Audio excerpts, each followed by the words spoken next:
Welcome, everyone, to another weekend of wheel-to-wheel road racing action in the TireRack.com Champ Car Endurance Series, brought to you by AutoZone here on ChampCar.Live. It is the Salt Lake 8s at Utah Motorsports Campus 2, 8-hour races in Tooele, Utah. Thanks for joining us, everyone. I'm Paul Veltum, joined by Doc Waldrop, Tiffany Alexander as well, and Bill Strong. And we're going to be calling the race throughout the weekend here. We bring you live racing action from the Speedway. It is Utah Motorsports Campus. Doc, Tiffany, good morning. Good morning, Paulie. How are you to this fine day? I'm doing great. Tiffany, Excellent. Can you hear us? Hi, Paulie. Hi. You know what? I'm excited about this race. I loved yesterday's race. Was great. And It just put on a good show. I thought, you got over a dozen cars, what's to expect, but it was great. That was some great racing we had yesterday. And today, what's going on here is the Pontiac that won the race yesterday, the Bandits Pontiac. They're looking good for today, but something new has been thrown into the mix, and that is the Teggy Spaghetti that made up all those laps yesterday that they were penalized, something like 16 laps. Right. Well, what they've done is they've trimmed the car down. They've taken some of the cheaty bits off, and they re-teched the car, and it brought. I was wondering if they'd want to do that. That's what I would have done. Yeah, see, so now they just have a 10-lap penalty that they need to overcome. Okay.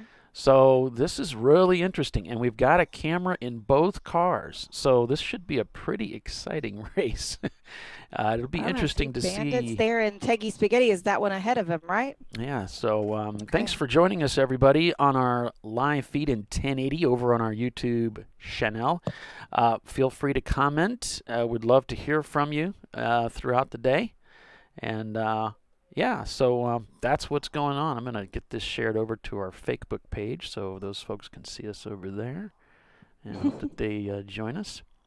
But thanks for joining us today, everybody. This is another 8 hours of endurance road racing here on ChampCar.Live. It's brought to you by AutoZone, and we sure appreciate their support and would appreciate you patroning their business as well.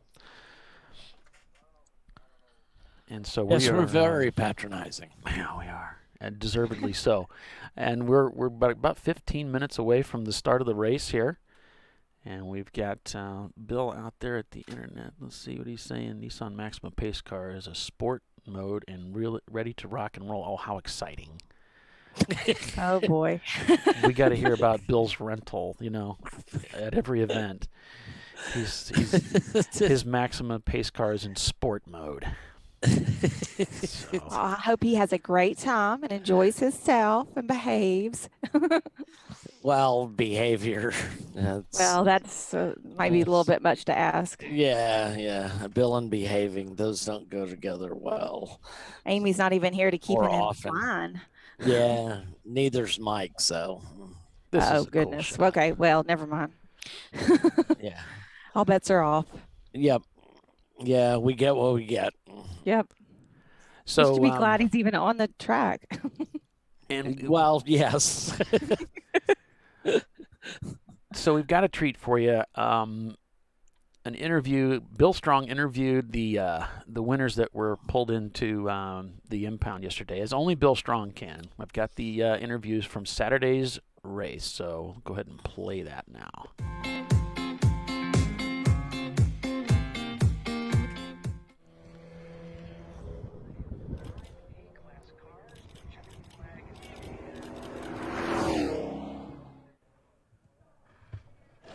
All right, I'm down here with Bandit Racing. They're checking the oil on the Bandit Trans Am, and they still have some oil in it. So they're really happy about it. We only put a quart in. So who wants to talk at me? You'll talk. Yep. Congratulations, your first win ever. Thank you very much. It's really great to be here. We had a wonderful time. This is our first win. This is huge for us. We just had a quick turnaround on the car. We were at Indy 2 weeks ago and had a really good run there. And then coming here and the car, we made a couple of minor suspension changes and the car is way better. So I wish it had been like this at Indy, but You know, this track here, the Utah Motorsports Campus, is amazing. Great place to come, really fun. This is our home track. Oh, cool. So you guys also had a little bit of an issue out there with some oil leaks, and it was a little bit slippery for you. Yes, it was. Unfortunately, Scott, who had to take the brunt of it on this last run, he did an amazing job of keeping the car on the track, and we were very fortunate. Yeah, we just had a weeping oil coming from our fuel pump, and so we had to make a couple quick repairs during pit stops and managed to stay there, and then Scott was able to run down and finish the race in first. What a great thing. Now, who were your drivers this weekend? All right, our drivers are Andy Burton, Russell Butler, I'm Keith Hansen, and then our fourth driver is Scott Redding. He's changing right now. Yeah. So tell us a little about the car. So this is a 79 Pontiac Trans Am that Russ and Scott, they got this out of a farmer's field in Soda Springs, Idaho. And we've been running it for a little over 4 years in different series. But we've pretty much centered on Champ Car now. This is, you know, our favorite series by far because the racing is superior. So let's see, this year we went to Sonoma in February and won the Class D, and then we won Class D at Indy both days there. So we're really happy with that. A 12th overall and a 13th overall at Indy. So, but coming here and doing this is really, really special for us. Now, are you guys going to be emailing and sending letters to Pontiac to see if you can get some sponsorship money from them? Well, you know, it would be nice to. Is Pontiac still around? Yeah. You know, but these guys, you know, Russ is a purist with Pontiac, and it's been really, really great. You know, he's the one who has anchored this team and really made it so that we can do what we do. Has he actually talked to you guys about getting probably the most famous and most successful Pontiac of all time, the Grand Am, under a track? No, the Grand Am. Wait a minute. All right, guys. Congratulations on your first win out here. And are you going to do anything different tomorrow? Because you're going to start a lap back and at the back of the field, too. Yeah, well, the one thing we're going to do is we're going to change the fuel pump, and then we're going to de-oil the car. And then that's about it. Well, we look forward to tomorrow, and hopefully we can, have a good finish then as well. This is really, really fun with Champ Car. Yeah, so I just to mention something, we had spoken earlier, and the tower had a question about would your car last out there, and basically we said yes, it's an American engine, it can take a pounding. That's correct. You know, that's one of those things. It was, you know, we were like a bunch of guys in a maternity ward there at the end of the race here waiting for the car, you know, because we were a little bit worried, but we knew the motor was performing well. He had good oil pressure right to the end, so we just got lucky. There you That's all go. it takes in endurance racing. Once in a while, you get lucky. All right, guys, congratulations out there. Bill, thank you very much. Really appreciate you. It's a play on words. All right, we're down here with MR Miatas. Mr. Miata, maybe. So second place overall with an A-class Miata. And you got beat by one of them big D classes, and that's kind of unusual. No, that was so close at the end. We had it for about the first half because of a couple mistakes they made, but they got it back, but we were extremely happy with what we did. The little Miata here that could. Who are your drivers this weekend? We have Nate Roner, Skylar Sisson, me, Cameron DeGroff, and Mike Thuitt. Where are you guys out of? We're out local here, American Fork, Rose Park, and Eagle Mountain. Okay, so what are you guys going to do different tomorrow to catch that big D class? I think we just gained more experience today, and so we'll just tighten up our lines. We did pretty well with our pit stops, and I think if we do the same thing but just have a little bit more consistency, we'll do even better. Tell us about the car. The car is a 2001 NB. Basically, we built it for spec first, and then we decided to bring it out to do some champ racing. And we did 24-hour last year. We wanted to do it again, and Is it easier when you can see during the day? Yes, very much so. Last time was the first time driving at night, and it was an experience. Yeah. You don't want to ever do that again. So yeah, we've got a good our name, Mr. and MR Miatas, comes from our sponsor Miata Roadster. So it's kind of a play on words there, and we would like to thank them for all their support. And Bill at Miata Roadster has been a great help. Cool. All right. Congratulations, guys. Thank you so much. Zoom Kaboom. Third place overall this weekend with the 184. Absolutely. Yeah, That was pretty awesome. Yeah, but see, here's the thing: it's not Zoom Kaboom because we didn't kaboom, so we're just going to call it Zoom. That's it. That's exactly right. Hey, this is Randy. Randy, how you doing, man? I'm great. I'm having a great day. Were you driving? I did. I drove the second stint. I drove the second stint today. So how was it at the end? Or second stint? Oh, How was it out there with those At the big? end, it was nice and comfortable, nice and cool in the shade. And So I'm just new at this game here of interviewing people. I had a great time. I really had a great time. All the drivers were very respectful. Everybody gave everybody else racing room, so it was a lot of fun. Had a really good time. So what are you guys going to do different tomorrow to catch up with the D-Class and the other Miatas that were in front of you? get ready to do a right tire change, a right front tire change about 2/3 of the way through the day. Did that hurt you towards the end? It didn't really hurt us because we were anticipating something potentially happening, so we were somewhat ready. But yeah, it was interesting because yeah, if you want to drag your video camera over to see our front right tire, you'll see that there's a lot of shiny stuff on it. So let's go over there and look. Oh, you want to see it? Yeah. Oh, yeah, absolutely. Well, it looks good right there. It looks good right there. Oh, it's over. Oh. No, it's over in the shop. So All right. Yeah, we'll have to go over there later. We'll bring it out in a minute. How's that? Yeah. So. But can we show you the car though? Yeah. Because this is how we go. This is how we roll. That is a junkyard motor that's right there. We take. I'll kind of drag you over here. We take, you know. So that's most of the interview that Bill had with the competitors yesterday as we get ready to start this race out here. And we can see we got Uncommon Friends following the pace car. And yeah, we're just getting ready to start. Uncommon Friends didn't have really the day that they wanted, but they at least did a little bit better than those poor guys out of Impact Racing. They finished 13th and 14th. In other words, the two last positions with that number 302 Mustang GT and the number 303 BMW 325i. So they had a terrible day. Yeah. Bruce Mills didn't have a great day, that's for sure. But as we pointed out yesterday, they're in great shape for the championship. So, you know, it's a shame they made such a long tow to have a test day yesterday, but we'll see how they do today.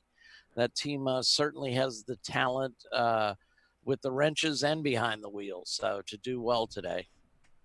Yeah, yesterday's finishing results, Bandits Racing took the win with Mr. Miatas or MR Miatas in second. Zoom Kaboom was third. Teggy Spaghetti was fourth. And as we said earlier, they've made some changes to the car to reduce the penalty laps, so they won't have as many laps to overcome. And then Craymaster Racing was fifth. So we've got cameras, I think, in all those cars. So I didn't realize Cremaster was out of Minnesota. That's a long tow down there. Wow, you ain't kidding. So a lot of local teams, which is what's the word I'm looking for? Encouraging, as it were. Yeah. So while we were watching the interviews, I was like, the Miata team we were just showing, I was like, I know that guy. That looks really wait, that's Scott. I haven't seen him in years. Oh, yeah? Yeah. So I just sent him a message and I was like, are you racing at Utah today? And he was like, yes, ma'am, I am. Came in third yesterday. And I'm like, well, I know. Where do you know him from? From Barber? Yeah. He came out. He's with PCA and he's a pro coach. So he had come out to Barber and I used to run the events out there for PCA. Right. Yeah. You be the president or something, right? Yeah. And so he took me out and we went out in his rental car on the track and just hung out and talked a lot of smack. But yeah, great guy. So Cool. I was just like, wow. Those good times. Just getting ready to start the race. Small world. Looks like Bill's going to be lining up for the pits this time, I'm betting. We got about 4 minutes or so. He might peel off into the pits. Let's see. There's the double caution, of course, flying right now to keep everybody, keep the field notified that it's not green yet.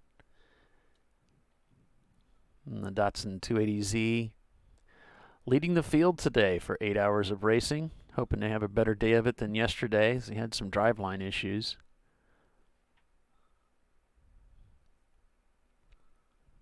Well, if it's not one thing, it's another. I mean, that is racing, right? Gilda Radner. Rosanna Dana. Yep.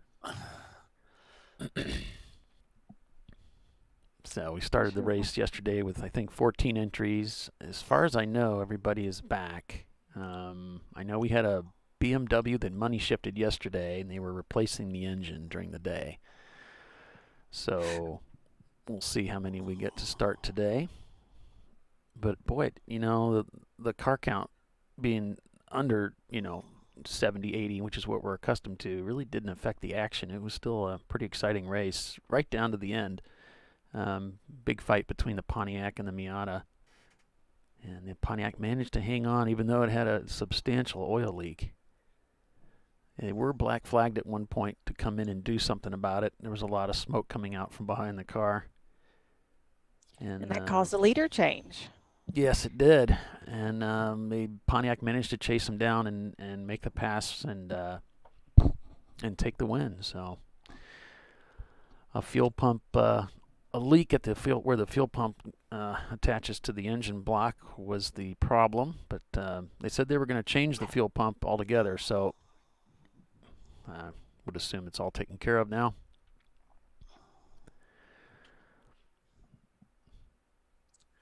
Bill's picking up the pace here, trying to get away, using his sport mode. No doubt. Into the pits he goes to release the field. He's probably having fun, actually. Yeah, sure, why not? So getting ready to go green. There's the starter there. There's the green flag in the air to start the race today. And so begins 8 hours of racing at Utah Motorsports Complex here on ChampCar.Live, brought to you by AutoZone. Thanks for tuning in today, folks, over on our YouTube channel, ChampCar.Live in 1080. And the competitors are on their way. On board right now, this is the Utah Valley University 1990 Mazda Miata. It's a 97 platform swap. They're trying to carve their way through the field. There's the 711 Mustang just to driver's left.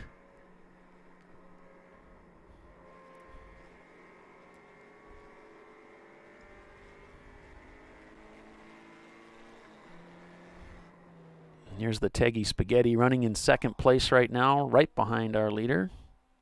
Oh, and that's the Uncommon Friends Datsun Z up ahead. And Bill said this is the loudest car on the racetrack. The thing is a screamer, which I love. Well, yesterday it turned the fastest lap other than the EC car, right? So we don't really count that one, so we would give them credit.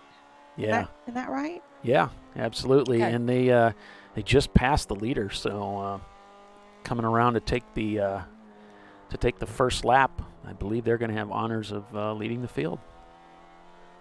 But they're still 10 laps behind. They'll have to make up. Oh, so that's a good point. They'll have some ground to make yesterday.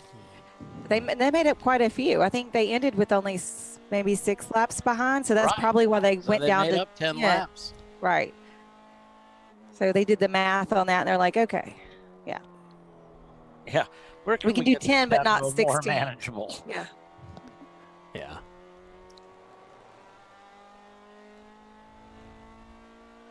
Trying to get Race Hero or Race Monitor up, and I don't see the race listed yet. I don't see it on Race Monitor, and it's not coming up on Race Hero. Me too. They might be a little bit behind on getting that deployed, so we'll give them a few minutes here, and then we'll... Rest assured, timing and scoring in the tower has got the race handled. Oh, yeah, they've got it handled in there, just whether it's coming out on our end. On board with yesterday's winner.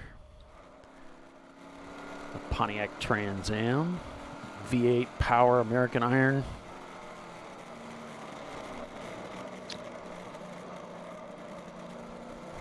The car was just squealing tires around that whole racetrack yesterday. We got some amazing Sideways shots. times. Them going into turn 1 yesterday was crazy.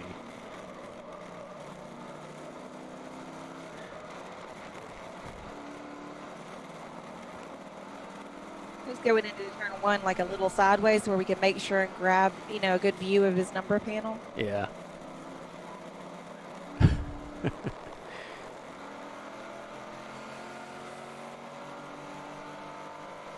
Making sure they didn't sling the oil on the track. They were trying to sling it off the side, right? So if they're more sideways.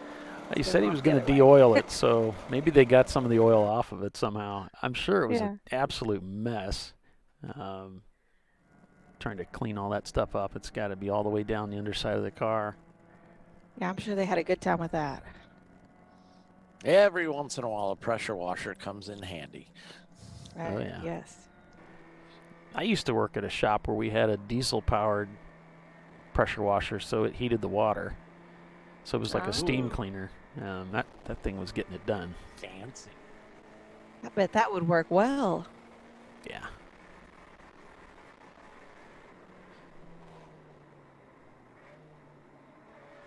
They have this sandblaster cleaner thing at Casey's shop at Eurasian. You put things in and you can sandblast it inside the box, you know? Right. I love that thing. It is so cool. I look for things to like blast in there. If Casey comes at me and goes, oh, I've got some stuff that needs to, you know, be blasted. And I'm like, oh, I'll do it. I'll do it. I'll do it. I'll do it. I'll do it. Let me. Yeah. Bead blasters are fun. It's so neat. Back on board with the Pontiac, trying to chase down the Datsun up ahead. Wait, this is the Pontiac we're in? Yeah. Yep. Okay.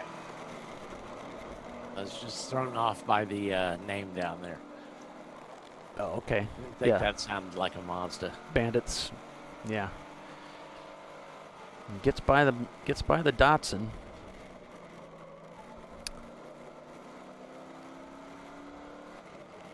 I mean, this car was fast yesterday, even with the, you know, issues they were having. They were setting this, I think they were maybe second fastest. Besides the Acura that started so many laps behind. So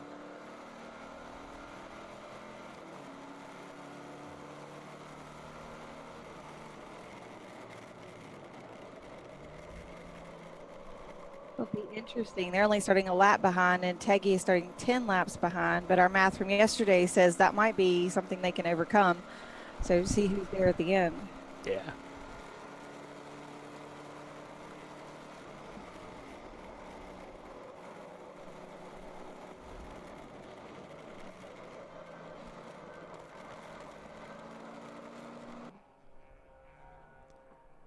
So look out at turn 1 as the cars come in. It's a pretty interesting turn they have there as they head into that corner. It's sort of a fast, wide, trail-breaking entry. And then as you progress through the corner there, you can see in the bottom right of your screen, it tightens up quite a bit for the second part of turn 1.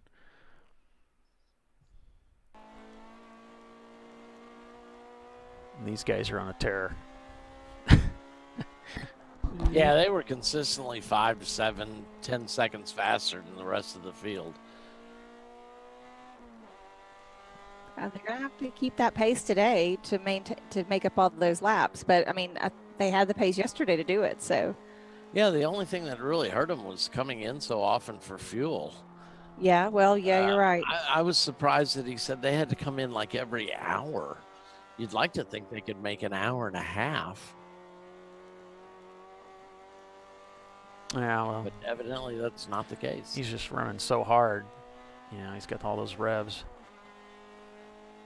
So, yeah.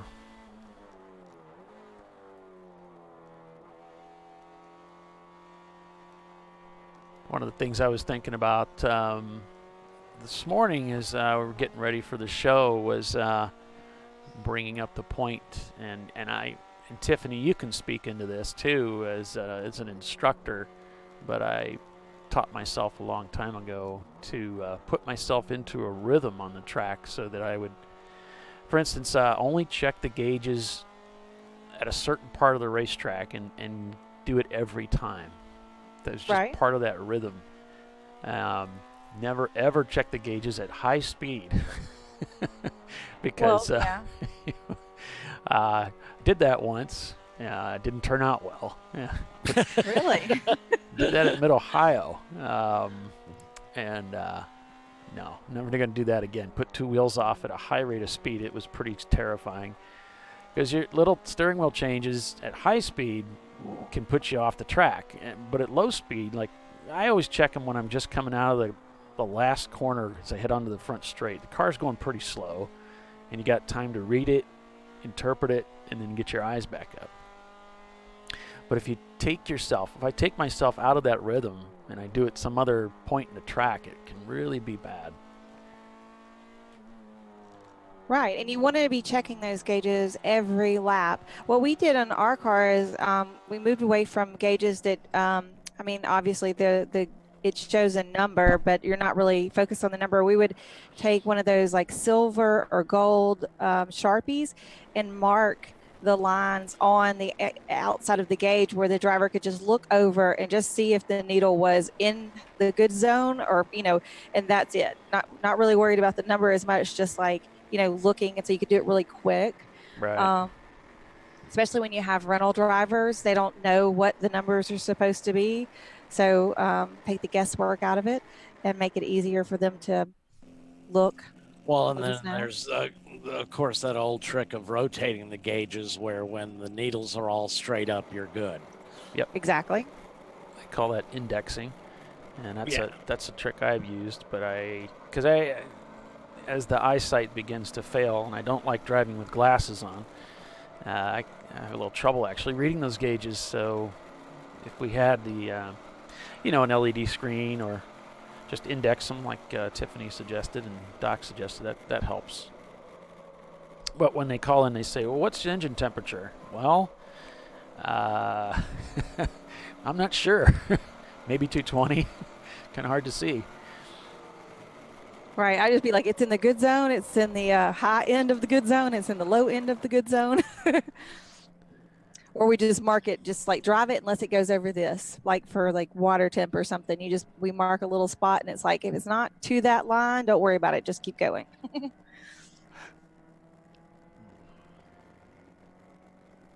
If it starts getting close to the line, let us know,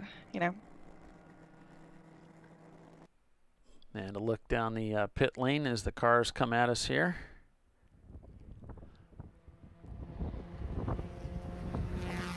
But you were talking about that rhythm, Polly. The rhythm is so important, especially like a track like this, but a lot of the tracks to get in the flow, to get, where your brake zone is going to be and your turn in, and just get the flow of all those things working together, and that you're not consciously having to really, focus on it. You're just doing it. You're in the zone.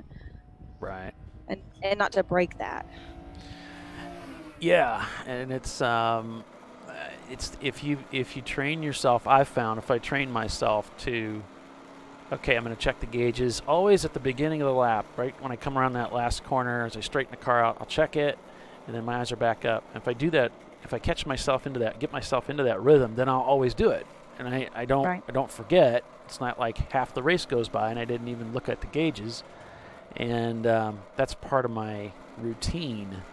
That helps. That helps because I have been caught out. I had a race I went to, and it was like a last-minute thing. Somebody called me and said, hey, can you come drive the car? I said, yes, I'll certainly go. Drive your race car, I'll be glad to. And it was like a Friday. I was completely caught off guard by it. I just threw all my gear into a bag and left. And I was in the car Saturday morning and really just didn't mentally prepare at all for it. And I think I was halfway through the stint before they called me up and said, hey, where's the engine temperature at? It's like, oh, it's actually hot. I need to back off. So, yeah, you just gotta. I just gotta kind of mentally prepare myself for that. A little bit of sideways action there from the Bandits breaking into Well, that one thing corner. that the pros do a lot, and someone non-pro could do the same trick because it's a easy and doesn't cost you anything, is they mentally go through the lap, and you can watch them. They'll move their hands and feet as if they're driving the lap, but they're just mentally going through it. Here's my brake zone, here's my turn in, I'm back on the throttle, just going through the lap and practicing, which is why sometimes on these races we see day two the times even pick up from day one, because you slept on it, and someone's been able to kind of go through it in their head too. What's kind of fascinating, I think there's probably some YouTube videos, but the Blue Angels go through their whole routine in the ready room prior to going out and doing a demonstration. All of them with their eyes closed, right, and just counting down the maneuvers. Right, it's pretty cool to watch. So we got a report that the number 700, that's at Bucket List Brigade BMW, they have gone home. They warped the head on that car. Oh. I don't show either impact car turning laps, so I'm not sure if they're out there today. And Teggy looks like they did indeed start 10 laps down today. Oh, so you've got some kind of timing and scoring running? Yeah, Race Hero's up.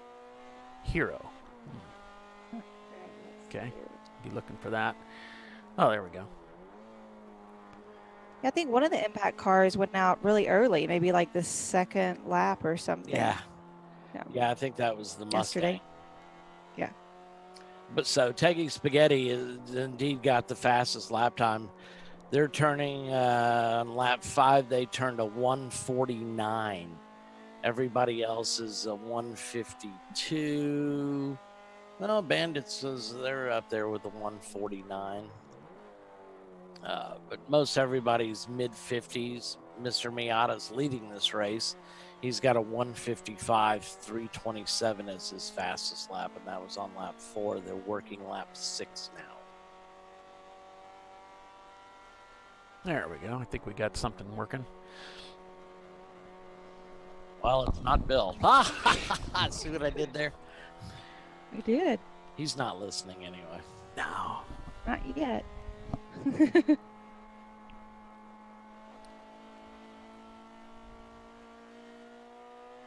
No, don't see it on Race Monitor.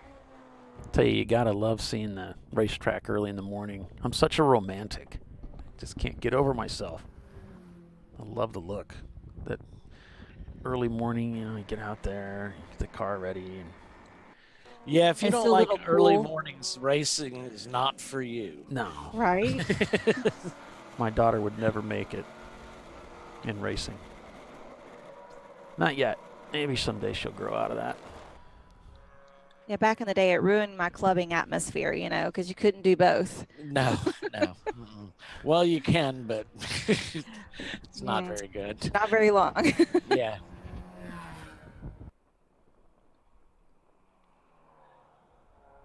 Yeah. Now I go to bed at like 9 o'clock. I'm like, okay, gotta go to bed. I gotta be up at 4:30. If you don't like early mornings, you need to pick another sport. Right. Racing is filled with them. Very early drivers meetings. Yep.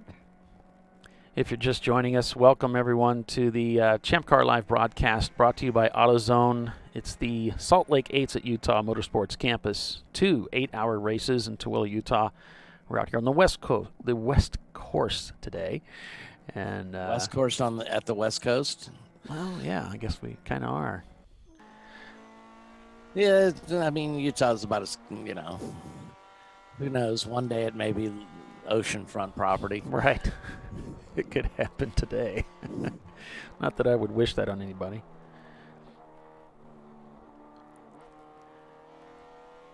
Now, what car was that? That's one of the Mustangs, isn't it? That's the other Mustang. Okay, I thought that was Impact's paint scheme. But evidently that is incorrect. That's Willie's Barn Grill. See, I want to drive that Acura. I just love the sound. Screaming at you. My wife doesn't Holly, get it. I have a Civic with an Integra motor in it. It's this car, but lighter. I've heard about that car. I hear it needs a couple Yeah. wires, and you'd be good to go. A few. Yeah. I'd like to get my hands on that. Just gonna bring it to you and drop it off. Sounds good. It's like so Bill's starting to talk to us here a little bit, and so some of the reports we're getting, the Acura and the Firebird are pretty much in lockstep on the track. The 46 Datsun has fallen back a bit.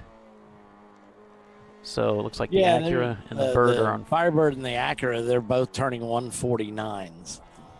Yeah, Mr. Miata leads the way, so it's Mr. Miata, Utah Valley University, Zoom Kaboom, Craymaster, Bandits, who started a lap down because they won yesterday. Uncommon Friends, right behind them.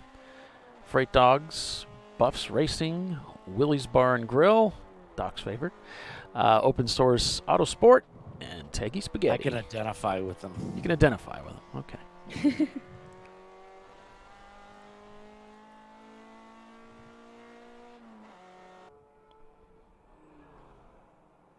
Mustang going into turn 1 there.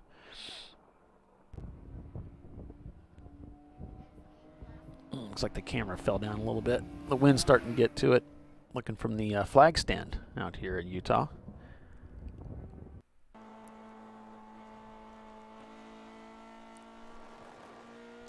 A little bit of curving there. A minor correction, we are on the east track, right? Are we? I think so. I think it's the East course. Oh, excuse me. Okay, We're on East the course. western side of the world, but the east Okay. course, yeah. Gotcha. All right, so it's the east side. All right.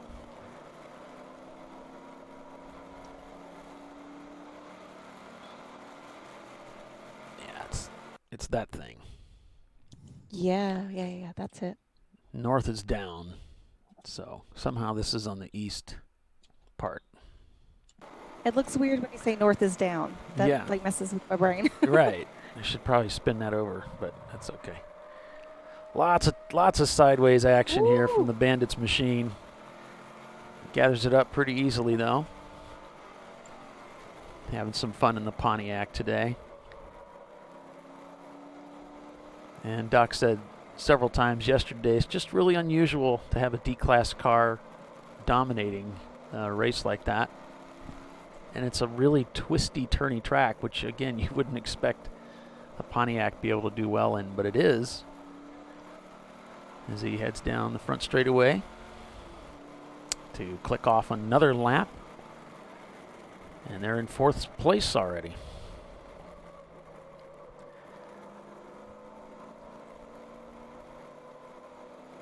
There you can see they work their way around turn 2. Up to this little bend here. They'll go back to the left here for turn 4. And then that'll set them up for turn 5. Which is kind of a quick corner, but you do have to downshift for it. Another right-hander, Satisfaction, leads down into Agony and Ecstasy. Now that's the part of the track that's basically a turnaround, double apex.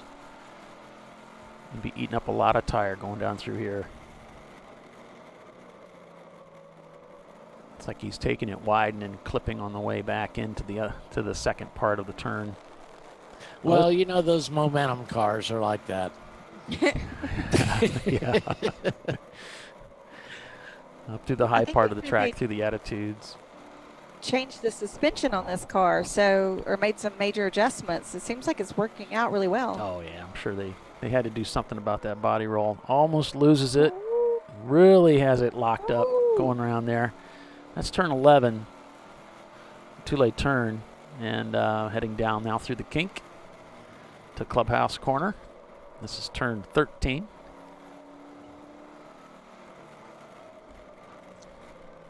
Round 14. Just one more corner to go. Takes them onto the front straightaway here.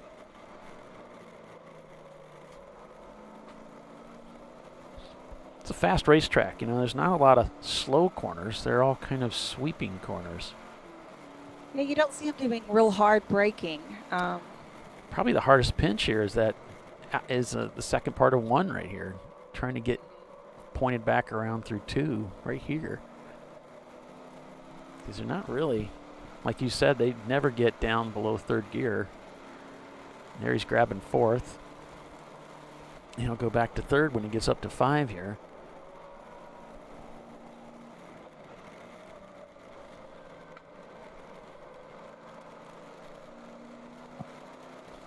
That's called Maybe I'll Make It turn. And now up through Satisfaction here. Really letting the car go out beyond the rumble strips there, trying to get a good run down to 7. I can see why they call Maybe I'll Make It. Really taking a wide run through here.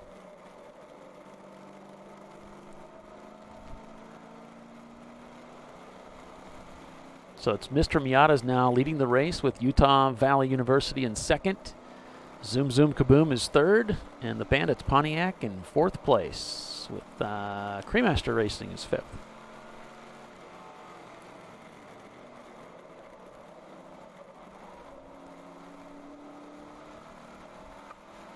Oh, okay. Scott Allenson. I used to work at that racetrack for the Mustang School. Race school. Okay. Cool. Yeah, there's supposed to be a nice museum out there at the track as well. I think I heard Bill mention that last year. Oh, yeah? That's a multi-purpose facility. They do some kart racing and Yeah, it used to be Miller motorcycle. Motorsports Park, I think. Yeah. That's right. I knew it used to have another name. That I kept trying to find it in my brain, but, you know, as most things, it's gotten lost. Yeah, I think it was Miller Motorsports Park, and then they had some financial difficulties, and the state took it over. They thought they were going to sell it to a Japanese company, but that fell through. They used to hold Grand Am races back in the day. Yeah. Yeah. Yep, and they held some motorcycle races out there. Cremaster Racing up in 6th right now. They had a good race of it yesterday, too. See what they can put together for today. Yeah, Cremaster had a 5th place finish. Not bad. Utah Not bad. Valley in their platform swap car. Another Miata car, also using one of the side nets there to keep the driver's arms in check in case they get a little bit squirrely. Zoom Kaboom. Talked to those guys yesterday. They had a good race of it yesterday, too. Yeah, that's my buddy Scott. He's driving in that car. So they're just going to call it Zoom today, I believe. Right. They don't want to do the kaboom part. Yeah. Kaboom. Zoom, no kaboom. Uncommon Friends has retaken the lead of the race away from the Mr. Miata's team. Oh, wow. So starting to catch their stride now. Turned in a 152 that last lap. But the Teggy Spaghetti of 148 holds the fastest lap time so far.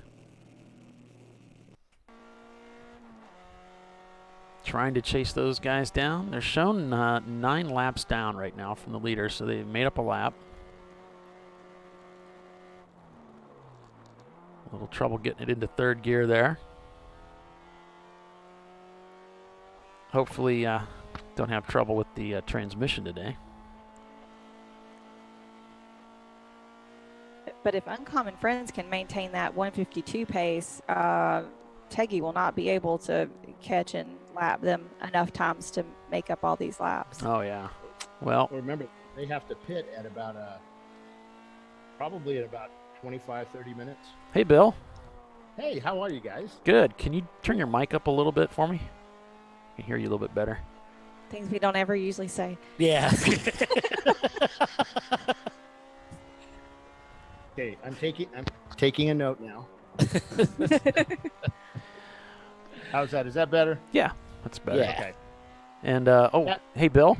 We got Yeah. a guy on YouTube saying this track looks like a lot of fun, but you've driven the track, so what's your take on it? It is so fun. When Dana told me this morning that I had to slow down to 20 miles an hour, I was yelling and screaming, hands up in the air, out the sunroof, just really upset because I couldn't really lay into it. Oh, man, you had sport mode, too. I'm really disappointed. I finally found sport mode, and it actually, well, never mind. We'll discuss it later. Don't want to give away. But yes, sport mode is pretty awesome. You were having fun until Yes. Dana took all the fun away. Yeah, because all the directors want to start the race. When they say 8:30, they want that flag dropping at precisely 8:30 by the second. We Right. took off a little early. This morning, the guys were just basically trying to line up behind the pace car by themselves without being directed by our pit lane folks. And Dana was getting really highly upset about that. It was quite funny. You don't want, yeah, well. Well, I assume y'all did the random draw, but they weren't having any part of that, huh? No, they were just, well, yesterday I started in the back. Today I'm starting up front. So, but we got them sorted and headed out. But I think we headed out just a wee bit early. And I think I started a minute and a half early. But that made up for the minute and a half we were late yesterday because we were still waiting for the tracks to give us the green light. So it all evens out over the weekend. Cool. But yeah, back to the track. It's a fun track. You're busy the whole time. The lines are tricky because there's some really weird turns some are decreasing radius, some don't turn as much as you would think they would. The tricky ones for me would be where are we here? Where's turn one? All right, so turn one is 1 just through 11. Yeah, pretty much. Really. But yeah, that turn one is just wicked. You have to hit it just right or you're in the wrong spot when you hit two. And, 3 and 4 are pretty quick. 5 is and 6, you really have to hit those spot on just so you're in the right spot coming out of 6. And then 7 is just, agony into ecstasy is if you hit those two right, you're flying into 8. If you hit it wrong, you're just going on a 55 mile an hour jaunt into 8. And if then 8, 9, and 10 I think are the absolute most fun. There's curbing in 9 that's really big, and it's if you hit it just right, the car just lifts just a little bit on the driver's right and drops back down into place. So you're perfect in position for 10 for that left, and it's not exactly a straight line, but it's pretty damn close. You come out of 10, 11 is a pretty quick corner as well. The kink into 13, and then this is a pretty complex area, the 13, 14, 15 area, but if you get it, if you position the car right, it's a fun little section. But you don't really have much time to really sit and think about stuff because you're just constantly working, and that's the kind of track I like. You're not bored, though. Like with Road Atlanta, you have that long section straightaway that you have a little time to get some water, kind of check your gauges and that, but you're still working, and you're usually, well, when you're fast, right, Paul? When you're fast, you're usually working through there. Yeah. Passing. Yeah. Right. And Tiffany, you know about that too, right? Yeah. Yeah. I think Doc's getting singled out here through the process of elimination. Doc, yeah, Doc, you know all about that too. Trying to watch the traffic coming up behind you. Ow. Yeah. Okay, if you are, I'll hold him down, Doc, where you can slap him. Yeah, I don't mind the knife so much in the back, but the salt shaker and the lemon wedge those sting. Sting a little, yeah. Yeah. And you guys know I kid. I love Doc. Oh, who doesn't? Who doesn't? I think that'd be impossible not to, right? Like, he's so lovable. In a beer commercial sort of way, though. The what? In a beer commercial sort of way. Yeah. Remember that Budweiser commercial? I love you, man. Yep. So, Bill, you talked to these teams yesterday, and you've talked to them today. Who's your pick for the win? Who do you think's got this thing figured out? I don't know. I think it's attrition. I think that's going to be the biggest thing. The 46 always has a chance to do really well. The Dots, the Uncommon Friends, they're, when you either get to wins or he breaks. Yes, exactly. The Miatas, the MR Miata was really quick yesterday. I think they may have a chance, but Bandits, they won it yesterday. They had some issues. If they hadn't had those issues, they would have won by a lot more. So I think Bandits will be my pick today. Yeah, it's a good pick. It'll be tough for Teggy to catch up to the field and make all those laps happen. And then Well, they did it yesterday. they did it yesterday. They got But to fourth, but right? you know, they're matching Bandit's time, and Bandit's with no problem today. Yeah. What's They're gonna interesting hold it about back. this track is that it's you could call it a momentum track, and you know some of this and I don't want to talk down on the drivers here, but some of the skill may not be up to some of our other drivers that are, you know, that do more races with us. So we have a lot of new teams this weekend. So that may play into it too. Just have teams that are just a little more prepared, a little better sense at how to drive the car through this track. I mean, yeah. So Rachel is telling us Uncommon Friends has a live stream going. Okay. Oh, okay, cool. Yeah, they were trying to get that working yesterday. I didn't know if they did it. Awesome. Well, Bruce is standing right next to me in the other room. Maybe I should ask him. Oh, yes. Yeah, ask him how Is the he car. working? They did some work on it, and they feel good about it today. Yeah. Well, he's talking on the radio to his drivers. So. Oh, okay. Bruce, of course, serves with us on the board of directors, Tiffany and I. Yeah, Bruce is going to come over here in a minute. He's talking to his drivers. Okay. I'll put him on the mic here, and you can talk to him. Fantastic fellow.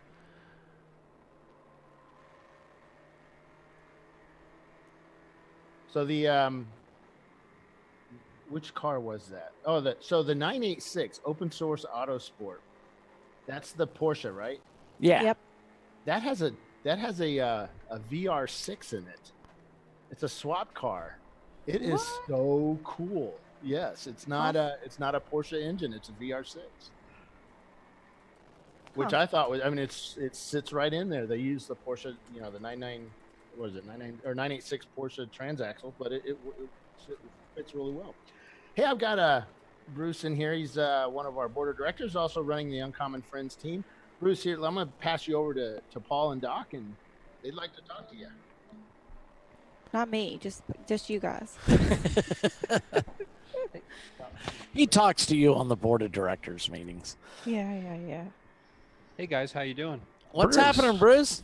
How you doing? Hi, Bruce. It's I used to live in the Salt Lake Valley when I was in my early 20s, and Did you? Yeah, I used to ski and skydive. In fact, there's a airport about a mile and a half from the track here that I used to skydive at, and it's I had a partial malfunction and was able to break my ankle. A lot of memories of Twila, or Twila, as they say here locally. But beautiful facility, this beautiful weekend, and the second place car's starting to smoke, so I'm enjoying life right now. Yeah, you're leading the race, and you guys are looking pretty good today. So what happened? What all happened yesterday to the car? Well, yesterday, race cars are fickle things, and our car's 40 some years old. We have our half shafts rebuilt after every weekend, but we had a universal joint in our half shaft break after about 10 laps. American-made U-joint, supposed to be a good piece, but there's manufacturing defects that happen, and Right. so we had that. And then our drivers have never been to this track before, so after the U-joint broke, we took the opportunity to get each of the drivers about an hour in the car, and then we just parked it and prepped it for today, and we just want to finish. Cool. Right. Well, I mean, you're already pretty much locked into the championship that'll be held at Sonoma next year, so. Yeah, we are. This is just such a great track. I mean, it's technical, and the guys wanted to come here, and the competitors, everybody's racing really clean, and we're having a great time. And evidently, there's a lot of teams that are racing out there today that are local there. So. Yeah, and one of our drivers this weekend, a guest driver, Sean Humphreys, who races with Door Slammers a lot, which is, most people commonly think of them as our mortal enemies, but they're good people. Tim and Bob Briggs, they run a great show, and that's the great thing about ChampCar is you can have competitors, and you can compete on the track, and go to dinner with them and have a great time. And we do constantly. I mean, our crosshairs is on Running Bulls Racing, and that's who we want to beat. And dang it, they keep beating us. But yeah, we'll go out to dinner before, after the races constantly. So, Yep. and it's just a lot of good natured ribbing. Right. So, Good smack talk. Sean is Sean Humphreys he races for Door Slammers, but his day job is as an instructor for the Ford Racing School, and he's an instructor here at the track in Salt Lake, and he teaches in the asphalt program with the Mustangs, and he also does the Ford Raptor trucks, and they have hills and stuff around the valley here that he takes people who buy Ford Raptors and takes them up and teaches them all the ins and outs and how to take full advantage of their trucks. So he's in the car right now, and cool.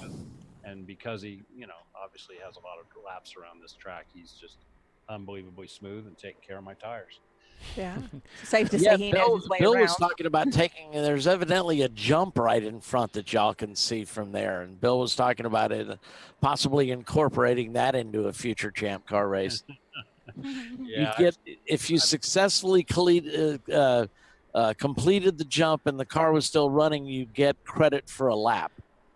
Yeah, I've seen video of the rallycross guys that jumping across that, and I guess Travis Pastrana comes up here a lot and jumps on the tractor and moves dirt around and changes the angles of the lawn. Cool. Better, I don't know. That guy's crazy. I don't think I'd want him designing my racetrack. Well, he's raced in our series before for sure. Yep. Yeah. Well, hey guys, we need to break for commercial, but I want to come back and ask you another question here, Bruce, before we let you go. So can you stay with us for a few minutes? Sure. Okay, great. We'll be right back, folks. Stay with us. You're watching Champ Car Live, brought to you by AutoZone. Back in just a moment.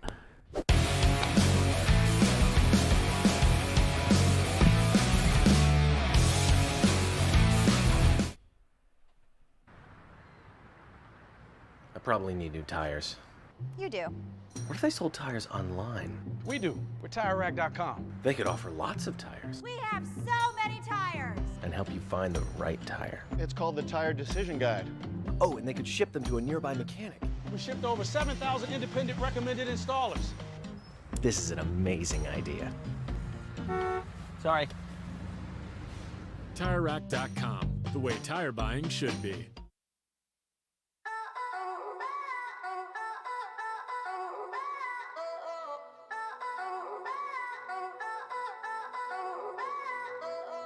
Hi, it's iRacing commentator David Haynes. In 2019, we're excited to bring you coverage of the Champ Car Sim Series, the sim racing division of the Champ Car Endurance Series.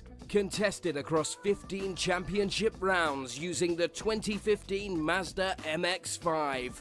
The winners will receive a free entry into a real Champ Car Endurance Series race in the 2020 season. Each points round will be broadcast live by HJBC. Head to forum.champcar.org for full information and schedule. Sign-ups are open, so get registered now. Best of luck, and I'll see you at the track. She's got a brake job. She needs the right parts. With free next-day delivery from AutoZone, she orders the parts online as late as 10 p.m., and we deliver them the next day, so she can get back on the road. Getting the job done just got easier.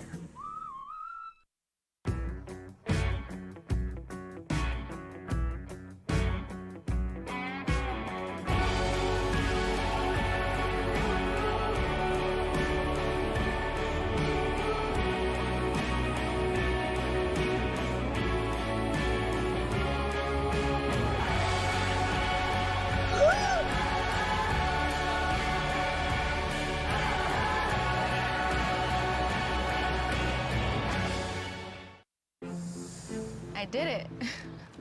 You see how it's... That's it. We did it. You did it. You can do it. The path to I Did It starts at AutoZone. Get in the zone.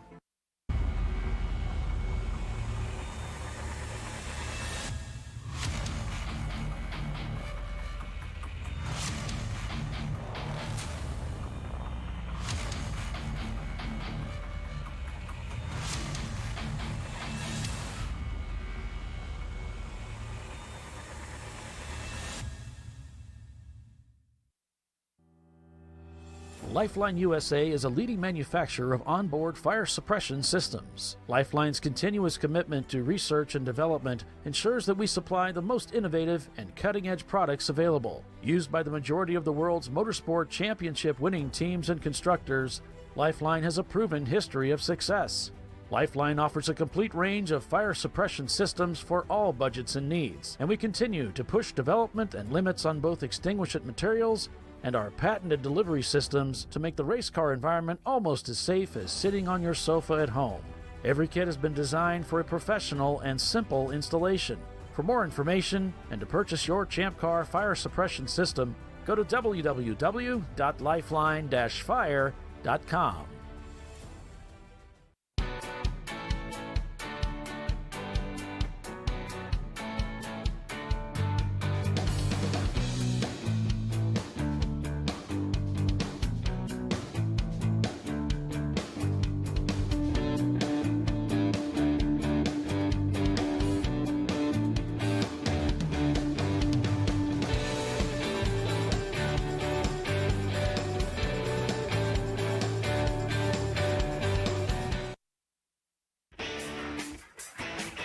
Located in Northeast Ohio with 40 years of combined experience, Money Shift Racing knows how to deliver performance and safety, offering everything you need to get your vehicle and drivers ready for race day. From safety equipment to full engine assembly and repair, in-house fabrication, 3D design, and rapid prototyping. Money Shift Racing. Performance done right. Coming up next for the TireRack.com Champ Car Endurance Series, it's the Lifeline 24-Hour Classic at Virginia International Raceway, August 10th and 11th. And then it's off to Gingerman Raceway, August 24th and 25th for the Cookie Cutter Classic. To find out more information, go to www.champcar.org.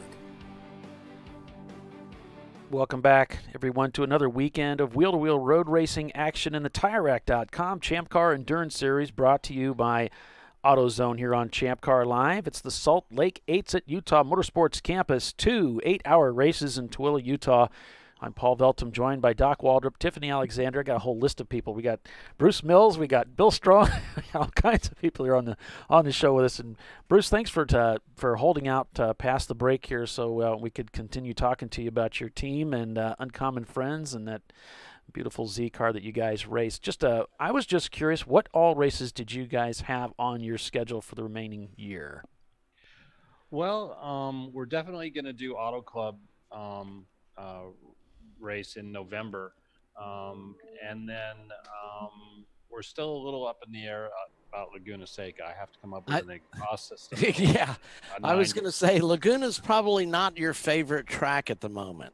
No, well, they have rules, and last year our exhaust was a little noisy, and we went into Seaside and put on 2 street mufflers and a couple extra glass packs, and we still didn't meet the decibel requirement. So our car, we think it's not necessarily exhaust noise, but we run a couple of brake cooling fans up in the front, and just the induction noise and the noise from the brake cooling fans. Well, I love how you incorporated those brake cooling fans into your car. Just the Bandit Trans Am just spun in turn 1, but kicked up a little dust, but he's successfully back on track now. So, but yeah, we're prepping the car. We're also really excited. I've received an invitation right after Auto Club to take our car up to Las Vegas and put it in the SEMA show. I'm sure, Bill, you guys probably know more about that than me, but Champ Car is going to be exhibiting out at the SEMA show. Yeah, and I can't think of a better car between you and Alchemy. I think those are the two of the best looking prepped cars that race in our series. Yeah, on the West Coast, maybe. And I was back for the championships at Charlotte. A lot of beautiful cars on the East Coast. I was envious, but but I mean, I look at the engineering on your car at NCM a little over a year ago, and just the attention to detail is phenomenal. Well, we've got some some older gentlemen that hop in our car from time to time, and so we put power steering in it, and some, we've tried to make it ergonomically in the cockpit so that they have a lot of information, and the car's easy to drive for a long time, and yeah, it's fun. And I've got two spare front fenders and a spare hood, so even if things don't go that well at Auto Club, we'll still be able to make SEMA. Good. Well, I mean, Paulie, of course, is a huge Datsun fan. You can't get him. Well, he's a lot better about being quiet about it than Bill is with those damn MR2s. But, I know Paulie, Paulie goes gaga whenever y'all's car is on track.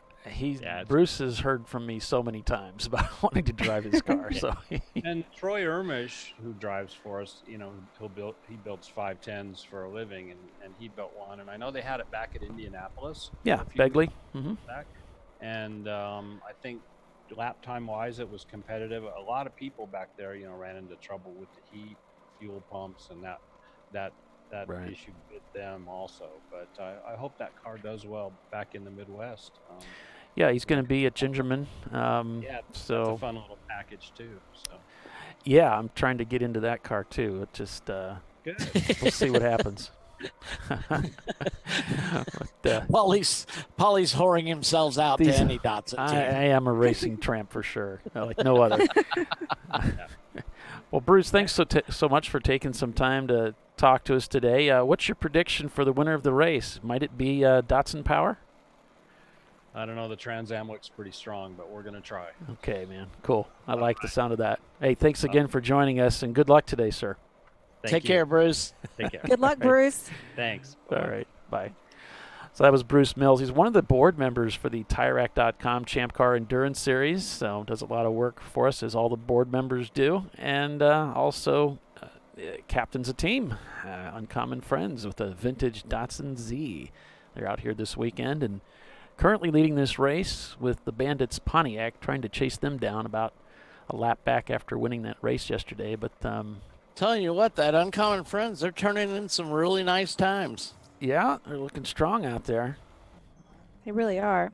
Bandits just responded with a 153 to the Uncommon Friends 154, so gap stands at about 1 minute 9 seconds. I kind of wondered with the things that maybe Teggy Spaghetti took off their car to get their points down a little bit, so they would only be down 10 laps today versus 16 of yesterday. Like if that would affect their times, and their best time seems to still be within a second of yesterday's best time. So maybe not that didn't affect them that much. Yeah, they just turned in their fastest lap with 148, 4:33. So right. That's not going to get the job done. Not compared to some of the times these top running teams are doing. They'll probably have them moving up, but not into the top 3. So we'll see how that plays out. We've got a long race to go still. Sure. Yep, we're not even 1 hour in yet. So yeah, almost an hour in. So 7 more hours to go. 7 hours out of an 8-hour race. Endurance road racing here at Utah Motorsports Campus. It's the TireRack.com Champ Car Endurance Series. Thanks for tuning in to watch our webcast again today. We've got lots of great racing on the schedule at the website. You can check that out, www.champcar.org. We've got Virginia International coming up, our 24-hour classic that we run every year at VIR. It's the full course, the 10th and the 11th of August. And then we're a week off, and then it's to Gingerman Raceway. And that's just on the heels of Thompson in Connecticut. So we got to talk about, we're supposed to talk about Hastings too. We're supposed to get into Hastings a little bit. I don't know if Bill's going to come back to us here anytime soon. He might be talking, but that's another race that we want to talk about, make everybody aware that it's out there so that we get a good turnout there as well. Yeah, I'm not familiar with that track at all. That's coming up on September 21st and September 22nd. The early paid discount just passed us on the 23rd. Looks like a double 8, same format as we're running here today. Is that Nebraska? Yeah. Okay. I'm It getting is indeed. my geography little map. It's like my brain pulls up the U.S. and then it starts going towards the state, and it's like boom. Yeah, I don't know that Google I Earth. know where in Nebraska that track is. My bucket list is to hit them all one day. Well, you're young. You can do that. I should have started this list earlier in life, though. Shouldn't we all have, though? Right. Working my way around. Even though I've been to VRR several times, I hadn't actually driven it till this year. Things just didn't work out in the past. So I was able to, Well, check should that one off. be working out in your future because you're going to be Yes. behind the wheel of Kenny, our car. That is the plan. So I'll start putting together the stint order and get an email started with everybody's thoughts. Now, how tall is Arjun? Arjun, he's short little guy. That's what I was thinking. Barry is tall. No, yeah. But I was trying to see how many seat pads I might need to be able to reach everything. We've got one in the car that Arjun uses, and I use it. It's mostly to get me up, not taller, not forward in the seat. I usually need a little up and a little forward. I got short little arms where I can reach everything. Right. Well, we'll get you all fitted out, but you've got some seat pads? Yes. I got mine back from Elon. I'd left them in the car. I'd put a bunch of them in there. Yeah, bring them. Yeah. They come in handy. It was funny. None of the guys were like, oh, we don't need them. So I put them in there for me. And then everybody else drove with them in there. Right. Was that mostly because they forgot to take them out or they liked them? I think they forgot to take them out, but then they liked it afterwards anyway. It's like, it's a little cushion. Yeah. I know Paulie was having some seat inserts made for my car for NCM. Yeah. That just reminded me I need to get an extra one. Hey, can you guys hear me? Yeah. Well. Okay. All right. I'm sorry, who are you? What's your name again? Well, are you going to say something now? I was, but now we ruined it. It was a long night. It was a long day yesterday. Long day? Yeah. What happened? Were you out last night? Yeah, in my hotel room doing video. So Pounding down those NAs. Right. I wish. I actually look for those. It should be easy to find in Utah. What, beer? Yeah. Oh. Beer? Hey, Bill, I'm sorry. Something we're supposed to talk about is Hastings. What have you been to the track? 40 or 50, never been there. Okay. But I have been there virtually online. Okay. But, it's supposed to be a fun track. The guys up, up in the Road America area, they said it's a fun track to race on. Okay. But it's coming up. It's what weekend is? Sorry, I'm not prepared for end of September. Yeah, end of September. I believe we're a little low on the car counts now, but we figured once Indy quit and this race quit, or it was finished, that we'd get some racers from here. The 47 is on pit lane right now. Oh, okay. That's he's in a little earlier than yesterday. Yeah, I'm It's gonna only an be hour heading down in. there in just a second. Yeah, well, a lot of teams use this as a hey, let's get off cycle. Yeah. So, but yeah, Hastings is coming up, and it's only a 12-hour drive from Utah, so it's not that bad. That's actually a pretty decent setup. That's cool. Sorry, I'm trying to do 20 things at once here. But How's yeah, that working out for you? It's not working well. I'm just turning in circles, trying to figure out what I'm forgetting before I go downstairs.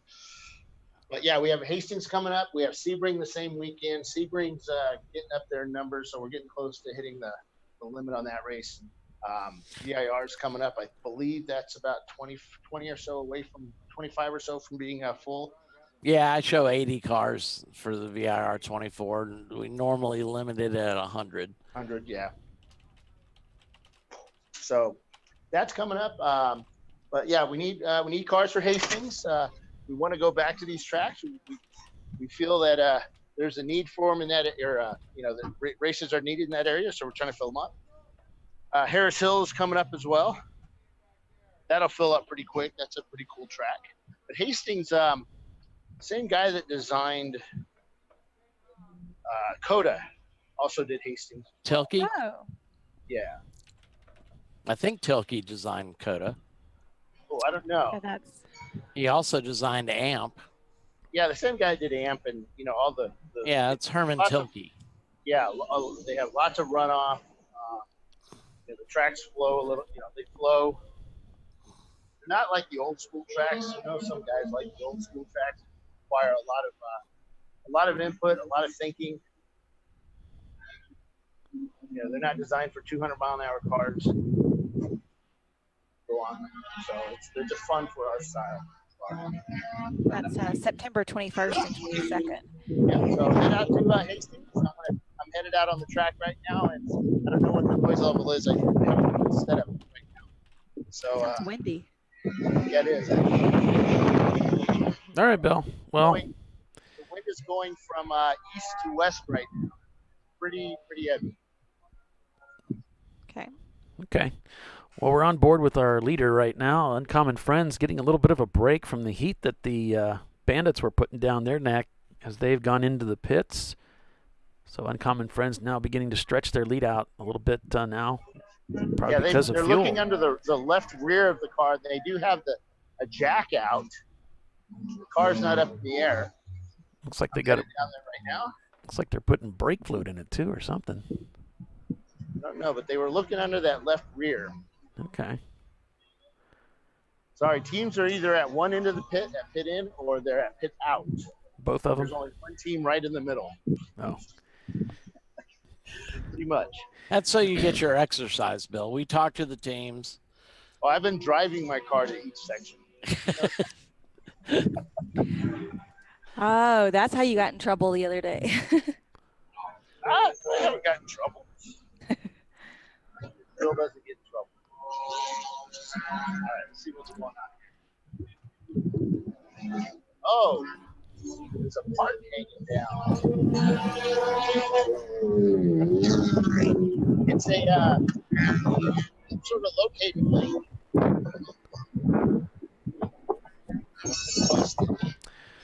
All right, we got a lot of artifacting, a lot of background noise, Bill. Now that you're down there. They have a broken part on the left rear suspension, like a sway bar linkage.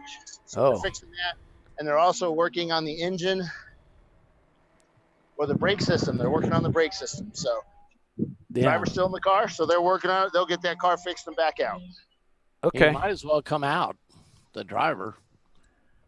No, wait. He's only been in there an hour. Yeah, right. He's good. Sorry. I went East Coast time for a second. Well, Uncommon Friends leading the race now with Mr. Miata's behind them. And really, the Bandits car had a good chance of overtaking them. Now it's, I was looking down through the field, it's going to be the Teggy Spaghetti Integra.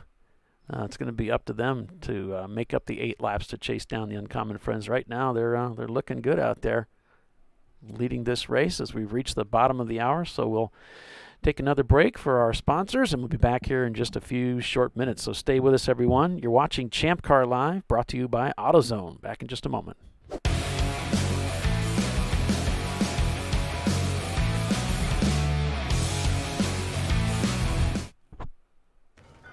You know, I'd buy tires online, but then what? We've thought about it. We're TireRack.com. They should let you ship directly to a mechanic. Actually, we call them independent recommended installers. They should have like 1,000 mechanics. Try over 7,000 installers. Then you just make an appointment. At a time that's convenient for you.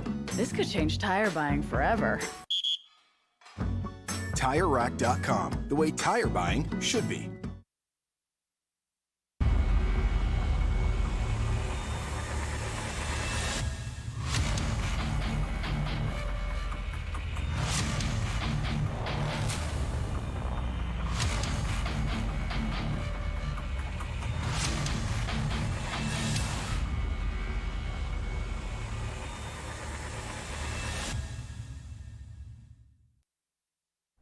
At AutoZone, you get what you need when you need it. Got a today job? Pick it up free same day at your local AutoZone.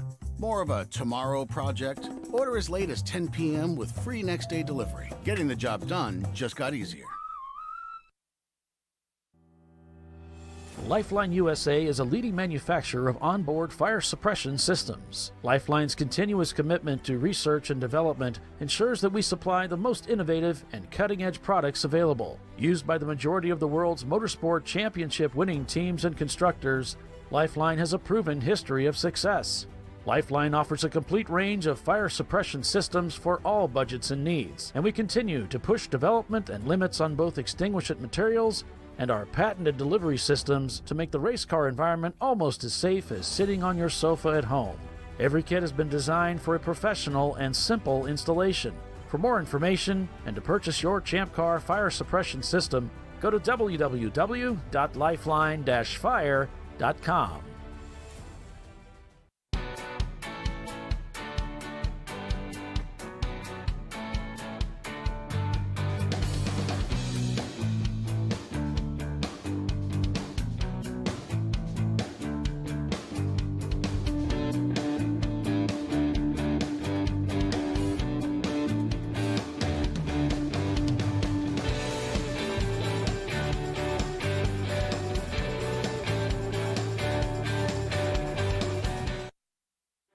Frozen rotors from Diversified Cryogenics deliver increased performance and a higher level of safety while significantly reducing braking system costs. Our proprietary 60-hour cryogenic process permanently and dramatically improves the usage life and stability of brake rotors, creating a distinct advantage in tensile strength, abrasive wear resistance, and rotor longevity. Frozen rotors. It's the cost-saving solution for better braking performance. In 1977, Bill Wood set the standard for high-performance brakes. Today, every Bill Wood product is born from racing technology and is proudly manufactured in the USA. Engineered, designed, rigorously tested to deliver unsurpassed control on and off the track. Whether it's for cruising or absolute performance, Willwood has an application for the ultimate stopping experience. Race-proven, street-ready, drive Willwood. Worn shocks and struts can be dangerous, so replace them with Duralast loaded struts to restore ride control and improve brake performance. They come with a new spring installed and compressed, so installation is safer and quicker, which means less hassle, more safety. Duralast loaded struts, available only at AutoZone. Coming up next for the TireRack.com Champ Car Endurance Series, it's the Lifeline 24-hour Classic at Virginia International Raceway, August 10th and 11th. And then it's off to Gingerman Raceway, August 24th and 25th for the Cookie Cutter Classic. To find out more information, go to www.ChampCar.org. Hey, welcome back, everyone, to the Utah Motorsports Campus. On board with Uncommon Friends, who I believe is still leading this race. I think there's maybe an issue with their transponder. They're not shown turning laps just as we went to break. Yeah. But they clearly are. So something's going on there. I've sent a message, see if I can get anything up to the race control. And just they're probably already looking at it themselves. But that's the story we have there. Uncommon Friends most likely leading the race. We've got Cremaster Racing on board with them too. They had a good race of it yesterday. Thanks for watching, everybody. Trying to get himself sorted out there.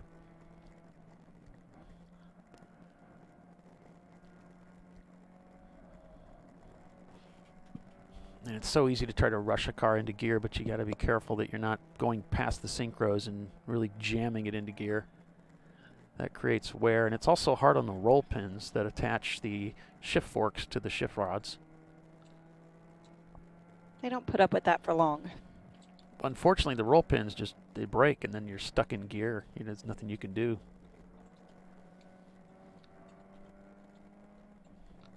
It's not an easy fix. You got to take the transmission apart or just replace it. Looks like we got the Integra in the pits right now. Is that it there? Yeah. Okay.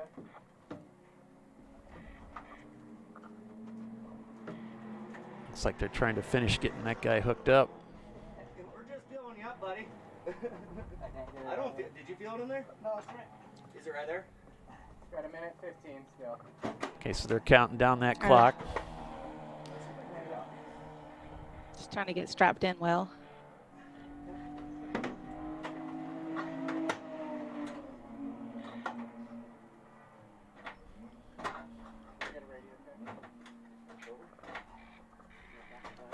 Those are neat gloves. I haven't seen those before.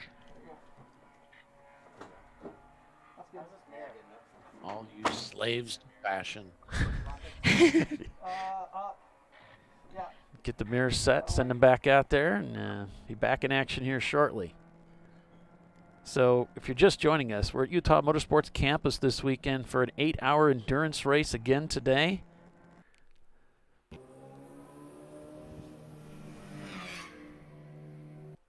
It's obviously up in the flag stand, that camera. Yeah. Looking over turn 1 now into turn 2. This is the Bandits team working on their car. They're having some additional problems with that Pontiac that won the race here yesterday. But Utah Valley University in their 1990 Miata, they're having a good run of it. Utah Valley up in second place right now. I believe they're in third. I think Uncommon Friends is actually leading this race, but yeah, not sure what's going on. Looks like they've got them. They might have pinged once there, and they got him in 6th for some reason. They'll get him adjusted. Yeah, something's going on there with the tech. They're putting the hood back on the Pontiac. So they're buttoning it up, and it looks like they're dropping the back end of the car down. They had a problem with, I guess, the rear sway bar had broken loose. That might be why they were fishtailing so much around the corners there. Yeah, well, Bruce was on the air with us. They had a spin in turn 1. Right. There's Bill.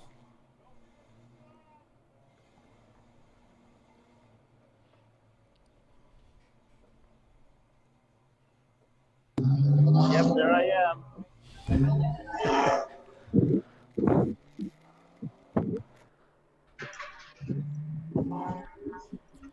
Yeah, we still don't. Yeah. It's getting a lot warmer out here right now. Oh, good. So what do you expect? No clouds whatsoever. Just little puffy ones over the mountains. Yeah. Other than that, it's windy and hot. Oh, it's hot. Okay. It's wet and detox. Yeah.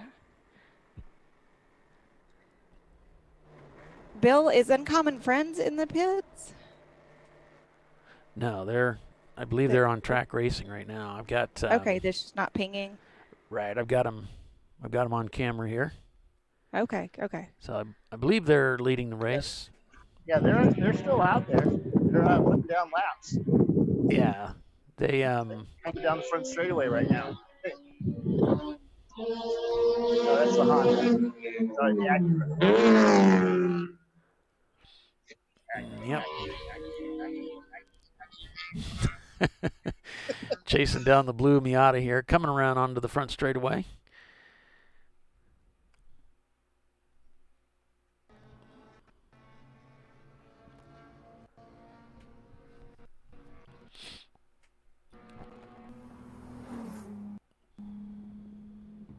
Looks like a beautiful day. Oh, yeah. Look at those mountains.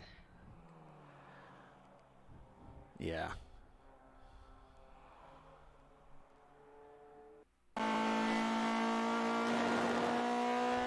Teggy Spaghetti out there, tearing it up.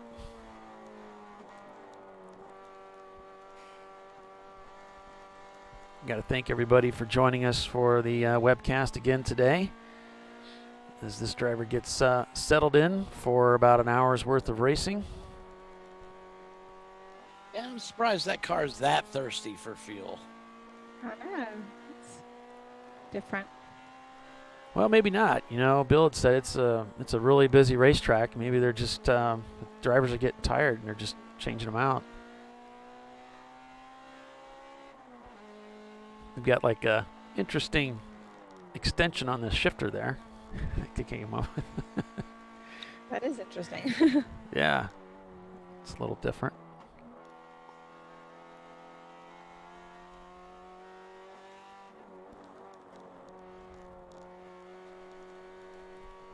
The Teggy Spaghetti team, they finished down a little ways, but they still made it into impound yesterday. They started 16 laps down, but they today they start just 10 laps down. They made some changes to the car. Protected this morning, from what we understand. Yeah, didn't they finish 4th yesterday, I think? That's what I recall. Sounds about right. Yep, they did indeed finish 4th yesterday. They would have been our 3rd A-class car. So, front-wheel drive machine on a very twisty, turning racetrack, doing pretty well.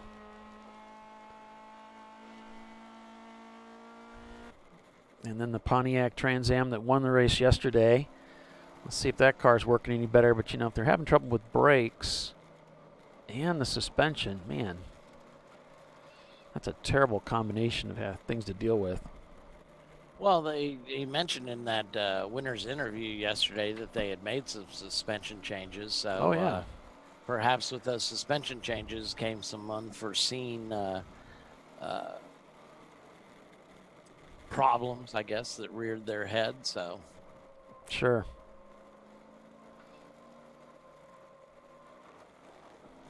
And they're using a lot of curb.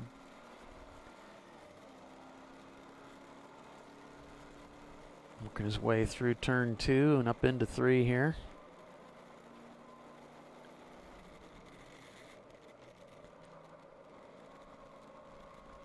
So the Pontiac finished a pretty good distance in front of P2 yesterday. Right now, still showing Uncommon Friends down in 4th place. And if you want to follow along with your favorite teams, you can do so by going to Race Monitor or Race Hero. They're both up and running right now. Now Uncommon just jumped to 2nd.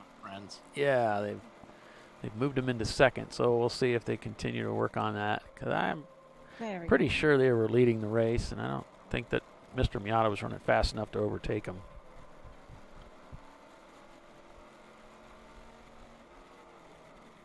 And again, I mean, we're looking at Race Hero and Race Monitor. Those are third-party applications. So timing and scoring's got the definitive word on what's going on. Right.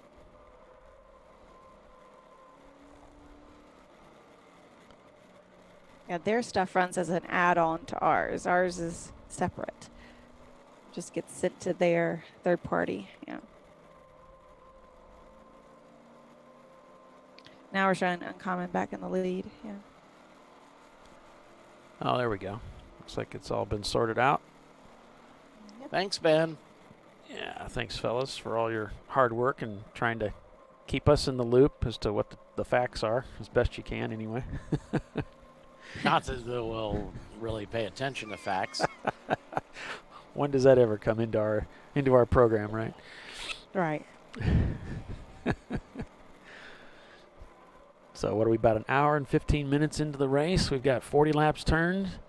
Uncommon Friends still enjoying the lead with Mr. Miata in 2nd. Cremaster Racing is in 3rd. Utah Valley is 4th, and Zoom Kaboom is in 5th.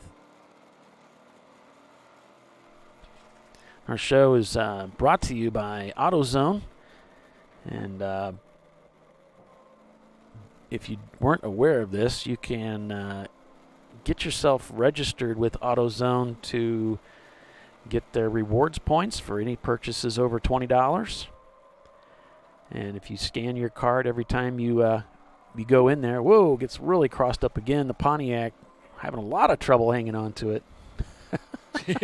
I wonder how much is that self-induced. Is he really? That was kind of crazy there. But staying busy in the Pontiac there. But yeah, I'll say he was really busy. Yeah, you can get yourself registered with the reward system at AutoZone and get yourself some points. And you can pick up their app in the App Store and get special discounts, coupons that will be tailored to your account based upon your purchases. And then, from what Bill says, you go on to the Champ Car website, the login page, and there's an additional 10% off for Champ Car members with AutoZone. Right. That's for a limited That's so time. cool. Yeah. So you want to take advantage of that soon. So keep them in mind for your starters, alternators, brakes, batteries, Wing mirrors. all the Duralast products. So if you're doing any projects, here's what I do. When I have a project going on, like I'm going to be doing intake manifold gaskets on my son's Pontiac G6.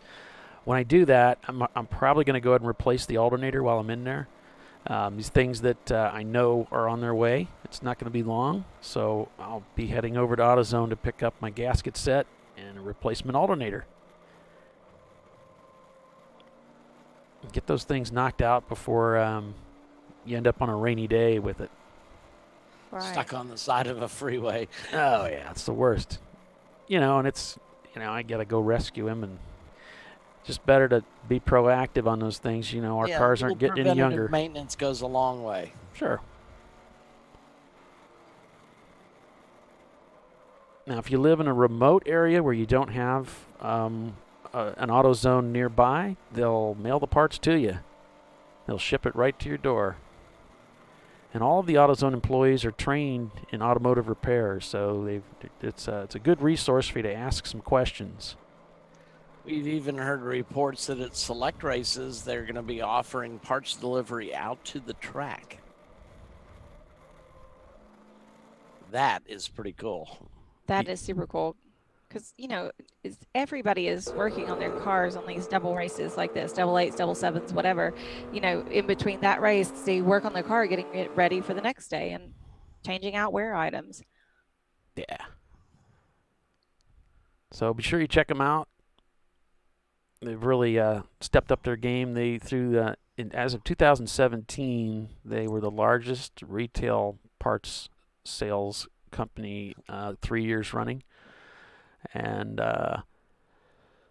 they've really stepped up their game to help people. Their theme is all about helping people get it done themselves, which I like. Well, I know in a lot of areas you can't swing a dead cat and not hit an AutoZone. Thank you for that, Doc. Over 6,000 stores nationwide, including Brazil and Mexico. And while you're at the AutoZones, go ahead and admire the posters of our smiling faces up there. Those are being plastered on the front windows of all the AutoZones in the country. So Polly, Bill, me, and Tiffany. I haven't gotten our appearances scheduled yet, but evidently we're going to be visiting a lot of AutoZones and signing our hero cards. Yeah. You haven't got it all worked out yet, though, huh? Yeah, no, I haven't. Okay, all right.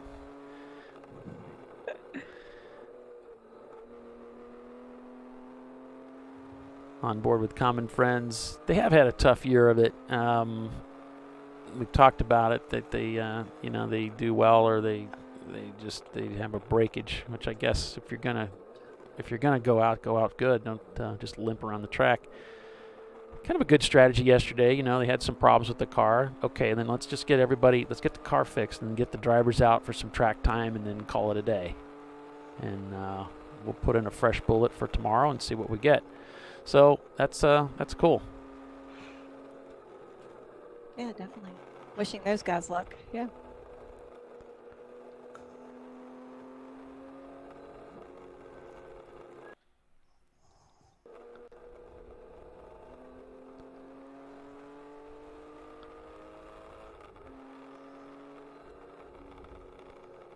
And these Z cars do pretty well in the series. It seems like the majority of the time when we have these cars in the race, they're really a threat for the front end of the field. It's that combination of the straight six, good brakes, good handling. They just do really well. And the Uncommon Frenzy is usually unique in that they put the gas tank right next to the driver, which has a balancing effect to the weight. You don't see too many cars set up that way. No, you don't. Yeah.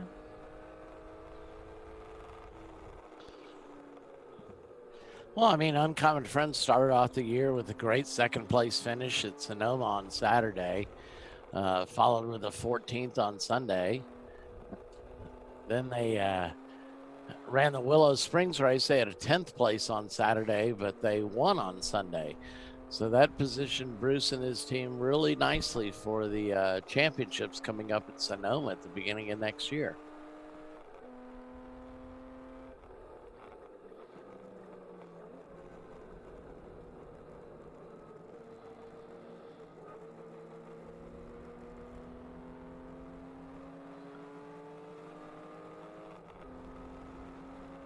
I hope they send us all out to Sonoma.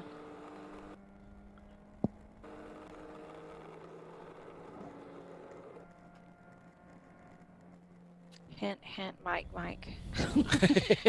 You don't think Mike's listening to us on a Sunday, do you? Oh yeah, he's sitting there in church with the earphone in his ear. Andrea yelling at him, "Pay attention." So standings are as they are that we have them, folks. It's Uncommon Friends leading the race with MR Miatas in second. Then it's Utah Valley University in their Mazda Miata. Then it's Craymaster Racing, Zoom Kaboom, Freight Dogs, Buffs Racing, Bandits, Open Source Autosport, and Willie's Bar and Grill. That's your top 10 as things stand right now. So we've got a Z car, a C-Class car leading the way with 4 A-Class cars, all Miatas. One of the very few C-Class cars out here. Yeah. Freight Dogs is a C-Class car. Open Source Autosports is C-Class, but that's it. Impact and Bucket List were also C-Class cars, but they have not made the start today. So it's rare to see C-Class cars outnumbered, but hey, it could happen. It is happening. True. Well, the Z car is having a pretty good race with the Porsche VR6 right now as they go around turn 1. Yeah, he's really carrying some good speed through turn 1 there. So it's great to see the car out there doing well and being at full steam. That's where we want to see all the cars, is at full steam. The VR6 is out of the Volkswagen. Is that right? Oh, yeah. They have the smaller version, like my Oh! Almost loses control of the Z. Manages to hang on to it. Sorry, Bill. Go ahead. No, that's all right. I'm watching too. Right on the you guys. Yeah, he lifted his hand up there like, did somebody maybe tap him? Or... Yeah, that's what I was thinking. Is he gave it kind of like, what was that all about? That would have been the Porsche, because the Porsche was right on his tail. They'll be coming around here in a few seconds, so we'll be able to see what's going on. The number 2 car, who's ever in that car has figured out turn 1. He just basically hugs that outer part of the turn and is on the throttle about a quarter of the way around the corner, where most guys are on the throttle at the exit or farther. But yeah, he just has that car. See, the 635 is still out there. I talked to them after the race yesterday. He has never raced before in his life. The owner was the one that took the car out and had never been on a racetrack and just loves old cars and had the 635, painted it, and of course the 47 is right on the back end of the Datsun right now.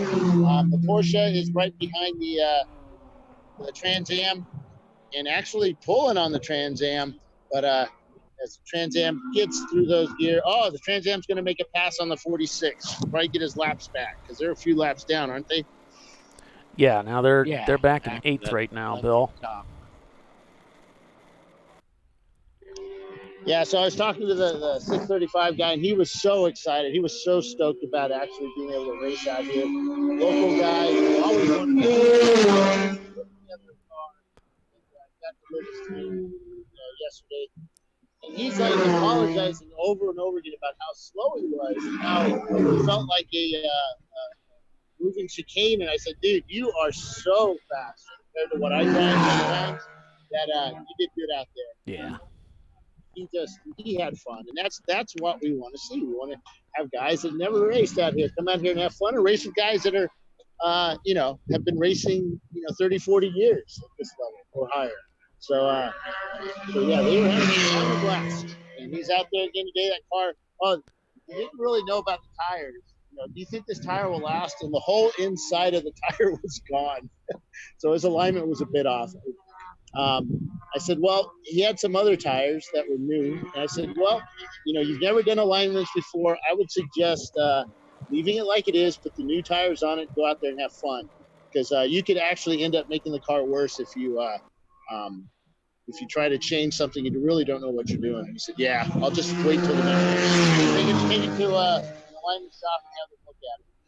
But yeah, that right front tire was seriously it had a few more laps in it, but not enough to last today. So.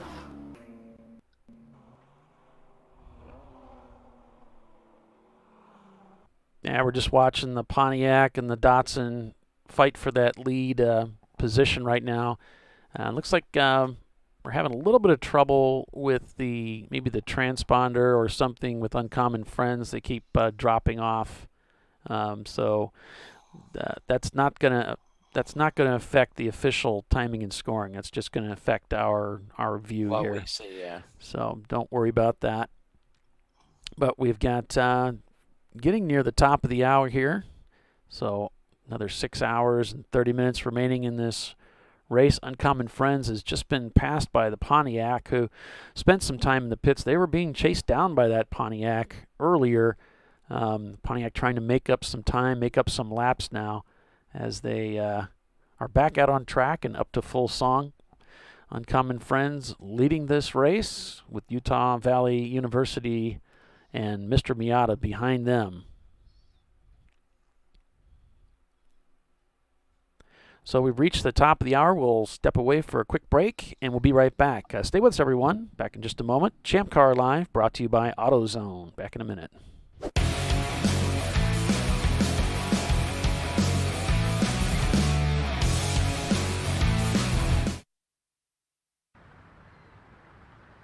I probably need new tires. You do. What if they sold tires online? We do. We're TireRack.com. They could offer lots of tires We have so many tires. and help you find the right tire. It's called the Tire Decision Guide. Oh, and they could ship them to a nearby mechanic. We shipped over 7,000 independent recommended installers. This is an amazing idea. Sorry. TireRack.com, the way tire buying should be.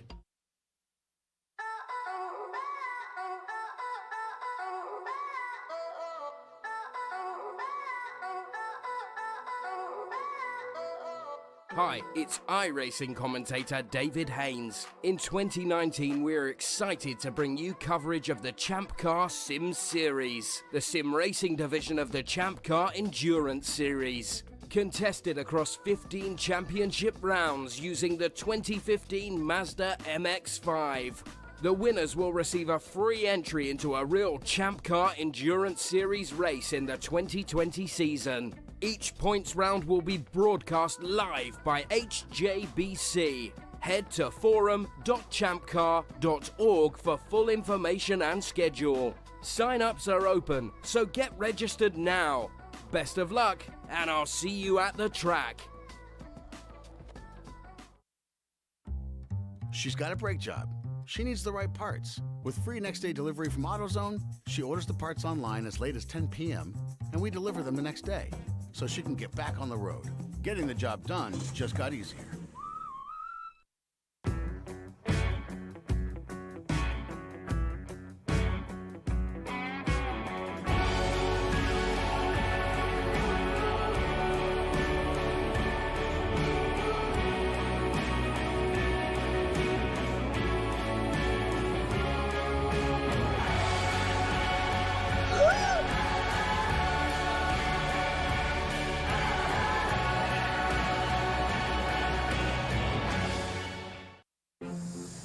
I did it. Do you see how it's... That's it. We did it. You did it. You can do it. The path to I Did It starts at AutoZone. Get in the zone.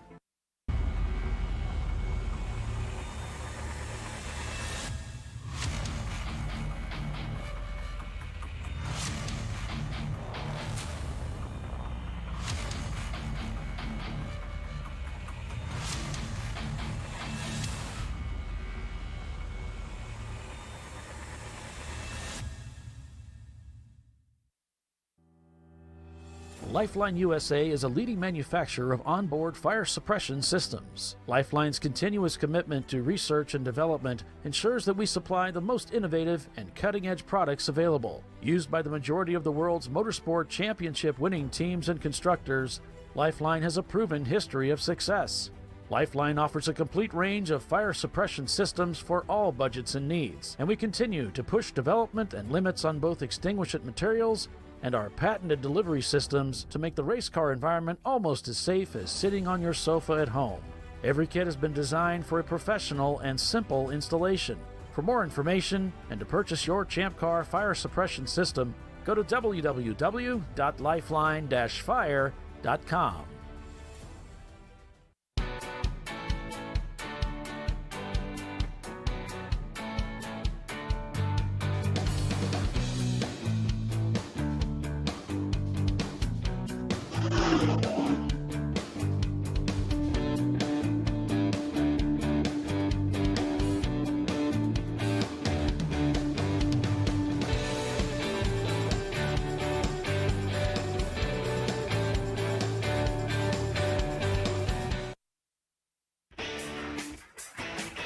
Located in Northeast Ohio with 40 years of combined experience, Money Shift Racing knows how to deliver performance and safety, offering everything you need to get drivers ready for race day.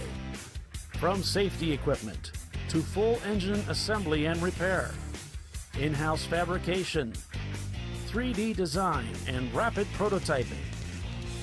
Money Shift Racing. Performance done right. Coming up next for the TireRack.com Champ Car Endurance Series, it's the Lifeline 24-hour Classic at Virginia International Raceway, August 10th and 11th. And then it's off to Gingerman Raceway, August 24th and 25th for the Cookie Cutter Classic. To find out more information, go to www.ChampCar.org. Yeah, welcome back, everyone, to another weekend of wheel-to-wheel endurance road racing action in the TireRack.com Champ Car Endurance Series, brought to you by AutoZone here on ChampCar.Live. It is the Salt Lake 8s at Utah Motorsports Campus, 2 8-hour races in Tooele, Utah. And as mentioned, we've got VIR coming up, Gingerman, and then it's Thompson over in Connecticut, August 31st. That's a 12-hour race on that Saturday. And then it's off to Nelson Ledges, a 24-hour race, September 7th and 8th. Still plenty of space available there if you want to come race the 24 hours at Nelson Ledges with us this year. Anybody that missed it last year. And then we've got September 21st. We'll be at Sebring. Then it's off to Hastings in Nebraska, September 21st and 22nd. And then Harris Hill in Texas, the 28th and the 29th. That rounds out September. So looking forward to busy month. That. Yep. Now, I know that we've got Mr. Miata. Looks like they're in the pits right now. And I think we're still having some issues with the with our feed from Uncommon Friends. So although we've got the video, I think they're actually leading the race. So, but other than that, we've got Mr. Miata. Looks like they're in the pits right now. They've been out there for a little over an hour and a half. So they'll be pitting a little bit early, but we're not sure what the situation is with that team and that car. So they're in the pits right now. And a look at turn one as that car comes through. And one of the other cars we've been following pretty carefully here is the Pontiac Trans Am that won the race here yesterday. Just really sliding that car, and those tires protesting as they go through the corners and just heaving that car through the corners. So it's obviously having a lot of fun out there. Throwing that car around. Yep. than chasing after it. That's a Mike Chiswick car if I've ever seen one.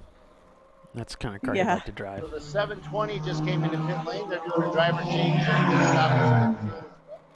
Okay. A little too close to the wall. Oh, really? So it takes a little bit for teams to realize they don't need to pull right up against the wall. Uh-huh. Because if you need to get that passenger side door open, it's kind of a pain in the butt. Do when your guy's right up against the wall. Another car is coming in, the green Miata. Green Miata's coming in. Yeah, I think that's the Utah Valley guys.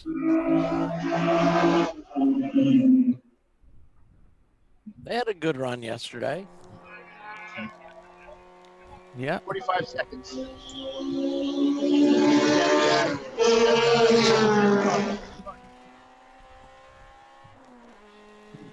On board with Teggy Spaghetti. Currently hold the fastest lap time of the day with a 1:48. They're the only team down in the 140s. They're in 10th spot right now, 9 laps out from the lead still. So we're showing Buffs Racing, Mr. Miatas, and Utah Valley all in the pits right now with Uncommon Friends in the lead of the race. But I like how this car hustles around the track. Looks like a lot of fun. Really does. You know, I didn't think when I first started driving racing front-wheel drive cars, I did not think I was going to like it because, you know, we've always leaned towards the rear-wheel drive cars, but it was really a lot of fun. It was a little different, but it was a ton of fun, which you can kind of get away with. Yeah. I like how the car kind of hops around a little bit. That's fun. Then, you know what? Another track that does that, it's so perfect, is Nelson Ledges. I've done some laps out there since they repaved it. And they've kept some of the bumpiness, but most of it's gone. Most of it's smooth as glass. But there's a few bumps on the front straightaway as you get set up for the turn one. You go sailing underneath the bridge, and the car kind of hops around a little bit. And then just as you get to the braking zone, the car settles down. It's perfect. But it's that's just kind of fun. A track. I think we're going to break 1,000 laps out there this year, Oh, Paulie? yeah. I forgot all about that. We almost did 1,000 laps there last year. Really? Yeah. Wow. It all comes down to the yellows and everything. I don't remember. We got close, didn't we, Bill, or Doc? Yeah, we did. Hang on a second here. I'll go do some research here. Hey, Paulie, what if we brought a fast car to the event, like the MR2? You could probably hit 1,000 laps in that car there. That's what we need, a little bit of speed creep. Yeah. we can kick butt on those little RX-7s. There you go. The answer for everything is MR2. The MR2 has to be faster than the RX-7. I bet they got a bigger fuel tank than we do, though, in the MR2. Well, they have that V6 too, so it's a pretty quick car. Okay. I don't know if I've raced. I raced them when they had the old ones. I don't think I raced them when they had the upgrade. That V6, and they got it finally tuned in. I don't think I've raced these things. But I think your car, with the aero, though, you could carry a lot of speed around those corners. Yeah. And we've done lap. We actually held the lap. We had 951 laps last year. That's a lot of laps, though. Yeah. 50 laps. That's what, an hour? Yeah, the best lap was with GMS, who won the race, was a 1:17. Most everybody else was in the 1:20s as their fastest laps. Oh, they're quick. And I think we were in the 1:20s with the on the old track, so we wouldn't have been that much faster. But you've made improvements to the car, though, since then, though, Bill, haven't you, with the aero and everything? With my car? Yeah. No, it's the same. Okay. Yeah, it's the same. I mean, we got better, but there you go. I haven't raced in so long. I'd probably be in the 3s.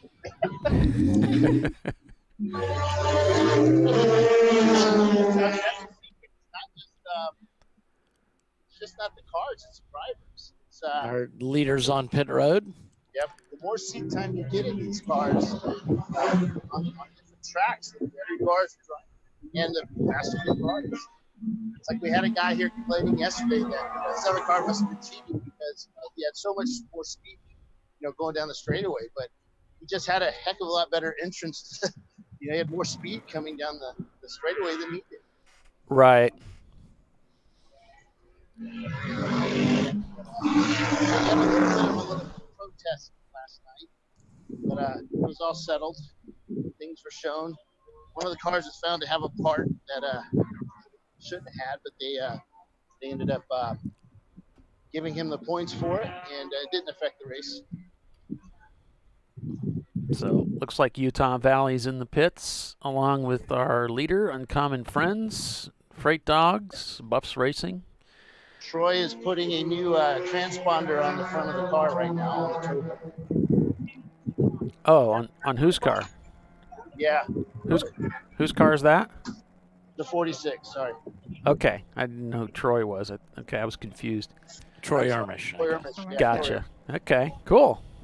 That'll help keep things straight. I know if they have trouble with the transponders, the tower is quick enough to catch it, and they just manually score you like we did in the old days. So they've got a really large Yeti cooler in the back of this car for their cool shit. Nice. Utah Valley heading back out. Yep, they just left pit lane.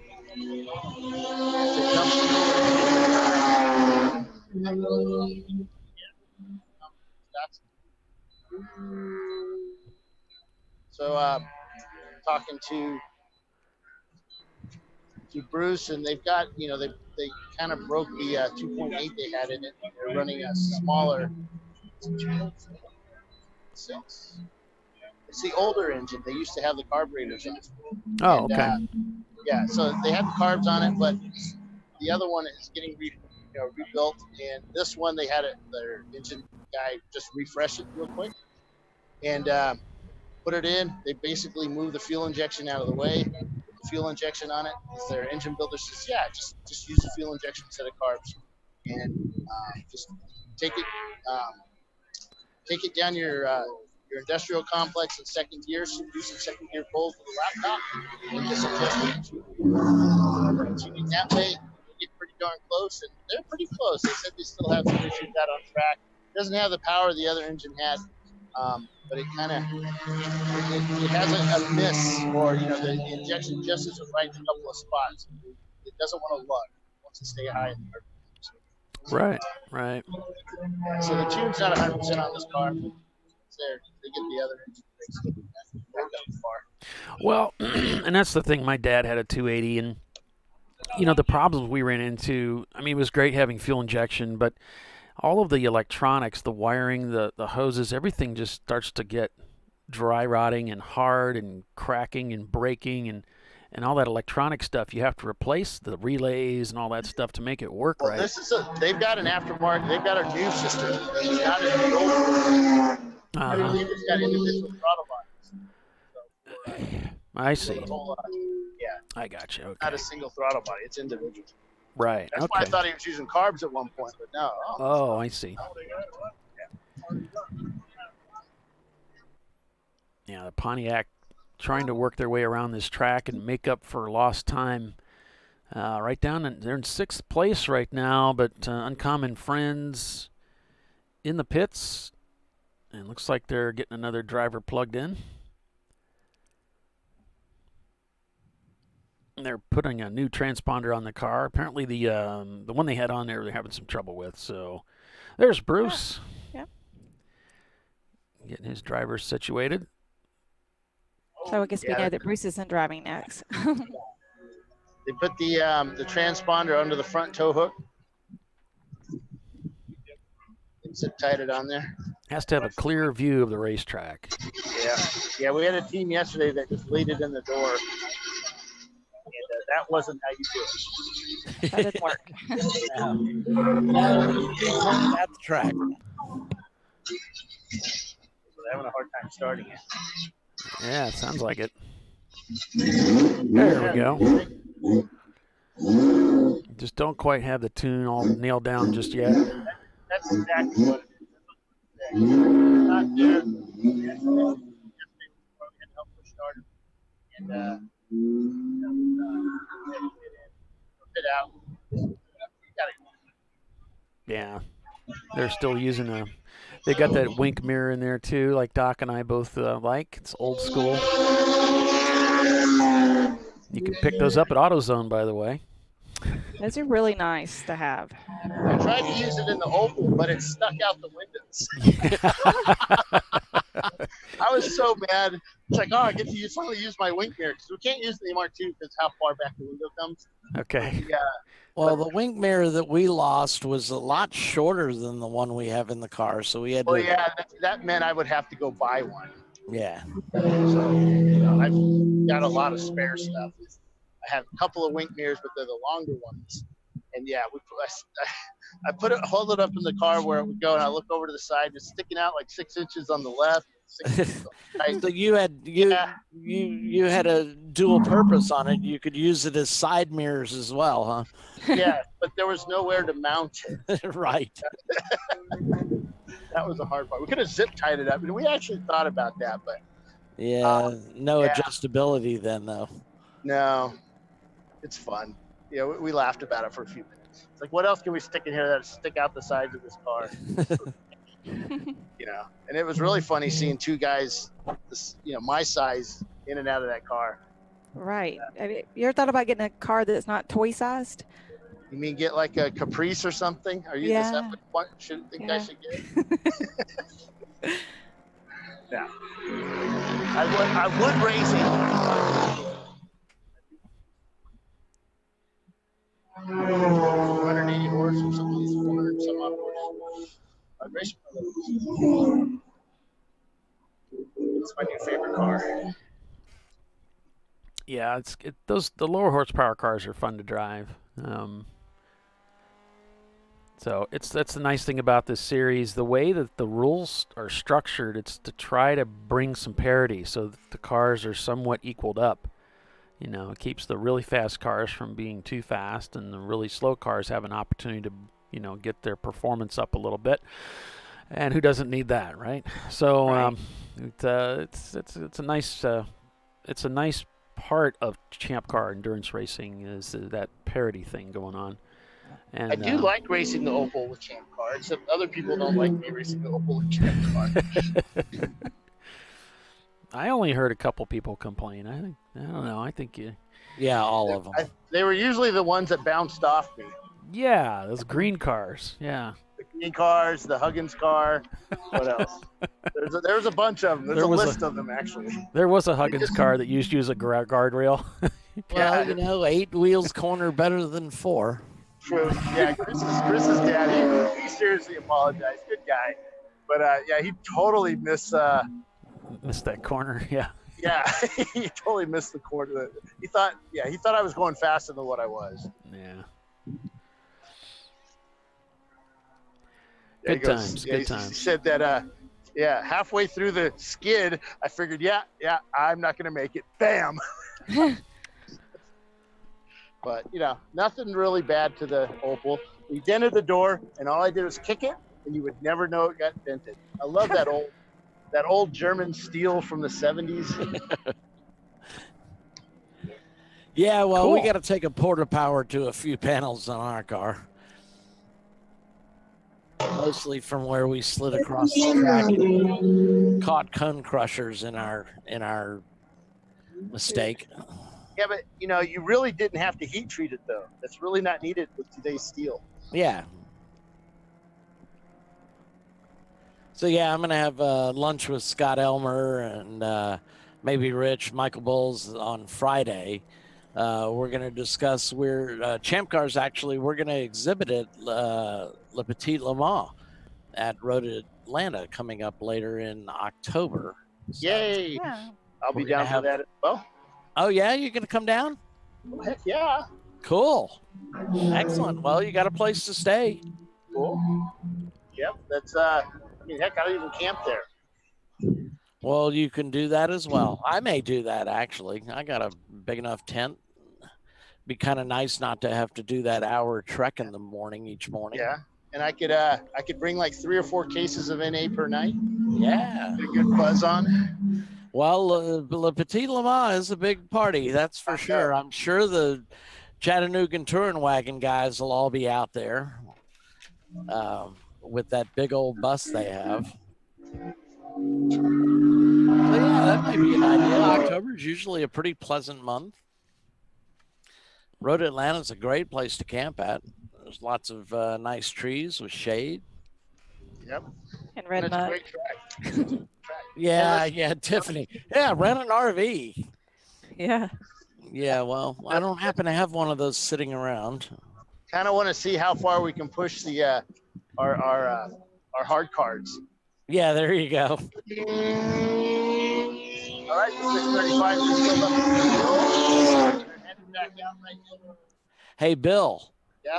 We'll just do it as a fact-finding mission, of course, because the new tower is going to be in play. That's right. Oh, is it up and ready? Yeah, it will be by Petit Le Mans, and plus the showers now have hot water. What? Well, yeah, it only took 30-something years, but just remember, we're there to work the expo. So. Oh, absolutely. Yeah. So yeah, I think we're gonna have the Cone Crushers 944 out there and Running Bulls Racing 30 out there exhibiting. So I'll be able to go over the Cone Crusher car bolt by bolt. Yeah. I'm kidding. I forgot why they ruined one of my cameras. And Teggy Spaghetti putting the pass on the Bandits Pontiac. All right, there goes the 635 back out on track. But yeah, we'll have some giveaways. We're going to get a big plasma screen to show some of Paulie's excellent work on it, promoting our series. I'm sure there'll be some giveaways, koozies, and the like. So it should be fun. Paulie has definitely put together some fantastic videos. Oh, you know, the stuff that we shot at Indy. You know, we just seems to be, everything's just getting better and better. Yeah, I've failed to get any good shots in Indian because I've been doing other things, but the next race we will, I promise. Sorry. Well, you know, you got 5 jobs to do, Bill. I mean, why can't you do all 5 of them to perfection? We're really impatient my here. My boss is always yelling at me like that. Why can't you do more? Yeah. Or is it Amy that says that to you all the time? Why can't you do more? Yeah, exactly. What was I going to say? Oh, yeah, so and at Petit Le Mans, Doc will also be there to autograph. Oh, yeah. Yeah. Oh, yeah, He's in absolutely. high demand, we've got no promises. 3 autograph sessions scheduled. Yeah, wheelchair ramps all ready to go. Oh, jeez. People that do my hair plugs will be out there as well, Bill. Hair plugs. It'll be a good time had by all. That some will not remember because of their age, but oh man, the beatings, they will continue. Will continue until morale improves. Doc will have some education sessions. Doc will I'm probably pretty glad I couldn't hear that. I said we're going to have some education sessions. Doc will hold on. Doc will be showing everybody how to use a fire extinguisher. I say this 4,000 miles away. You're safely away, but you will be tucked in a booth with us in VR in just a few weeks. Yep. That's true. God, I got to get ready for that. Oh, the pictures last year of you in the booth asleep, Bill, were epic. That was not me. We got a lot of mileage out of that. It was definitely you, my friend. I like it. If I get the pit stall I requested, we'll be able to hear my my gas station driveway bell. Why is Bill standing on that? Acura Integra taking turn 1. He brakes really, really late. Got some really good brakes on that car. And Bill, can you check Slack if you saw that? Looks like Bandits might be coming into the pits again. Yeah. Yep, they're rolling into pit lane. I don't know if this is another. Now, you know, yesterday they were doing full 2-hour stints without having to pit. So I still marvel at that. Yeah. So they've come into the pits. We go back out on. Look at how beautiful the sky is out there in Utah. What a great racetrack. Great venue. You know, it's too bad you don't have more people take advantage of this racetrack because it's just a. Yeah, I mean, the facilities look first rate. Yeah, it's really it is first rate. It's just gorgeous out there. They've got some new ownership out there, and they're doing a great job with it.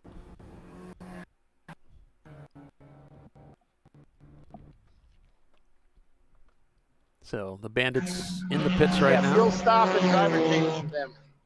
All right. Thanks for that, Bill. We got a chance to talk to Bruce Mills, who's the team owner and one of the board members of the TireRack.com Champ Car Endurance Series. And he's out here this weekend with his Datsun Z, and they're currently in 5th spot. I don't know if that's completely accurate or not, but that's where they have them scored right now. So we got Cremaster Racing. Cremaster's leading the race with Zoom Kaboom. Mr. Miata's. Utah Valley is 4th. Uncommon Friends. Bandits is in 6th. We got Buffs Racing in 7th. Open Source Autosport is 8th. Teggy Spaghetti's in 9th with the fastest lap time of the day, that 1:48. And then it's Freight Dogs in 10th. Behind them, Willie's Bar and Grill, Impact, the 2 Impact cars, and the Bucket List Brigade. Those 3 aren't turning laps today. Yeah, I think the had a report that the BMW went home with a warped head. Yeah. And Impact, they had a disastrous day yesterday, finishing in 13th and 14th. And today they have not started. So we haven't talked with the team to find out exactly what happened. But I think we heard the Mustang blew an engine, if I recall correctly. Don't know what happened to the BMW. So it looks like Cremaster's coming into the pits there. Your leader in the pits right now, as they've that'd be about right. full And 2 we're at hours. the 2-hour mark. Yep. New driver hopping over the wall now. On board with Utah Valley. Can expect to see a lot of these teams duck into the pits who are managing to get that full 2 hours. Zoom Kaboom, another team that did well yesterday. Well, Utah Valley's already pitted. Oh, that's right. They did pit early. So they might be a little off sequence. Then we've got Zoom Mr. out here. Miata's pitted as well. Correct. 10 laps ago. That's right. I remember. Seems like people are pitting a little earlier than they did yesterday, some of them. Right. We're just now approaching the 2-hour mark, I right? haven't seen Cremaster pit yet. No, they just pitted. Okay. Yeah, we just followed them in. So Zoom's out gotcha. there leading the race right now. I wasn't listening. Oh, that's all right. I don't listen I was either. too busy looking. I can't do 2 things at once. Anybody that's seen me drive knows this. Uncommon Friends has made a driver change, taking fuel. Yeah, the Porsche's in right now. They're coming down pit lane. They're Have we seen as a flag. Zoom Kaboom on pit road yet? The 184? No. I don't think so. I think there's a Miata in pit in right now. I don't know who that is. 80? Is that? They're the 184 car. Cremaster. Cremaster, Zoom's still on the track. We've got him on camera. Well, 919 He's got has to be coming in pretty soon. Yeah, they're going to have to. Yeah, there's people getting out of their garages now. A lot of guys aren't on pit lane. They're in their garage. And just got a word from the tower. They're looking at the timing and scoring and see if what we're getting back is accurate according to what the facts are. So, anyway, we've reached the bottom of the hour, so we're going to have a quick break here and be back in just a few minutes. Stay with us, everyone. You're watching Champ Car Live at Utah Motorsports Campus, brought to you by AutoZone. Back in just a moment.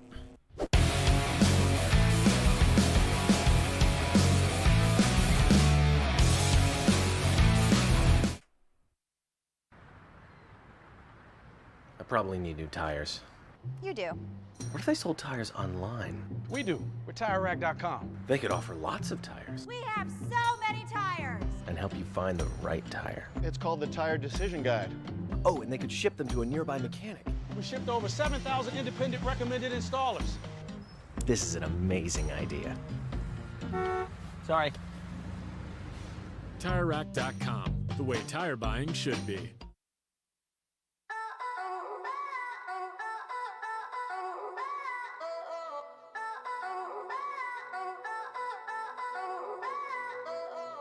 Hi, it's iRacing commentator David Haynes. In 2019, we're excited to bring you coverage of the Champ Car Sim Series, the sim racing division of the Champ Car Endurance Series. Contested across 15 championship rounds using the 2015 Mazda MX-5. The winners will receive a free entry into a real Champ Car Endurance Series race in the 2020 season. Each points round will be broadcast live by HJBC. Head to forum.champcar.org for full information and schedule. Sign-ups are open, so get registered now. Best of luck, and I'll see you at the track. She's got a brake job. She needs the right parts. With free next-day delivery from AutoZone, she orders the parts online as late as 10 p.m., and we deliver them the next day, so she can get back on the road. Getting the job done just got easier.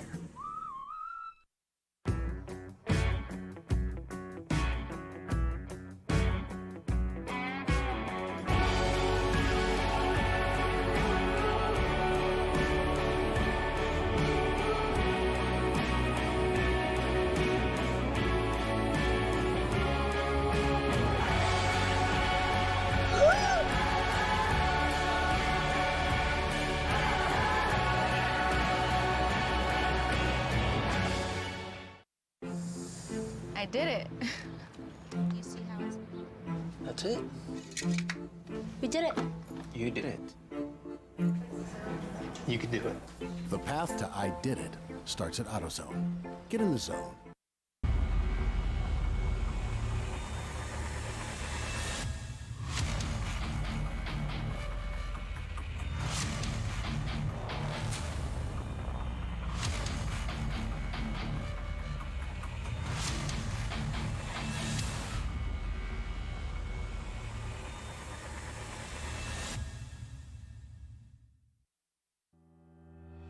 Lifeline USA is a leading manufacturer of onboard fire suppression systems. Lifeline's continuous commitment to research and development ensures that we supply the most innovative and cutting-edge products available. Used by the majority of the world's motorsport championship winning teams and constructors, Lifeline has a proven history of success.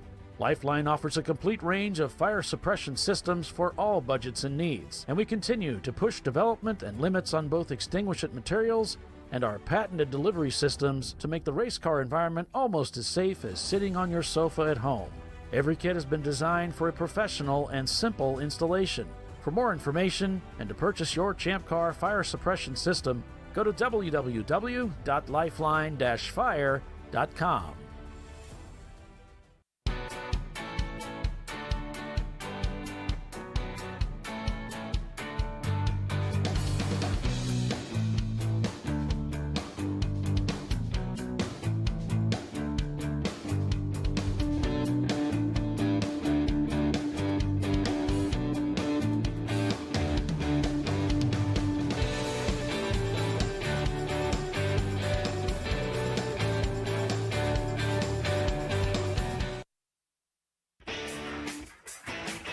Located in Northeast Ohio with 40 years of combined experience, Money Shift Racing knows how to deliver performance and safety, offering everything you need to get your vehicle and drivers ready for race day.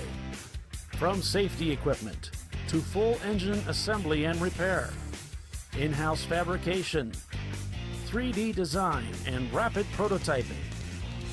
Money Shift Racing. Performance done right. Coming up next for the TireRack.com Champ Car Endurance Series, it's the Lifeline 24-hour Classic at Virginia International Raceway, August 10th and 11th. And then it's off to Gingerman Raceway, August 24th and 25th for the Cookie Cutter Classic. To find out more information, go to www.champcar.org. So excited for the big VIR race coming up. Still some spots available, folks, if you want to get into that race. Check it out. Welcome back, everyone, to the TireRack.com Champ Car Endurance Series, brought to you by AutoZone here on ChampCar.Live. It is the Salt Lake 8s at Utah Motorsports Campus, 2 8-hour races at Tooele, Utah. On board with Zoom Kaboom, and as you can see, timing and scoring has been updated. We've got Uncommon Friends scored back in the lead of this race. in their Datsun Z car being pursued by Mr. Miata's and Utah Valley University. Zoom Kaboom in the pits with Cremaster Racing back in 5th. Teggy Spaghetti is 6th. Buffs Racing Bandits still trying to recover down there in 8th spot right now, but they are back out on the racetrack. You know, they came in for another pit stop, so their sequence is a little messed up, but they just took fuel, changed drivers, and they got a new driver out there and turning laps. Back at it. Yep. Get Doc unmuted here. Sorry about that, Doc. Oh, I wasn't saying anything anyway. Oh, okay. All right. Just a reminder, something's happened over the evening hour that's really grieved my heart, folks, and I just want to share it with you how important it is. You know, some states in this great land of ours do not require the use of motorcycle helmets. Please do wear your motorcycle helmet nonetheless. You know, some friends within our circle, unfortunately, were out riding a few days ago celebrating a 40th birthday, and an accident took place. The two were critically injured in the hospital. One of them passed away this morning. So it's just desperately sad, and it's just unnecessary. You know, we've got fantastic protective gear. Doc, I know you've been in some accidents as a racer. I've been in an accident that was kind of scary, and fortunately I had my helmet on. So please, just want to encourage you folks. It's fun to have the wind in your hair, but it's also a lot more fun to have you home safe afterwards. So oh yeah, please absolutely. take that to heart. I mean, I always subscribe to all the gear all the time. I got knocked out one time in a dirt bike wreck, and my exhaust pipe was aimed right at my helmet, burned through most of the layers of that helmet. Wow. Yeah, I've got there's a Honda motorcycle shop not too far from here. The guy that bought my vintage bike owns that shop. It's called Redline Honda. He used to be a racer too, and he's got some helmets on display. Unbelievable ground. I mean, grinded that helmet down on one flat on one side, like you thought it would have gone all the way through it, or he had hit the pavement and slid. So anyway, no, yeah, I think all of us except Tiffany have been into motorbike accidents. I was in a 4-wheel accident. There you go. Yeah. I try to stay away from the 2 wheels. That I don't do well with it. Two kind of motorcycle riders: those that have had a wreck and those that are going to. And you can be a member of both clubs at the same time. Yep. Yeah, mine. I wore all the. There was the one time I did not wear my gloves. I got my hand tore up pretty good, but the rest of me was okay. Helmet survived. Helmet kept. I got hit by a car. Well, you know, after a motorcycle accident, when you go to the hospital, if the attendees see you're geared up and stuff, and we're riding, you know, with the right gear and everything, they'll take it nice and easy. They'll give you a local anesthetic a painkiller when they scrub that pea gravel out of your arm or your leg. Yeah. But if you're not geared up correctly, they won't use that local because they want you to remember that little lesson. Yeah, they used they had to use, it's sort of like a wire brush to get the asphalt pieces out of my arm. Ow. You know, the skin was shaved off, so it didn't matter anymore. I was hurting in other areas much more. Right. You know, but and they took my helmet. They had the helmet in there. They were looking at it. So fortunately, it didn't bang up my noggin. But I wasn't wearing my leather jacket that day. It was hot, and I took a beating. But you know, that helmet. They said that I would have had severe head injuries if I hadn't been wearing the helmet. And I do remember seeing the underside of the car that I had slammed into at one point as I was cartwheeling across the asphalt. You too, huh? Yeah. Yeah. It's funny looking at a muffler and you're sliding. It's like, why am I looking at this muffler? I'm pretty sure the your thickness idea of the funny helmet. and mine are different, Bill. Yeah. I'm pretty sure the helmet kept me from getting underneath the car, actually. It was unreal. Well, the car was in the air when it jumped my bike, so.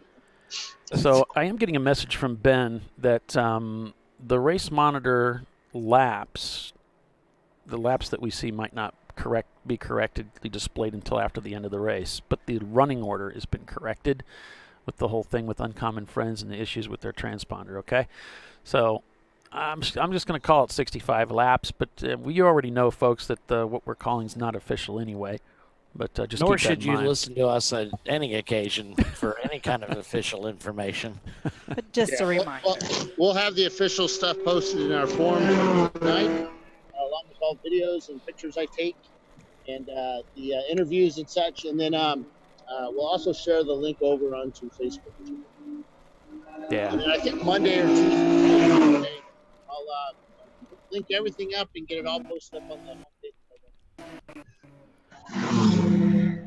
Yeah, so your leader right now, there they go by into turn 1 again. It's Uncommon Friends in their Z. Then it's Mr. Miata's, Utah Valley University, Cremaster Racing, and Zoom Kaboom. They just turned their fastest lap time of the morning.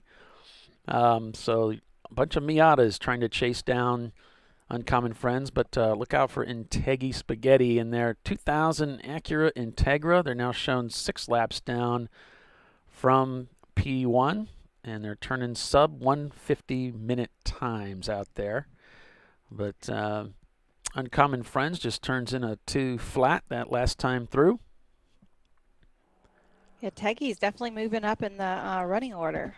Oh, yeah. So Zoom just set their fastest time of the day. It's all these new drivers getting in the car. Yep. Next round.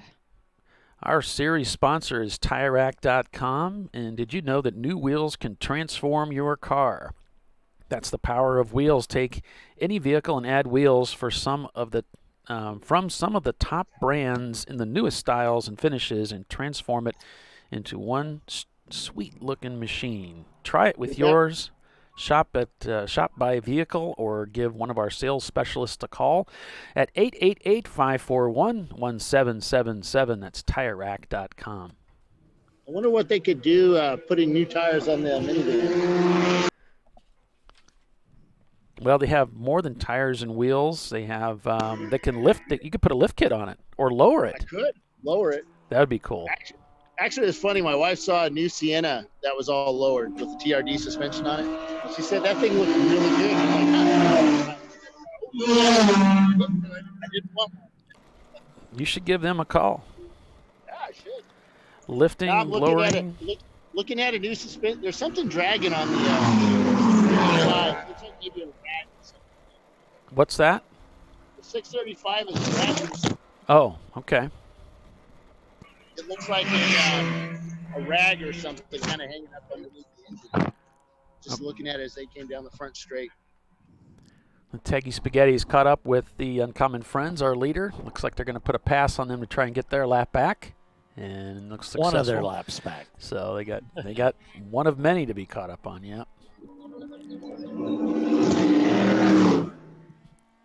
They're on quite a charge today. I think they're looking good for the win today if things hold together for that Integra. So whether you're lifting, lowering, fine-tuning, or otherwise lighting the way, so if it's lights, suspension, brakes, charging system, engine tuning, wheels, tires, lug nut locks, or mud flaps, or wipers, TireRack.com has products to take things to the next level.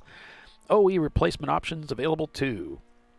We're here to help. Search by vehicle at TireRack.com or give one of our sales specialists a call at 888-541-1777. And also on the Tire Rack website, they have a video center, so you can learn a lot about tires, wheels, suspension. Yep. They have a whole bunch of videos you can watch. Well, that's how I bought the tires for my truck. I looked on their site, and they gave recommendations for the type of driving and towing we were doing, and it was a big difference in the type of tire I would normally buy versus based on their recommendations. I'm really happy with it. Okay. Well, I like ordering through them online because the tires ship out of Georgia, but I have them shipped over to the installer out in Anderson, South Carolina, so then I don't have to pay state income tax. Yeah, there you go. Cheat the system. Hey, if I can save $1, I will. Oh, heck yeah. Heck yeah. Well, they also do heat cycling. So back in the days when I was running slicks, that was really really handy just to have them heat cycle them for me. Yep. Tire Rack will be sponsoring the AMP race as well. Well, that's a good race for them to sponsor because that track can eat some tires. They need to offer gift certificates. So I can tell my family when they're asking me what I want for Christmas. Most of the time I'm like, well, you probably wouldn't understand. I can just tell them, go get me a Tire Rack gift certificate. They do offer that stuff. They do? Yeah, I'm Yep. sure Tire Rack Yep. has gift cards. Yeah, they do gift cards because that's what we purchase them to give away at races. Okay. I didn't. They I don't wasn't get sure to if they keep that do. big check. They don't get to keep the really big check that we give them. We ask for that back. Oh, I can just see him walking in the bank with that, right? Yeah. Hey, you know that you can. Not trying to give any ideas, but No, I made it so you can't. Okay. Yeah, I was afraid of that. Somebody would take it. I can see Mike now, Bill. Bill?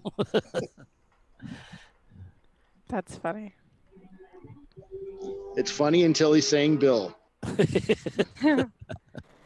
It was all his idea. The two of Mike's favorite words, no and Bill. And they're often used in conjunction with each other. Right. I'm sure if he had $1 for every time he said either of those, Yeah. we wouldn't see him again. Daily occurrence.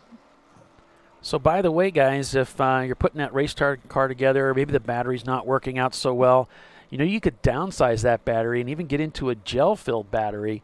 It's going to hold up a lot better to endurance racing. Over at AutoZone, their Platinum Series batteries are gel-filled, and they have glass plates, glass pack plates, so you can mount those batteries on their side, upside down, whatever, and they'll hold up to the rigors of endurance road racing. So be sure you check them out. You can go to their website and find out more information, or just stop by your local retail outlet.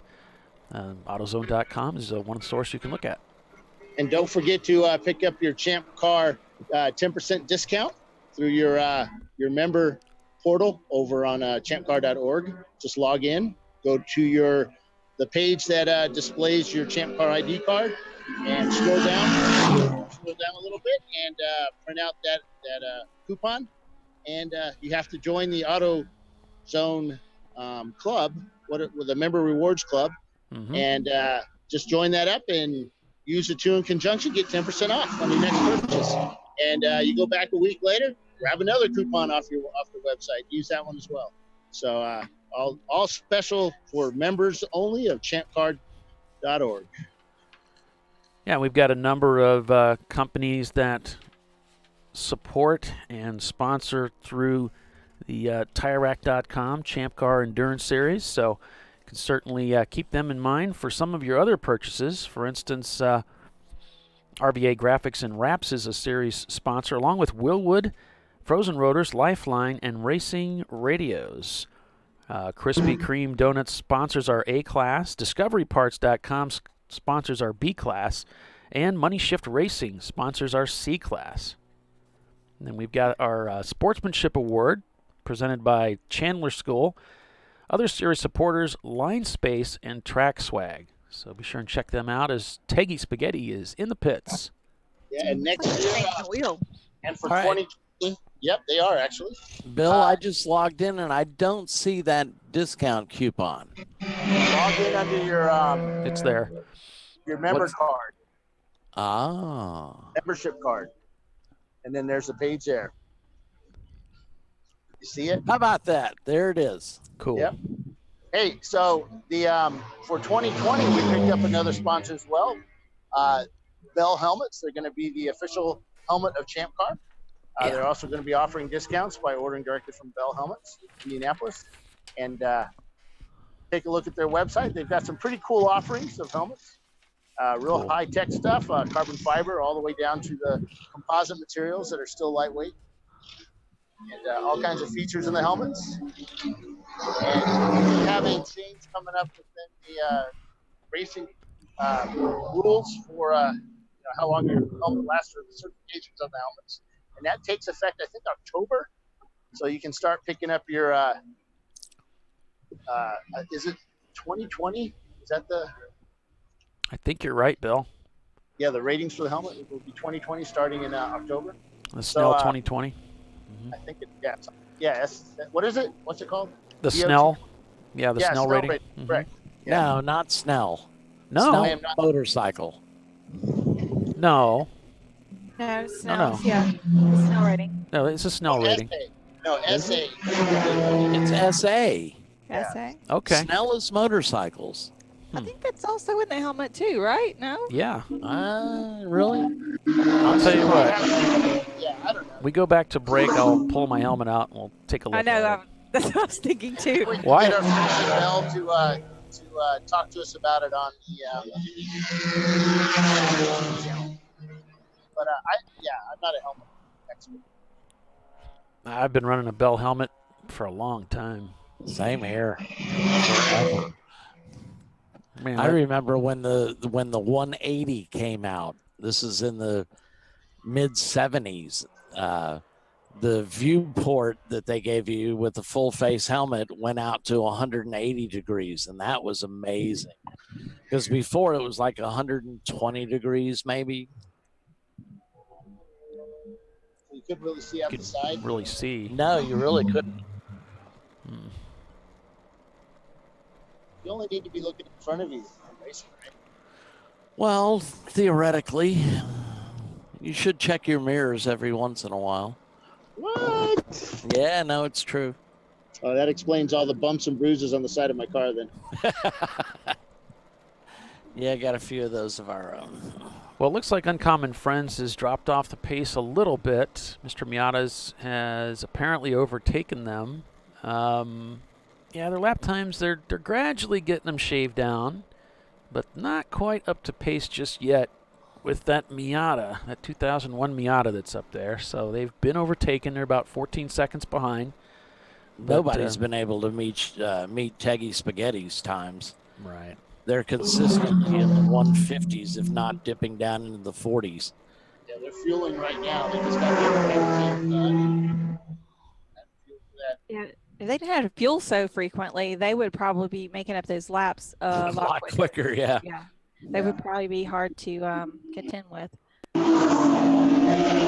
one of those drivers has this is their local track. Ah, okay. So that helps them a lot as well. Yeah. Yeah. So Uncommon Friends continue to fall back just a little bit as they're just under the 2-minute mark now on these lap times. So continuing to shave away those lap times as they become more and more familiar with the racetrack.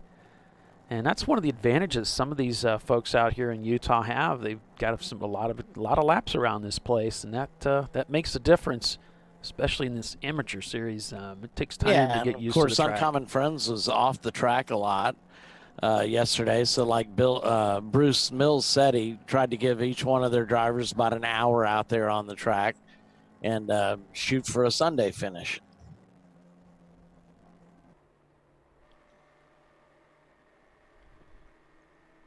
Yeah, on board with Utah Valley University right now. They're in second place right now. And then Cremaster is right behind them. Back about It's pretty cool seeing one of the school teams up at the top. That's really neat. I really like that. I know Vince Laparo is probably going next because Vince has a new program coming out for homeschool students and for I believe it's higher ed as well for schools. A program that for schools to actually compete against each other on the Champ Car scene or Champ Car events. Yeah. For points and what school is going to come out on top. Virginia Tech has a school. The Utah Automotive School here has one.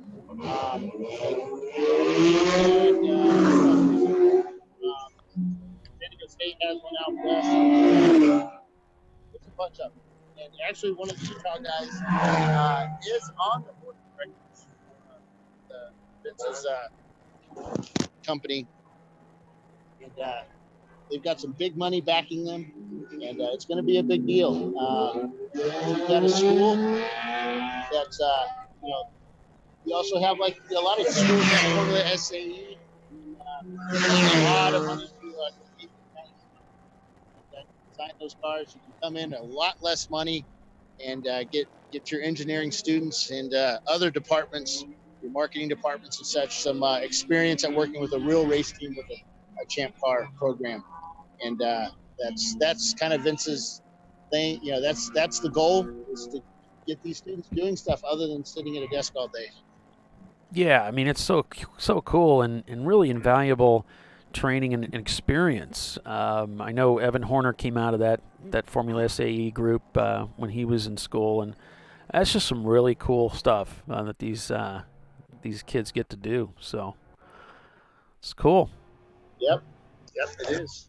And I know when I went to high school in Texas, drag racing was part of the curriculum. Sports curriculum. Yeah, cool. Yeah, Virginia Tech has bass fishing. I'm like, keep telling Ian he should have just gone to Tech and joined their bass fishing. Yeah, there's a couple of bass fishing programs out here in Georgia as well, and of course we've had. I live on Lake Hartwell, and we've had Bassmasters up here the past 2 years, and well, I mean it's something to see some of their rigs. You know, they look like NASCAR drivers up on the top of their boats. I mean, yeah. Well, what was cool is you know, their show pickups that tow the show boat and the show trailer are towed by another dually entirely. So and they're loaded up on the trailer as well. So it's kind of like, wow. Yeah, schools are looking at alternative ways to teach students, and these are some of the ways to do it. And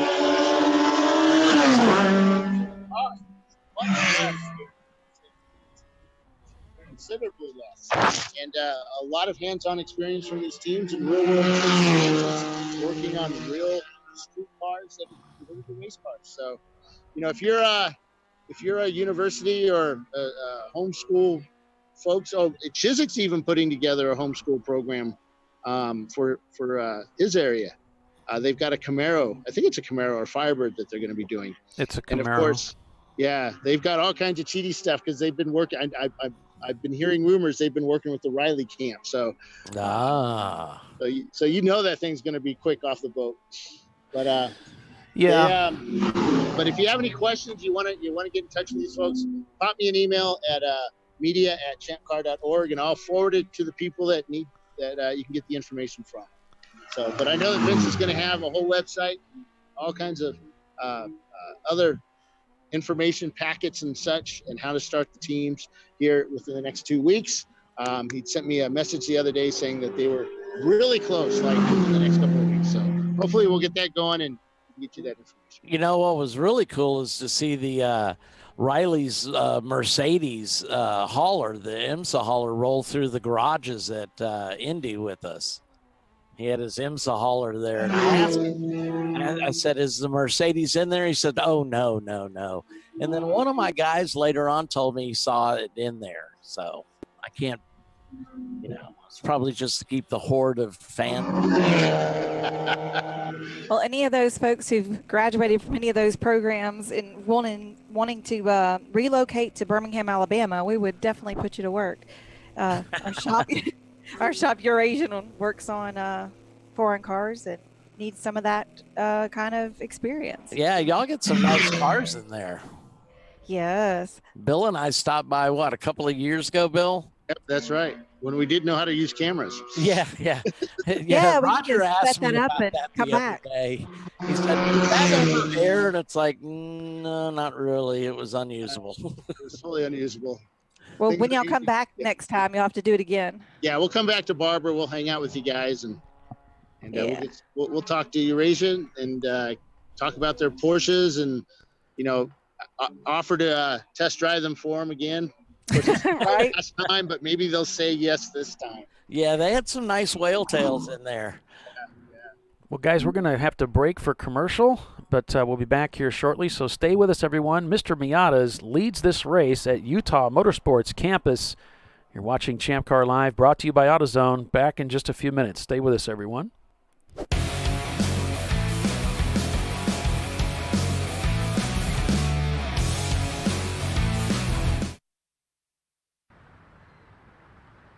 I probably need new tires. You do. What if they sold tires online? We do. We're TireRack.com. They could offer lots of tires We have so many tires. and help you find the right tire. It's called the Tire Decision Guide. Oh, and they could ship them to a nearby mechanic. We shipped over 7,000 independent recommended installers. This is an amazing idea. Sorry. TireRack.com, the way tire buying should be.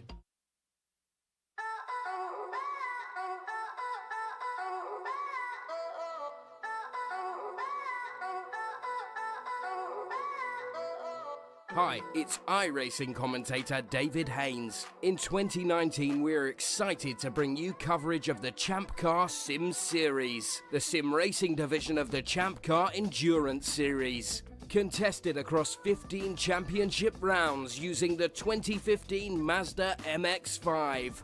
The winners will receive a free entry into a real Champ Car Endurance Series race in the 2020 season. Each points round will be broadcast live by HJBC. Head to forum.champcar.org for full information and schedule. Sign-ups are open, so get registered now. Best of luck, and I'll see you at the track. She's got a brake job. She needs the right parts. With free next-day delivery from AutoZone, she orders the parts online as late as 10 p.m., and we deliver them the next day, so she can get back on the road. Getting the job done just got easier.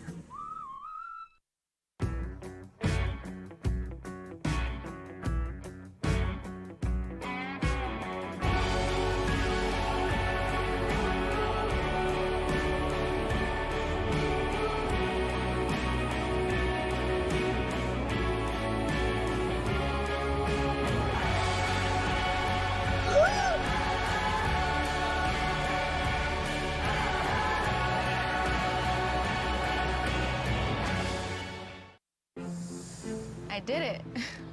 Do you see how it's... That's it. We did it. You did it. You can do it. The path to I Did It starts at AutoZone. Get in the zone.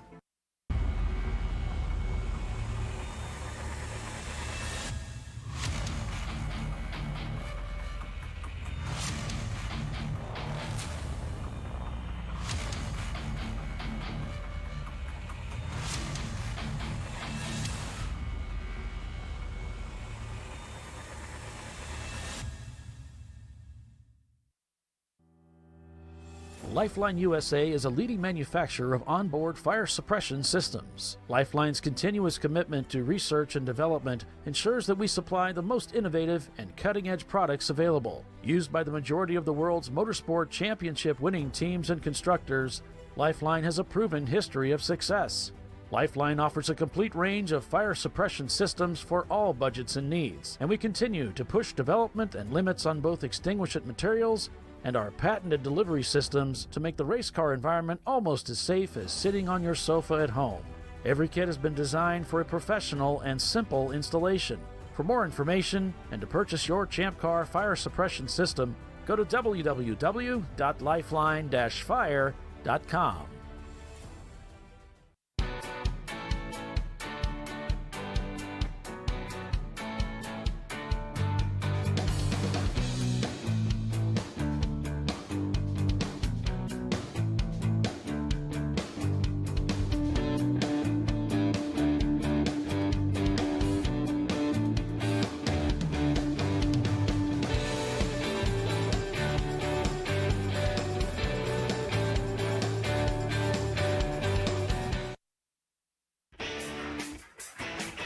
Located in Northeast Ohio with 40 years of combined experience, Money Shift Racing knows how to deliver performance and safety, offering everything you need to get your vehicle and drivers ready for race day.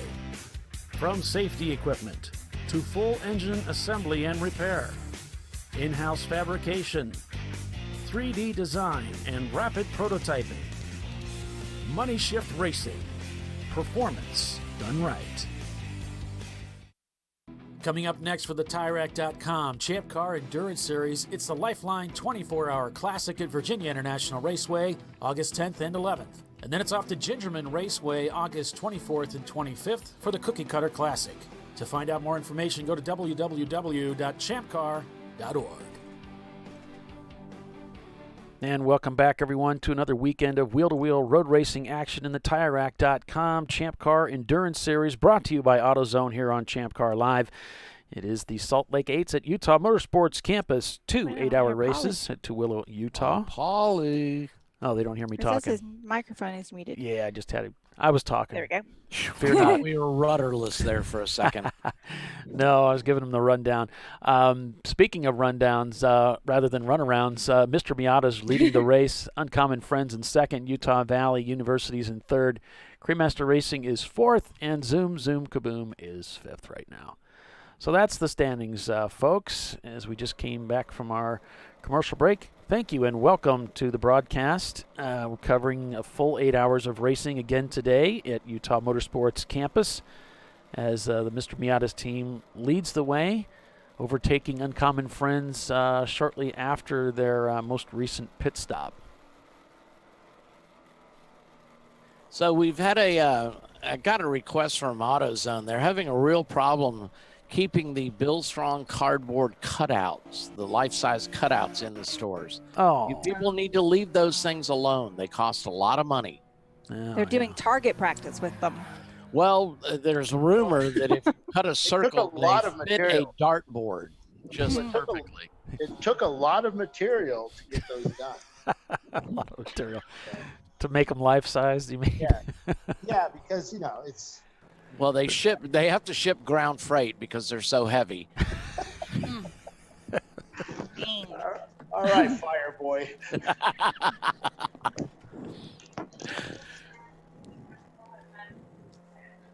Have to rename Kenny Phoenix, right? Yeah. Yeah, so anyway, we were at Indianapolis here, Indianapolis Motor Speedway a couple of weeks ago, and the president of the Speedway was racing with us in the Champ Car Endurance Series. And on Saturday, after he got out of the car, he was kind enough to step into the booth and talk to us. And we happen to have a snippet of that interview as he talked about his experience with the Champ Car Endurance Series. So let's listen into that and take a look.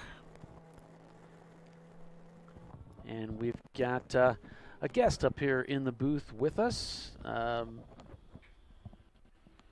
Track manager, is that your official title, sir? I'm actually track president. Yep, but it's sort of everything. Yeah. So Doug Bowles, nice to meet you. Nice to meet you, sir. Thanks for being here. What a blast! Today I'm in a throwback Pennzoil Panther driver's suit because I had a chance to get out and have some fun today. So it's it's always good when you get race enthusiasts like Champ Car out here having some fun, and I decided I needed to participate. How was it out there? It was good. Yeah, I'm surprised at how polite everyone is. I mean, and really sort of the mindset of, getting through the 10 hours. And I was watching the Riley Camaro at one point precisely just go through a gaggle of like 15 cars within a few inches of each other, but everybody gave him plenty of room, and he didn't do anything crazy, and it's just fun to watch. But really, really neat. I love all the different cars. I had no idea, right?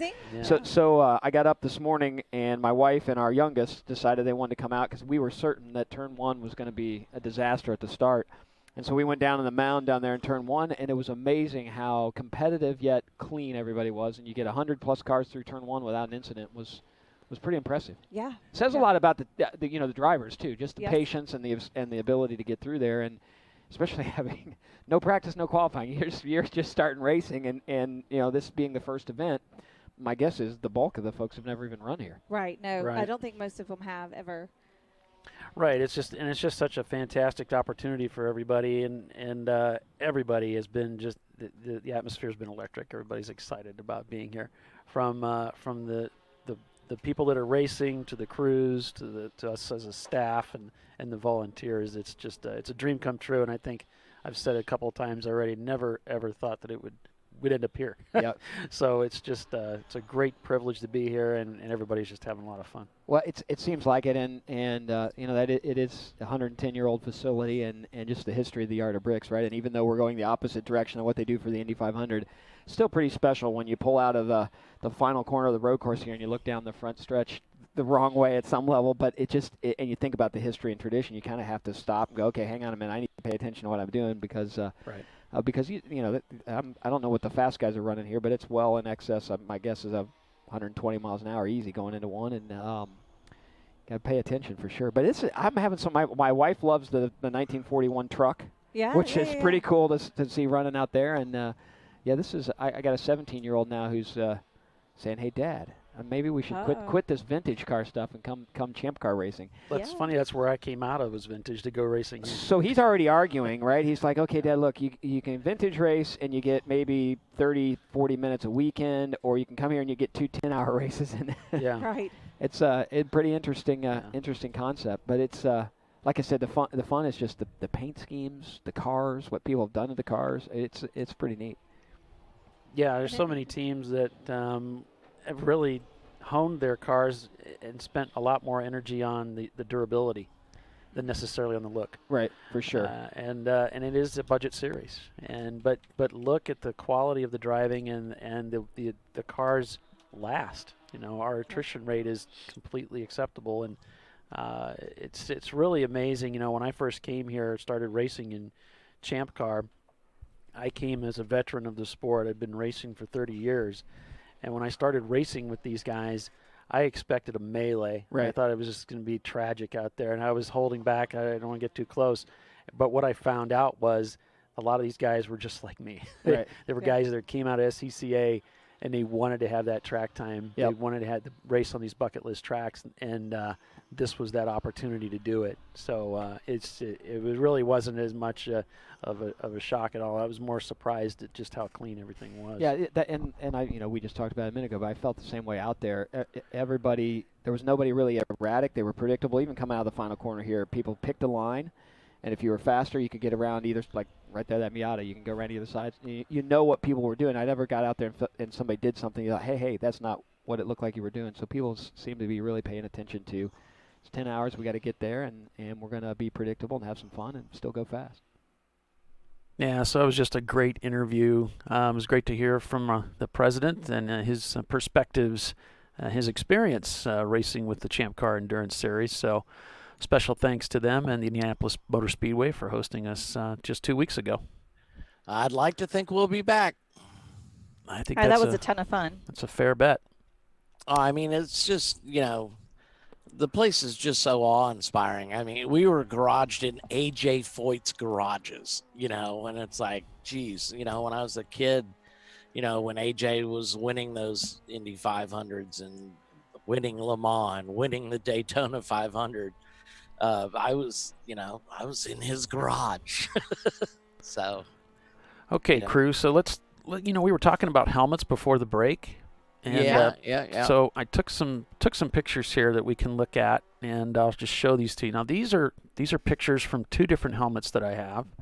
Now the one on the left is the helmet that I use for road racing. It's approved for road racing, and the one on the right is my motorcycle helmet, an old one that I don't use anymore, but it's what I got.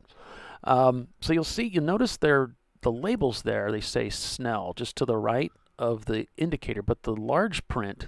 You see it says SA 2010 on the left. Right. Now that's my current Bell helmet that I can use for road racing.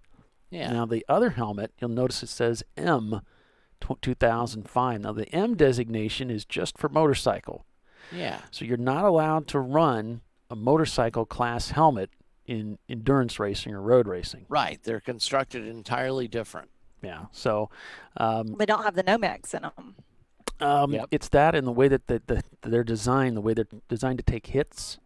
A motorcycle helmet's designed to take a different number of hits than something like that. There's a science to it. I don't know. Yeah. So it's a different construction, like Doc said. It's just different. So so keep that in mind if you're a new driver coming to the track and you brought your motorcycle helmet. Unfortunately, that's not going to work. Not going to work. You need to get an SA helmet, like Doc mentioned, and check out Bell Helmets. They're going to be a new sponsor for us. In fact, there were some giveaways at Indy, thanks to Bell. Yeah. So some nice giveaways. Pretty exciting stuff. Yeah. So now, I got an SA 2010 helmet. When will that expire? That's a good At question. the end of 2020? because that's the helmet that I'm using. I don't know when I can't remember. Somebody, you know what? Andrew told me that, and I can't remember now. It's usually every 5 years they come out with a new helmet. So when they're 10 years old, it's usually out. So when the 2020s come out, I guess at the end of that year, I think that's how it works. Don't quote me on that or anything else, but no, I think you're right. I think it is a 10-year swing. Now, even if your Champ Car helmet expires, you can still use it on fuel stops. Right. Yeah. You just have to write clearly on the sides of the helmet, fuel only. Right. So keep that in mind, folks, as you go forward with your season for 2019. If you got one of these older helmets like I do, you're going to want to think about moving into a new helmet here soon, before the 2020 season kicks off. Well, after 10 years, if you've been using it a lot too, I mean, I've still got 5 more years on one of mine, and but it's kind of gross. And I do not put it in the helmet bag after I use it. I make sure it sits out for a couple of days and airs out and dries, you know, but don't make that mistake. Do not put them in the helmet bag right after a race, or you will open them up later and they will possibly be growing things. It's a pathology experiment in there. Yeah. Grody to the max. Yep. Grody to the max. Oh, yeah. High school. Nice one. Yeah. 1985, baby. Yeah, that was a little bit later in high school for me. Thanks. I lived in the San Fernando Valley during that period of the Valley Girls. Oh, wow. I mean, I was right in the middle of it in Burbank. And go to the Glendale Mall, and it was all Valley Girls. And it was like... Firsthand. Oh, yeah. Oh, what do we got here? We got an 8-hour race, from what I understand. Yeah, Oh, and Mr. Miata is still leading. I left my lips at home too.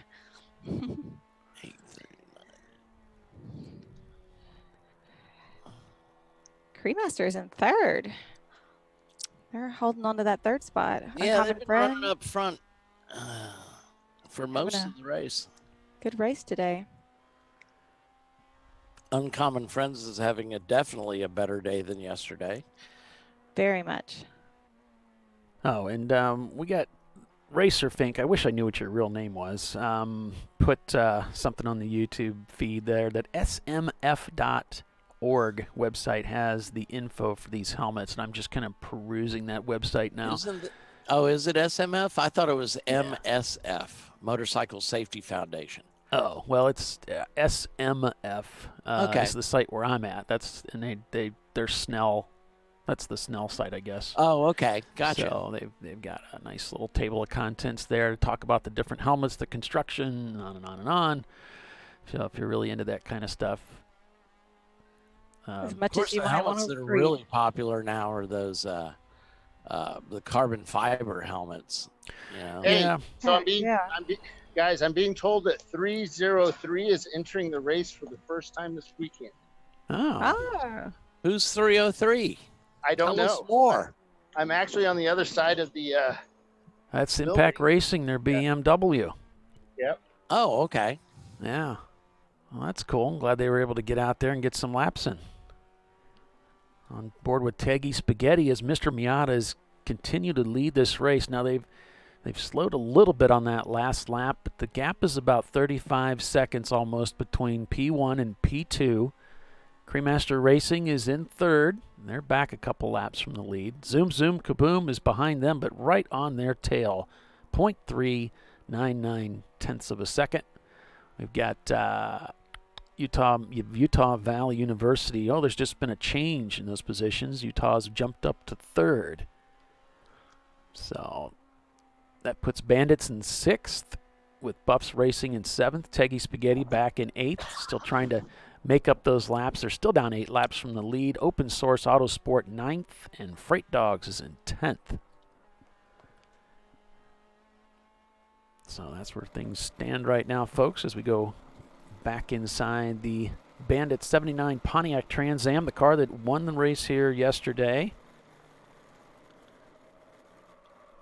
Now, Freight Dogs was the team yesterday that had the very interesting story, right? Like the guy that was trailering the car here showed up, but the team was not able to show up. And then Right. there was another driver from another team that showed up, and their car didn't make it. So even after Dana put them together. Yeah, like the guy left. like a meetup. And Yeah. Dana put them together. The guy turned around, came back to the racetrack, and they've become friends, and he's racing his car this weekend. So I believe that's also the car that's going to the fuel pumps at the track and doing their pit stops. Oh, as yeah. they're there. that's something we talked about before. Whoa! Tank slapper faux show. Hung on to it.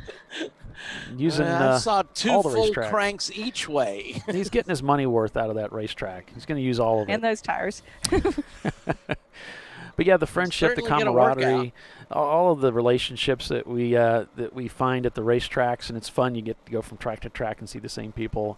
Makes a lot of fun. So Champ Car Endurance Series, certainly no stranger to that.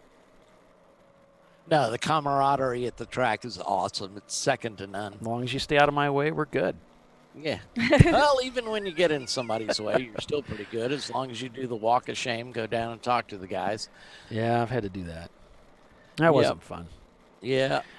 But I'm meeting, like I said, Scott Elmer with Cone Crushers for lunch on Friday, bringing him a couple of Brew Crew team T-shirts for our little transgression at I don't have Indy. any waters in there, unfortunately.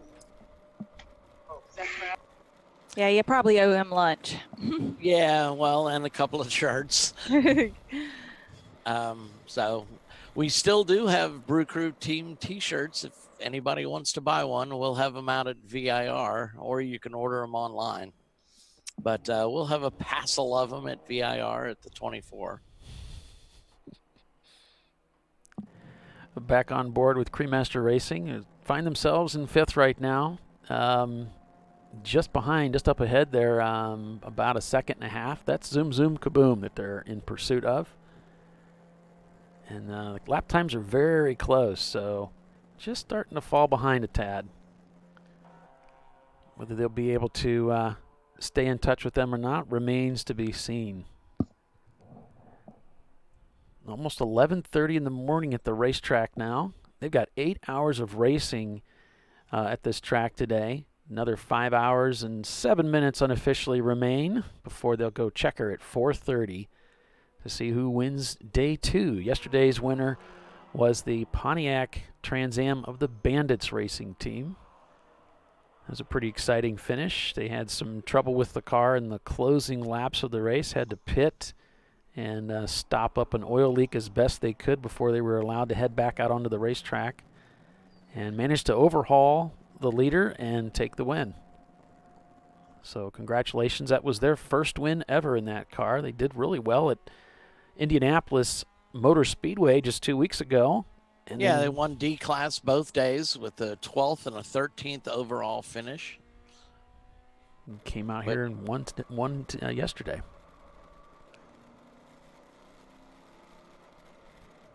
That's awesome. Looks like Teggy is taking it down to what, like 8 laps off the leader? Yeah, No, they're 8.5. They're having trouble. It seems they're making more pit stops, as they said yesterday. They're having to make a lot of pit stops to put fuel in the car. So this is it's going to be a long day. So the 303 that just went out on track, they're not showing up on the race controls pinger. So may need to come in and. So they just went off the end of the track there, but yeah, they're back on track. Because Chris said, "Oh, they're smoking." Oh, nope, they just went off track. So they're trying to figure out why the car's not pinging. Okay, now they're seeing him ping. So good. No, his transponder's not working totally 100%. So they're going to bring him in. They're going to black flag and bring him in and talk about his transponder. So well, I mean, they're pretty much out of the race. The only reason you'd want to see them ping is so they can keep track of their lap times. Right.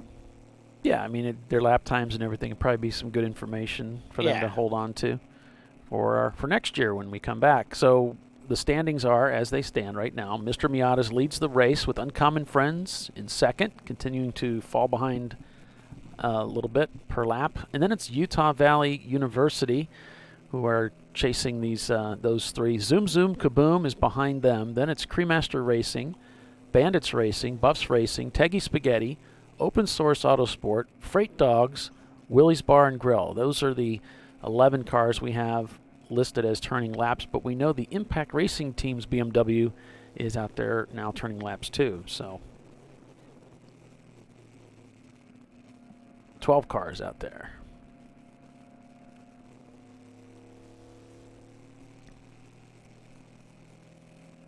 So some of the races coming up next for the TireRack.com Champ Car Endurance Series. We're going to be at Virginia International Raceway in 2 weeks. Woo! 2 short weeks. Very short. We'll have a 1 week break, and then it's to Gingerman Raceway for the annual Cookie Cutter Classic. 8 and a 7. That race is already filled. And then we go to Thompson in Connecticut, a 12-hour race there. That's August 31st. And then we go to September. It's a 24-hour race at Nelson Ledges, Ohio. We return to Nelson Ledges again now for the second year since the repave. September 7th and 8th. Plenty of space available out there. If you guys don't get signed up, we're going to bring Bill's MR2 out there and whip everybody with it. And then September 21st, we're at Sebring on a Saturday for a 14-hour race. And that's always a lot of fun. September 21st and 22nd, we'll be at Hastings in Nebraska for a double 8.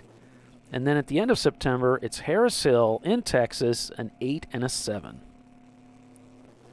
Well, you know that we talked a big talk, and the MR2 will be leading the race for at least, I don't know, the outlap. All we need is it's a good random draw. Start number, so Bill does not have control over that, in case anybody's wondering. Yeah. Bill doesn't have control over anything, really, when you look at it. True, but He certainly has no self-control. I think Bill bites his tongue a lot. No doubt. So, on board here with the Zoom Kaboom here. Yeah, he has to put up with us, so it's got to be difficult. Everybody in life has their crosses to bear. Yeah, certainly his are no different, just as difficult.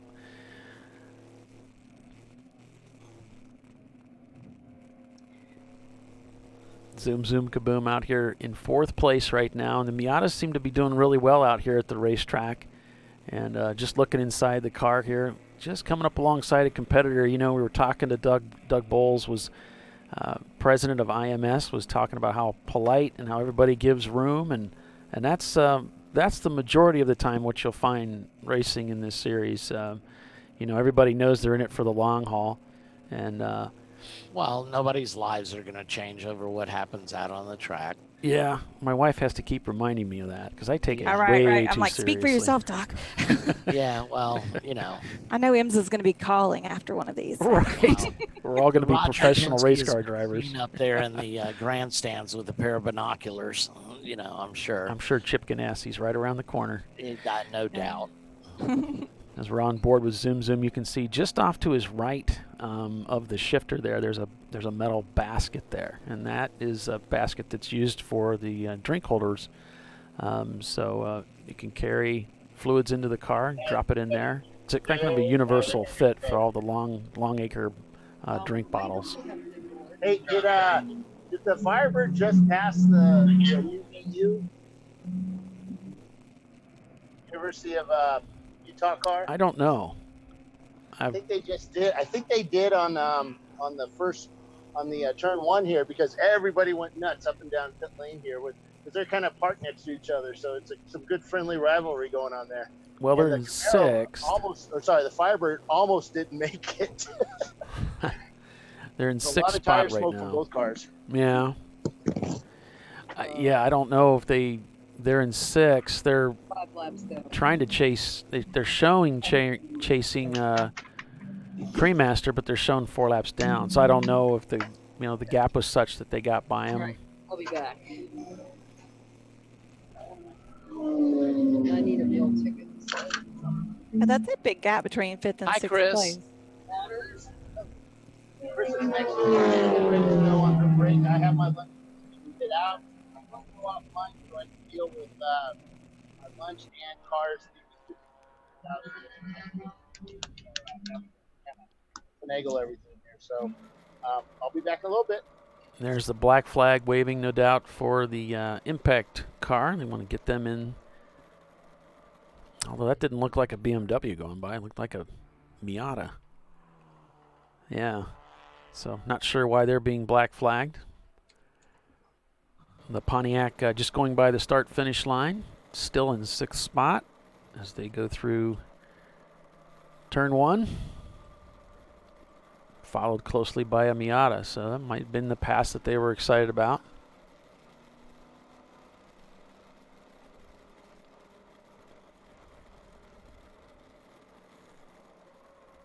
Acura Integra putting a pass on one of the competitors here today. Their strategy was they came out with a car that was beyond the 500-point limit, so they're taking some penalty laps to run in their class and then try to overcome that with the speed of the car. So they did a pretty dang good job of it, too. They did a great job of it yesterday in getting that car up to the front. So what they're hoping to do today was, well, we'll take some of the parts off the car that's putting it over the top, and then maybe we can, cut down the number of penalty laps and then get ourselves up to the front here where we can win this thing. So Champ Car uses a points-based system to value the cars. Each make and model is assigned a specific base point value. Performance items like shocks, springs, engine modifications, etc. are assigned additional points. Your car's total point value cannot exceed 500 points. Now you can see the rules as to how to do this, but Champ Car uses its points-based system to control the cost required for a team to go racing. So if you strip out the interior and take out all the glass except for the windshield, install a roll cage, a seat, a fire suppression system, and a harness, add the Champ Car number and sponsor panels, and you have just created a race car. Okay, so there's probably more to it than that, but not much. Read the rules to fill in the blanks. We'll talk about that more when we get back from break, so stay with us, everyone. You're watching Champ Car Live, presented by AutoZone. Back in just a moment.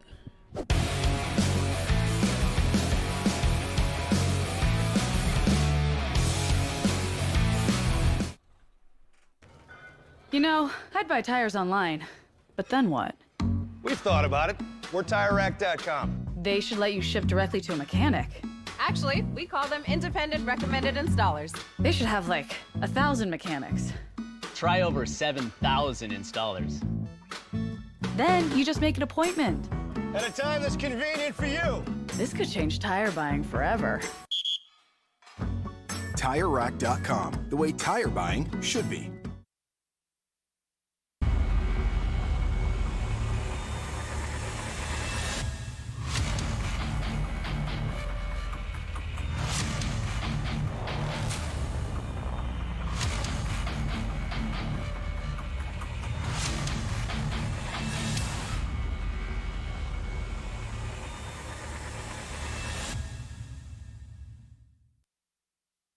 At AutoZone, you get what you need when you need it. Got a today job? Pick it up free same day at your local AutoZone. More of a tomorrow project? Order as late as 10 p.m. with free next day delivery. Getting the job done just got easier.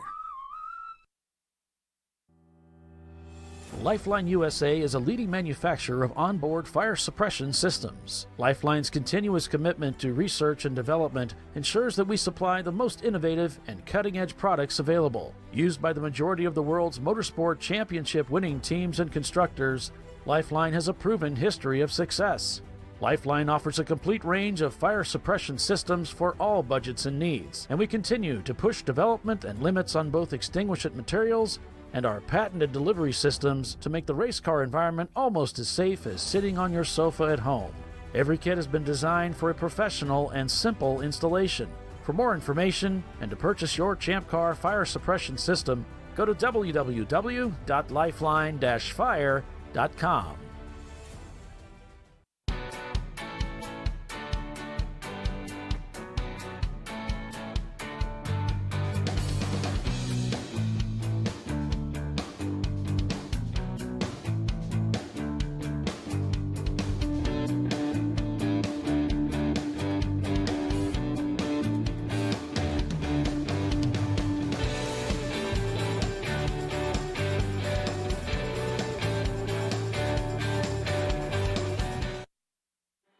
Frozen rotors from Diversified Cryogenics deliver increased performance and a higher level of safety while significantly reducing braking system costs. Our proprietary 60-hour cryogenic process permanently and dramatically improves the usage life and stability of brake rotors, creating a distinct advantage in tensile strength, abrasive wear resistance, and rotor longevity. Frozen rotors. It's the cost-saving solution for better braking performance.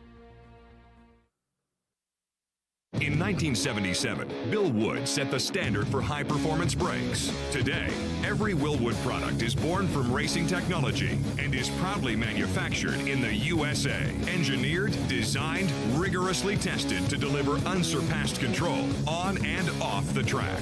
Whether it's for cruising or absolute performance, Willwood has an application for the ultimate stopping experience. Race-proven, street-ready, drive Willwood. Worn shocks and struts can be dangerous, so replace them with Duralast loaded struts to restore ride control and improve brake performance. They come with a new spring installed and compressed, so installation is safer and quicker, which means less hassle, more safety. Duralast loaded struts, available only at AutoZone. Coming up next for the TireRack.com Champ Car Endurance Series, it's the Lifeline 24-Hour Classic at Virginia International Raceway, August 10th and 11th. And then it's off to Gingerman Raceway, August 24th and 25th for the Cookie Cutter Classic. To find out more information, go to www.ChampCar.org. Welcome back, everyone, to ChampCar.Live, brought to you by AutoZone here at Utah Motorsports Campus. I am Paul Veltum, and I'm joined today again by Tiffany Alexander, Doc Waldrop, and Bill Strong. We're bringing you full-length race coverage live from Utah Motorsports Campus, this 8-hour race today.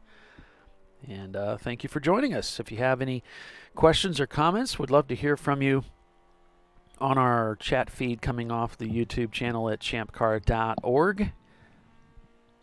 And before we left the break, just talking a little bit about Champ Car and how it's structured. So Champ Car has various race formats, but generally they range from 7 hours to 24 hours. You'll need a minimum of 2 drivers for most events, and it's wise to have a couple crew guys as part of the team. Get people on your team that know what end of the screwdriver to use and can think clearly at 3:19 in the morning when a wheel bearing starts to disintegrate. If you cheat or screw up or both, you'll be docked laps. What's that, Doc? I was going to say, I think I can't think clearly at any hour of the day. Right. Well, that's why we got to hire. But he is a workhorse. I've seen that man be up for like 35 hours straight and just be like, "Oh, I'm good." I don't know how you do that, Doc. It's crazy. Last year, I mean, the VIR 24 was brutal. Tiffany and I drove back with no sleep at all. Yeah. After being up, I think we were up for, I don't know, 30 hours or something like that. It was crazy because we got up at like, I don't know, 6:30, something like that, to be up at the booth at like 8 o'clock. And then the race went live at noon, and then all the way till noon the next day, then the awards ceremony, and et cetera, et cetera. And then we drove back. And we started driving back. I can't. Those days get harder and harder to recover from. Oh, yeah. Mr. Miatas leads the race with Uncommon Friends in second. And looks like those lap times getting a little bit closer. Oh, Mr. Miatas dives into the pits. And that's going to allow Uncommon Friends to retake the lead. Utah Valley University is third. Zoom Kaboom is fourth. Cremaster Racing is fifth. It's a little off sequence, isn't it? Yeah. So Troy Ermish, his wife, is Ashley Ermish, is watching from California. Yeah. So giving him a little shout out. Oh, Thanks for watching, Ashley. And Troy's driving the car right now. Yay. Yep, he was just at Indy at the last Champ Car race, driving for the Begley guys. He was driving the Begley car, yeah. Yeah. They're sick and tired of hearing from me, too, about trying to drive their car. I think they had their phones disconnected or something. I don't know. Did they block you, Paulie? I think they may have. Well, my team blocks me, so at least this is not your team blocking you. Actually, those guys are great. In fact, they were wondering if I was going to be up at Gingerman, and they wanted to connect with me there and just chew the fat about the old Datsuns and maybe reminisce a little bit. But yeah, a Just really bring your smart helmet looking just in 510. case. Oh, you always bring your helmet, right? Right? That's funny. My team hid mine from me. After NCM, I haven't seen my helmet. You can bring it. Doesn't mean you're going to find it when you get there, right? Yeah. So a look over the Utah sky out here at Tooele, Utah. Nice little facility there. They say Beautiful. little, but it really isn't little. It's pretty big. On board with the Bandits team that won the race here yesterday. Yeah, if you want to race a Datsun, you need to get a hold of Troy Ermish and have him build you one, because you won't be sorry. He's got a car that he built for Begley, and it's really built for Champ Car Racing, and it's perfect. Wasn't it the very first race that they had done at that car at Indy? Well, no, because of the rules were such that you had to have a couple races in the bag before you could race at Indy. That's right. So they did run. One of the races they ran was at NCM, but they didn't really go full song with it. They just did about 15 laps and called it a day. Okay. And so Indy was the first time they really unwound that car. And it held together all day, which is not the way most of us start out with the race car, just speaking from some experience. I think we blew up the engine in mine like 3 times before we finished the race. Yeah. Well, I mean, a couple of teams use NCM. Roger was up there with the Birmingham car to run that Friday practice. Right, just to shake the car down. Shake that car down for Indy, yeah. Yeah, and then he ran with us in the e-racing car and did a stint on Saturday. Right. Yeah. So Rodney says I can drive his Datsun. Someday it'll happen. We'll get a chance to connect, and that'll be fun. Rodney's got way too much time on his hands. What are you talking about? I love Rodney. He doesn't have too much time. He's building up a D-class Camaro now. Oh, is he? Okay. Yep. I think he's just ambitious. I mean, he's got a daughter's Riley. His daughter's got her racing, and yep. She's doing quite well. And, yeah. Just cute as a button and out there racing along in her little cart. And I'm sure Rodney will be out there at Petit Le Mans when we do the Champ Car booth. I'm sure Rodney will join us. Yeah. Nah, he's a great guy. I love Rodney. Always got a big smile on his face. Well, mostly because he's always racing somewhere. Yeah. You know, that's one of the fun things about road racing and Champ Car is you build that community of people to help you out, and yeah, and everybody does want to help everybody else out. I mean, it's just Rodney's fun. proof that youth is wasted on the young. What? I don't get that. Okay, I got lost on that. I get lost on a lot of things, though. But thanks for joining us, everybody, here on ChampCar.Live, brought to you by AutoZone. We sure appreciate you joining us for the broadcast. We've got some racing throughout the day here at Utah, finishing at 4:30 Mountain Time. That'll be 6:30 here in the East.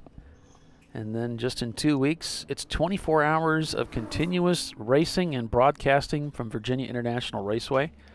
Notice Paulie said and broadcasting. Oh, geez. We've been put on notice. There's got to be a Lord have mercy. Yeah. I think the Federal Communications, they ought to come in and say something to us about that. It's like, really? Well, maybe they'll come up and do an interview with us in the wee hours of the morning. Right. Crewmaster Racing in fourth right now is Mr. Miata's has been overtaken by the lead by Utah Valley University. Uncommon Friends shown in the pits right now, so not sure why they're back in the pits. Rodney said Jackson won last night in South Georgia. 61 cars entered.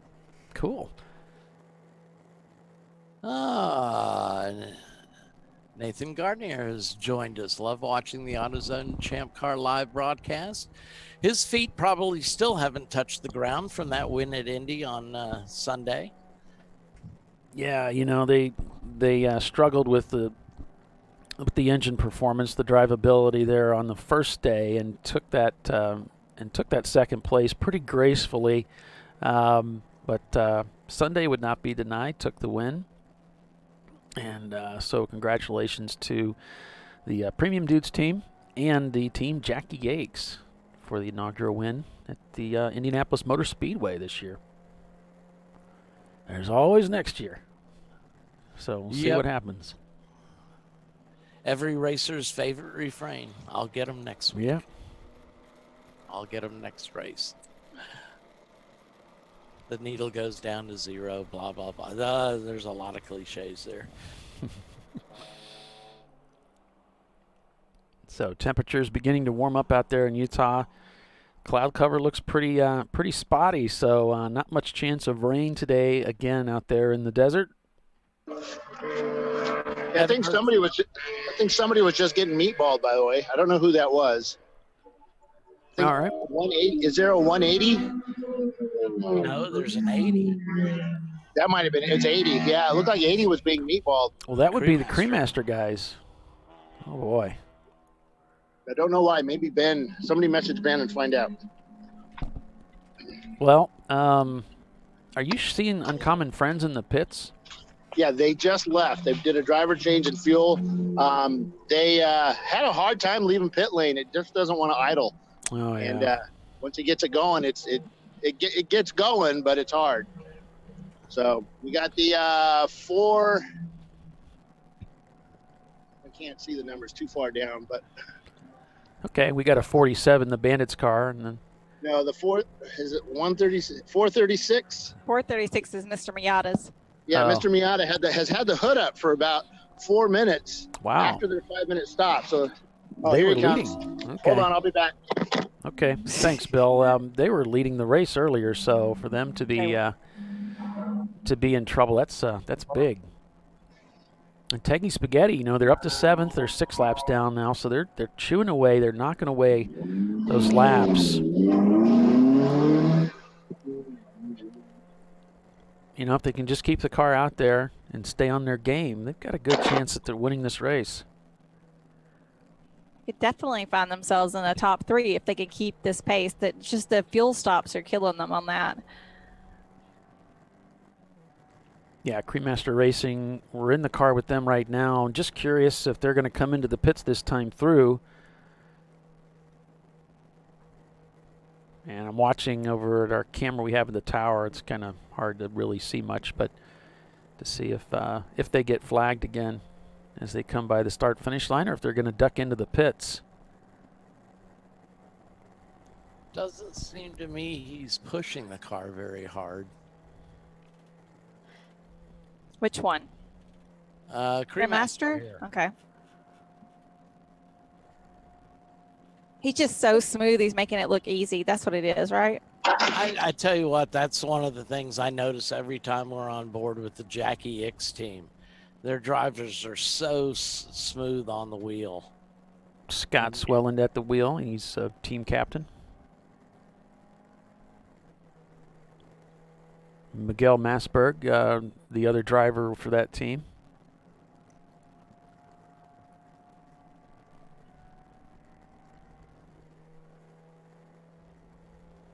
Looks like he's coming down the front straightaway again. So the Mustang came in. He thought the 711 thought the black flag was for him, but he came in. He's back out now. Oh. The car that's being black flagged is up at pit in being spoken to. I think they might have black flagged him for his transponder. So they're on the front working on that guy. And the number 2 is in for fuel and driver change right now. Gotcha. Number 2, that's that Utah Valley Yep. University entry. He thought he was black flagged, but he wasn't. Yeah, there's the Utah Valley car parked right now.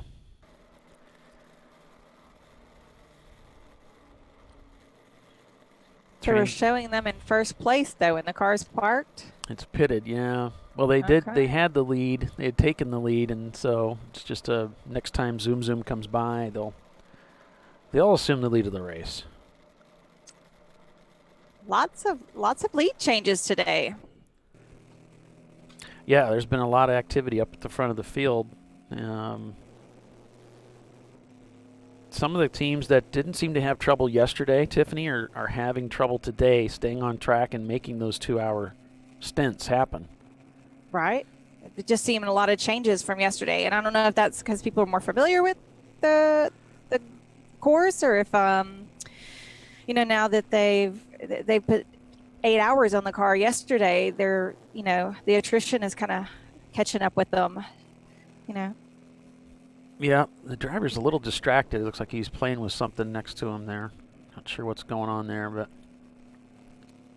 he was checking in on Facebook. Oh. No, just kidding. Just kidding. Yeah, pretty sure cell phones are not allowed in the race car. I don't think there's a rule against them. Well, some of the there's not, but some of the teams are using cell phones for their dashboards. Yeah, it's cool how they've done it. He's number 1. Yep, he comes by and takes the lead of the race there. Utah Valley in the pits falls to second. So this is the first time today the Zoom Zooms had the lead, I believe.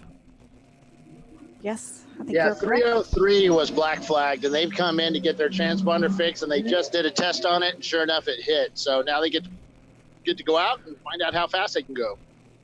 Cremaster has just passed Utah Valley in the pits to take over second place. Uncommon Friends is back out on the racetrack.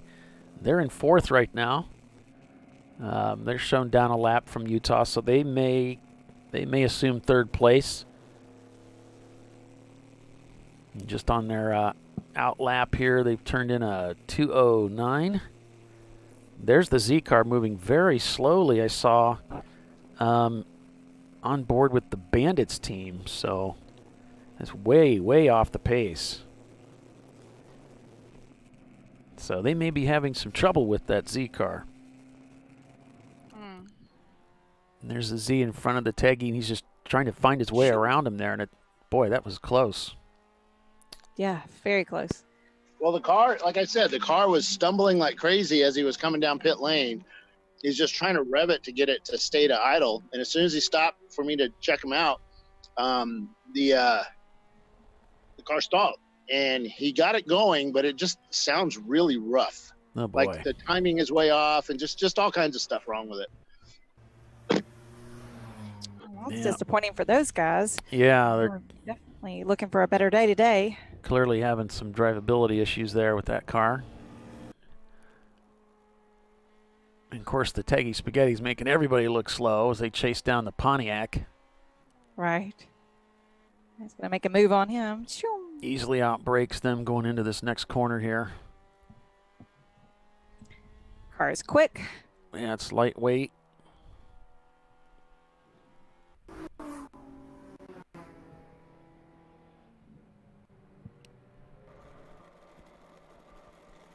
The Bandits Pontiac with the Acura just ahead.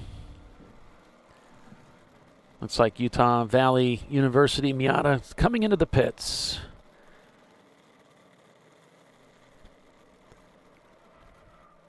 Actually, I think they're leaving the pits. I take that back. They're coming out of the pits now. Looking for a clear spot to get that car back up to speed.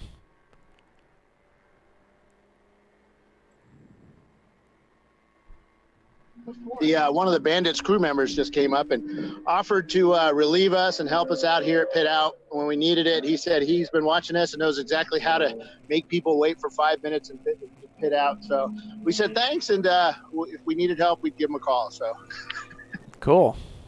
That's nice. It was so nice of those guys wanting to help out everybody else. I love it. Yeah.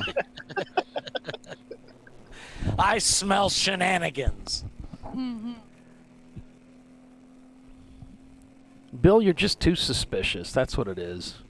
I know. You'd think, yeah, because that's something I would do. Yeah, I'll help. He's telling on himself again. Yeah.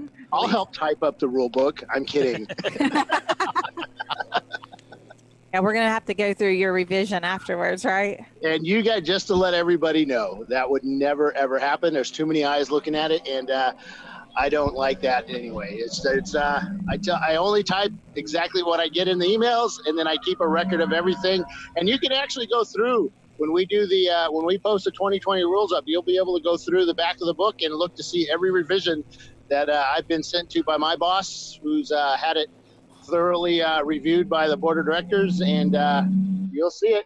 It'll go away once we get to the final version on January 1st, but over the fall, you'll be able to see all the revisions. And I think there's probably going to be 2 pages worth of them this year, so which is really good. So Uncommon Friends just turned in a 2:15, so they're still on the racetrack, but they're turning some lap times. They've obviously got some problems with that machine. And just if anybody gets nervous, these rule changes are not new news. It's only the things that had petitions that we went through in April with everyone and announced them at Charlotte. Yes. And so those are the things that are being updated for the 2020 rule book. Yeah, not a whole lot of changes. We did that whole thing at Charlotte online, and it's available on our YouTube channel if you want to go back and watch it. I can't think of anything more exciting to watch than a board member meeting. Oh, yeah. But it was all right there, folks. For sure. It's all right there. TV. I know it. Well, we've got some people that just like to needle all that stuff. I'm not one of them. But, yeah, if you want to go check that stuff out, it's all there. Yep. And the new, I think it's race credits for 4th and 5th place are being added. So there, if you go to impound in 4th and 5th, you will get something. So that's you can see that when it comes out. Yeah, you get paid to take off your wheels and your hood and open your hood in your trunk. Right. So I was excited about that. Not about the important part, actually finishing 4th and 5th. That's the first challenge, yeah. Yes. That's the hardest part. Ask everybody that's finished in 6th and 7th.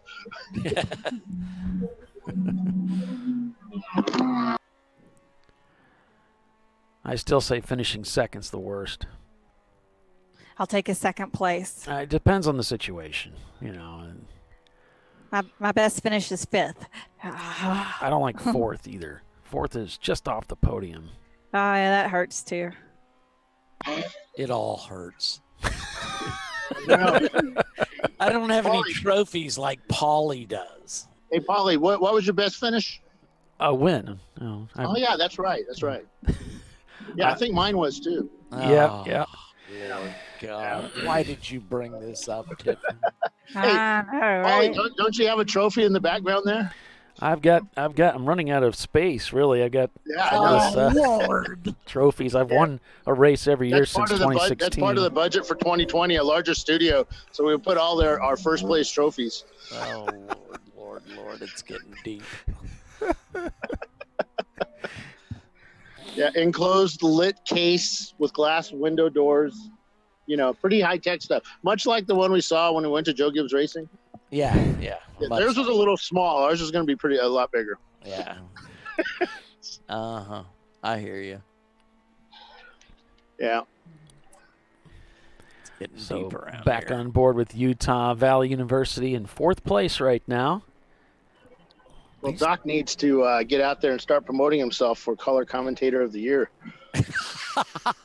Yeah. I'm sure the voting will be tight. I got an election this year. I got to keep my phony baloney job. No, I think you just need to concentrate on the other one I said. Yeah. I'm up for re-election this year on the board of directors. I did get a really nice trophy that you guys put together for me for the 2018 Golden Mike Award. I've still got that here on my desk, and that was so cool, though. You guys I thought that trophy was awesome. That was very thoughtful. I appreciate you guys doing that. That's cool. I didn't have anything to do with it. All right. Well, maybe it was just Bill. Well, I like that. That's cool. That's fun. I might have encouraged it. I don't know. In a fit of madness. We're like The Office. He's going to have like a row of these things every year. Michael had that coffee cup, his world's best boss cup. I just always got a kick out of that. I love that show. It's on every night now. It seems like. So I have the whole series on DVD, but or Blu-ray, but I still watch it on TV. Looks like the Cremaster team with the Bandits just up ahead, maybe. Oh, look at that car getting loose up there and hanging that tail out there. Yep. Well, we've reached the top of the hour, so we'll step away for another commercial break, and we'll be back here in just a few minutes, folks. Stay with us. You're watching the ChampCar.Live broadcast brought to you by AutoZone. Back in a moment.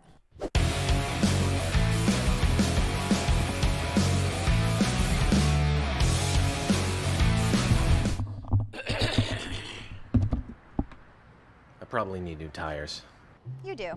What if they sold tires online? We do. We're TireRack.com. They could offer lots of tires We have so many tires. and help you find the right tire. It's called the Tire Decision Guide. Oh, and they could ship them to a nearby mechanic. We shipped to over 7,000 independent recommended installers. This is an amazing idea. Sorry. TireRack.com, the way tire buying should be.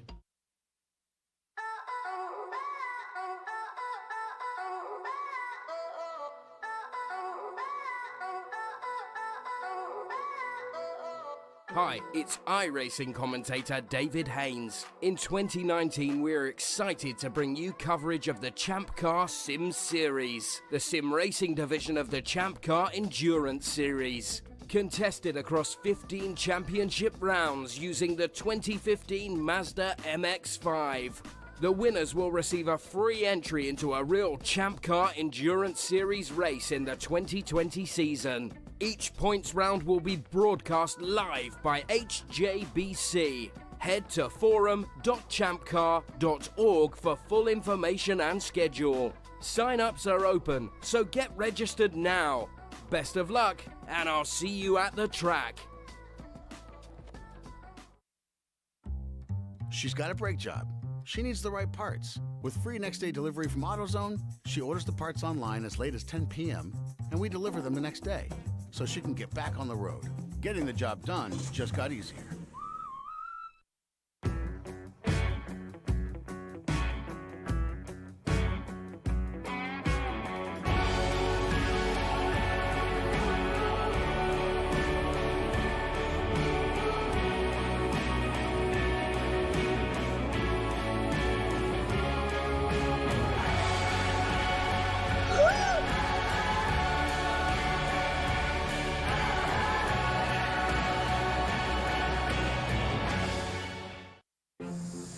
I did it. You see how it's... That's it. We did it. You did it. You can do it. The path to I Did It starts at AutoZone. Get in the zone.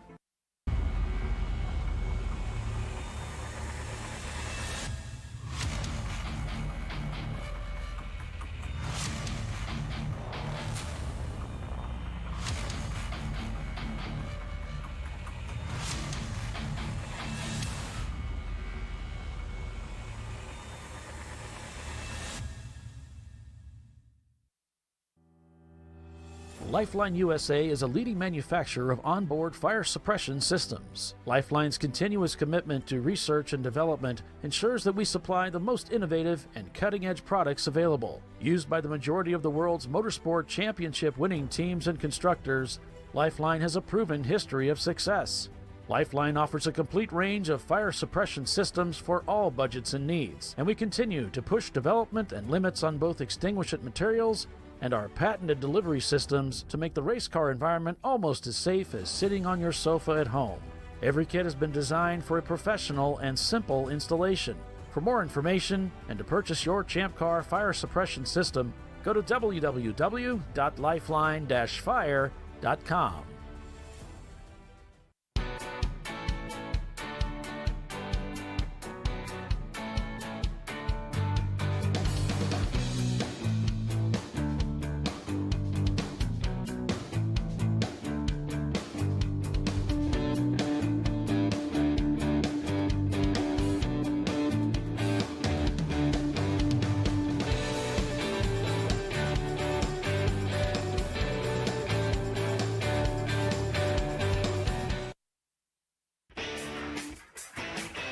Located in Northeast Ohio with 40 years of combined experience, Money Shift Racing knows how to deliver performance and safety, offering everything you need to get your vehicle and drivers ready for race day.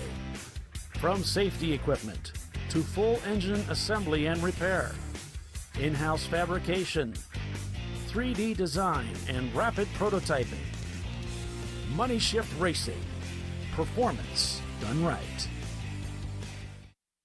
Coming up next for the TireRack.com Champ Car Endurance Series, it's the Lifeline 24-hour Classic at Virginia International Raceway, August 10th and 11th. And then it's off to Gingerman Raceway, August 24th and 25th for the Cookie Cutter Classic. To find out more information, go to www.champcar.org. Yeah, welcome back, everyone, to another weekend of wheel-to-wheel road racing action in the TireRack.com Champ Car Endurance Series, brought to you by AutoZone. This is ChampCar.Live, and it is the Salt Lake 8s at Utah Motorsports Campus. It's 2 8-hour races at Tooele, Utah. We had yesterday's 8-hour race. Finished with Bandits winning the race in their Pontiac Trans Am. Right now we've got Zoom Kaboom in their Mazda Miata leading the race. Uncommon Friends, our previous leader, running into some drivability issues with that machine. They're running 214s, well off the pace from where they were when they were leading the race. The report is they're having some problems with the engine management system, so struggles with that car. Teggy Spaghetti, the car we've really been watching closely, that was kind of set themselves up to overtake for the win of this race at the end. In the pits right now, not turning laps, so we'll keep an eye on that. And I just got an email from one of our sponsors, the Lifeline people. They're connected with the Bimmer World company, and they've got some sales going on out there. So they have a sale that ends in 3 days on all BMW performance parts, the all-American BMW performance parts. So be sure and check that out. They have exhaust systems, pedal sets, suspension parts, brakes, Bimmer World swag, and much more. Cool. I love a good sale. Is that cliche at all? There you go. Tiffany Alexander joining myself, Paul Veltum, along with Doc Waldrop and Bill Strong. Thanks for joining us, everyone, on Champ Car Live today as we count down the hours of this race to see who comes out ahead at the end of this event. And we did enjoy some time talking to Bruce Mills, one of the board members, and also team captains of one of the teams that are out here this weekend, Uncommon Friends. Got to hear from him and how things were going for his team and some of his plans for the remainder of the year. Laguna Seca still a question mark in his mind. Not sure yet if he's going to make that event. Hope so, though. It's always fun seeing the Z car race around Monterey, the Monterey track. You have such a sweet spot for those cars, don't you, Polly? Who, me? Yeah.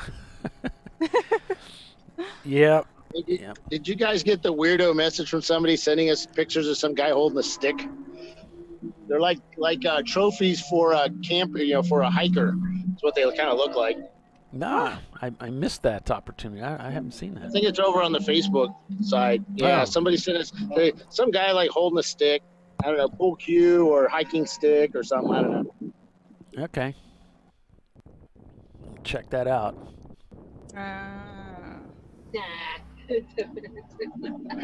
We all had to share our trophies. Those are Doc's photos. Oh, those Doc photos. So they are hiking, aren't they? Hiking trophies. No, I think they're for the pool league, billiards. Like swimming? Billiards. Oh, billiards. Where is Doc? Oh, I guess he's not here. Maybe I probably have him muted Here, again. He's just taking a quick lunch break. Oh, okay. I figure I left him muted again. Wait, Doc gets a lunch? Yeah. Wait, when did we put that in the schedule? Well, it's not in his paid, contract. Trust me. He's the I had secretary. to run out to Ingles this morning because I've been out of town so much I had no food in the house. What's an Ingles? Ingles is a nice grocery. Sorry, Doc. You got drowned out by the Acura. Sorry. Just left pit lane. Isn't that a Honda? Yes, it is. God, I hate you guys. I'm working last night about 11 o'clock, and I'm going accurate over and over again. I like Paulie's post over on Slack, one letter at a time. Yeah, Acura. Poor Bill. He gets looking for the Honda. Where's the Honda? It's Acura. It's like 6 in the morning, and I'm already berating the poor guy. It's like, give me a break, will you? It's 6 o'clock. And I have one, so I ought to like smack. I know, he just wants to reach through there and just smack me across the face with a wet mop. No, I think it's funny. I'll take one for the show or two. Oh, shoot. He is a good sport. Yeah, he puts up with a lot. I'm just really upset You gotta that you have guys pretty don't get my thick skin to charades. hang with this group. I'm just really upset you guys don't understand my charades. You're a lousy charade player.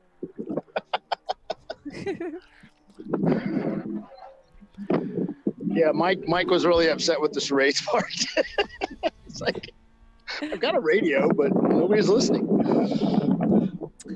Yeah, that was kind of my fault.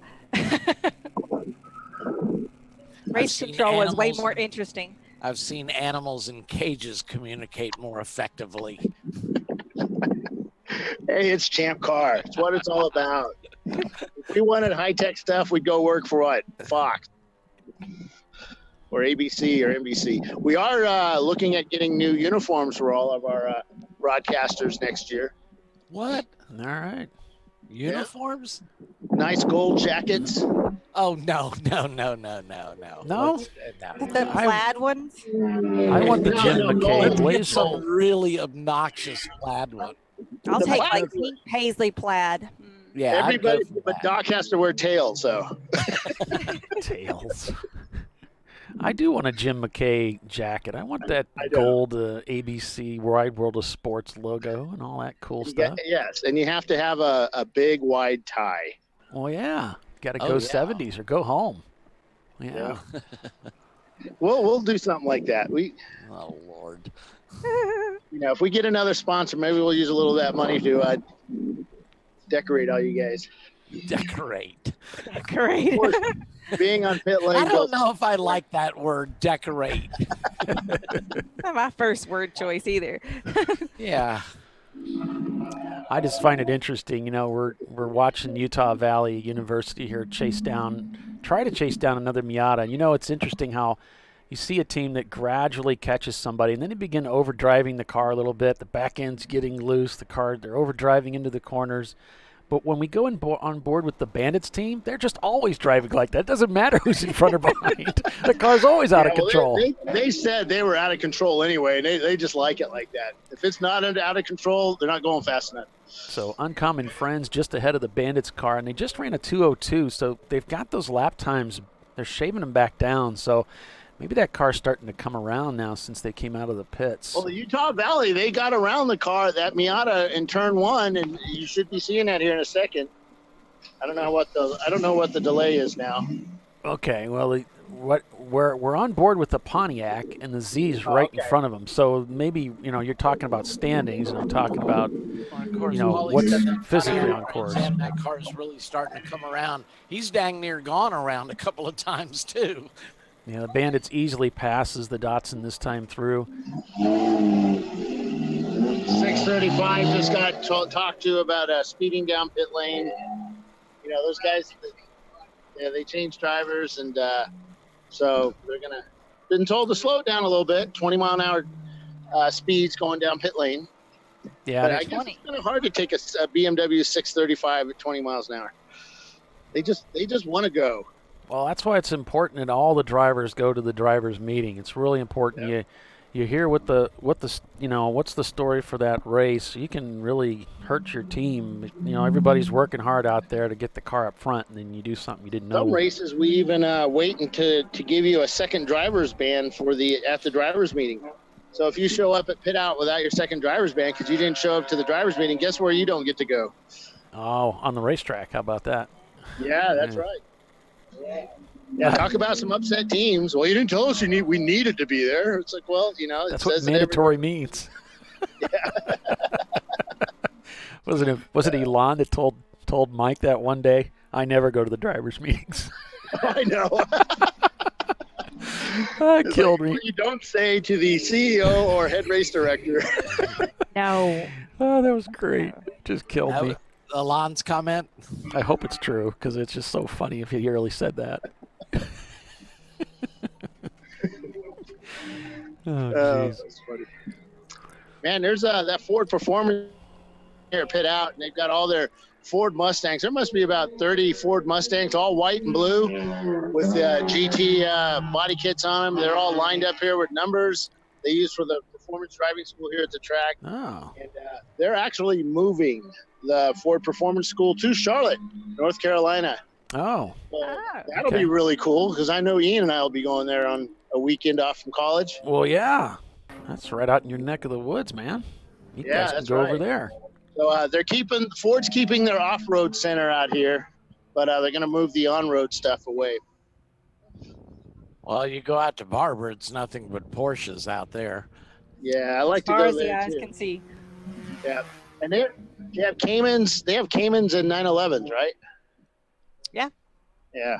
They Yeah, have that's some, what I want to go to. They have the Cayennes too. I think they have an off-road course. I think that they use. Right. And then they also have the Mercedes school out there, and they do that on the proving grounds. It's kind of like a smaller course that you see as you're on the perimeter road coming around to head to the paddock in Barber.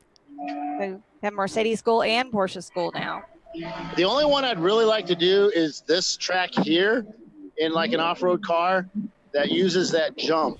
You were just like obsessed with that stupid jump. I mean, I've been looking at it all day, and I'm just like, okay, how would I actually make the jump? Would I chicken out as I approach the ramp, or would I floor it and do it and just hope for the best? How tall is it at the actual jump part off the ground?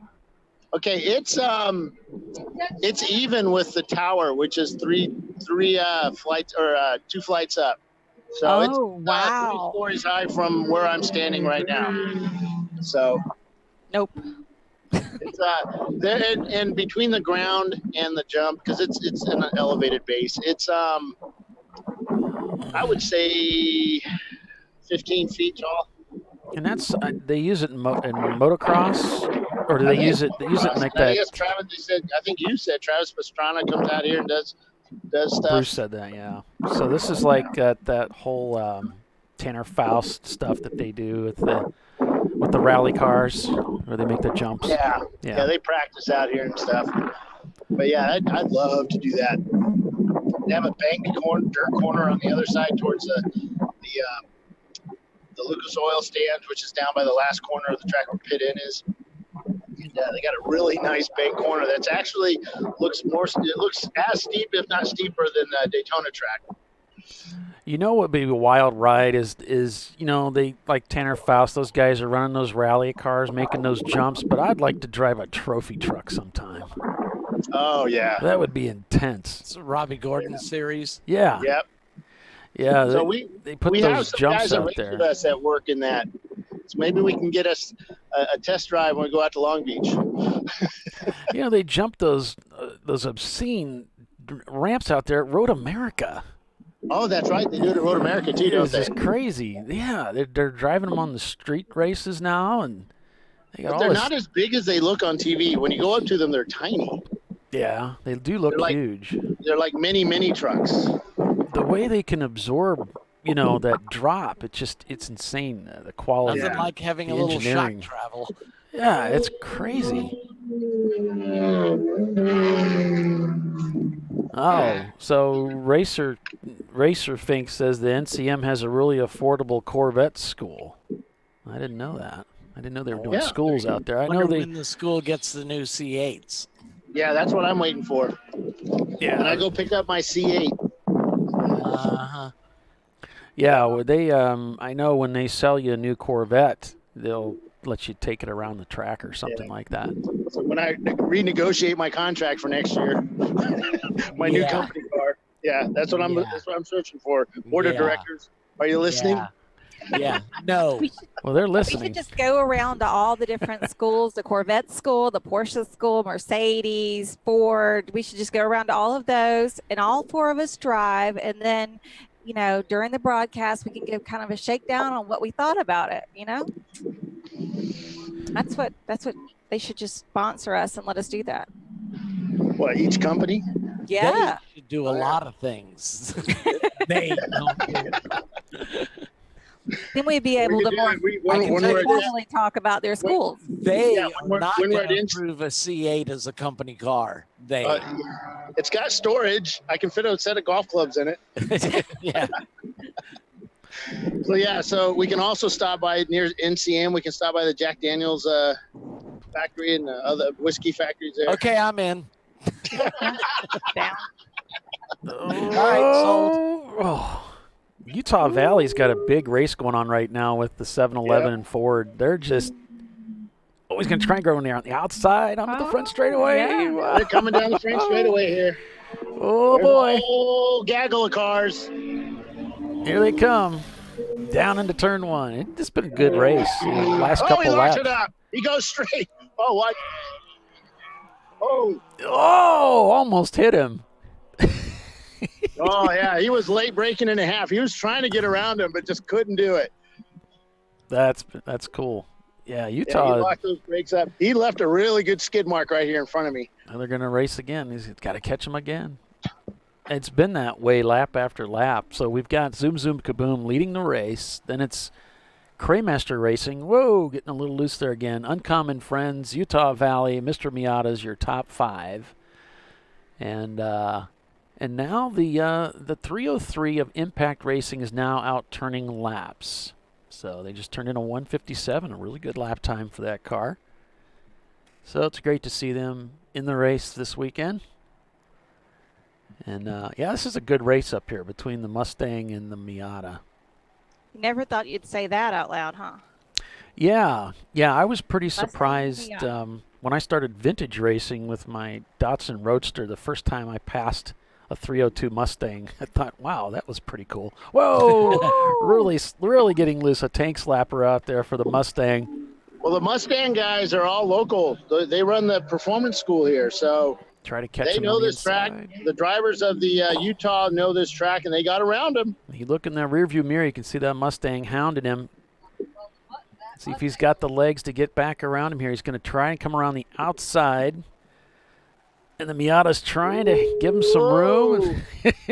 Here we go. We got a race on our hands here. They are racing You know, hard. you got to be careful because this is how you lose a race too. Yeah. It's also how you win them. Yep. They got that Miata nice, and I think it's They should be balanced. coming down towards the front straightaway here soon. There they are. Oh, Utah on the outside, the Mustang on the inside. He makes it. He goes, go, go, go. And they make it. Got it. By the hair of their chin. Yep, they're side by side. Well, they're giving each other racing room, so. The Mustang lets the Miata get ahead of him a little bit.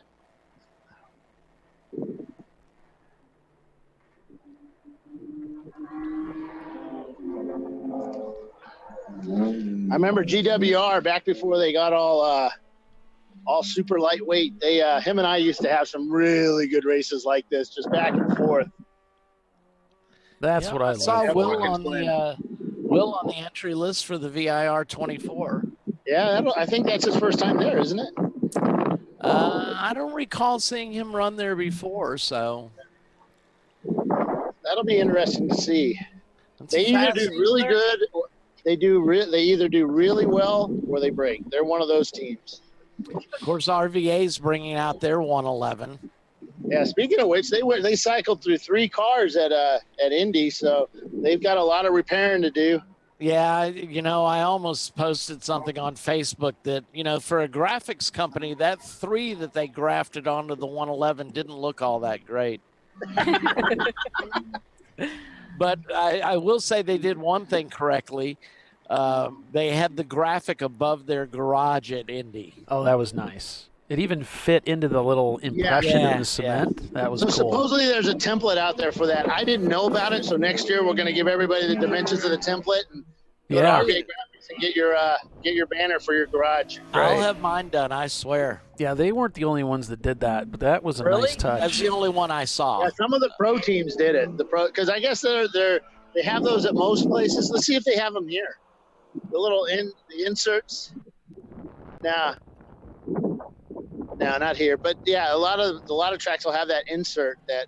I'll certainly do one for Indy. But yeah, that looks pretty cool.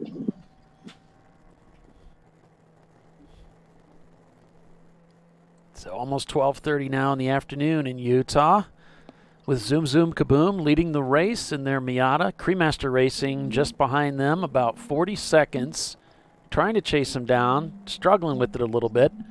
Got Uncommon Friends are in third. Utah Valley University's fourth. Mr. Miata's in fifth place right now.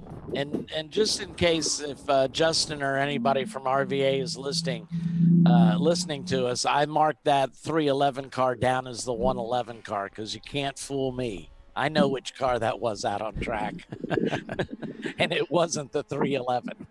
Oh, Ray's saying, yes, GWR has run VIR. Okay. I don't remember that conversation, but okay. The conversation or the fact that they ran it before? The conversation. I don't remember. The conversation only happened like 2 minutes ago. Oh, see, I'm watching this guy race. I'm like, yeah, this is cool. I'm not even paying attention. There I go again. Squirrel. Yeah, is Paulie the only one paying attention to the race? I think so. No, I'm watching it. There's a pass by the Teggy Spaghetti car going down the front straight. See, I'm paying attention. Yeah, they're coming around here again. Utah's pulled away from the Mustang. Now he's catching another car. They might be both cooling their tires off. Well, I don't know about the Utah guys. Oh, he's right on the 46 tail. Remember, I'm a little ahead of you guys down here. That is for position. They are both on lap he gets around him. He gets around him. Whoa, look at that. Oh. What a pass. It's like the 46 could not get onto the power because the Mustang just suddenly caught up too. Yeah, he's definitely having some struggles there. Yeah, Bruce said that when he got down to the lower RPMs, it just wants to lug. It doesn't want to go anywhere. Well, like I said, that was a pass for position. Yeah, if he keeps the revs up, it runs well. But yeah, he got stuck. Could not keep the revs up because of all the traffic around him.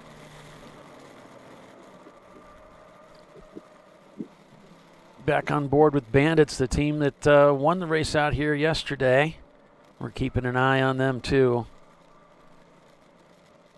Cremaster Racing also catching the Datsun, looking for a way by. Looks like Bandits are coming down pit lane. Their guys are all suited up, ready to do fuel and a driver change.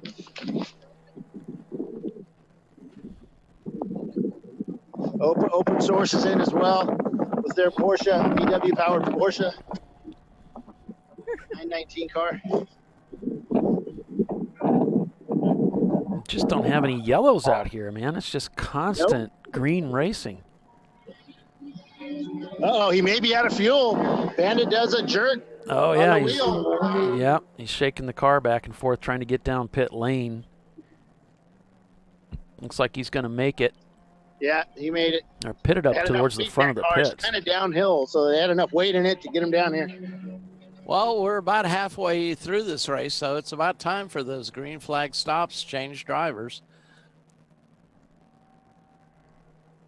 And as we reach the halfway mark, that's cue to spend a few minutes here acknowledging our sponsors. So we're going to take a quick commercial break, and we'll be back in just a few minutes, folks. Stay with us. You're watching ChampCar.Live, brought to you by AutoZone.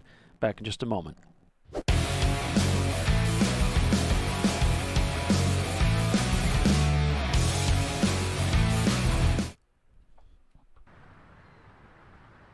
I probably need new tires. You do. What if they sold tires online? We do. We're TireRack.com. They could offer lots of tires We have so many tires. and help you find the right tire. It's called the Tire Decision Guide. Oh, and they could ship them to a nearby mechanic. We shipped over 7,000 independent recommended installers. This is an amazing idea. Sorry. TireRack.com, the way tire buying should be.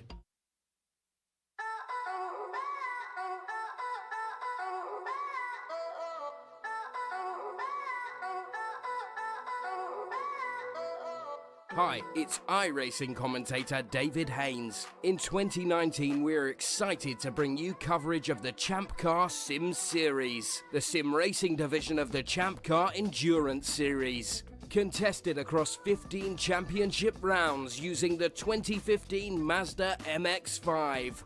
The winners will receive a free entry into a real Champ Car Endurance Series race in the 2020 season. Each points round will be broadcast live by HJBC. Head to forum.champcar.org for full information and schedule. Sign-ups are open, so get registered now.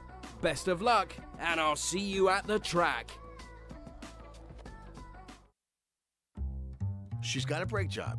She needs the right parts. With free next-day delivery from AutoZone, she orders the parts online as late as 10 p.m., and we deliver them the next day, so she can get back on the road. Getting the job done just got easier.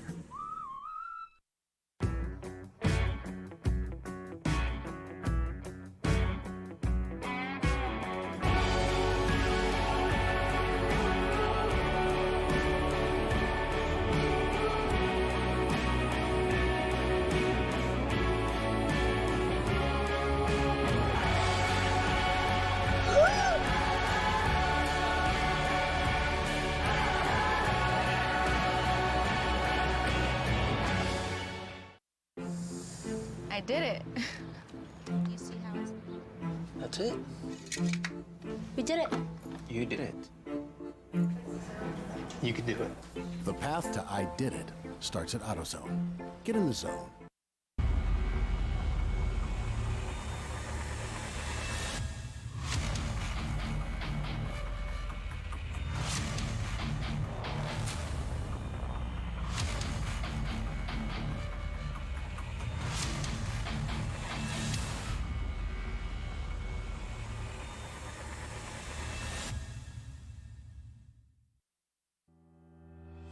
Lifeline USA is a leading manufacturer of onboard fire suppression systems. Lifeline's continuous commitment to research and development ensures that we supply the most innovative and cutting-edge products available. Used by the majority of the world's motorsport championship-winning teams and constructors, Lifeline has a proven history of success. Lifeline offers a complete range of fire suppression systems for all budgets and needs, and we continue to push development and limits on both extinguishant materials and our patented delivery systems to make the race car environment almost as safe as sitting on your sofa at home. Every kit has been designed for a professional and simple installation. For more information and to purchase your Champ Car fire suppression system, go to www.lifeline-fire.com.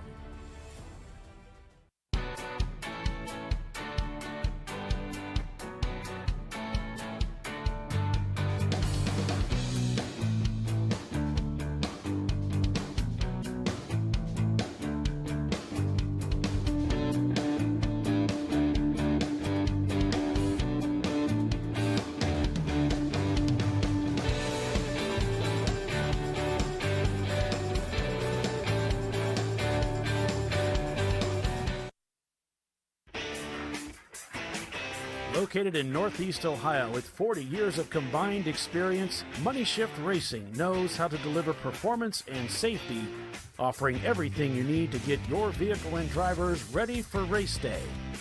From safety equipment to full engine assembly and repair, in-house fabrication, 3D design, and rapid prototyping. Money Shift Racing. Performance done right. Coming up next for the TireRack.com Champ Car Endurance Series, it's the Lifeline 24-Hour Classic at Virginia International Raceway, August 10th and 11th. And then it's off to Gingerman Raceway, August 24th and 25th for the Cookie Cutter Classic. To find out more information, go to www.champcar.org.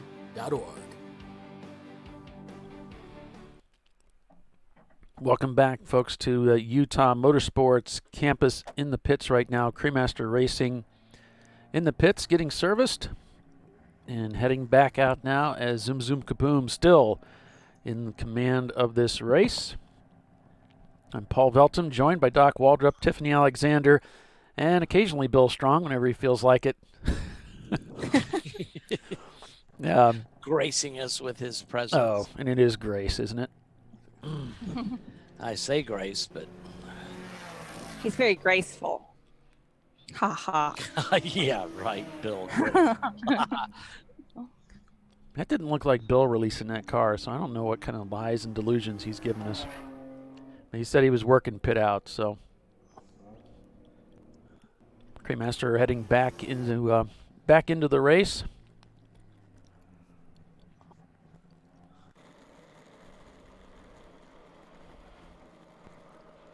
Going back on board with our leader right now.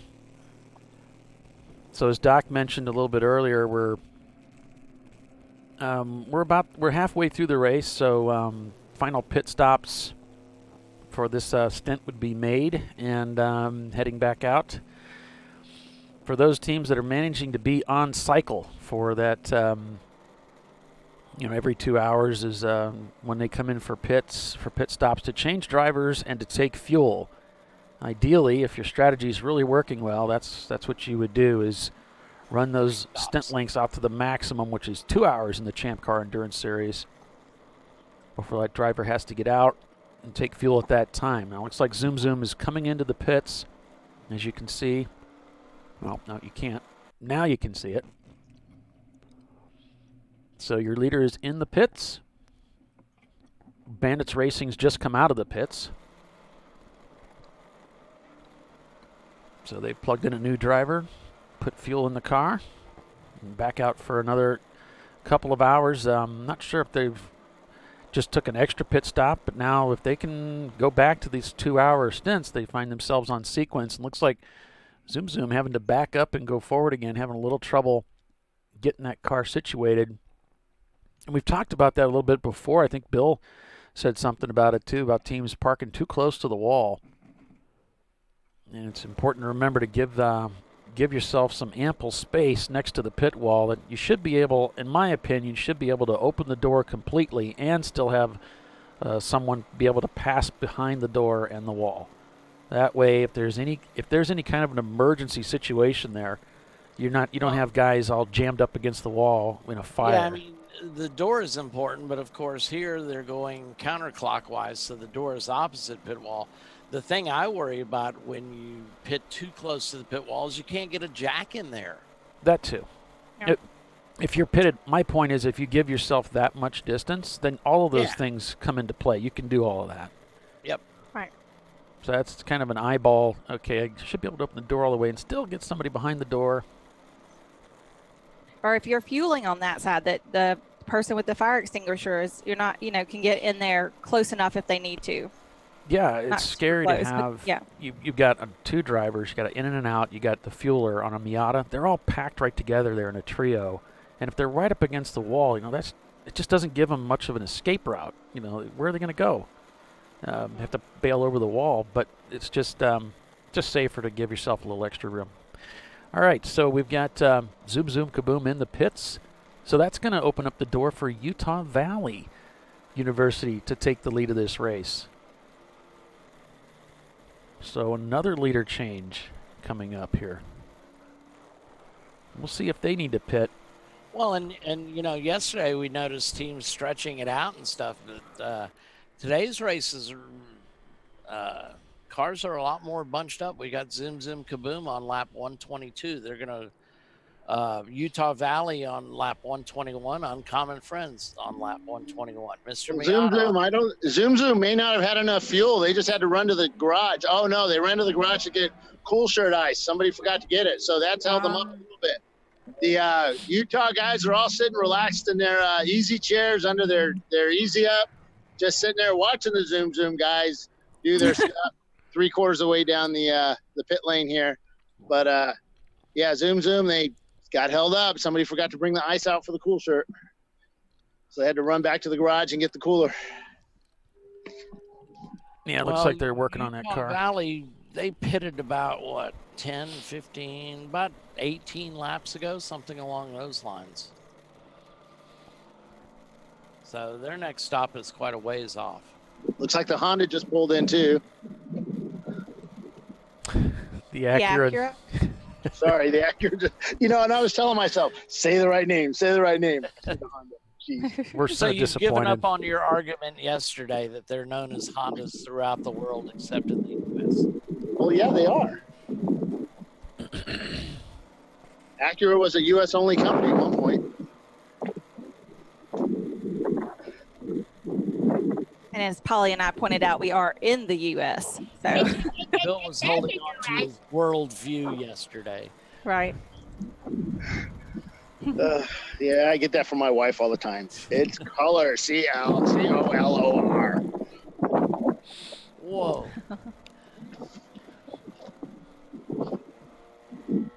I still don't. I think that Firebird, that Trans Am, is still incorrect because they don't have the brushed dash panel on it. The brushed aluminum dash panel. Oh yeah, my GTO had one of those. I love that. Yeah. Yep, the swirls are awesome. I wish I still had that car.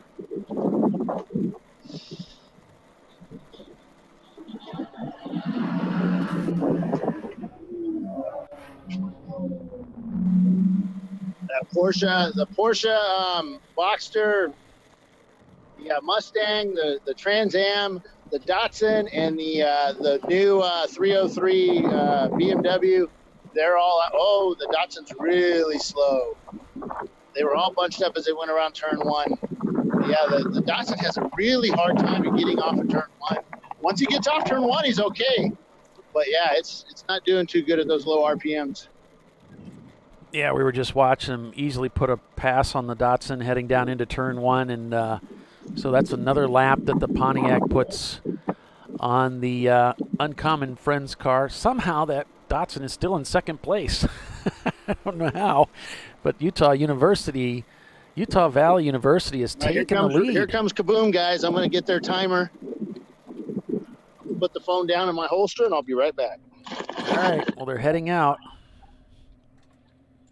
Think he's really out there? Well, we're going to find out. We're going to see. That's what I was should thinking. see his smiling face on camera. I hope he gives us a wave. Yeah, that's Bill. All right. Yeah. We'll give him that one. Okay, he's actually working. It's now marked down in the historical records of ChampCar.Live. Brought And to you by CNN AutoZone, ladies and missed it gentlemen. all. We have it. No CNN coverage. It did happen one day in Utah. Bill went to work. That me? Am I famous? Did I get on TV? Yeah, we had Working? you the whole time. We were giving you a hard time, too. But I was telling everybody it did happen. We've got it all recorded in history now. It's part of the internet. That'll probably make the race recap video. Yeah, I've got my little backpack on with my what do you call it? The water. My drink tube. Yeah. Is it Like a don't camel tell me pack? like a fanny Camelback. Yep. I can't handle that visual. A fanny pack. I've been yeah. So I've been looking to figure out a way to carry around my gear that's less obtrusive than the way I've been doing it. And I found this company that was selling these little Camelback backpacks.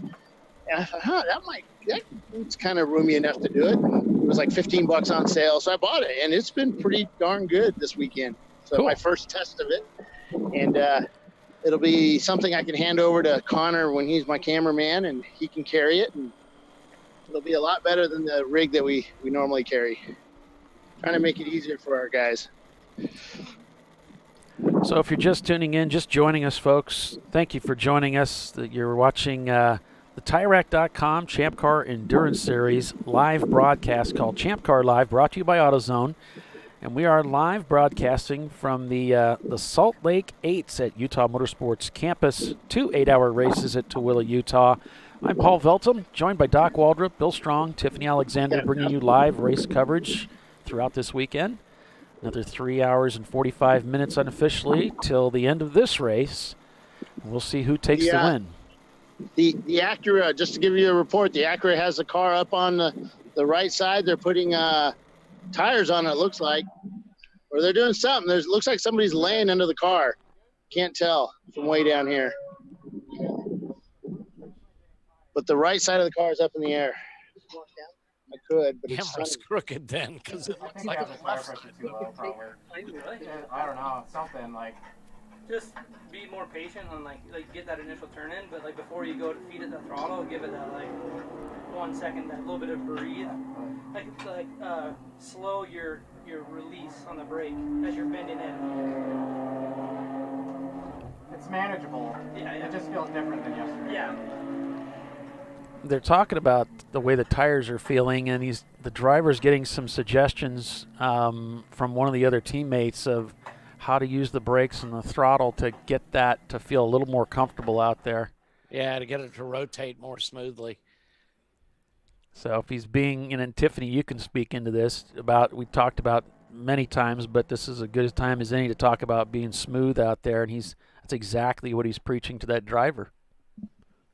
Right. I mean, when you're not being smooth, you're going to tear up the tires. You're overworking yourself as a driver, but like you're doing all that weight transfer on the car that's going to make it harder, especially with a twisty turny track like that. You want to make that weight transfer smooth as it goes back and forth, and obviously not more than it needs to be. It unbalances the car, and it'll make it jittery, and when you try to put the car out on the edge like that, you're going to find yourself sliding off onto the grass and possibly bending up the car. You can't put the car out on the ragged edge if you're not smooth. You just won't work.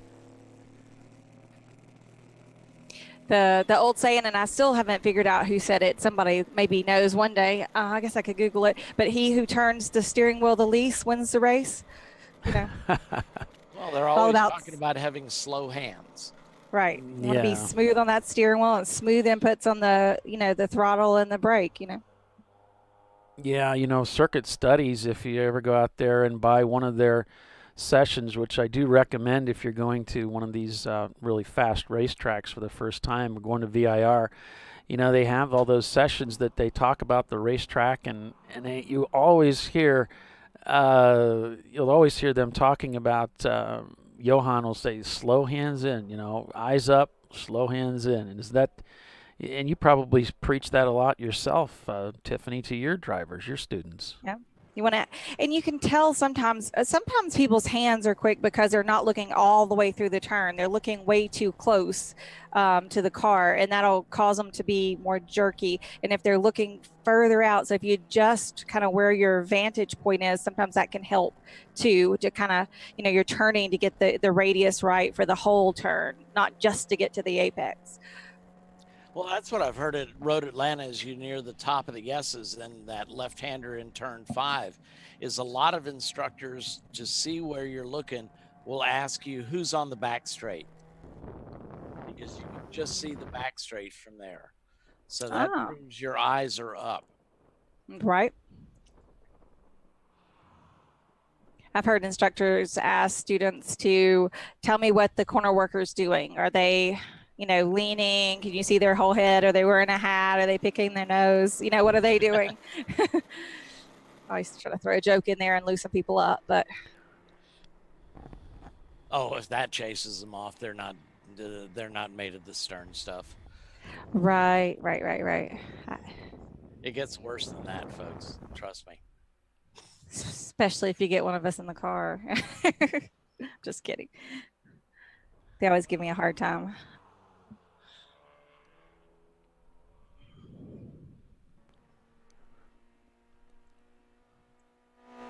But it's really fun as an instructor that'll be in the car with somebody and watch them from the beginning, and they're trying to get it.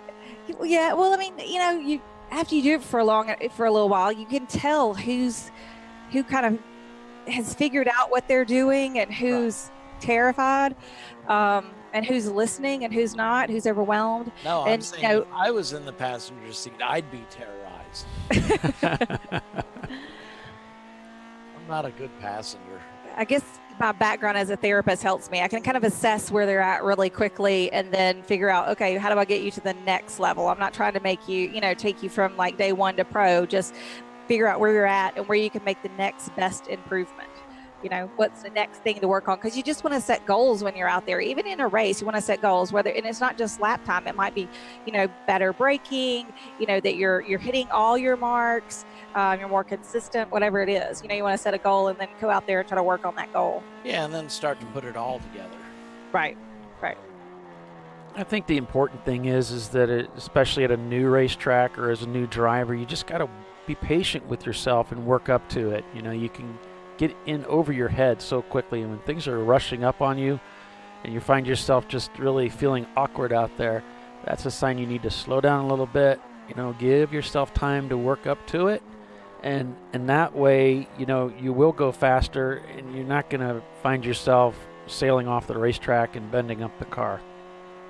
Right. The last thing you want to do is out there and you're overwhelmed. So, you know, if you back off a little bit, then you can get things in perspective again, and figure out what you're doing. Yeah.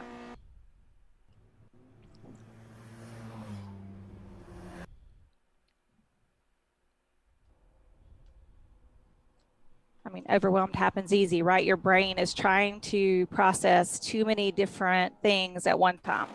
So you got to get a few things down, a little muscle memory, and then you can process the others.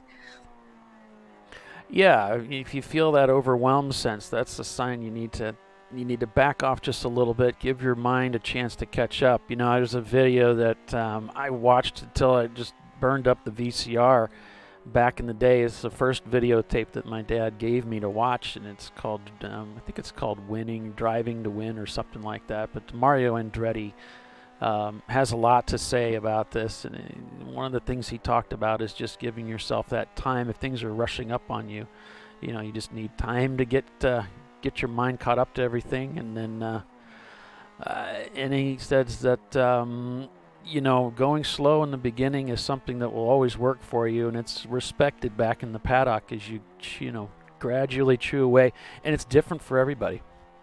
You know, how fast some people adapt to a racetrack very quickly, and others take time. You know, Troy Trulio says, "Hey, I'm a slow learner. It takes time, repeated over and over again, and eventually, you know, I work up to it." I always thought I was a slow learner until recently I discovered it's not the case. I'm actually a pretty quick learner on a new track. But yeah, so everybody's different. different. You would take in things quickly, especially your background. You know, you've got a lot of background to take in a new track. You got a lot of experience that you can overlap. Right. But I also try to prepare. You know, it's a good idea to get on YouTube, look at some of these drivers, how they're taking the corners, and consider circuit studies. That's another opportunity. Those guys really do a great job of breaking down a racetrack and explaining what to expect, how you're going to want to approach the braking is super important, and then how to drive the track in the wet. They do all of that. Oh, that's cool. And they give you track notes to take with you that has an abbreviated version of everything they talked about, so that you can make your own notes and take that with you. Well, and a lot of people are on our Sim Series racing on Wednesday nights. I find it's a great way to learn a new track. It's also, you know, a great way to learn where you might be able to get offline and make passes. Because, of course, one of the things we preach in Champ Car is hold your line. Hold the racing line. The faster cars will find a way around you. And that's a good place to learn where I can do that. Yeah. Good points. Point. Yeah. I'm saying like I've ever passed anybody. Does it passing them in the grass count? They frown upon that. Okay, just checking. Yeah, no, you get a little warning on your windshield that says 1X, 2 wheels off.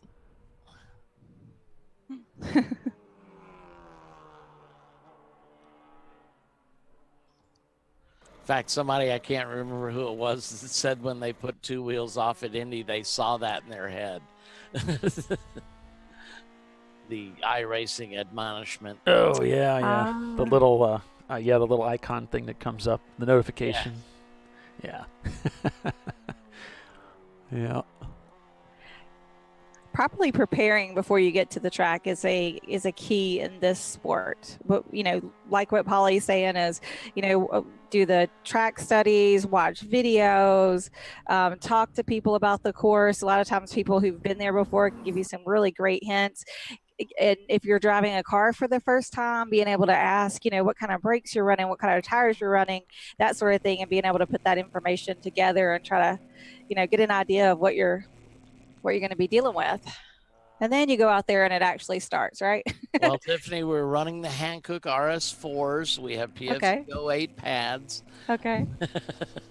That's usually always questions I ask. I think you'll like Kenny. I think you'll find it remarkably similar to Ella.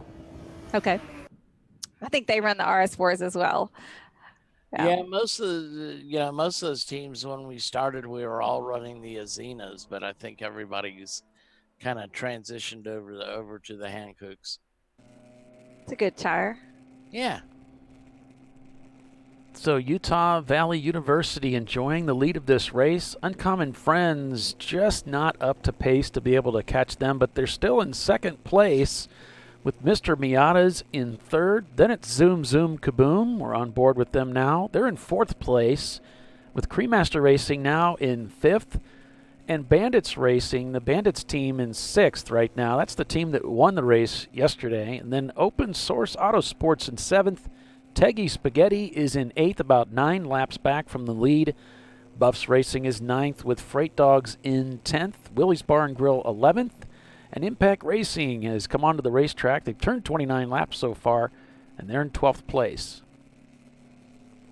Yeah, and yesterday we saw Bandits with a couple of lap lead. Those things aren't holding out today. Utah Valley's on the same lap as Uncommon Friends with 129 log. And then there's 3 cars, Mr. Miata, Zoom Kaboom, and Cremaster are all on the same lap. Actually, Mr. Miata's on the lead lap at lap 130 as well. Yeah, so on board with the leader here, Utah Valley University, and their... I'm sorry, Zoom Kaboom just updated. They're also on the lead lap. Oh, so yeah. At least 4 cars on the lead lap. Waiting to see when Cremaster updates. This is great, though. Also on the lead lap. Well, this is great for Utah University to have their car up here in the front of this race. And they're deep into the race, There's only 3.5 hours left. I say that like that's a short period of time. It's not. Yeah. Compared to what we've already come through, yeah. Yeah, we're 4 cars on the lead lap. When I was racing SCCA, back when the Earth's crust was still cooling, we would run 30, 40-minute races. That was it. And then we come out here and we're running 8-hour races. And that's not even a long race in Champ Car. No, those are some of our shorter ones. 7 and 8's the shortest. Utah Valley University, I'm showing them not turning laps, so I'm not sure what's going on here. There looks like they're at full song here, so I'll send a message off to the crew upstairs. Have they had problems with their transponder? I don't remember them having a problem with it. No, not before now.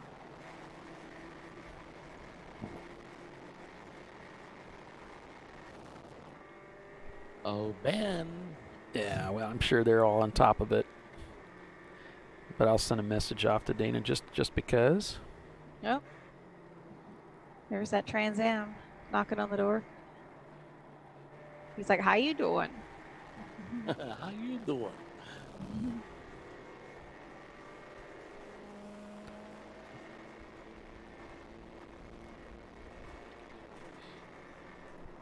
Well, I mean, the Bandits isn't that far back. They're on lap 128, leaders on lap 131.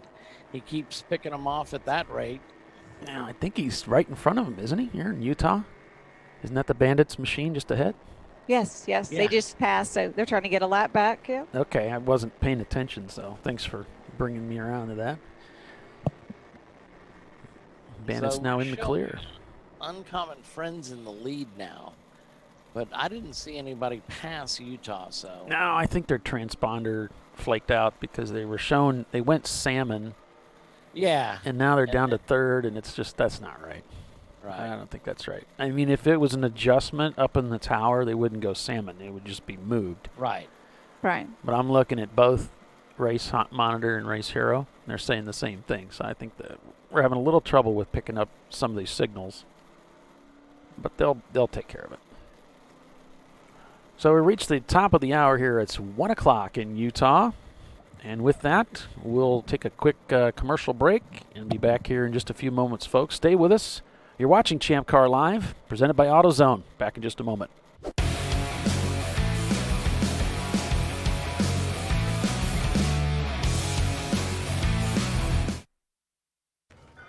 You know, I'd buy tires online, but then what?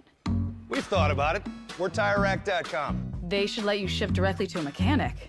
Actually, we call them independent recommended installers. They should have like 1,000 mechanics. Try over 7,000 installers. Then you just make an appointment. At a time that's convenient for you. This could change tire buying forever. TireRack.com, the way tire buying should be.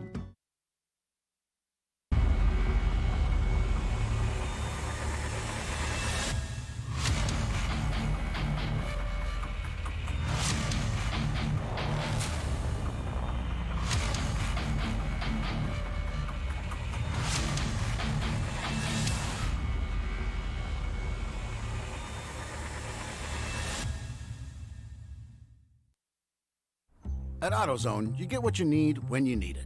Got a today job? Pick it up free same day at your local AutoZone. More of a tomorrow project? Order as late as 10 p.m. with free next day delivery. Getting the job done just got easier.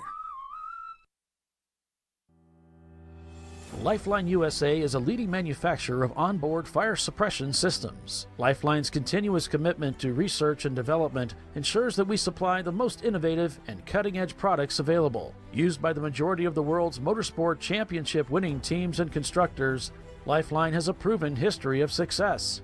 Lifeline offers a complete range of fire suppression systems for all budgets and needs, and we continue to push development and limits on both extinguishant materials and our patented delivery systems to make the race car environment almost as safe as sitting on your sofa at home.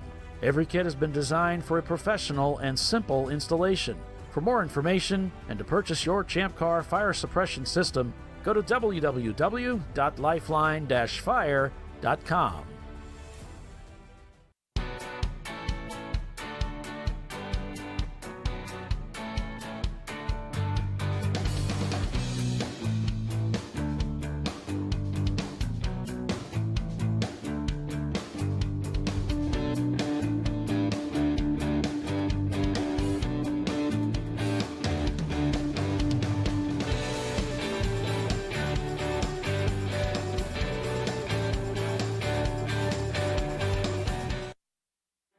Frozen rotors from Diversified Cryogenics deliver increased performance and a higher level of safety while significantly reducing braking system costs.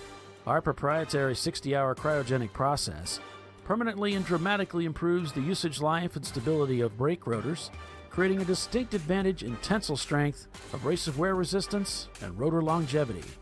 Frozen rotors. It's the cost-saving solution for better braking performance.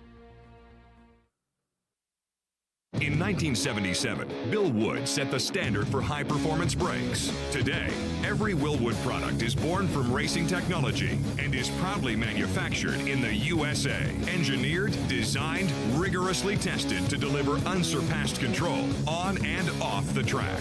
Whether it's for cruising or absolute performance, Willwood has an application for the ultimate stopping experience. Race-proven, street-ready, drive Willwood. Worn shocks and struts can be dangerous, so replace them with Duralast loaded struts to restore ride control and improve brake performance. They come with a new spring installed and compressed, so installation is safer and quicker, which means less hassle, more safety. Duralast loaded struts, available only at AutoZone. Coming up next for the TireRack.com Champ Car Endurance Series, it's the Lifeline 24-Hour Classic at Virginia International Raceway, August 10th and 11th. And then it's off to Gingerman Raceway, August 24th and 25th for the Cookie Cutter Classic. To find out more information, go to www.ChampCar.org. Welcome back, everyone, to Utah Motorsports Campus. We've got Uncommon Friends. Looks like they're just pulling out of the pits now. We've got Bill Strong down in the garage with the Zoom Kaboom team. Hey, yeah, I'm down here with Scott, man. Scott's the one of the lead guys with the Boom Kaboom. Yesterday it didn't go kaboom, which is a good thing, Scott. Well, thank goodness, and don't jinx us. We want to make sure that we get through today too. We're like the little engine that could, just kind of chugging along. Yeah. Now, you guys, you're fighting back and forth with other teams right now. You worked your way up to first place, kind of fell back a little bit. How's it going out there right now for you? Well, really good. We're on strategy. As a matter of fact, we couldn't have dialed it in better. We're on a 3-stop, which basically means that we're going to maximize each 2-hour stint. And we have a little tiny bit of a slush factor, but not very much. We're looking at everybody else, and everybody's doing either a 4 or a 5 or a 19 stop. We're not too sure what they're doing, but we're also really trying to make sure that our stops are pretty well coordinated. Now, this last one was a bit of a train wreck. We didn't quite get it on par, but we were in for about 5 minutes and maybe 15 seconds or 20 seconds, so it's not going to kill us too much. Cool. Now, looks like the Uncommon Friends guys are all running down to the car. I think they stalled it, and so they've run down there to try and give it a push start. So, little drama in the pits. Yeah, that's right. Of course, we're sitting inside the pit, one of the garages. But so, Scott, you also do some other stuff besides just racing stuff. You have a trailer company. Yeah, I have a trailer company. I have a Porsche shop that does some very unique bastardization of Porsches, and Tiffany's in there laughing right now on the It was. because she knows exactly what I'm talking about. I do. And I'm a pro coach, and I have a company that basically does touring, where I take people out and either put them in a race car, or I take them and I do like a basically a arrive and drive type thing, and all sorts of different things. So I've got irons in the fire like crazy. But my latest venture, you're right, is a trailer company. Everything I do seems to be a bit out of the box, and people look at my trailer, which I would implore anybody, if you want to see something really cool, and how could a trailer be cool? But trust me, go to stacklight.com, STACKLITE.com, and take a look. And please go to the Facebook, give us a thumbs up, or send me some nasty mail. I don't care. It just tells me that someone's looking at it, and that would be great. So stacklight.com, I appreciate the plug, and I appreciate the opportunity to be able to do that. Well, it's a trailer that we saw at Sonoma. Yeah. Yeah, that had the stackers. You were able to carry 2 cars just using a small SUV, an SUV or a small 1500 pickup. Yeah, that's exactly right. Like an F-150 or a Tundra or a Ram or something like that, a half-ton class pickup truck. And that was the biggest thing. Think of how many of us racers are running around with, we'll say a 3,500 pound, I don't know, like a Corvette or something like that is our big performance car. And then we've got a little Miata that we want to bring along so we can trash on it too. Or maybe we want to bring our nice race car, but then we also want to bring like a Razor or a golf cart or something like that. In other words, it's a trailer with a backpack, and the backpack can handle up to 2,800 pounds. And the whole thing, as long as you stay under the gross vehicle towing capacity of the truck or the SUV, is perfect. And so most today's half-ton class pickup trucks are towing 10,000 pounds, and so it just works out great. By the way, I hope to become a sponsor of the Champ Car Series in the not-too-distant future. It's an absolutely fantastic racing series. I am so excited about it. We are relatively new to the series, but we're having a great time. We've been in a few other series, and I got to tell you, I think we've landed in the place that we love the most. That is for sure. And then we're also looking forward to you guys coming out to Las Vegas, where we're from, because you guys are going to be there with SEMA, which is obviously the largest automotive aftermarket convention in the world. And so when Champ Car makes a big splash at SEMA, that's going to be outstanding. There's going to be people that have no idea that you guys are out there. They're going to walk by and say, "Wait a second. You mean to tell me for a budget, serious racing with good class rules, with very, very safe standards, with good ethical practices, all that sort of stuff? I mean, there isn't anything that I wouldn't do in order to try to push the whole Champ Car Kool-Aid, that's for sure." Yeah, it's funny because we really haven't spoken to the public that we were going to SEMA yet. So, was I not supposed to say that? So it had been mentioned, I believe, last night at some point, or maybe this morning during the show. So that it might have caught a lot of people off guard. But yeah, we are going to SEMA, and we are in the planning stages right now for all of our displays and all that stuff. So it's going to be pretty cool. So it's actually right after Auto Club. I'm going to work that race, and our folks are going to be setting it up, and I'm going to be that guy that shows up when everything's all set up. Right. That's it. Yeah. So you are the arrive and drive guy, right? Arrive and drive guy. So I'll be showing up right after Auto Club to do SEMA, and then that's going to be pretty cool because I've never been to SEMA. I heard it's a riot. There's a lot of stuff going on, and we can spread our message out there and hopefully get some more folks out on the West partaking in our form of fun out here. And what's cool is that this weekend there is a lot of new teams. The majority of the teams here this weekend are new to the series. So I can't believe that the gentleman of the BMW just basically throwing it all together and going out and having a blast. I mean, honestly, for the lack of skill that's out there, we lose him? Yeah, I think we might have. Let me see. Oh, he's muted. Oops. Bill, you still there? All I see here. NRA calling me asking me for money. What the heck was that? Yeah. Anyway, it's time for him to fight for the corner. That's great. I mean, he doesn't let up. I got to tell you, he's really, really doing good. But I know that if he ever wants instructor lessons, if he ever really wants to have someone incredible in the car, Tiffany would be a really good instructor. That's what they're doing. She's actually done. It's funny because I was listening to her talk about how to do some stuff, and I'm like, oh, that was pretty darn good advice. I was just listening to it just a minute ago. Yeah. Absolutely. She was talking about overtaking. Yep. She was talking about looking through the corners. Yeah, I can tell you, this is going to be a really good broadcast that when this thing is made available for tape, there's going to be a lot of great information. I know Doc was probably writing down notes about that time too, right, Doc? That's not funny, Bill. You know I can't write. I know Amy's probably thinking if I could just get Bill to listen to me like that, maybe I could get somewhere. Buddy. All right, guys. Talking to Scott Mann here in the Boom Boom Kaboom. No, garage. we're going to do the Zoom Kaboom. If you do too many booms, we're actually going to have a really, really bad day. Right. So we'll call it just Zoom today because the Kaboom is not what we want to do. So. Yeah, that's good. So Bill Strong with Scott Mann. Back to you, Paulie. All right. Thanks, Bill. Thanks for taking some time and talking to the guys down there in the garage. That was the Zoom Kaboom team. They're 94 Miata. We're on board with them right now.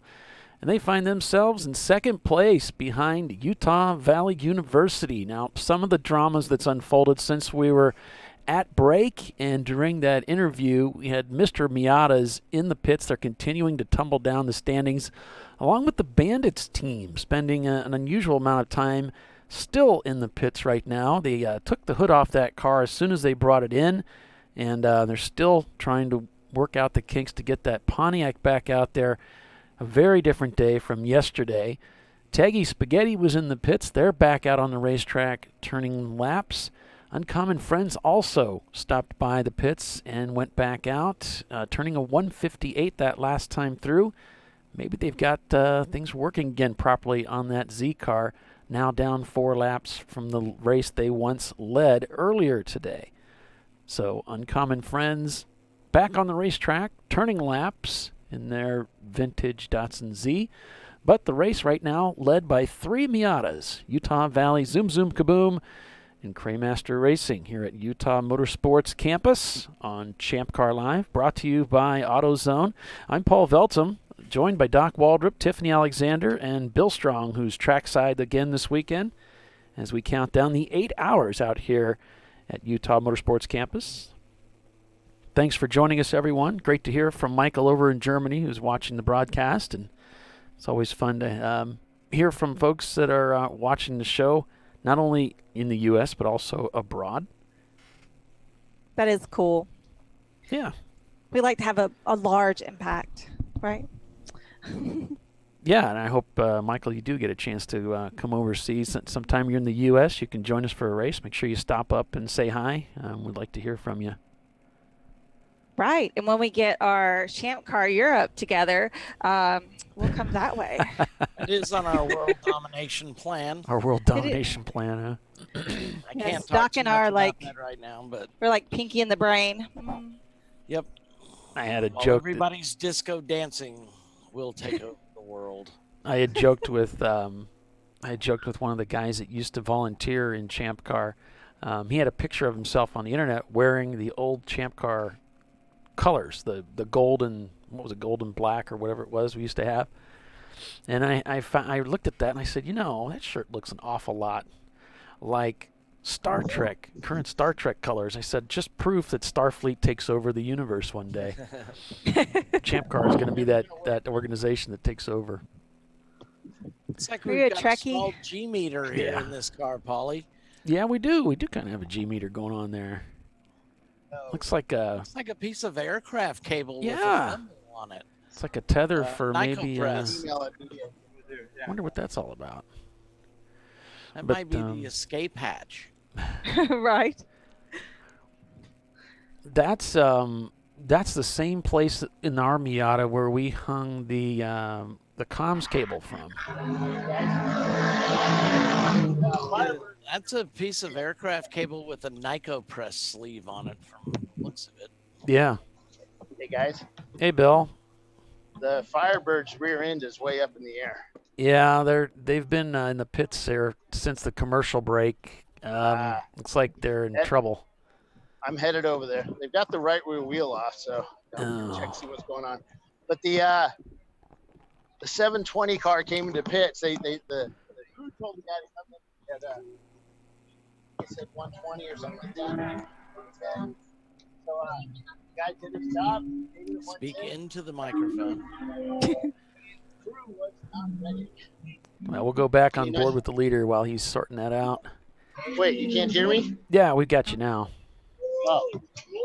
So the crew was not ready, and so he just sat there waiting for a screw to come out. Oh, yeah. It's like they're putting a new brake caliper on it, brake pads and Oh, on the all kinds of on the cool Pontiac? Yeah. Oh, caliper. okay. Well, right rear. that's why, you know, folks, it's good to, and I know when you're just getting started, there's a lot of teams that don't go too much with the comm system, but you know, Racing Radios is one of our series sponsors, and they just tailor to the kind of racing that we do. Fine over here. So if you're looking to go racing in endurance racing, unlike the club racing where you really don't need comms, in endurance racing it really helps you out a lot. So, you know, if you get to the point where you want to take it seriously, you really need to have a good comm system. Yeah, we've got a Racing Radio's long distance endurance set up in our car, and we love it. Did you know? So you can check them out. You've seen the commercials during our commercial breaks. It's racingradios.com. And they have several different systems you can pick from. Located near me in Forest Park, Georgia. So we've taken advantage of that proximity and taken down a bunch of radios Matt found in the shop, and they reprogrammed them all to our current frequencies. So there you we go. went from 2 radios to about 6 now.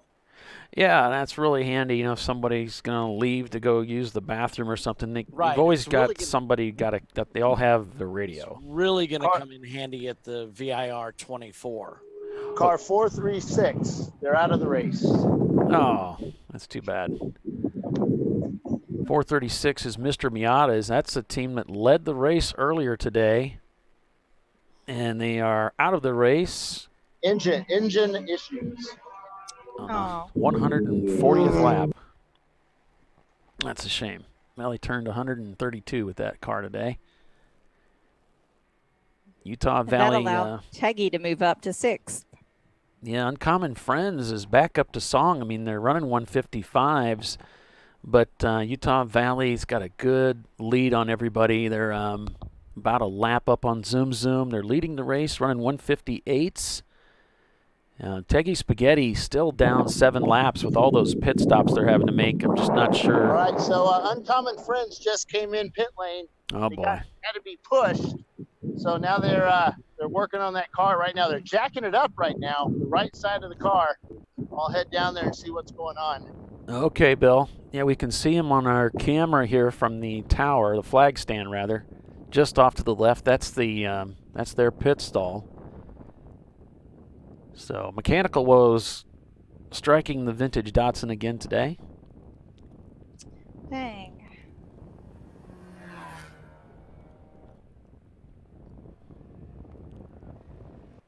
But things going along swimmingly for the Utah Valley University team. There's a lot of smiles in their pit stall. They're just standing around watching the race, kind of smiling, fingers crossed everywhere. Underneath the hood, they're still looking at the Pontiac. So there's, you know, they were putting some brake fluid in it earlier. It looks like they're pumping the brakes right now. So checking with the driver shaking his head, no. So whether it's feeling like it's he's lost brake pressure, that could be what's going on here. Yeah, he's trying to pump the brakes up. So.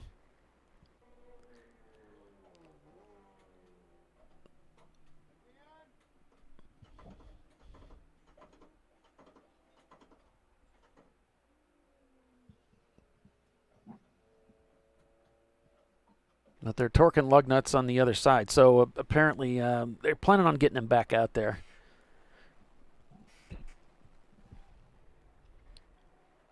Boy, they really sail that car around the racetrack too. Getting a little crossed up there is the leader of the race there in that Miata.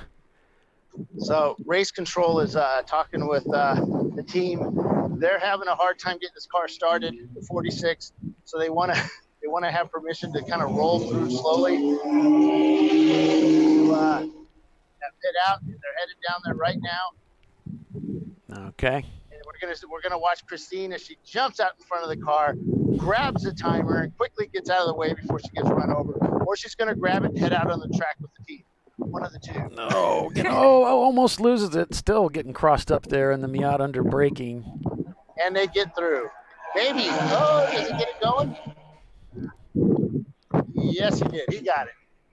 Car stalled on him again. He got it.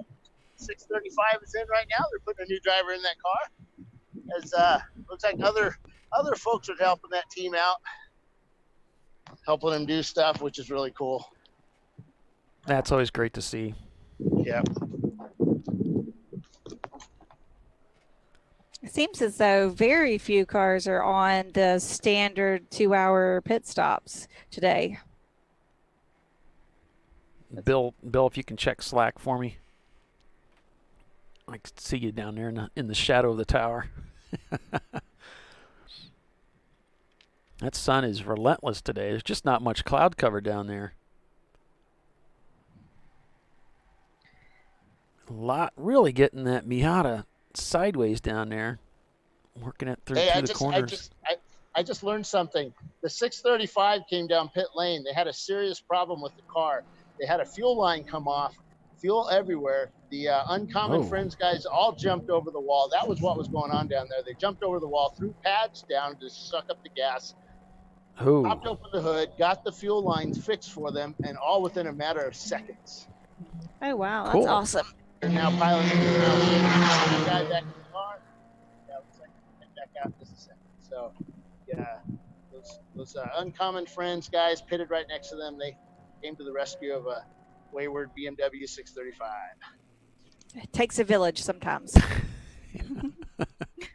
Yeah. I don't know why I thought that was funny. I just did. Because it was funny. Maybe that's why. On board with Teggy Spaghetti in there, Integra.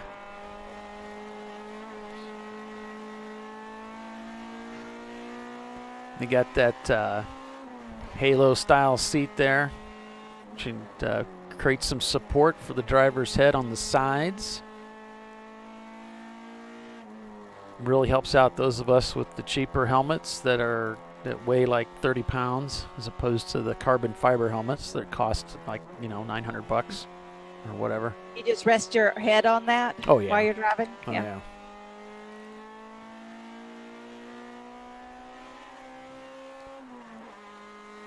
You want to relax as much as you can in the car, don't you, Tiffany? I mean, you don't want to be using unnecessary amount of energy.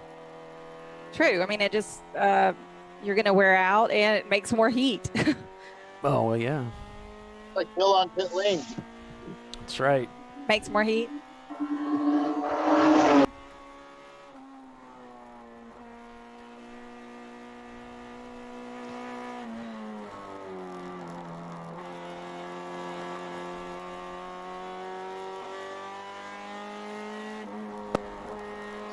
that what we're riding along with right now? We're in the Integra right now, yeah. Yep.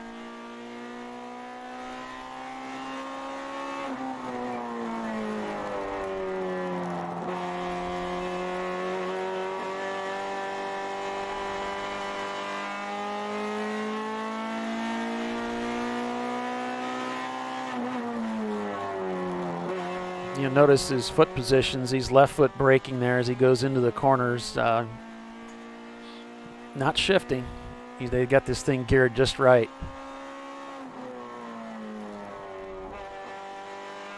That's why his knees are so close together.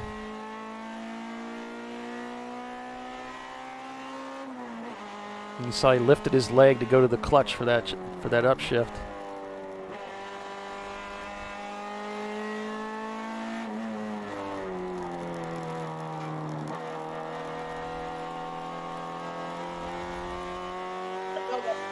All Echo's engine now. I can barely hear everybody else. Yeah, we're not talking. I'm just enjoying the sound.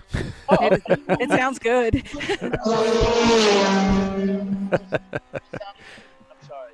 No, you're good, Bill. Sounds so foreign. I make myself. You're a laugh a minute, man. I like good car sounds, Yep. Back with our leader on board here as they're chasing down another one of our competitors out here today in their Miata.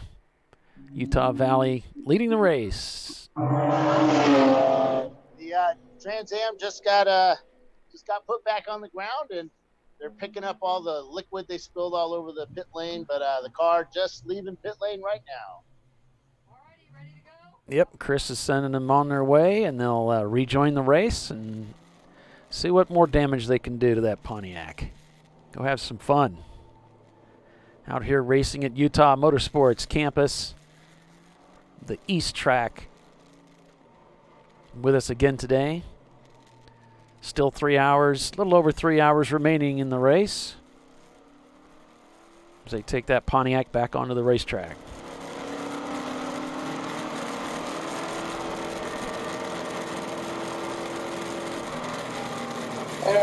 That's an engine sound. What's that, Bill? I said that's an engine sound. Go back to that. Yeah, there you go. We were until you interrupted us.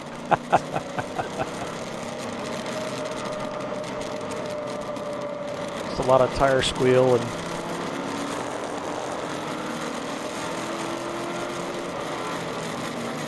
checking his brakes. They're having some trouble with those brakes.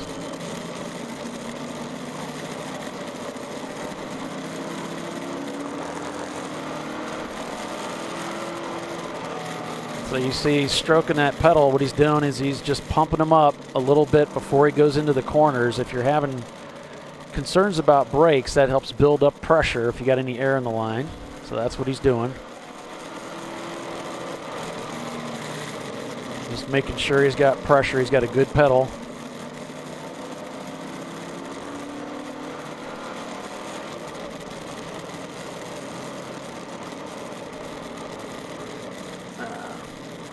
Taking it easy. Might be bringing it back into the pits here. Utah just jumped into pit lane. They're coming down pit lane. Looks like their guys are ready. They got fuel on the wall. 2 car. Yep, here they come. We got them in the pits coming in. I would have waved, sorry. We would have liked that wave, but that's okay. So they're off sequence for sure. And the Teggy Spaghetti's out there turning laps. So Utah's going to have to make one more. Oh, yeah, good observation, Doc. Zoom Kaboom will have to do. Right.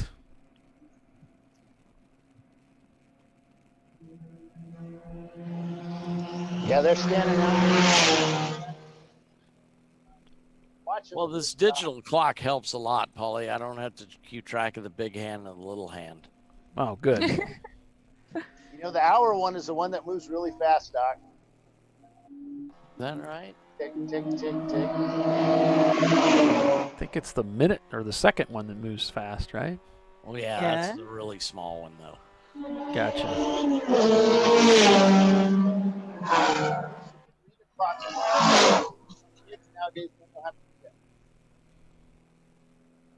Did you see that notice I sent you, Bill?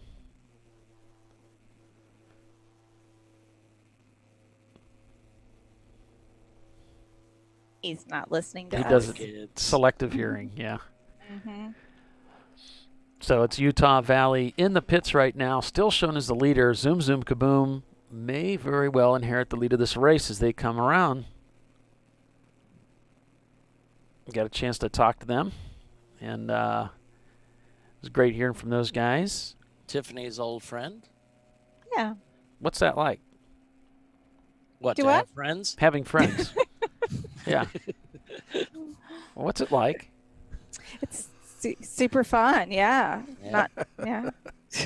I have the best acquaintances.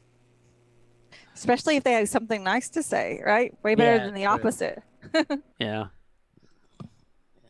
So Utah Valley University, our leader, making a driver change and taking fuel. Getting ready to hop in the car there. You know what the difference is from yesterday? Those guys are actually seriously, they're going to put 4 tires on the car. Oh, wow. They are seriously, They've got a real shot at winning this race. those are their tires. So today they've been running on I think they said 320 tread wear. Oh. They have some 200 tread wear tires that they're going to throw on. They didn't have enough rubber on them to last the race. So I think they're going to put those on, I think, just so they can go a little faster. Awesome. I think it make this last 3 hours. Yeah, they wouldn't have lasted have the to whole stop race. again.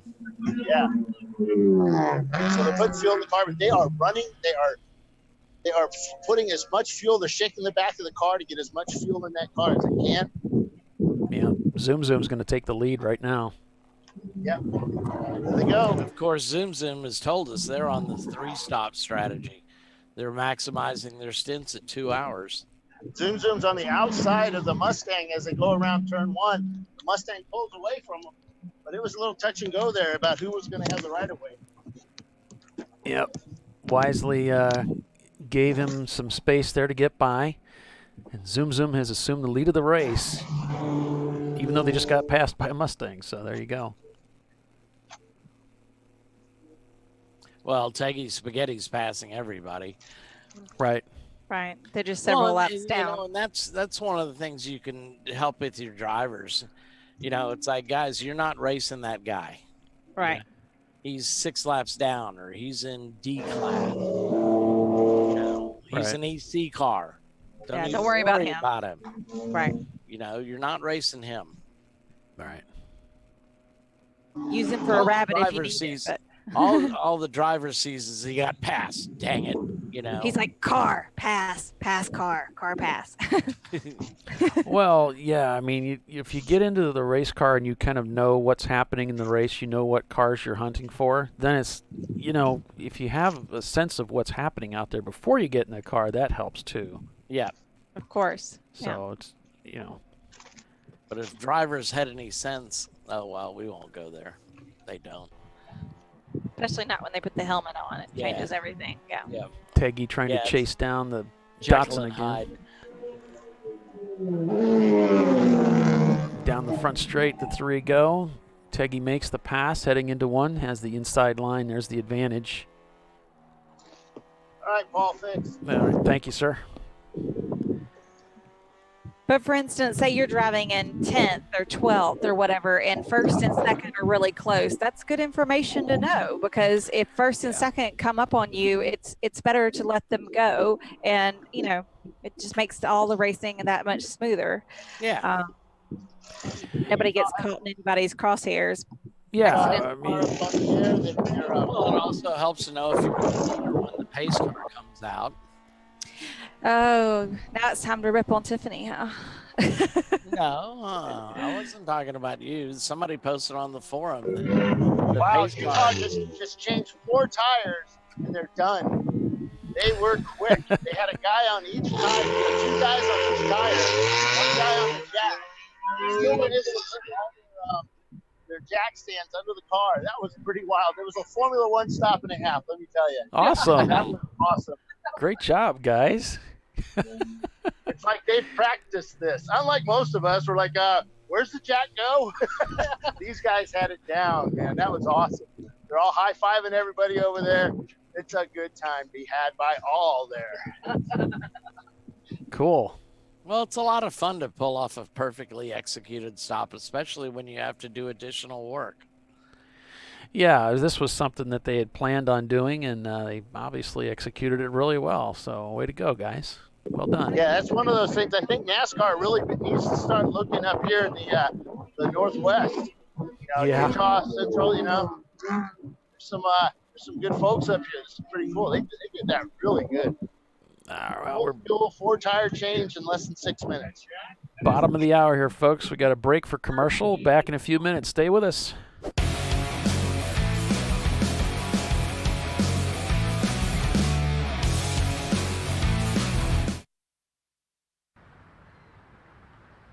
I probably need new tires.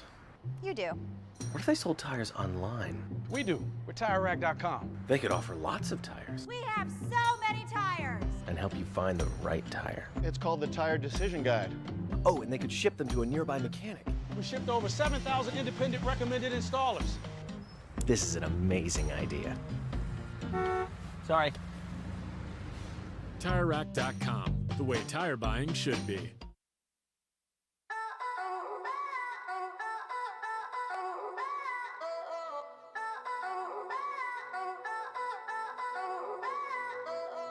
Hi, it's iRacing commentator David Haynes. In 2019, we're excited to bring you coverage of the Champ Car Sim Series, the sim racing division of the Champ Car Endurance Series. Contested across 15 championship rounds using the 2015 Mazda MX-5. The winners will receive a free entry into a real Champ Car Endurance Series race in the 2020 season. Each points round will be broadcast live by HJBC. Head to forum.champcar.org for full information and schedule. Sign-ups are open, so get registered now. Best of luck, and I'll see you at the track. She's got a brake job. She needs the right parts. With free next-day delivery from AutoZone, she orders the parts online as late as 10 p.m., and we deliver them the next day, so she can get back on the road. Getting the job done just got easier.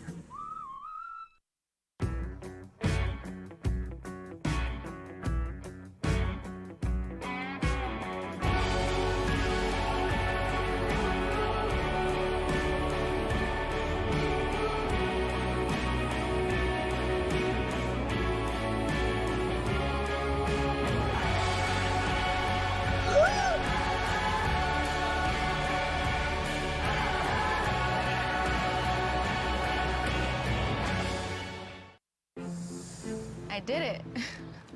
You see how it's... That's it. We did it. You did it.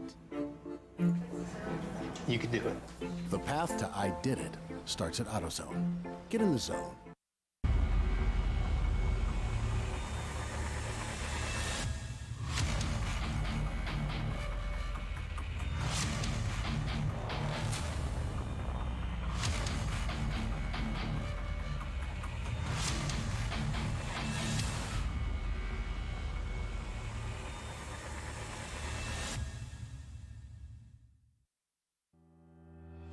Lifeline USA is a leading manufacturer of onboard fire suppression systems. Lifeline's continuous commitment to research and development ensures that we supply the most innovative and cutting-edge products available. Used by the majority of the world's motorsport championship winning teams and constructors, Lifeline has a proven history of success.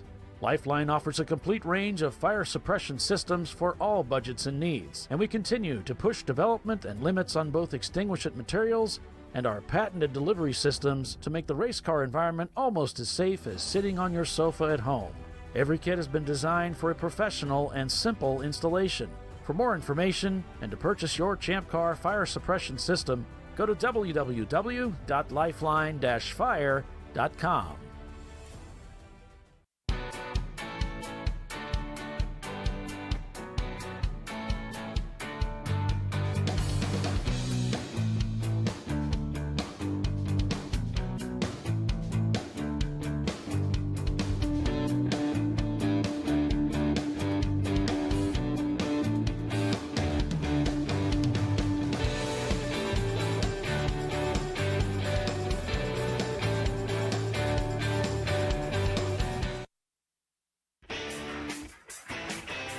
Located in Northeast Ohio with 40 years of combined experience, Money Shift Racing knows how to deliver performance and safety, offering everything you need to get your vehicle and drivers ready for race day.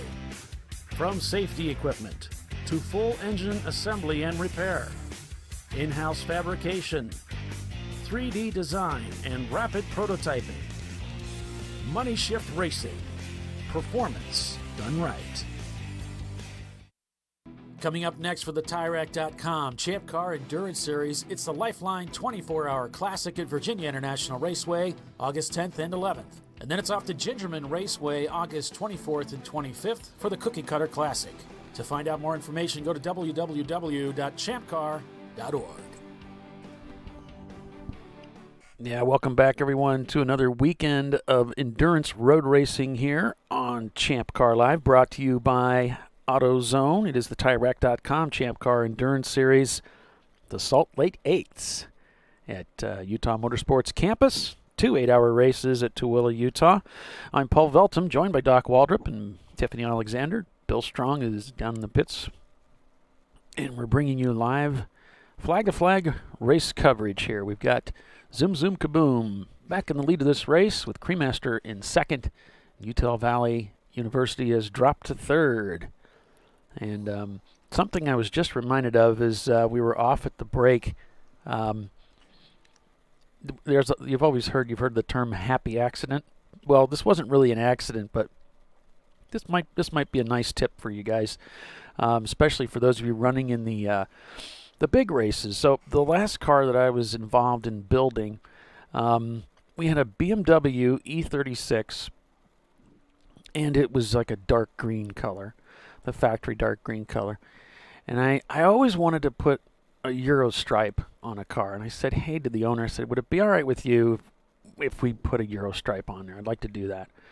He said, sure, I don't care. And so who do I call? Well, RVA Graphics and Wraps, because you can have anything made by those guys, and it's cheap. So I said, hey, this is what I'm looking for, and such and such long with different stripes, widths, and all that. And so they sent me everything. I think I spent like $40. And I got the whole Euro stripe kit for the car, put it on there. And I thought it looked pretty cool. So it's okay. I'm going to put a white stripe with multiple stripes, different thicknesses. That was my Euro stripe. Well, we get to Daytona with the car.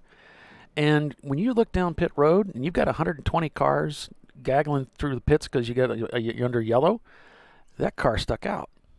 It was hard to see otherwise. But when the car would come around the tri-oval, you could see it. You could pick it out much easier because it was unique. So I would recommend to you, consider doing something like that. There aren't too many cars that run around with Euro stripes on them. Do something unique to your car to help it stand out a little bit so it doesn't just blend in with everything else if it's black or a dark color. Trans Am is back in. They're over the wall with the jack. Looks like they're looking at the right rear again. Oh, yeah. I'd like to think my car sticks out at the track, Kenny. Yeah, just anything you can do to help it stand out a little bit. And you'll notice a lot of cheap. guys at the nighttime races, particularly at VIR, will see colored LED tapes. Uh-huh. You know what really stands out? Yellow. Flames. Flames? Oh, gosh. I thought he was going to say yellow. Okay. Well, yellow too, but flames really stand out. It gets everybody's attention really quick. So think about that. With RVA Graphics and Wraps, you can do something unique on the car to help it stand out, and it's pretty cheap. And you can have it do anything you want. I can speak as a photographer. We hated black cars. Yes, they don't focus very well. They don't focus very well. They don't. The contrast between them and the white of the pavement, if it's a concrete track, drives your camera nuts.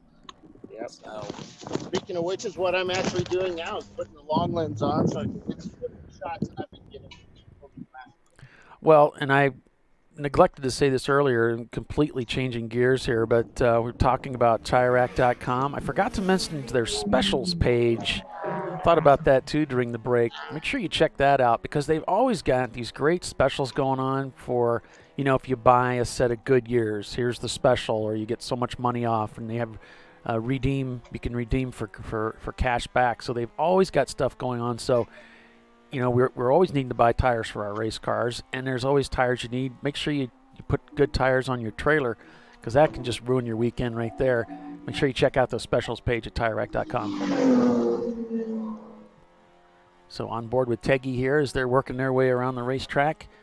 They're in 6th spot right now, so gradually working their way up. Now 5 laps down from the lead. So it's Zoom Kaboom, Cremaster Racing, Utah Valley University.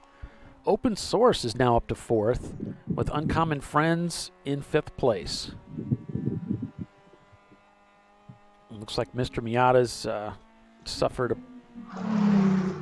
big problems. Yeah. Well, they're done for the day from what we understand. Of course, they finished 2nd yesterday. It's a real shame for those guys. Willie's Bar and Grill in 9th place, still out there turning laps. Freight Dogs as well. 133 laps on that car as the leaders just turned 153. Fastest lap time of the day, 1:48. By the way, you can find all of the schedule, the full schedule for 2019, and even some of the races that will be become available in 2020 at the ChampCar.org website. Just check out the schedule right off the main page there. So we've got VIR coming up. Yes, sir. Ashley Ermish was asking, does we still have a camera in Uncommon Friends? No, unfortunately, it went down a while ago. So. Sorry, Ashley. Yeah. I'll recheck that link and see if it might have come back up. So I will check it. Yeah, when they've been in the pits with some unscheduled stops, and that's probably the last thing you look at. Is the camera working? Right. That's the first thing that you ignore, unfortunately.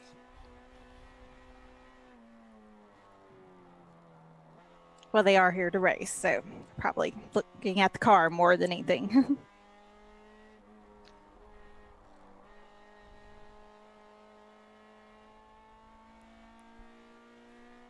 Yeah, so we've got VIR coming up. Gingerman is sold out. Thompson raced the Thompson, what is it, Motorplex? Thompson, I can't remember the full name of the course offhand. Thompson Speedway, isn't Thompson it? Speedway, we'll go with that. In Connecticut, that's August 31st. That's a 12-hour race.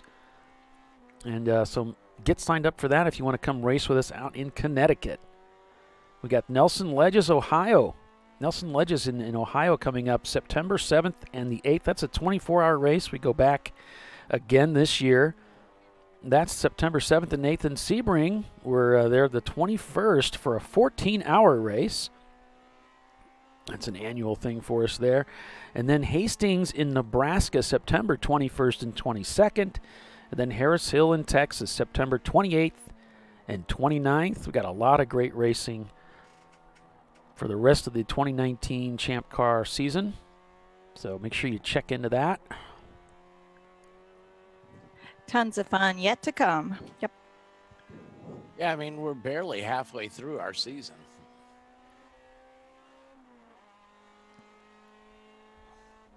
In fact, we're not halfway into our season. We just got so many great races coming up. So. Well, I think, actually, we are exactly halfway. Are you going by number of races or about the months? I'm doing math, so this is going to take some time. Yeah, the Pontiac still stranded in the pits there, folks. On board with Zoom Kaboom, your current race leader.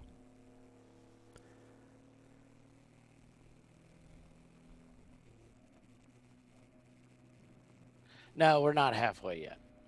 Not quite.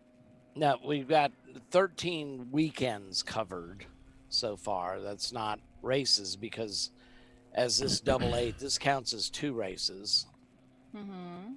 So, and then we've got 1, 2, 3, 4, 5, 6, 7, 8, 9, 10, 11, 12, 13, 14, 15 to go. Okay. So 28 race weekends this year. Gotcha. That's a lot of weekends at the track. Why, yes, it is. Or on the broadcast. Why, yes, it is. Yeah, we don't get a lot of break in October. We don't get much of one in September, but October 5th and 6th, we got Pittsburgh. October 12th and through the 13th. No, that race has been canceled. Sorry. That was Spring Mountain out in Las Vegas. Right. So we got October 19th and 20th at Road America, the 26th and 27th at AMP, Atlanta Motorsports Park, November 2nd and 3rd, Auto Club. Then we got a couple of weeks off before we go to Barber. Woo! And we got Thanksgiving weekend off.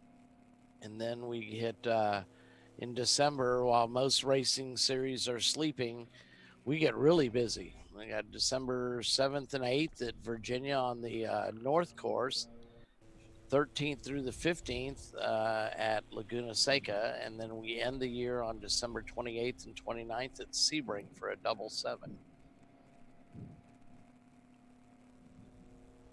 Then we get a whole month off. Look out. I'm joking. Like January we get off. Yeah. We may not be on the broadcast, but I can assure you we get busy. Mm-hmm. Definitely. So Troy Ermish in the car now, the Uncommon Friends car. They're still in 5th place with that car, even though they've had quite a few issues with the way that it's running right now. Lap times in the 154 range, very respectable. So we'll see what they can do. Yeah, unlike us, that's great. Open source up to 4th place right now. Really getting that Porsche worked up to the front. Bandits Racing struggling in the paddock in the pits rather right now. Still working on their car. This should be Zoom Kaboom right in front of them. I'm showing them 0.5 seconds back on the same lap, so this could be a pass for the lead. He's running a little bit faster times. So Crewmaster chasing down Zoom Kaboom. Yep, here we go. I just got it done. Yep. Heading down into turn 1 here. They give some room. And he sees him there. He's going to give him some room. Just ride the rim around the corner here. So he doesn't give up too much. Eats a little bit of the curb there.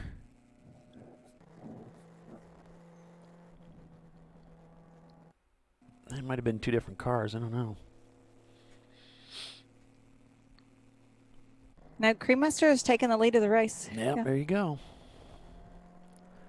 So Crewmaster now takes the lead of the race away from Zoom Kaboom. Utah Valley is in 3rd spot right now, turning the fastest lap times of the top 3, but not by much. They're down a couple laps, so we'll see as the final pit stops shake out around 2:30 local time. And we'll see what some of these other competitors can do from behind. Can Uncommon Friends come from behind and put the hurt on these guys up at the front? Uncommon Friends running these 153s, 152s. That's a big difference in lap time. Faster. Big difference. Teggy Spaghetti trying to hang on their coattails, running a 152 on that last lap.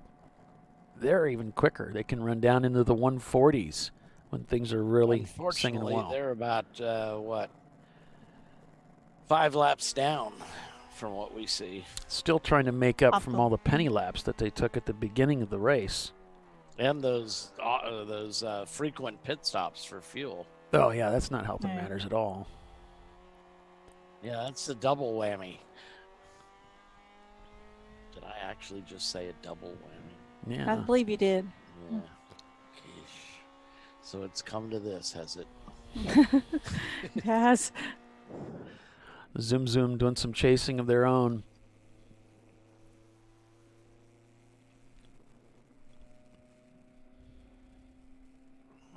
Turning a 2-minute lap time. There might be a local yellow out there. That's all right, Doc. Looks like somebody's getting ready to do a fuel stop and tire change. Trying to look at the team here. They're pitted next to the Zoom guys. Yeah, I see a lot of activity there in the pits. Guys running back and forth to the garage area there. Yeah, It's they a got great their fuel. facility. They got their driver all dressed up. We'll take a look at who's coming in.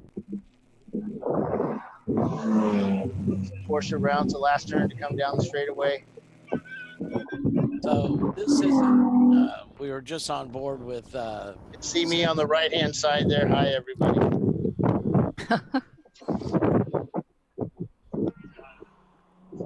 So I've got pretty much my total number of screen moments this weekend, Paul. Is that true? I think you're a little behind on your screen time, Bill, but we'll pick you up in the interviews. You gotta. We missed the blueberry driving suit. Yeah, that would not be worn today. It is extremely hot out here. Wow, that's loud. I have a black suit now. I don't wear the blueberry one anymore. Yeah. I kind of outgrew that one. You outgrew it. The blueberry suit with the Max's hat was so fetching. It was. It's I outgrew that one. Too much sitting at my desk. I blame Mike Chiswick for that one. Utah Valley working their way by.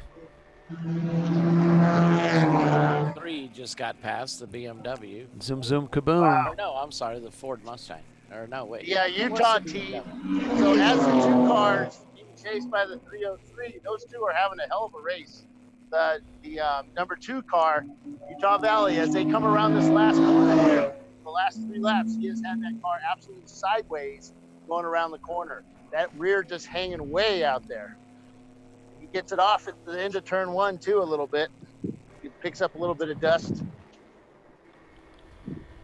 Yeah, they're having a great time out there. These guys are having a lot of fun. Without us, too. What's the deal? We should be out there racing, guys. Yeah.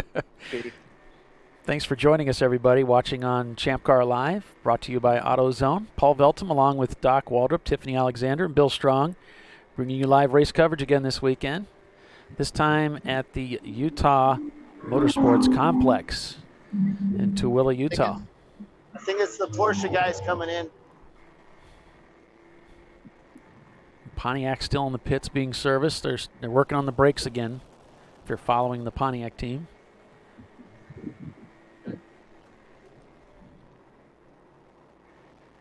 No, it's not the Porsche. It's a. It's the Integra. Oh. Teggy. Yeah. Yeah, here they come. They're going to do a tire change on it. They got fuel on the standby and a driver ready to go. Car comes to a stop at pit lane. Everybody over the wall, jack under the car. They're putting a jack under both sides. One guy's ahead of the other. There they go. They start jacking it up. It's almost a perfect start. They got one side up in the air. Tires coming off. Looks like they're going to do they're doing a 4-tire change. That's the right hand, or 3-tire. They're doing a 3-tire change. The right side tires are about on. Almost done. They practiced this before. You can see almost in unison. One of the rear lug nuts went flying somewhere, so they're getting that on. Rear tire guy's done. Front guy's still. He's almost there. He's done. Both guys with torque wrenches start torquing the right-hand side while another guy gets on the left front tire. Doesn't look like he's as trained as those other guys, but he's doing good. He's trying. I'm sure they appreciate his critique. I was going to say he would fit in well up here with us. Not being well trained, doing the best you Tires can. coming off. Another guy has it. He's got the tire. This is actually a really good stop. Lug nuts going back on. Driver's out. New driver hops in. Pulls out the seat cushion that the other driver had in. Almost done. He's got 2 of the lug nuts done. Other one's on. They've got the car down on the ground now. And good news for the Pontiac team. The hood's going on. Driver's strapped in. They're getting ready to send them out. Okay, they're getting ready to send over fuel. They've got 2 minutes and 59 seconds left on their timer. They're torquing the lug nuts. That guy's back. He's over the wall. Fuel comes over the wall. The guy that just torqued the wheel grabs the fuel. This is like synchronized swimming, man. This is awesome to watch. Cremaster Racing has taken the lead of the race. As we Fuel's mentioned being earlier. dumped in right now. Driver's in. The window net's done. Driver's snapped in. All they got to do is add fuel. All right, Bill, thanks for that report from the pits. We got to stop for a break, and then we'll be back here in just 4 minutes, folks. Stay with us. You're watching Champ Car Live, presented by AutoZone. Back in a moment.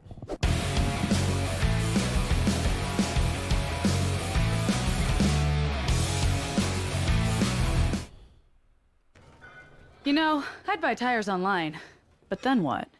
We've thought about it. We're TireRack.com. They should let you ship directly to a mechanic. Actually, we call them independent recommended installers. They should have like 1,000 mechanics. Try over 7,000 installers. Then you just make an appointment. At a time that's convenient for you. This could change tire buying forever. TireRack.com, the way tire buying should be.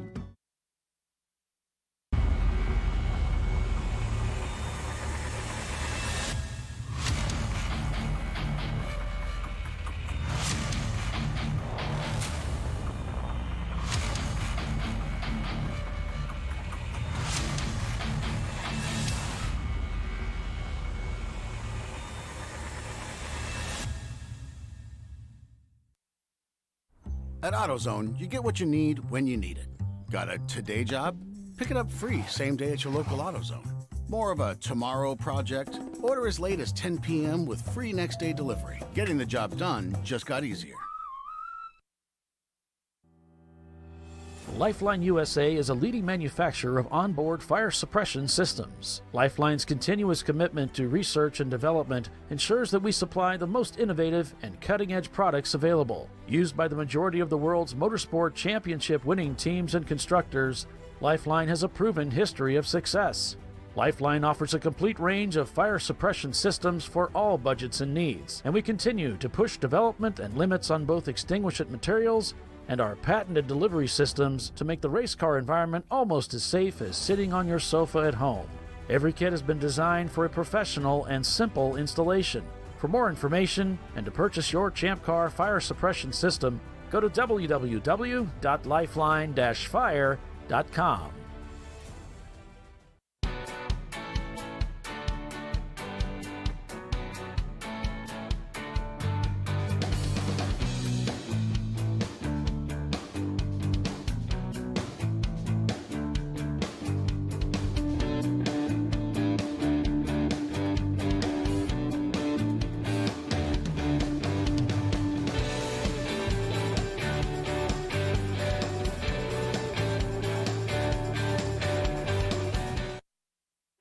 Frozen rotors from Diversified Cryogenics deliver increased performance and a higher level of safety while significantly reducing braking system costs.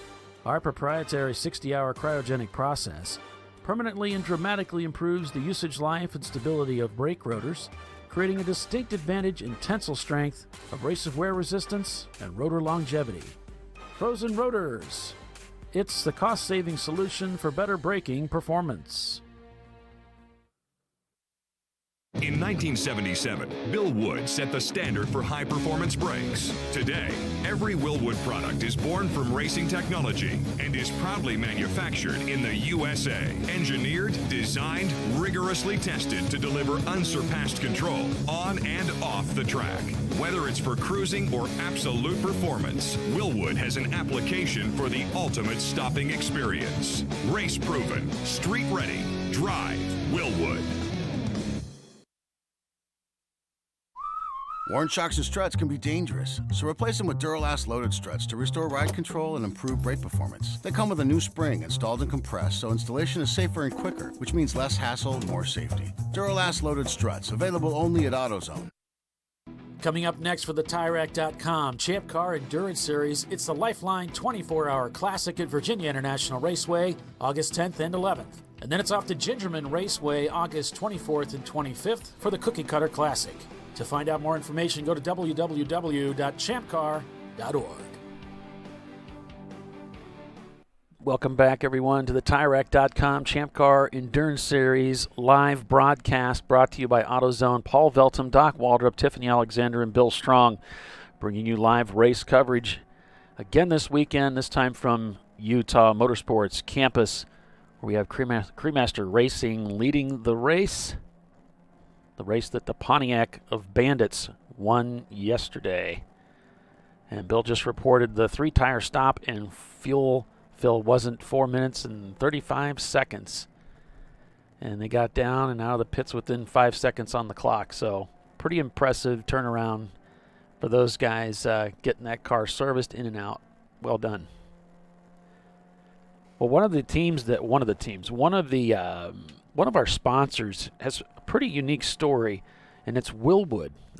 They not only race with us, they do R&D with us at our races, but they also provide trackside support at some of the races. They provide a lot of great products for all of our racers to take advantage of. They're really tuned in to the kind of racing that we do, and so they're a great resource for finding the right brake pad material, the right types of brake calipers, brake rotors. They have pedal sets out there. Bill spent some time talking with one of the sales engineer gurus out there at Willwood. We put a great video together. It's up on our YouTube channel. It's probably on our Facebook page too, and you really should check that out. They're doing some R&D work. They've come up with a new replacement high-performance hub for the Miatas, and it's affordable, and it's forged aluminum, so you get the lightweight and the super-duper strength, and it's gone through their extensive R&D process, not only in the lab, but also on the racetrack to provide a much better, more durable, long-lasting hub that is perfect for endurance racing. So I want to encourage you to check out that video and make sure you check out their website and their amazing support that they have for providing us with all kinds of products for the braking system. It's Willwood Disc Brake Systems. Check them out. So we've got Cremaster Racing leading the way with Zoom Kaboom in second. Utah Valley University is third now, with Open Source Autosport in fourth. Uncommon Friends is up to fifth. We've got Teggy Spaghetti in sixth. Buff Racing in seventh. Willie's Bar and Grill in eighth. Freight Dogs is ninth. And Bandits in their Pontiac is 10th. And that's the rundown with 2 hours and about 22 minutes remaining unofficially in this 8-hour race. Wow, only a little over 2 hours and 20 minutes. Wow. Seems like it's going by quickly. Yep. The Pontiac is back out on the racetrack. Looks like the field's kind of bunched up too. Looks like you have all the cars all in the line. Now, Bill reporting the field's kind of bunched up, and as we're on board with the Pontiac, here we can see the Uncommon Friend Z car just up ahead. As the Z's been having some drivability issues, as we call it in automotive repair, it just means that the car's not running right. Working right. It's just not running right. Yeah, it's usually fuel ignition type related stuff. That's drivability. Doesn't have anything to do with the way the car actually handles on the racetrack. So it's not a very good term, but that's what's used. They've been working on that. It's sort of a temporary placement of this fuel injected engine while they work on their carbureted version. And so it's not quite working right, but they are turning some good laps out there. Troy Ermisch behind the wheel. No, that's not what it was. So this engine used to have carburetors on it, the smaller one. This is their old engine. So they didn't really want to go through and reset the car for carburation. So their engine guy said, yeah, you can put this smaller engine in using the big engine fuel injection. You just need to retune it a bit.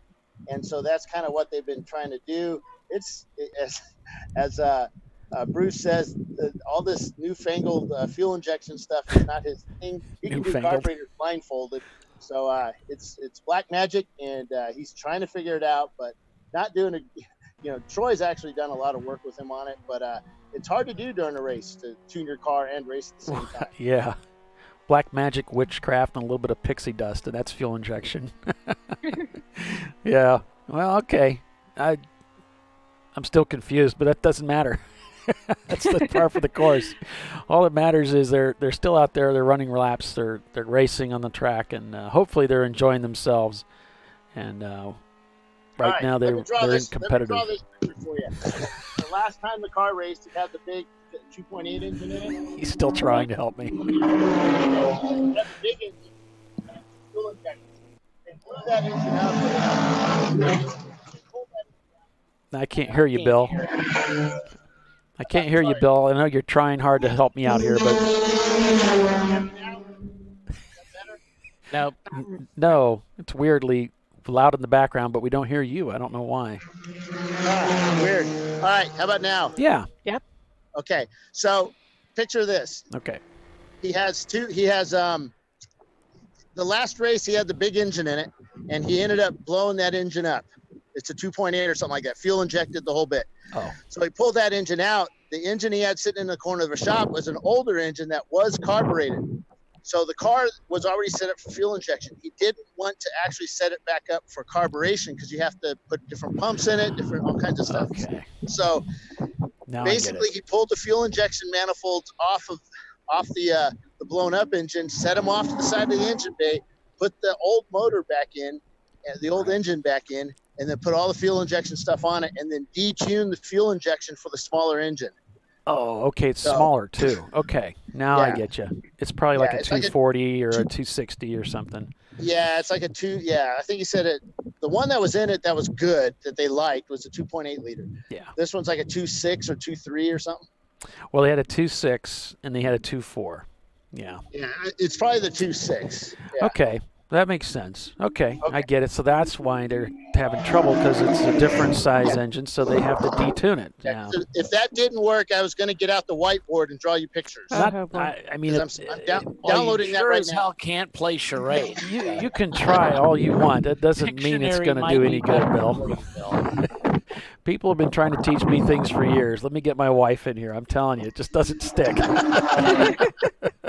I mean, by now you should know me well enough to know how this works.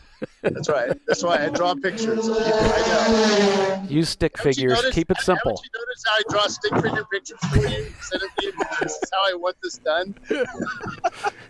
It does. I do remember some of them anyway. So yes. I admire you for your effort. At least you get an A for effort. Oh, well. What are you going to do? Not a whole lot you can do. So on board with Zoom Kaboom. They're in second. Yeah. Speak softly, carry a big stick. Crewmaster Racing leading the race right now. They're out about 11 seconds over Zoom. There must be a local yellow. These guys are under 2 seconds out there. Under 2 seconds. Under 2 minutes, rather. About a 12-second gap there. We just not in agreement, no matter what you say, so we're good. It's just it's easier. Usually close, right? It's just easier. Occasionally we chime in. Yep, that's what I saw. Trying to chase down the Mustang just up ahead, but I thought I saw a double yellow, so I don't know if we're full course caution or not. My tower camera's offline. Let's see if he puts a move on the Mustang or not. Full course caution would be rare. We haven't had one yet. I don't see it represented in timing and scoring. So not yesterday or today, yeah. Safe to say we're green. Guess I recall a race going from start to finish green completely before. We usually have so many cars on the track, and they're doing, they're not doing hot poles. We just haven't had, to have a lot of emergency vehicles out there. These cars are holding up really well. Yeah. Or just there's sometimes even when they're doing hot poles, there's just so many cars on the track they'd still rather get those bunched together where they can clean up car or stuff on the track or whatever. Yeah, he just waved, and I assume that was at the car behind him. It's like, hey, we're not racing, buddy. can't get a good look at a corner station. He was like, ice cream later? You betcha. Is that something off to the left there? And there's a flag stand there. Didn't see anything there.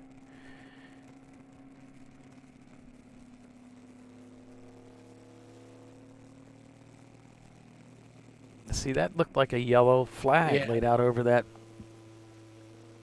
tower, but I take a look from inside here and see if we see anything. That camera view is kind of washed out. He's going for it.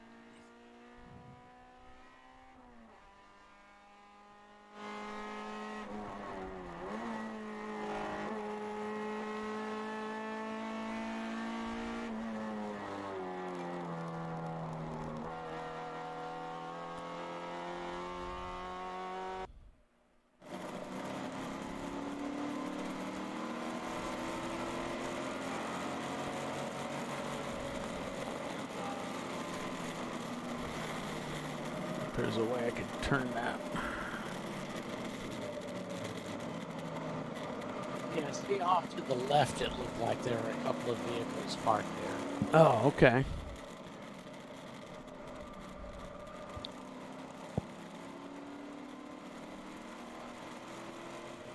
Maybe just a local yellow or something. Well, there's the yellow out there.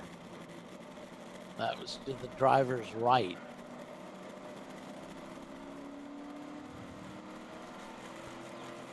Another stand up here.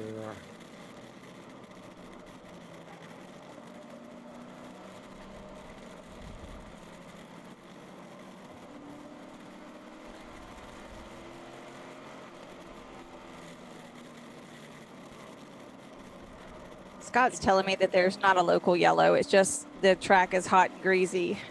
Folks are having trouble getting around each other because offline it's getting, it's kind of messy after almost 2 days racing. Yeah, that's the Uncommon Friends Datsun just up ahead. They're turning 154s now with that Datsun, so Troy's really got that thing spun up, trying to get the most out of it. Yeah, I just went up to race control to see if they had any yellows out there, and they said nope. Oh, okay. Well, thanks for checking there, Bill. We were curious about that. Yeah, I said Doc thought he saw something. But there might have been something on his glasses. Oh, God. It could have been a figment of his imagination. He has a pretty vivid imagination. I wasn't going to go there. Might be a little flashback from the 70s or 60s. Yeah. I wasn't going to go there. Well, we just can't go anywhere now, can we? These days, I'll tell you, people are so sensitive. Yeah, I am, for sure. Just leftovers, yeah. Real thin-skinned. I just don't like Bill talking about my hair plugs. No, I can understand how that would be a sensitive spot. I know, especially after the operation, it was pretty sensitive. He couldn't comb it very well. So whether it's lights, suspension, brakes, charging system, engine tuning, wheels, tires, lug nut, locks, mud flaps, or wipers, check out TireRack.com. They have products to take things to the next level with OE replacement options too. Think about how wheels can transform your ride, take any vehicle and add wheels for some of the top brands in the newest styles and finishes, and transform it into a sweet looking machine. Try it with yours. Shop by vehicle or give one of their sales specialists a call at 888-541-1777. That's TireRack.com, a series sponsor. Those guys, and their shipping is amazing. It seems to me like this Pontiac is loafing around this track. Really? Oh, you said it again. Might get us into some trouble. Just trying to stir up stuff. Are you? Yeah. Well, I went on the Tire Rack website and was able to find the gift certificates, and you can buy a gift certificate from anywhere from $25 up to $5,000. I will take a $5,000 one, Tiffany. My birthday is coming up in December. Well, that's what I was thinking. I'm like, anybody out there with some extra cash who just, wants to show their appreciation or needs a coach for the weekend. Send those cards and letters in. Right. A little something extra in there. Address them all to media@champcar.org. So, Bill, there's been some talk on the internet about rain lights, and we know Lifeline supplies these rain lights. Some of the other series are maybe mandating them. Where do things stand with Champ Car and the rain lights? Well, it's not, from what I understand, it's still not going to be mandatory, but it is recommended to have one. And it's up to you. As a team owner, I look at it like this. When I'm racing my car and it starts raining and I'm not in my car, but one of my drivers is, or even if I'm in it, I don't want my car to get hit from the back. Normally it wouldn't because it is so bleeding fast, but when that hub does come flying off, at least the guy behind me will know where my car is. So that's the way I look at it is you want to be seen. I mean, we put reflectors on the car so that in case we lose lights or we get sideways where the guy behind me can't see the lights, he sees the reflectors on my car. We want our car to be seen so we don't get hit. Though we have been hit when the guy can clearly see me because we've seen video of it. But that rain light will help when it's raining outside, especially with our wing. We pick up so much water, big rooster tail flying up behind the car. Sometimes you can't see those brake lights. So, or especially when it's light out. Yeah. Yes. We've got a rain light on Kenny. Yeah. So it's the rain lights, in Champ Car, it's not mandatory yet. I mean, it may be in the future. We don't know. I know that some sanctioning bodies are making it mandatory, but there was a petition about lights, running lights in the rain or rain lights, the lights on the front of the car and or rain light on the rear, but that petition was not accepted. No. Obviously it's encouraged, but not required. No, I mean, we even have, so if we suspect that it's going to rain during a day race, we have these little LEDs that we can put in place because we don't put our lights on during the day because the way we have our lights mounted, it's really, it hurts our top speed. So we have these little LED strips that we can plug into the system quickly and run them as like daylight running lights. So it makes it easy to see as we come up behind somebody, they'll see those lights and realize that, hey, this guy might want to get around because he got around me like 15 times before. I remember him. That's the way we always look at it. I'm not saying that happens every time because we're not, compared to today's racing, we're not as fast as we used to be. But that's the way I look at it. Make sure your car can be seen forward and backwards. And at pretty much any conditions, and it's nice to do. It's not mandatory, but as a team owner, you should be able to make those decisions. You guys are all grown-ups. Right. And the last thing you have a problem with is, someone coming into contact with you because they didn't see you or they didn't see you to the last minute. Sometimes the closing speeds can be quite different between the different cars and drivers. Yeah. And you as an owner, just because it's not mandated doesn't mean you can't go ahead and do it. No, we put one on our car, and anytime you turn our wipers on, our rain light starts working. Yeah.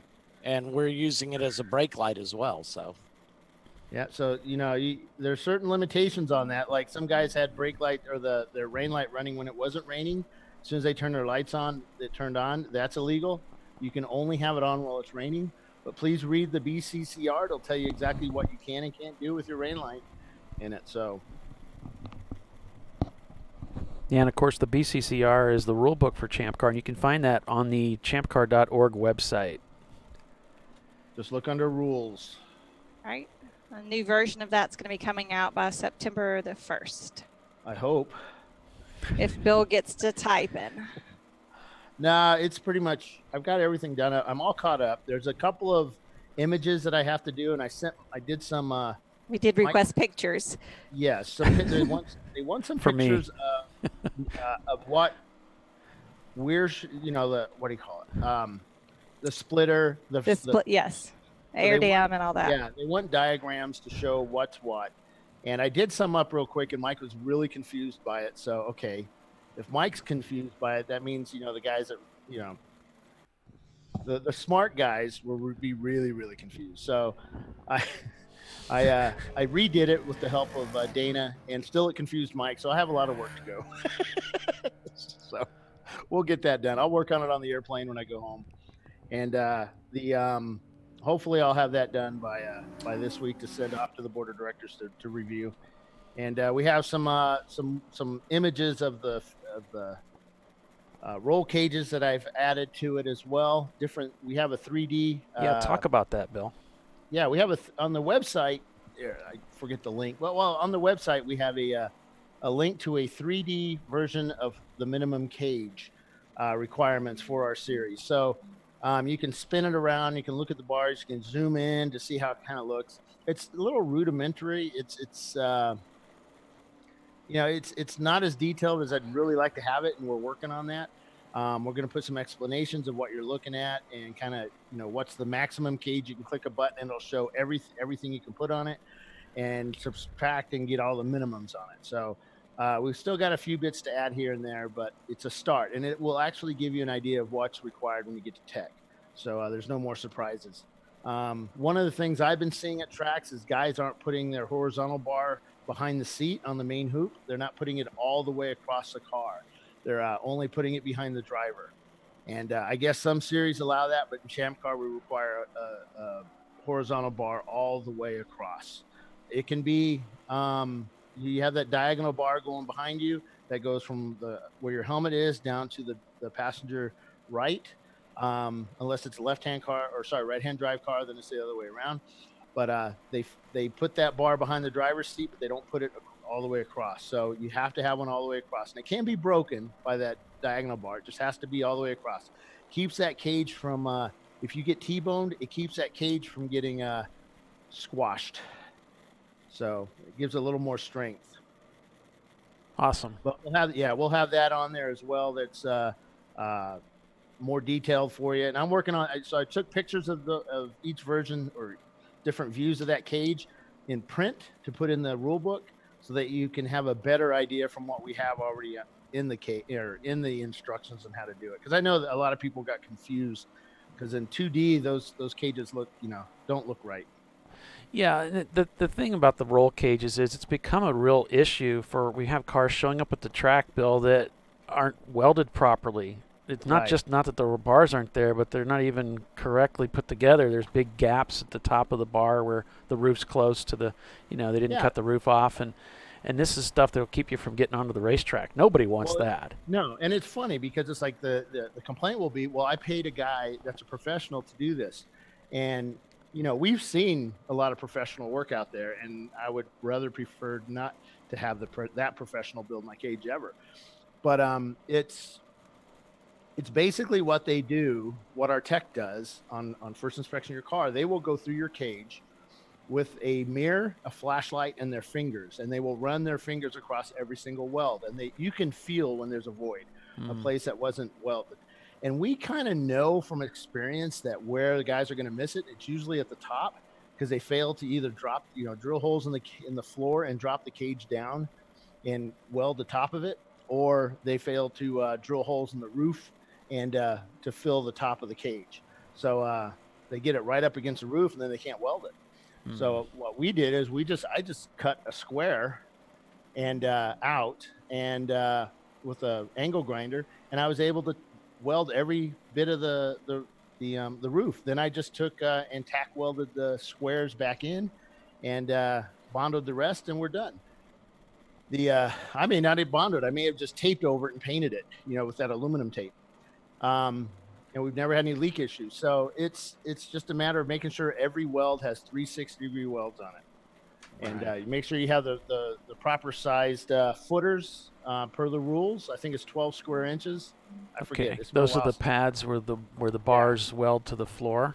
Okay. Correct. Okay. And so you need to make sure you have the right size on those. And you can now you're allowed to add the foot brace bar, which is a bar that goes where your foot would rest for, when you have your clutch. Okay. Where you put your left foot. Sure. So you could have a bar going there. So if you get T-boned or you hit something hard enough to have the tire push into that and crush the foot box, that bar will help prevent that. I pushed to have that on both sides last year, and my thing was approved. So we're adding it. You're allowed to put it on both sides of the car, because some of these guys have they put passenger seats in them. They use them for training. So you know, when we do the open track days, and it's good to have the same safety as you have for the driver, for the passenger. So you can put those foot bars in now. Yeah, and that's separate from a bar going to your strut tower. So that just goes to the footwell, just to protect your feet in case you get T-boned. So that's an allowance. You're allowed to do it as opposed to a mandate. Correct. You're allowed to do it. It's not mandatory. We do recommend it. Think about your drivers. Some cars don't need it because they're seriously well protected in that area. But there are some Japanese cars, and we saw it with Ballinger. He had a bar in there, and it actually it moved that bar a little bit, not much, but if he didn't have it in there, it would have hurt the guy's clutch foot, maybe even his brake foot, because the wreck was so big that it actually moved the pedals over to the right. Yeah. So yeah, it's scary stuff. Yeah, you always look at where everything's going to go in your car with your driver in it. All right, we're going to step away for a break. We'll come back and talk some more here on Champ Car Live, brought to you by AutoZone. Back in a sec.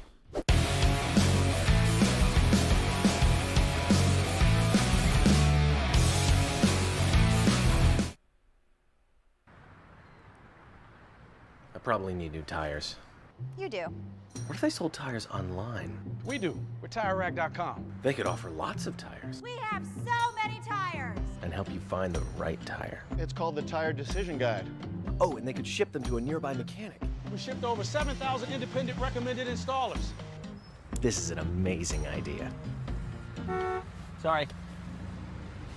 TireRack.com, the way tire buying should be.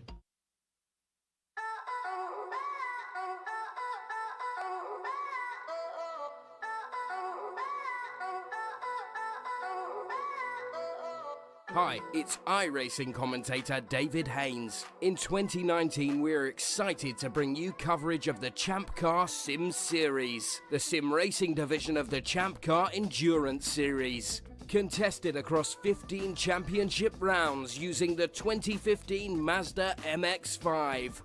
The winners will receive a free entry into a real Champ Car Endurance Series race in the 2020 season. Each points round will be broadcast live by HJBC. Head to forum.champcar.org for full information and schedule. Sign-ups are open, so get registered now. Best of luck, and I'll see you at the track. She's got a brake job. She needs the right parts. With free next-day delivery from AutoZone, she orders the parts online as late as 10 p.m., and we deliver them the next day, so she can get back on the road. Getting the job done just got easier.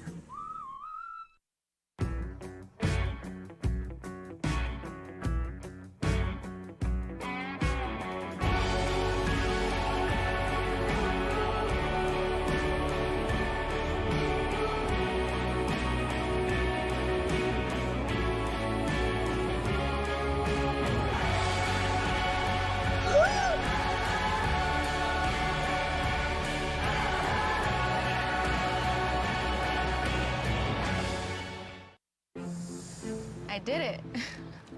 You see how it's... That's it. We did it. You did it.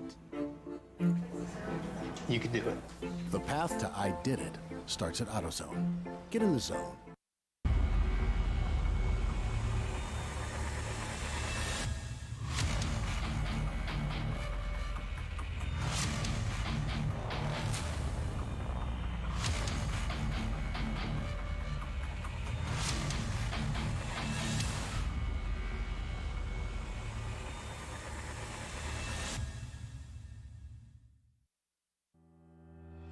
Lifeline USA is a leading manufacturer of onboard fire suppression systems. Lifeline's continuous commitment to research and development ensures that we supply the most innovative and cutting-edge products available. Used by the majority of the world's motorsport championship winning teams and constructors, Lifeline has a proven history of success.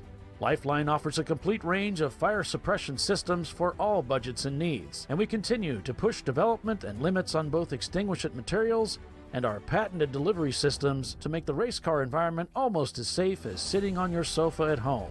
Every kit has been designed for a professional and simple installation. For more information and to purchase your ChampCar fire suppression system, go to www.lifeline-fire.com.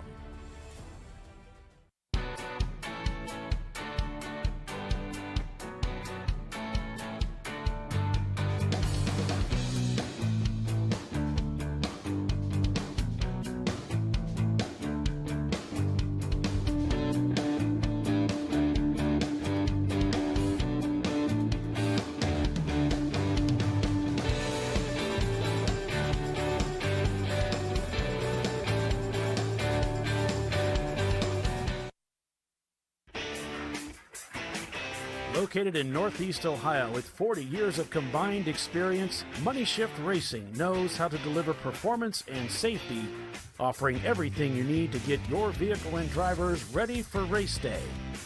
From safety equipment to full engine assembly and repair, in-house fabrication, 3D design, and rapid prototyping. Money Shift Racing. Performance done right. Coming up next for the TireRack.com Champ Car Endurance Series, it's the Lifeline 24-hour Classic at Virginia International Raceway, August 10th and 11th. And then it's off to Gingerman Raceway, August 24th and 25th for the Cookie Cutter Classic. To find out more information, go to www.ChampCar.org.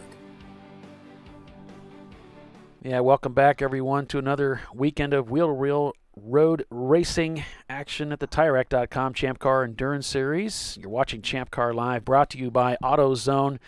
And we are at the Salt Lake 8s at Utah Motorsports Campus. 2 8-hour races at Tooele, Utah. And we've got about an hour and 54 minutes remaining. We've got Zoom Kaboom in the lead. And we were talking to Bill Strong here shortly before break. We were talking about roll cages and footwell protection and all kinds of the cool stuff that we've been seeing in the Champ Car Endurance Series. You know, when there's an accident on the racetrack, Bill, you're one of the first people to go over there and take a look at it and see if there's anything that we can learn as a result of that accident to see, you know, maybe there's something else we need to implement. And this footwell intrusion thing seems like a great idea. Yeah, one of the things we do is once we hear of the wreck, myself or Tech or one of the regional directors or event directors will go over and kind of look at the car. We'll take as many pictures as we can, and then we'll post them up to a little, basically our Slack area, to where our tech folks and can take a look at it and see if there's something that either we can improve on, or okay, this worked and it did what it was supposed to do. Kind of started it with the batteries. Remember, the 184 just pitted. The guys are over the wall. They're jacking the car up. They've got one tire sitting on the tire wall. So it looks like they're going to do fuel, tire, at least one tire. Yep, they're going to do the right front tire. But the battery that went flying around that Ford Escort or Focus that wrecked at, where was that? Gingerman. Okay. Years ago.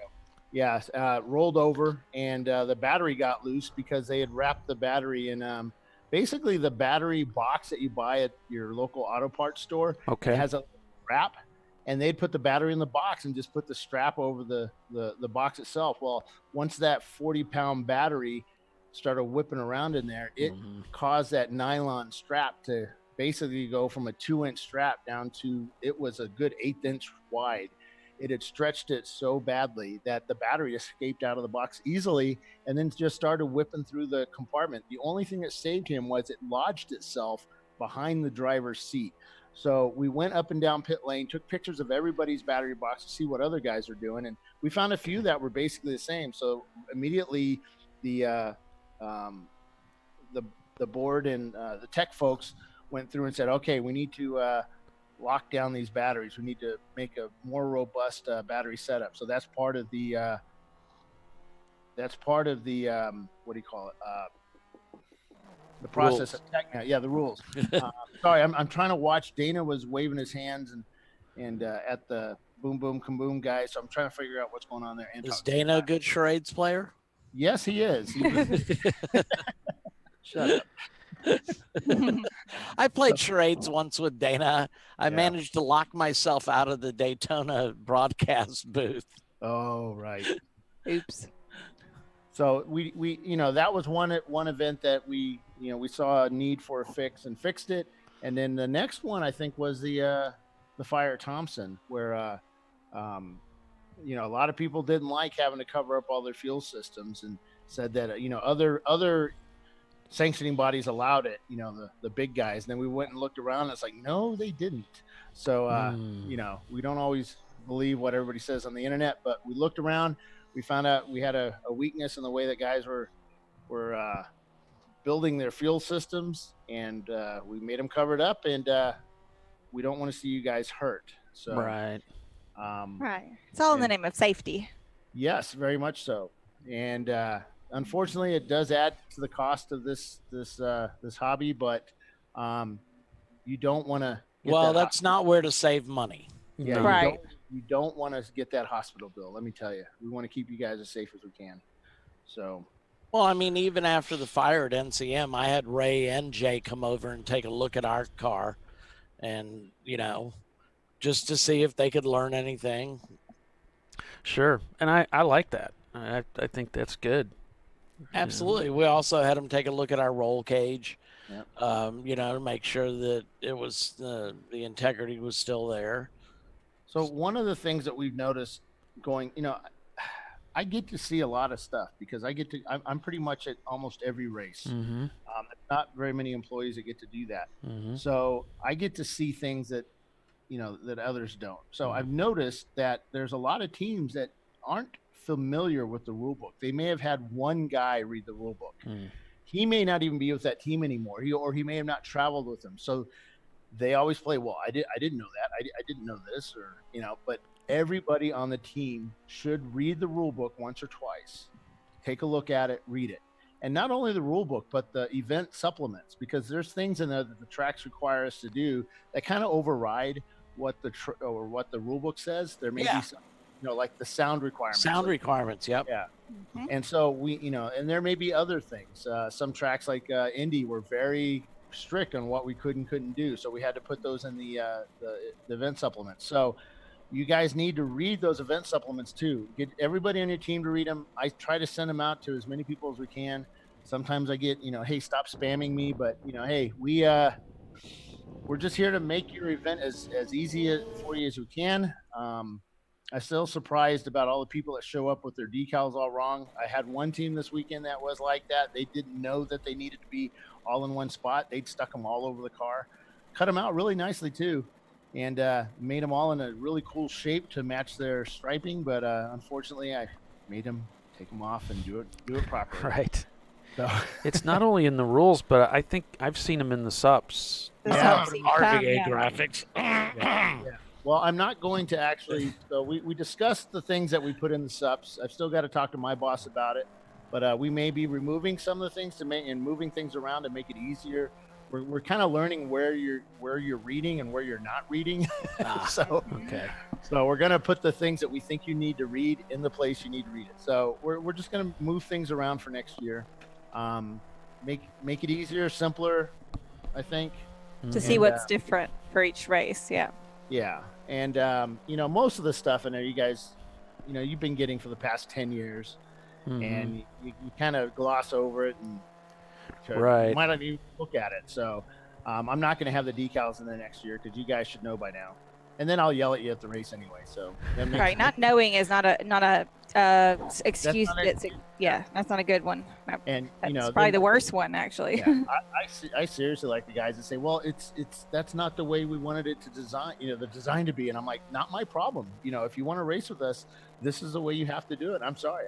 We tried to tell you guys where to put them in the past. Just, hey, this is where you should put them. You didn't follow the directions. And so we had to have something that had a little meat to it. And you guys have pretty much 99.999 of you have percent of you have followed the rules and done a really good job. And I'd like to thank you guys. Yeah. And just remember, as I just always remember that, we got to put these window banners on for the, that stuff saves us money as drivers, as team, we don't, they pay money into the series, and that reduces our costs. So it's a win-win. You know, Right, just accommodate that. Think about that as you're going into the series. That I got to have this space available so that I can put those decals on where I need to.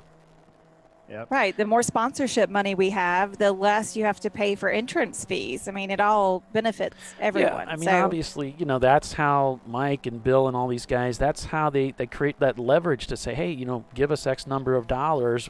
This is what we'll do for you. We'll put your decals on the car so they'll always be seen in the pictures and all the video work that we do.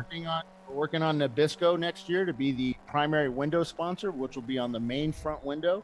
It will take up all the section below the tire rack section all the way down to the windshield wipers. So that. Nabisco.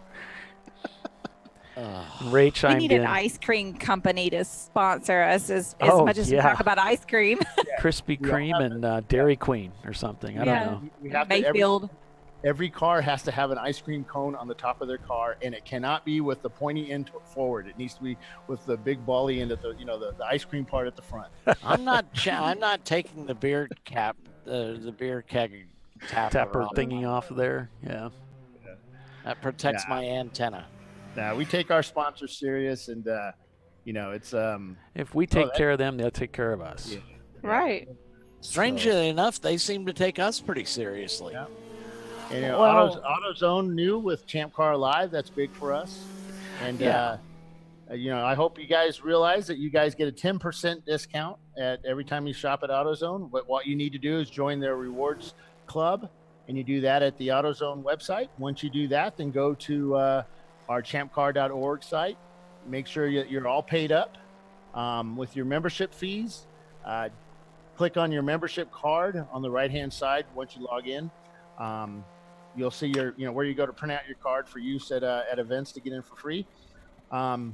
Scroll down a little bit and you'll see your AutoZone 10% coupon. So print that out, screenshot it on your phone, take it into AutoZone, and when you buy something, show them that, and you'll get 10% off. And please use it because I have to run reports for AutoZone, and they're going to compare the two, and we'd like to see you guys use that coupon because it helps us out and shows that what we're doing for AutoZone is helping them out. So right, that's why we really want to encourage you to patron those companies that support us, because that's how they can justify supporting us. So it all goes into a full circle. Looks like Uncommon Friends are in the pits again. I see someone laying down on the ground looking at the car. Yeah, they're actually looks like they're jacking up the right-hand side of the car. Yeah. Yep, as you can see there. So they got something going on there. Darn it. Sorry about the picture there, but because of the amount of heat that we had today, to keep the camera working properly, I needed to put it behind a shaded area. And where I had it wasn't exactly shaded. I moved it here, and it's purely shaded, except you lose a little bit of vision, which is that bottom part. But it's all right. It's a pretty good shot. I like it. You can see what's going on. Yeah. We're just kind of peeking out so there. if you look at the guys down there, there's 4 teams pitted down in that area. Most of them have easy ups right there, but there's a couple that are using garages only. But at the other end of pit, this is pit in. At pit out, there's about 5 teams down there, and then there's a couple in the middle that are using garages without easy up. So the 720 team being one of them. It's a lot cooler in those garages. You open the doors up on each end, and you got a really nice breeze blowing through that garage. Oh, that's nice. Once you get out in the sun, that sun is just beating down on us. Now we are getting a little bit of clouds. So it's been a clear blue sky all day, except now we've got some puffy white clouds heading towards us from the west or from the south, and hopefully the rain will stay away. They said it would today. The humidity was way down versus yesterday. Utah Valley, how are they doing? They're number 1 right now. Yeah, they're leading the race. Yeah, this would be like one of the first times a school team has won a race at Champ Car. So what's going to hurt them is they're going to have to stop again. Okay, then I should be quiet. No. It's a good point. It's a good point. They're definitely in the hunt for a win out here. So, Bill, they're building up enough of a lead where they might be able to make that stop and not lose their track position. Right. And Bill, you've been to so many. You go to all these races. You see all these teams, probably more than anyone. Eat all their ice cream. Eat their ice cream. What do you think's the best way to get started in endurance road racing? Come out and work an event and see how it's done. See how much work it takes.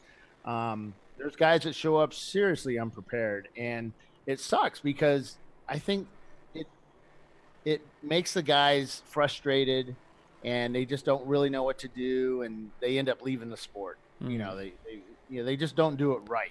Okay. They get discouraged they get discouraged, and they just I've done it. But it's the guys that seem to be a little more prepared. They've gone to an event. They've seen how they've worked up and down pit lane. They've seen how other teams do stuff, and so they don't go out there and waste money on things they don't really need. They know to go to Harbor Freight and get their jacks, and maybe not this jack, but get this jack.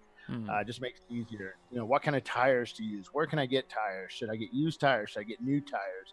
That kind of stuff. And it's takes the guesswork out of a lot of it. Yeah, exactly. You don't show up at a race with a whole bunch of lawnmower gas cans. You get the proper kind of gas cans that we use here in endurance racing, but you don't need all that. You can do it with the lawnmower stuff. You can do it with a couple of sets of you can pull around to the tracks pumps and you can pull around to the tracks pumps. Yeah, it's been done. Yeah, I don't recommend it, but hey, and still be in contention. So it's one of those things that just come out, watch, learn, and that's what the Utah guys did. They came out and worked a couple of races, and they were able to see what they needed to have, and look where they're at. This is one of their first races with us. So I think they did a race or two with Lucky Dog when they raced out here, and they've now come over here, and they're having an absolute blast. And but yeah, so that's kind of the first thing. When you get back to your shop, kind of go over the car. You're not, what I suggest and what most guys will suggest is don't go for the go fast parts. Stay away from eBay. Stay away from, if you got a Japanese car, stay away from those Japanese websites. Make sure your car can finish the race so you get seat time. And horsepower isn't going to win this race. So one of the funniest things ever was a 24-hour race, and I saw this team with one cool looking Honda Civic, and it had every conceivable anodized purple part on it, and it was cool looking. By the end of the race, they had a huge pile of all these parts and pretty much all the old back on the car, and they finished the race. But stuff leaks everywhere. All these the quote unquote go fast stuff, huh? Yeah, the boy racer stuff. So gotcha. It's funny, but the most important part is your tires and brake pads. Those are probably the highest, the most expensive parts you're going to buy. Okay. There's guys that can get by using department store brake pads. There's some pads out there that are preferred on your car. Everybody has their favorite brand, but you can do surveys on Facebook and talk to Willwood too. Talk to Willwood too. Even Frozen Rotors. Talk to those guys and see what they say. Willwood and Porterfield. I'm partial to the Ray Bestis pads. Their performance racing stuff. They won Thunderhill for the last 15 years. Mm-hmm. They're a great pad. You think Ray Bestis performance, but they are, and a lot of guys use them in the series. There's a lot of guys talk and PFC, and PFC. So talk to folks that have the same car as you, and they'll let you know what they're using. They'll tell you what to stay away from. Yep. So, and and if you come out to volunteer, you also get race credit, so you can use that towards your entrance fee when you decide to race. Yeah. Right, or beer money. We'll pay you. I forget what the hourly rate was. $10. $10. Yeah. $10 an hour. So you can get some beer money, and of course, you want to buy everybody in a gray shirt beer. Of course, especially the one with the microphones. Yeah. So, but yeah, so do that. Hang out with the race, and then don't go all out with the parts. Just put together the car. Go through the engine, replace the water pump. Make sure that get the radiator cord or put a new OE radiator in it. always make a screen in front of the radiator, because that's kind of what happened with BMW this weekend. A rock flew up, hit their radiator, put a hole in it, and they ended up driver drove it around without water and ended up ruining the engine, bending the head. So just go through the engine. You don't need to do a full rebuild on most of these junkyard engines. Right.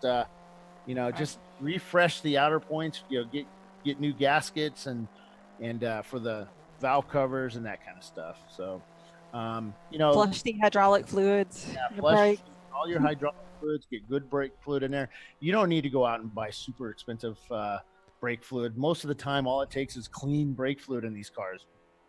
The cleaner works better. People no longer take care of our cars, so it's just a matter.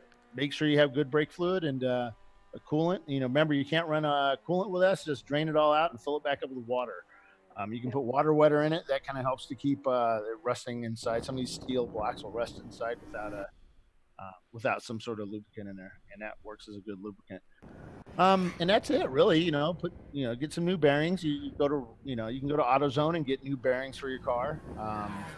They have some decent bearings. They sell most of the name brand National and and the other thing you can keep track of is the wear on your engine. You can send oil analysis out to most people use the place up in Fort Wayne, Blackstone Labs. Yeah, I think that's getting too much into it. I think if you're doing this for a living as a team, then maybe you kind of want to do that. But I never did it. I just ran the engine until it died, and I have 30,000 race miles on my engine that I had 119,000 miles, and it's still going to this day. So it's one of those things like change oil. I think it's a good point, Bill. I mean, it's so easy to overthink this thing, and really you just go back to the basics. Like everything that Bill just laid out for you is just proven time and time again. You don't have to get super technical with it. All right, fine. You can if you want to.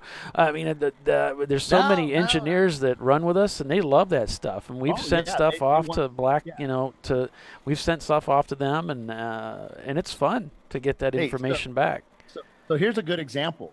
So when I built my Toyota MR2 myself, I tore it all down and rebuilt it back up. Well, my wiring, I'm not a wiring guy.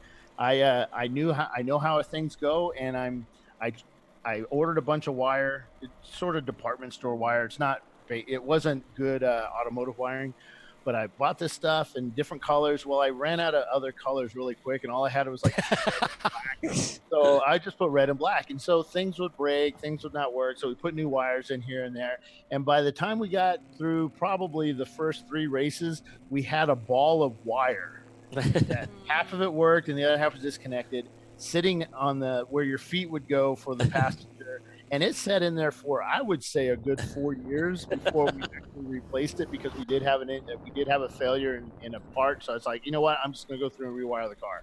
But and the engineers would walk up and just go, oh my God. At first it was really embarrassing. It really was. And I felt really bad for my team, because the car on the outside always looked kind of cool, but you look on the inside and you're like, holy crap, man, what'd you do here?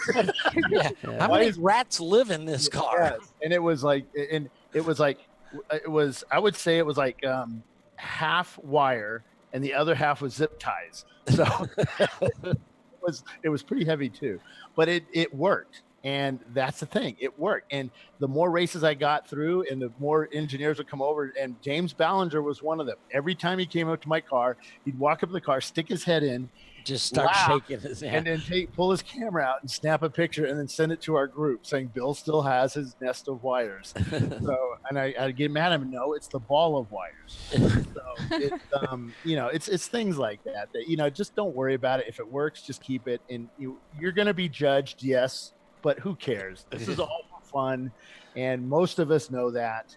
It's the snooty BMW drivers. They're the ones that are always going to be, us BMW drivers. Yes. Yeah, they're fun. And it's an example is this weekend with our 635 guy.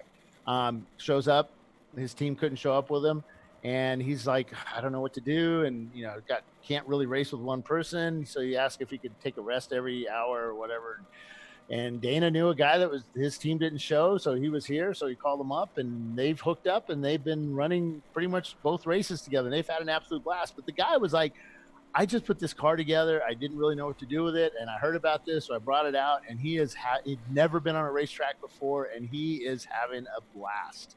And he sounds like he's French or Belgium. He has that kind of accent.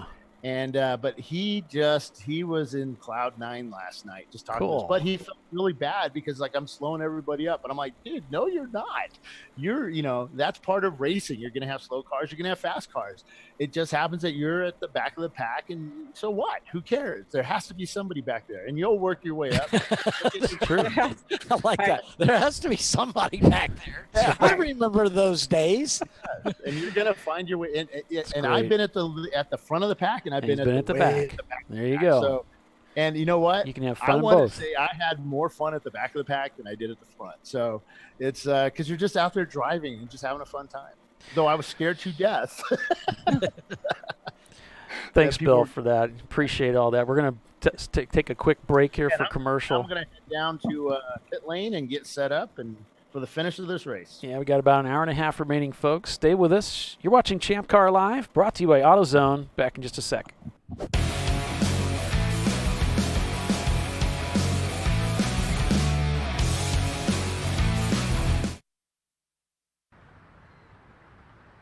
I probably need new tires. You do. What if they sold tires online? We do. We're TireRack.com. They could offer lots of tires We have so many tires. and help you find the right tire. It's called the Tire Decision Guide.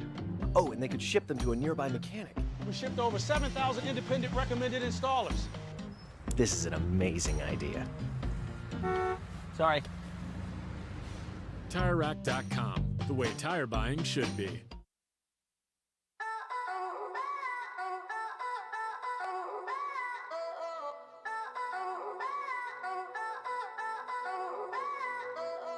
Hi, it's iRacing commentator David Haynes. In 2019, we're excited to bring you coverage of the Champ Car Sim Series, the sim racing division of the Champ Car Endurance Series. Contested across 15 championship rounds using the 2015 Mazda MX-5. The winners will receive a free entry into a real Champ Car Endurance Series race in the 2020 season. Each points round will be broadcast live by HJBC. Head to forum.champcar.org for full information and schedule. Sign-ups are open, so get registered now. Best of luck, and I'll see you at the track. She's got a brake job. She needs the right parts. With free next-day delivery from AutoZone, she orders the parts online as late as 10 p.m., and we deliver them the next day, so she can get back on the road. Getting the job done just got easier.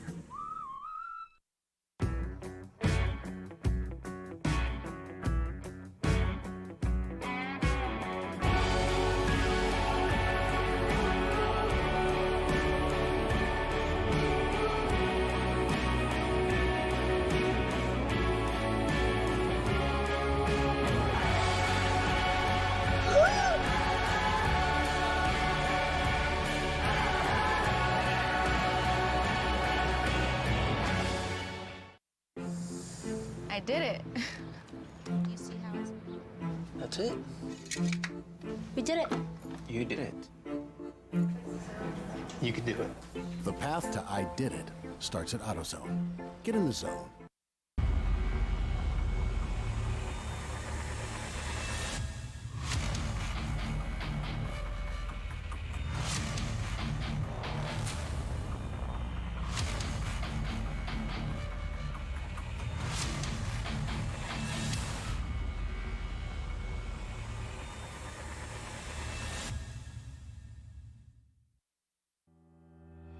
Lifeline USA is a leading manufacturer of onboard fire suppression systems. Lifeline's continuous commitment to research and development ensures that we supply the most innovative and cutting-edge products available. Used by the majority of the world's motorsport championship winning teams and constructors, Lifeline has a proven history of success. Lifeline offers a complete range of fire suppression systems for all budgets and needs, and we continue to push development and limits on both extinguishant materials and our patented delivery systems to make the race car environment almost as safe as sitting on your sofa at home. Every kit has been designed for a professional and simple installation. For more information and to purchase your ChampCar fire suppression system, go to www.lifeline-fire.com.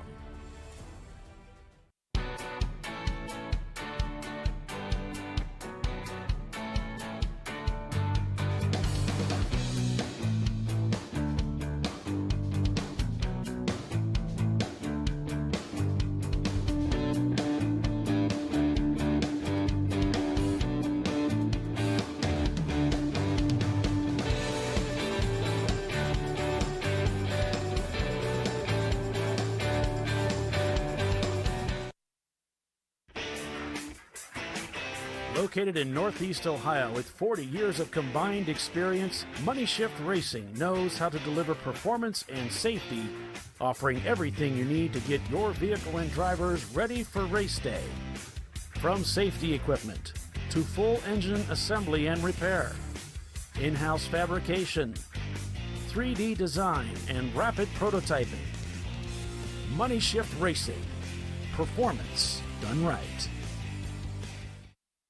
Coming up next for the TireRack.com Champ Car Endurance Series, it's the Lifeline 24-hour Classic at Virginia International Raceway, August 10th and 11th. And then it's off to Gingerman Raceway, August 24th and 25th for the Cookie Cutter Classic. To find out more information, go to www.champcar.org. Yeah, we hope you will too. Check that out. Welcome back, everyone. It's another weekend of wheel-to-wheel road racing action in the TireRack.com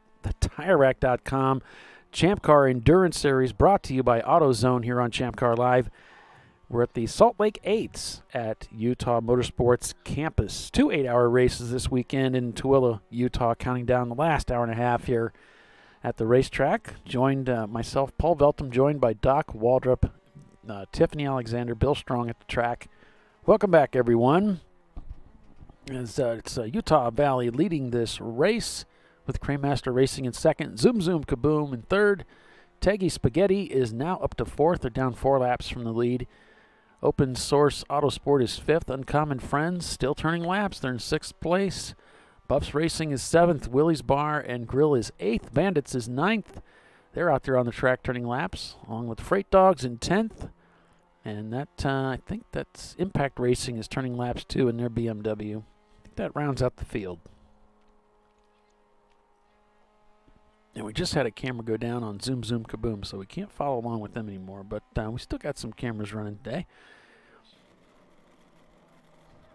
Some interesting battles taking place. Teggy Spaghetti, you know, they started, 10 laps down today, I think, and they're only about 5 laps off the lead, so...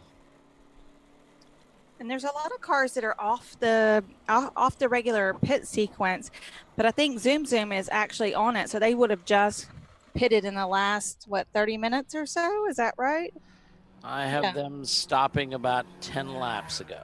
Right. So some of these cars still have to probably pit again. Who pitted it? They're a little off sequence.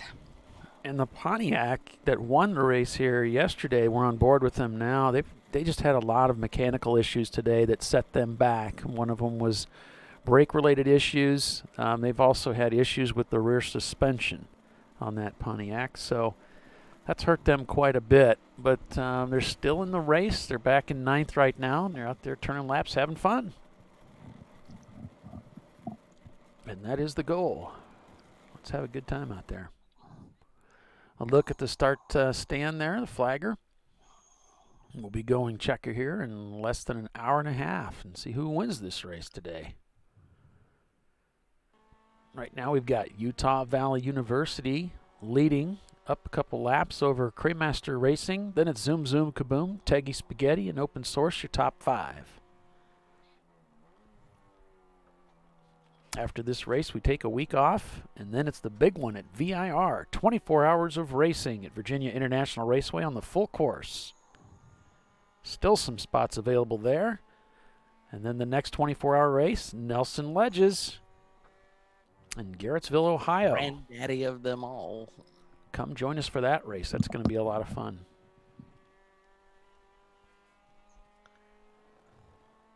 Of course, we just got done with the big race at Indianapolis Motor Speedway. So what a much fun. weekend that was. Man, that was great. Team Jackie Yakes taking the win in the 66 car, the inaugural win at IMS, and then Premium Dudes winning at day 2 over Crank Yankers Racing, just barely. And that was amazing because it was Philippe in the car, and he got out and he was like, "I won." He wasn't aware that he had passed for the win there towards the end during his stint. I think it was a different driver that was driving the car Was than it a different Philippe. one? But, Okay. yeah, he wasn't aware that he had won. He didn't understand over the radio what was the going driver on. couldn't right, he couldn't communicate hear him. effectively. So that was great. And Philippe was just over the moon. Never thought they would win the race. They were just glad to be there. So it's just. Can you imagine the surprise? It was great. Oh, good job! You won the race. Yeah, what? Yay!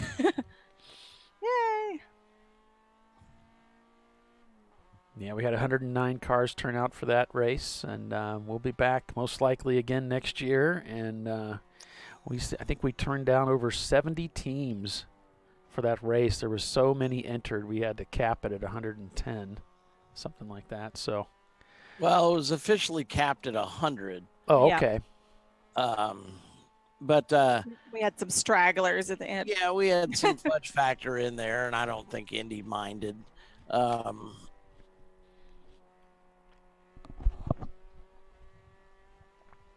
It's always a few extra. I think we started 106 cars on Saturday, if I remember correctly. That sounds about right. And then like 97, I believe, on Sunday. Right. Which is remarkable. Well, and the tracks will work with you on those car counts. They know the deal. You can usually count on, 10% maybe not being able to make it for unforeseen circumstances. Somebody gets ill, right. Trailer breaks down on the way to the race. So we always oversell them a little bit, much like the airlines. I mean, that just makes good business sense too. Yeah. Yeah, if I was on the waiting list and number 4, and I saw only 94 cars start the race, I'd be a little upset. Right.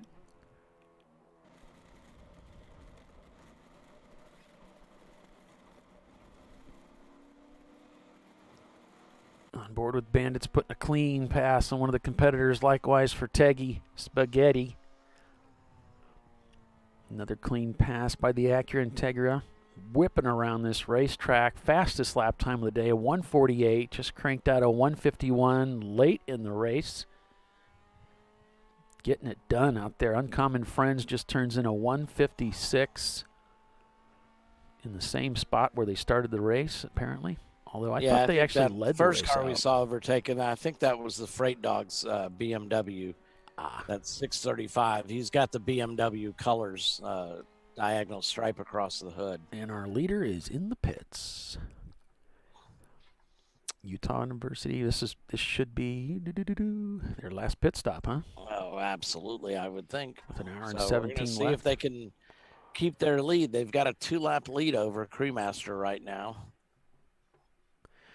Yeah. I think as the rest of these teams come in and do their last pit cycle, which quite a few of them haven't done, we're going to see this top 10 kind of shift around a little bit, or at least the top 5. There's a few of those that are, because I mean that's 2 to 3 laps, right on the 2.5 laps. Yeah. Yeah, Crewmaster pitted. Looks like about 15 laps ago or so. So Zoom Kaboom, they pitted about 12 laps ago. I ought to be able to work this thing. They pitted about 15 laps ago. Crewmaster about 20 laps ago. Utah heading back out already. Really? I saw him looking at that wheel. I wonder if they needed to come in and check something.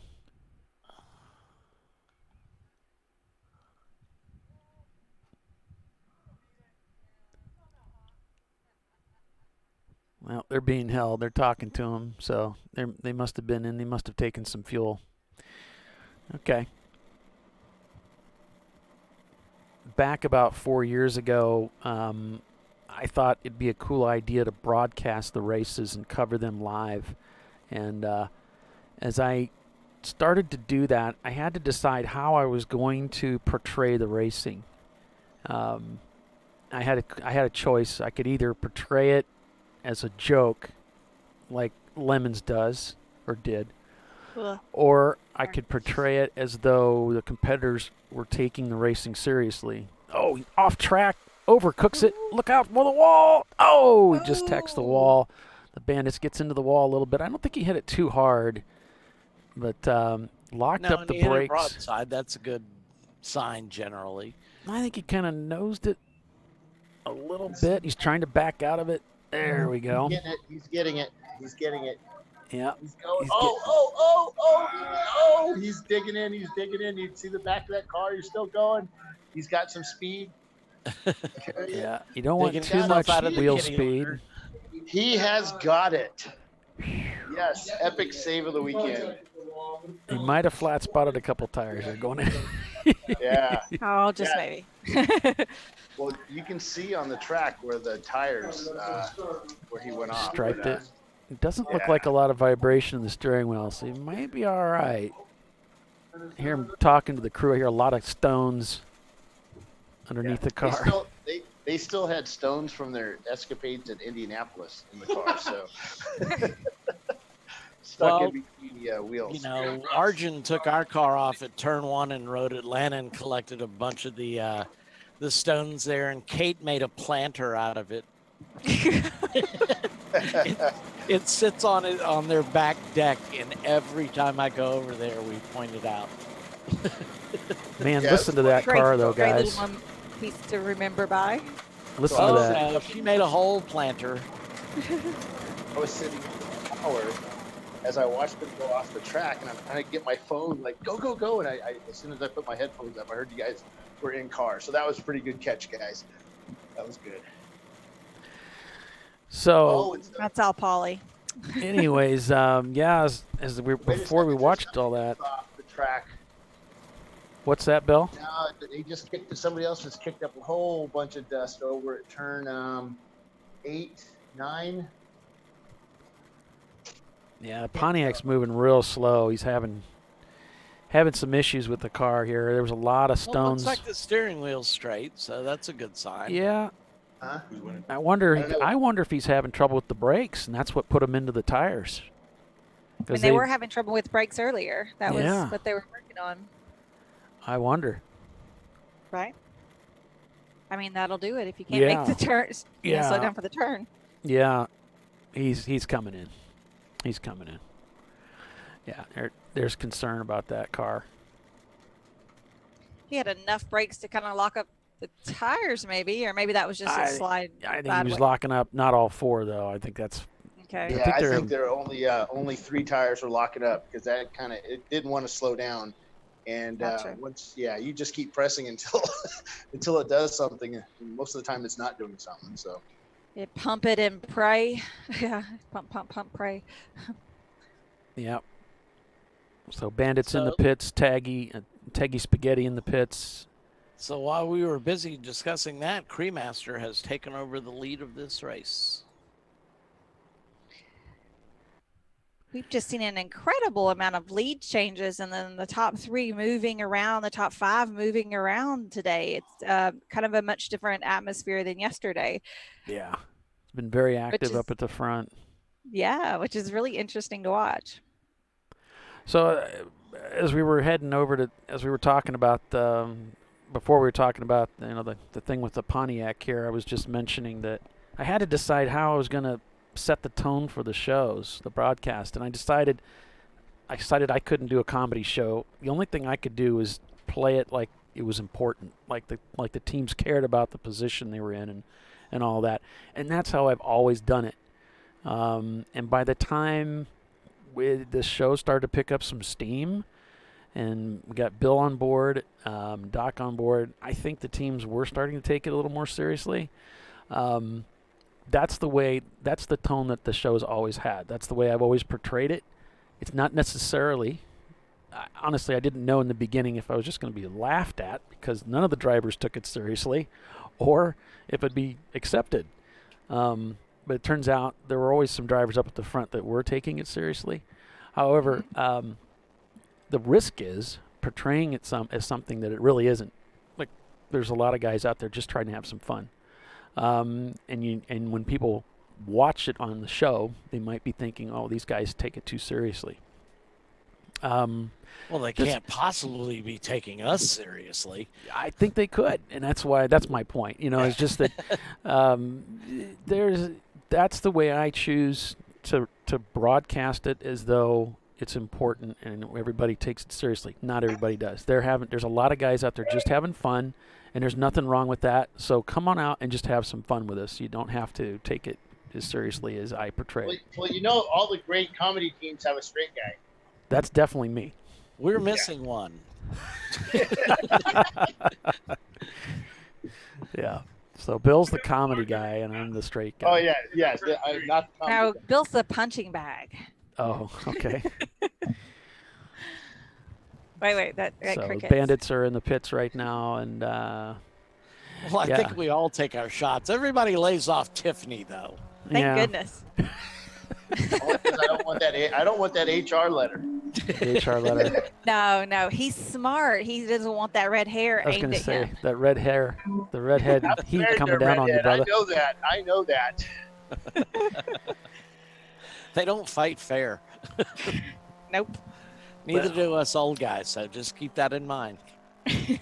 So if you're just tuning in with us, we just saw the Pontiac, the Bandits team that won the race yesterday. A really good save. Just barely nosed it into the tire wall outside of turn 1 there. They've got some brake problems they've been chasing throughout the day. Driver was able to keep it from getting into the tire wall too much and doing too much damage. They're back in the pits. They're looking at it to see if they can get that car back out there on the racetrack. Cremaster Racing is leading this race. Utah Valley has been right there with them. They're in second. They just came into the pits. They're back out. So Zoom Kaboom is also right there in third spot. So it's looking good for Cremaster right now as we close down the final hour and 10 minutes of this race. Mo, Larry, and Curly. Yeah, kind of like that, huh? You wanted to do a serious show with Bill and Doc? Well, I knew I wasn't a comedy act on my own. So that's just that was the way I decided to portray it. I knew that would be easy for me to do, and so that's how it's never really changed. Then you wrote Bill into it, and then Bill wrote Doc into it, and then Doc wrote me into it. Well, actually, I brought Doc into it too. Oh yeah, okay. Yeah, yeah. Well, in those early days, I was, had a lot of spare time on my hands, so I ended up commenting on what I was watching, and evidently, Paulie got the wrong idea that I knew what I was talking about.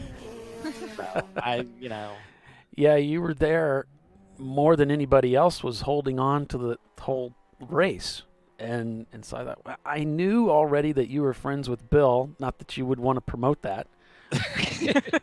I thought I tried to hide that fairly well, but I thought it would be it'd be a great addition. You guys are already friends with each other. I don't have friends, so I just figured there'd be something new to the show. So let's do it. And then you were all about it, so it was great. Well, like I said, I got a lot of spare time on my hands. No, this is a blast. Are you kidding? This is a dream come true. Oh, cool. Why is your leaderboard different from Race Heroes on the app? Which is right? Well, I'm not sure. I'm not using the app. I'm looking. What you're seeing is coming off the website. So I'm comparing what we have from Race Monitor and Race Hero, and they're both jiving. So if what you're seeing is different, Rachel, you might try shutting your app down and reopening it. Yeah, mine agrees with everything on screen. So try that, and maybe it'll refresh and gives you something more accurate. The other thing you can do if you have a computer You can just go to their website and look for the event there at racehero.io or race-monitor.com and check it out there. So Utah Valley just turns their fastest lap time of the day here at the end of the race with a 1:56. Trying to chase down Cremaster. They got the gap is a little over a minute. That's about a half a lap. Seeing if they can chase down the leader. I don't know. It's going to be tough. On board with the leader right now. He had a good race of it yesterday, too. Yeah. Where did they finish yesterday? Somebody write that down? Who? Utah Valley? Cremaster. Cremaster. Cremaster finished 5th. Okay. Utah Valley finished 6th. Okay. So they've been in the top 3 or 4 today most of the time. So they've had a better race today. Yeah, and they've been racing with us for a while, and I recognize that name. I know they're typically, a strong team. Cremaster? Yeah. Yeah, they were out with us at Utah.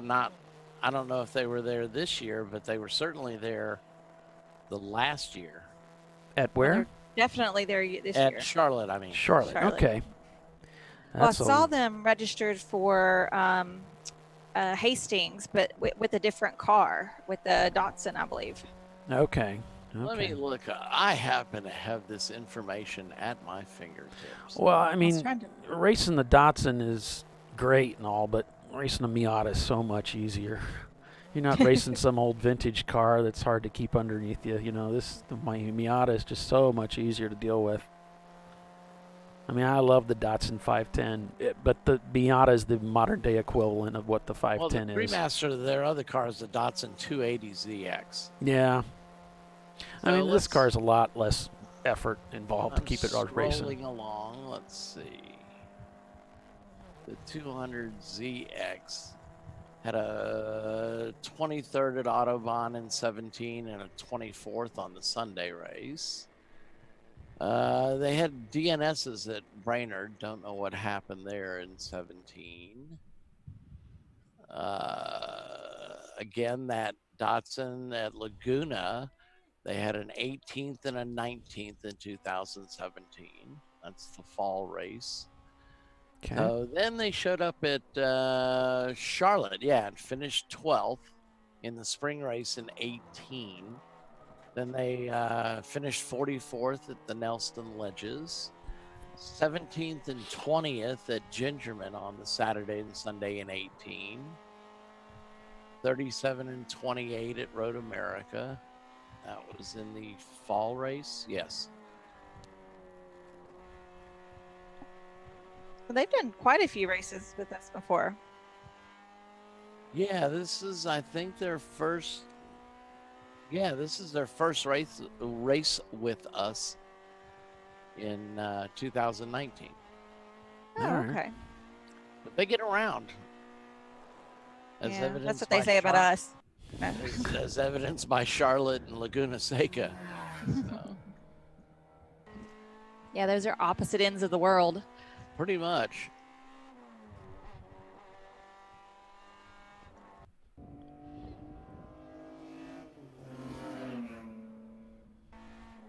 Z-Carb, Uncommon Friends, coming by the start-finish line again, doing the best they can. A 1:56 that last lap through. Zoom Kaboom, and they can go the distance. They think Cremaster has to stop another time. Oh. And Utah, on the other hand, may not. Headed down there right now. But okay. Boom Boom says they're pretty certain they can get second on this one. Well, Cremaster pitted on lap 176. We're now on lap 202. 202. Yeah. So can they go the distance? Quite some time ago. Yeah. I'm sure they're a veteran enough team where they won't exceed their driver's stint limit.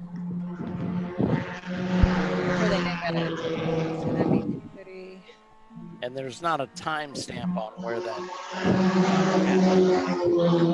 All right, so Bill's walking down to talk to these guys. We're going to break away for commercial. We'll come back and catch up with Bill on the other side. Stay with us, everyone. ChampCar.Live, brought to you by AutoZone. Back in a minute.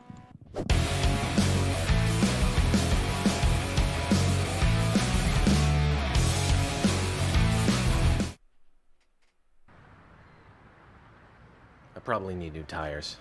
You do. What if they sold tires online? We do. We're TireRack.com. They could offer lots of tires We have so many tires. and help you find the right tire. It's called the Tire Decision Guide. Oh, and they could ship them to a nearby mechanic. We shipped over 7,000 independent recommended installers. This is an amazing idea. Sorry. TireRack.com, the way tire buying should be.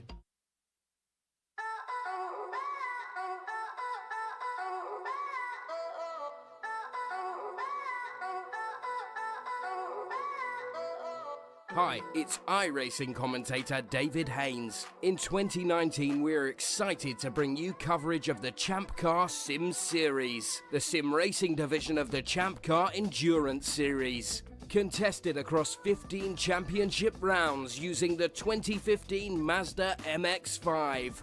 The winners will receive a free entry into a real Champ Car Endurance Series race in the 2020 season. Each points round will be broadcast live by HJBC. Head to forum.champcar.org for full information and schedule. Sign-ups are open, so get registered now. Best of luck, and I'll see you at the track. She's got a brake job. She needs the right parts. With free next-day delivery from AutoZone, she orders the parts online as late as 10 p.m., and we deliver them the next day, so she can get back on the road. Getting the job done just got easier.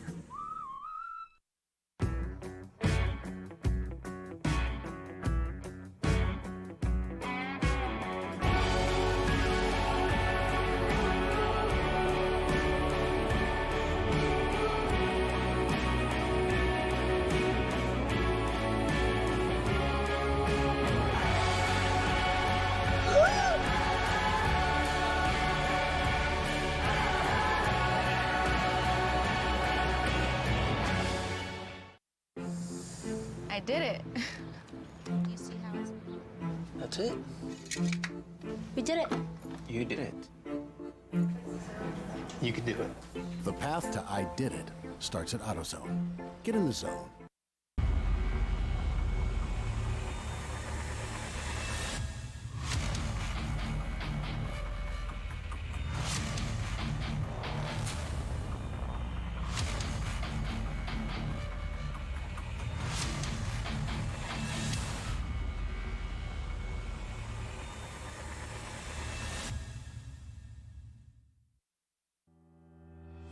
Lifeline USA is a leading manufacturer of onboard fire suppression systems. Lifeline's continuous commitment to research and development ensures that we supply the most innovative and cutting-edge products available. Used by the majority of the world's motorsport championship winning teams and constructors, Lifeline has a proven history of success. Lifeline offers a complete range of fire suppression systems for all budgets and needs, and we continue to push development and limits on both extinguishant materials and our patented delivery systems to make the race car environment almost as safe as sitting on your sofa at home. Every kit has been designed for a professional and simple installation. For more information and to purchase your Champ Car fire suppression system, go to www.lifeline-fire.com.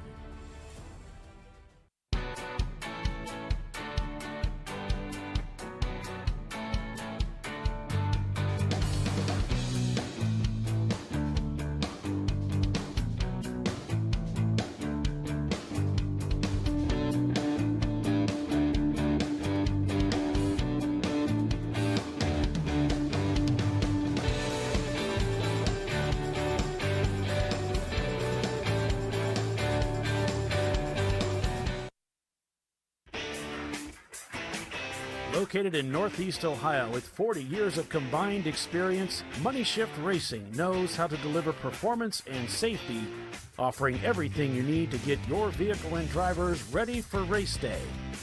From safety equipment to full engine assembly and repair, in-house fabrication, 3D design and rapid prototyping. Money Shift Racing. Performance done right. Coming up next for the TireRack.com Champ Car Endurance Series, it's the Lifeline 24-hour Classic at Virginia International Raceway, August 10th and 11th. And then it's off to Gingerman Raceway, August 24th and 25th for the Cookie Cutter Classic. To find out more information, go to www.champcar.org. And we certainly hope that you will check out our website for more information on the full schedule for the 2019 season and beyond. Please do welcome back, everyone. Paul Veltum, joined by Doc Waldrop, Tiffany Alexander, and Bill Strong as we cover the remainder of this 8-hour race, the Salt Lake 8s at Utah Motorsports Campus, here on Champ Car Live, brought to you by AutoZone. Bill, down in the pits. Yeah, hey, so down here at the Trans Am, they're just tightening it up. They got the right rear brake fixed. He said he put that pedal to the floor going into one, and it just went to the floor. Oh, no boy. brakes. Being the Superman driver as he is, he decided to throw that car sideways because he didn't want to nose it in, knowing that the owner just replaced the right rear quarter panel. Said, I'm going to what do you call that? I'm going to pancake it. Yeah, he said he's going to sacrifice that right rear quarter panel to save the nose. Luckily, there's no body damage on it whatsoever. There is somebody has written "wash me" on the back of it because it is filled with dust. But they've got this car back together, and there was enough rocks and stone on top of the engine to actually make a nice little desert landscaping. So we're looking for some little cactus, if anybody knows of any, so we can plant on the top of their engine. So, but yeah, they're putting that, they're torquing the wheels down now, and they'll be back out on track. Hopefully some of this, this thing is fast enough to get the dust off this car. All right, Keith. Okay, go. There we go. He's going to start it up. There he goes. Nice, quiet V8. Hopefully he has brake. Yep. See if he has not hit the pace car, so that's a good sign. He stops the car, pit out. They check him out. He heads out. Let's see if he can stop at the left-hand turn at pit exit. Let's see. So it looks like we were just on camera. The Teggy Spaghetti car just lapped Uncommon Friends. That should put him at the tail end of that lap now. Yeah. Yeah, yesterday's winner heading back out onto the racetrack after a lot of issues with brakes. So glad they didn't damage that car when they lost brakes going into one. That's just a testament to the racetrack and the facility and the way that it's prepared. They know you're going to run off there, and they've got ample room. And good job by the driver and the track for putting that together. So good to see them back out there again. Track, no doubt, had a lot more time yeah, than that driver did. Yeah. Kind of along for the ride there for the most part. Your leader, Creammaster Racing, is about a lap out on Utah Valley University in their Miata. Well, Utah Valley is going to update any second 46 seconds. There we go. Yeah. So 46 Creammaster, seconds. I noticed they just dropped their times down, so they realize somebody's chasing them. Yeah, they're at the same time, it looks like, from 1 and 2. And then Zoom Kaboom in third. Open Source Autosport is fourth. Uncommon Friends Racing is fifth. So Miata's up leading the race today. You know, Uncommon Friends did some leading today. Bandit's Pontiac just really couldn't get it put together to get to the front. Well, they started a lap down, and then when you have problems, it's going to be hard to make that up. This is true. Mr. Miata's the car, one of the cars that retired. They were leading the race early today. Teggy Spaghetti, second place finish yesterday. Well, yeah, and the Teggy Spaghetti team, they're just trying to fix everything, get their car up to the front. They're shown in the pits. Still by far the fastest car out there. Yeah, I'm not sure why they're shown in the pits, though. That doesn't make sense. I'm not sure what's going on about that, because they haven't been in the pits for a while. But we got Uncommon Friend shown in 5th. Open Source just crosses the start-finish line at the 159. Yeah, I don't know why Teggy Spaghetti is shown in the pits. No, I mean, the delay isn't that much. Have we had a transponder problem with them? No, but they would have had to have crossed that loop to show that. So, I don't know. Send a message up there. Just let them know what we're seeing. And Now, they just went down the track, so they just turned around turn 1, so they're still on track. It just took them off the pit loop. So. Oh, they did. Okay. Yeah, maybe we switched over the camera shortly after they had come out. That's the only thing that makes sense. But I guess who knows if anything makes sense at this point. But No, I don't think they pitted because their lap times would have shown it. Okay. Oh, I didn't look at that. Maybe they were just too close to the wall.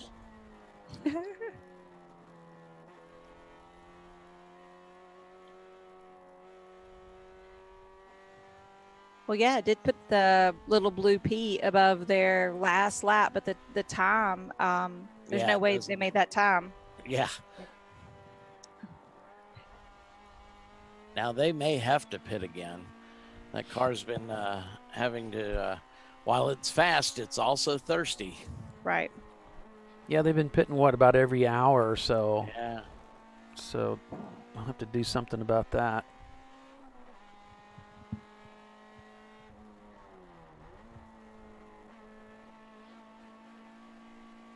I think if they could make a 2 hours on fuel, they could have made up this time very successfully. But Pontiac still not really up to speed. Still hearing a lot of garbage in the wheel well. Yeah, he's loafing.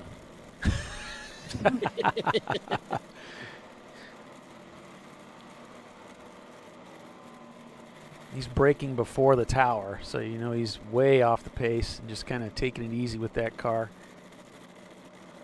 And they might be just kind of trying to carry it home. Yeah, you always want to say you finished the race. Right.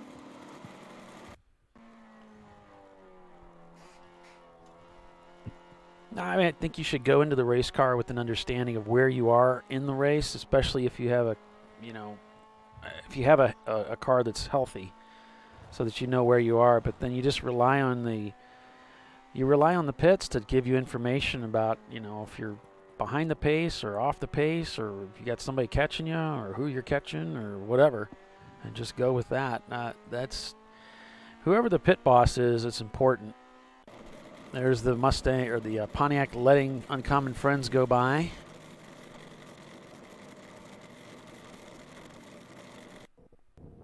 Now look at the start-finish line. We've got a car coming into the pits now. Looks like that might be the pace car. Yeah. Bill's out joyriding again. Right. He's probably got it in sport mode. Sport mode.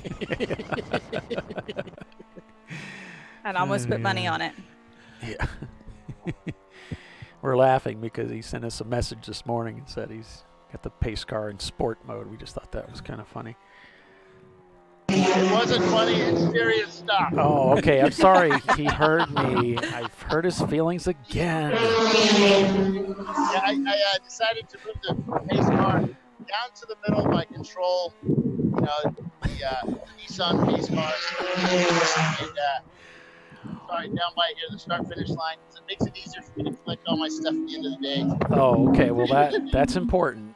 That's important. Why? How many Champ Car stickers did you put on the back of that rental? That's what I want to know. Actually, a lot. Every morning, I keep seeing you put more and more stickers on it. Yeah. Remember, Bill, I still have a pair of googly eyes with your name on it.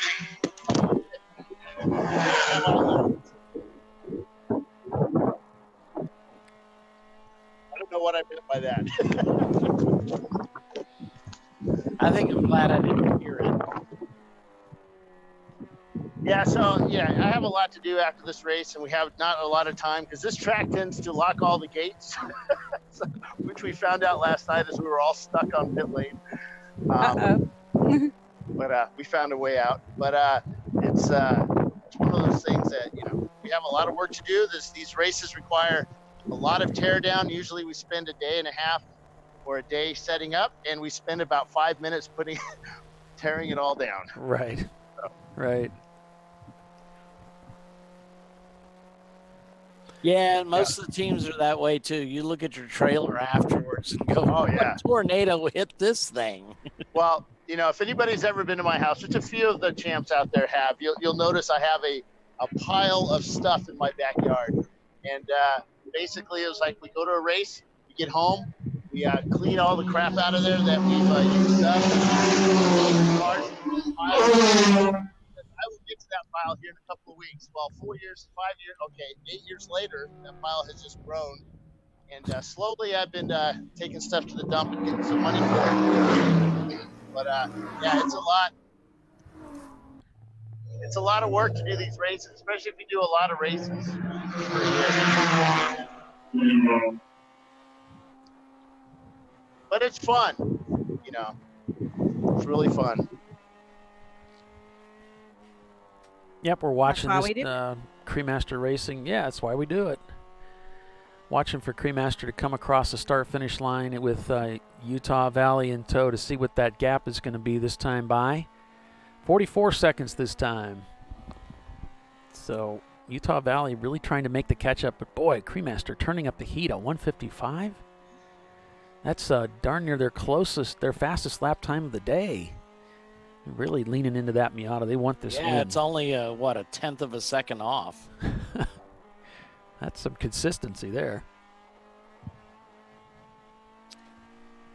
I don't think they want to give up this lead.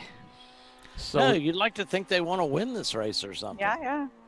So with about, 45 minutes left, 211 laps turned, it's Cremaster Racing, Utah Valley University, Zoom Kaboom, Open Source Autosport, Uncommon Friends still in 5th with Teggy Spaghetti in 6th, Buffs Racing, Willie's Bar and Grill, Freight Dogs, and 10th is Bandits in their Pontiac. With all the trouble they've had today, they're still out turning laps.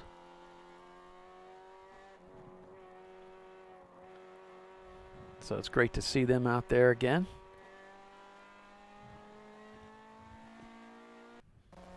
I'd imagine they'd be driving and not relying on the brakes a whole lot. Yeah, They've had trouble with those. Pedaling around. Yeah, ran a 214. They're just going to drive it home, looks like. And that kind of goes back to something I've mentioned before, is that a lot of the racetracks that we run at, they're built for tracks that are much faster than our cars. So when we do have a brake failure or something like that, we often, just like that Bandits, we just kind of run off into the gravel and maybe touch the wall. Most of the racetracks are set up that way, so the danger level isn't very high for us. And that's nice. And you got to look at it from Bandit's perspective. If they're thinking about this, they had a first yesterday, right? They won the race. Yeah. So they get a point for that. It's the lowest point's going to make the championship, right? Exactly.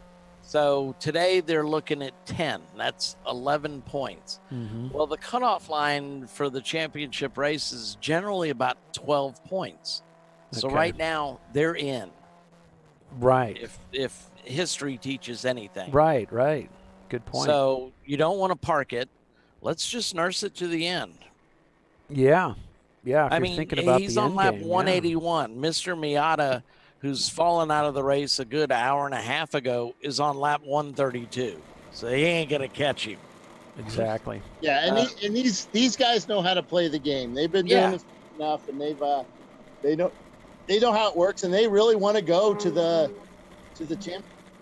Sure. So let's just hold on to our 10th. We're not going to win this race. There's no way. The likelihood of 9 cars falling out in front of them, pretty slim. Right. But it's happened. Yeah, they're going to stay in it. But anyway, a 10th probably locks them into the championship. Yes, it does. Teggy Spaghetti talking to their crew there.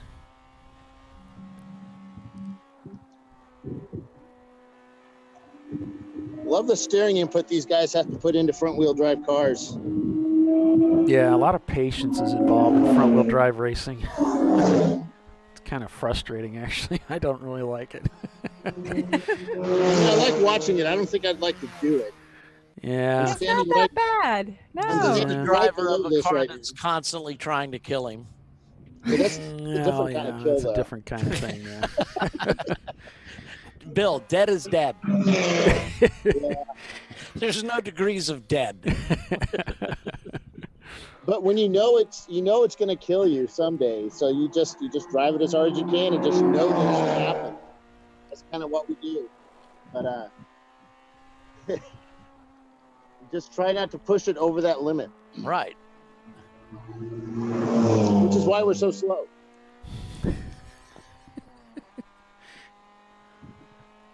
Wait, I thought we were talking about the MR2. Now we're talking about the Opel. Oh, we're talking about the MR2 because I thought I wasn't allowed to talk about that. The Opel tries to kill you in different ways. It actually kind of lulls you to sleep, doesn't it? No, that's actually a fun car to drive. It has a lot of compliance. Yeah, it takes, it's really cool to steer. It tries to, it's just a fun car. Well, I mean, one of the old axioms in motorsports is it's better to drive a slow car fast than a fast car slow. And I'm serious. I really want to take the car as is in ChampCar livery because it has raced at Sebring and at VIR, and so it has history now. So I should be able to race in the SVRA, right? It's a historic vehicle. Yeah, sure. So, the only thing about the SVRA is they're kind of specific as to the pedigree. The pedigree, but it's how accurate it is to what it was originally raced like back in the day. Right. So no, it's exactly like it was the last time I finished. No. Because I haven't touched it. Back in the day, Bill, but you should be fine. This is the whole point. It's basically things like brakes. So the brake's the same, is the engine the same, and it is. Yeah. So but I'm allowed to pull the dents out, right? Yeah, absolutely.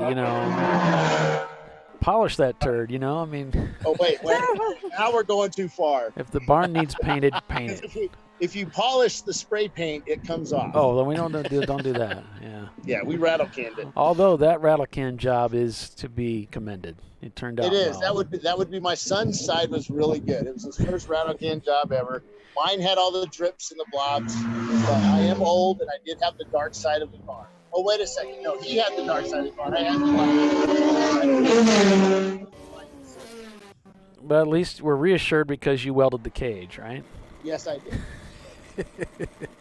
You may not be able to paint, but I can handle a stick welder better than anybody you know. Okay, we just had a car. Let me see what number it was. Absolutely flat out car. Came down the last turn on the front straightaway. We can barely hear you, Bill. He had that car at a 90-degree angle coming out of that turn. I'm wondering if I'm not even talking into the mic. Can you hear me now? Yeah. It's we're fine. good. Now it's perfect. Oh, so, okay. I'm talking into a mic, but it's picking me up from the phone itself. So, Gotcha. All right. Yeah, we had the number 80 car was absolutely sideways as he came through the last turn. And That's Cremaster. Yeah, that Trying to rear. hang on to that lead. Yes, that rear was way out there.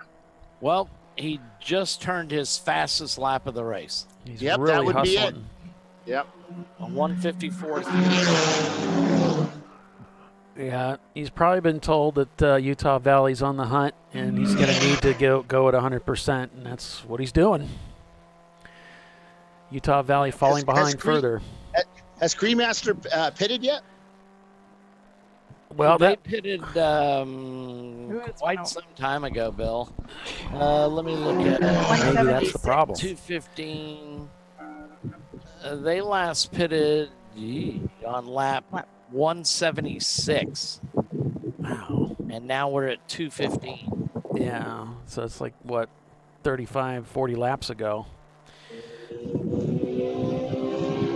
how wonder if often they are have they to pitting? stop again.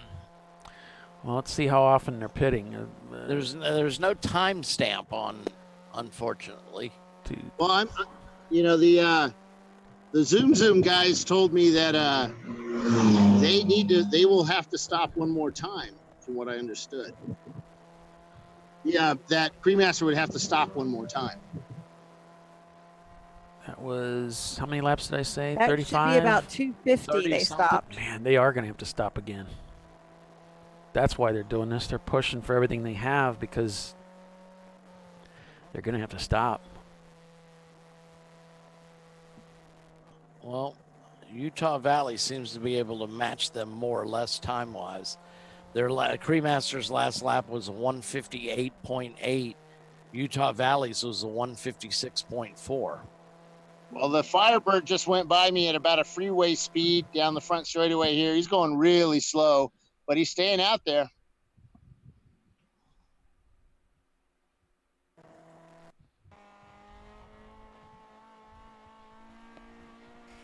Yeah, so Teggy Spaghetti, they made a gamble that they would take some bits off the car and try to reduce those penalty laps, and maybe that would give them the edge that they needed to win this race. But they're still down 4 laps with only about a half an hour to get it done. They made up about 6, so. Yeah, it doesn't look like they did enough. Well, yesterday they'd made up 10, so it was a good gamble. Well, and Nathan Gardner's asking, how would we rate the Premium Dude's paint job? It was all rattle cans. What I can say is that right front fender was standing tall, brother. Brew Crew, we're all rattle can. I'm not the Racing Strong yellow is actually not rattle can. Can you remember back that far, Bill? Yeah. I actually repainted it before the VIR race, Oh, or before right. Yeah, we repainted. But I use a Wagner power sprayer. Oh, wow! So, up in the old speed creep. Yeah. And then he painted the picket fence. No, that's right. I like the paint job on the Premium Dude's car. I like the white stripes too, because for the same reason with the Euro stripe I put on the E36, I like it defines it, so you can pick it out. We talked about putting stripes onto the Opal. The problem was that when they painted the car, they didn't put any primer on it. So any sticker we pulled off, it took paint with it. Yeah. So if we put a tape on it, it would have pulled the paint off again. So then what do we do? It's this vicious cycle. It's a vicious cycle. Then what? You spray some paint on it again, right? Well, on our car, we just get so frustrated. We just get out the brush and say, "Hell, what the hell with it?" I have to label our paint cans because graduated colors of beer. I got to count. It's like 1, 2, 3. Okay, I need can number 5. Yep. My rule has always been I get paint from Lowe's, and because that's what's near me, and that way, if we ever need touch-ups, it's just a matter of going and getting a Rust-Oleum can and brushing it on at the track. So, and Bill Riley told me they did that on their pro cars too. They had actually at one point they'd use house paint. Yeah. What? Just roll it on or spray it. I've used Who was caliper paint before. Remember VIR, the 24, the drive team was using paint cans. Oh, that's right. They used house paint as well, but they used water base. Yeah, that didn't work out so well. Did not work out. No, I know. All right, I think we're coming up on the hour. Yep, we're there. So we're going to take a break, and then we'll be back here in a few minutes. Everybody, stay with us. You're watching Champ Car Live, brought to you by AutoZone, and we apologize.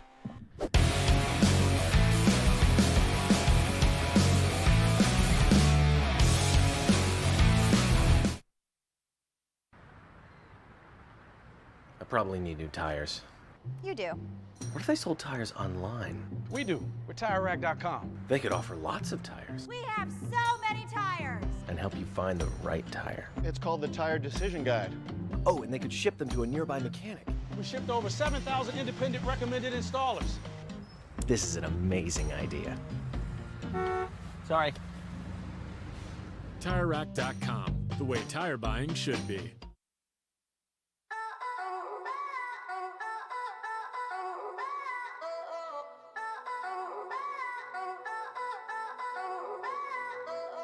Hi, it's iRacing commentator David Haynes. In 2019, we're excited to bring you coverage of the Champ Car Sim Series, the sim racing division of the Champ Car Endurance Series. Contested across 15 championship rounds using the 2015 Mazda MX-5.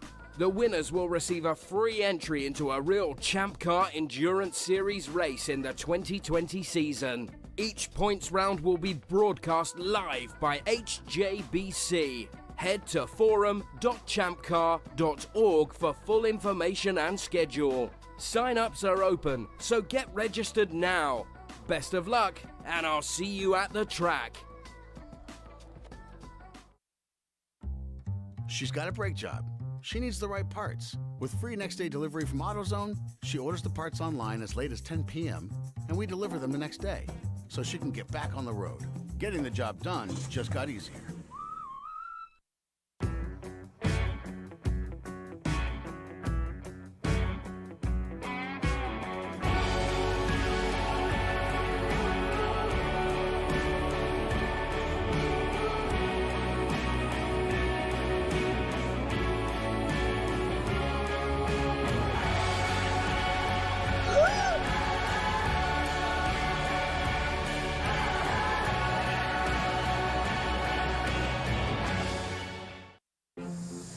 I did it.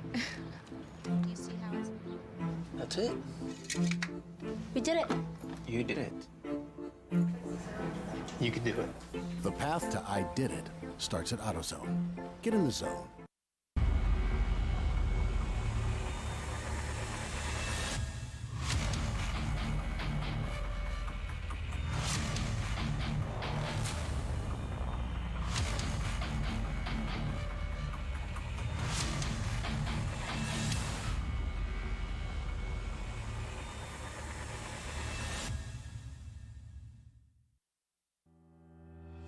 Lifeline USA is a leading manufacturer of onboard fire suppression systems. Lifeline's continuous commitment to research and development ensures that we supply the most innovative and cutting-edge products available. Used by the majority of the world's motorsport championship winning teams and constructors, Lifeline has a proven history of success.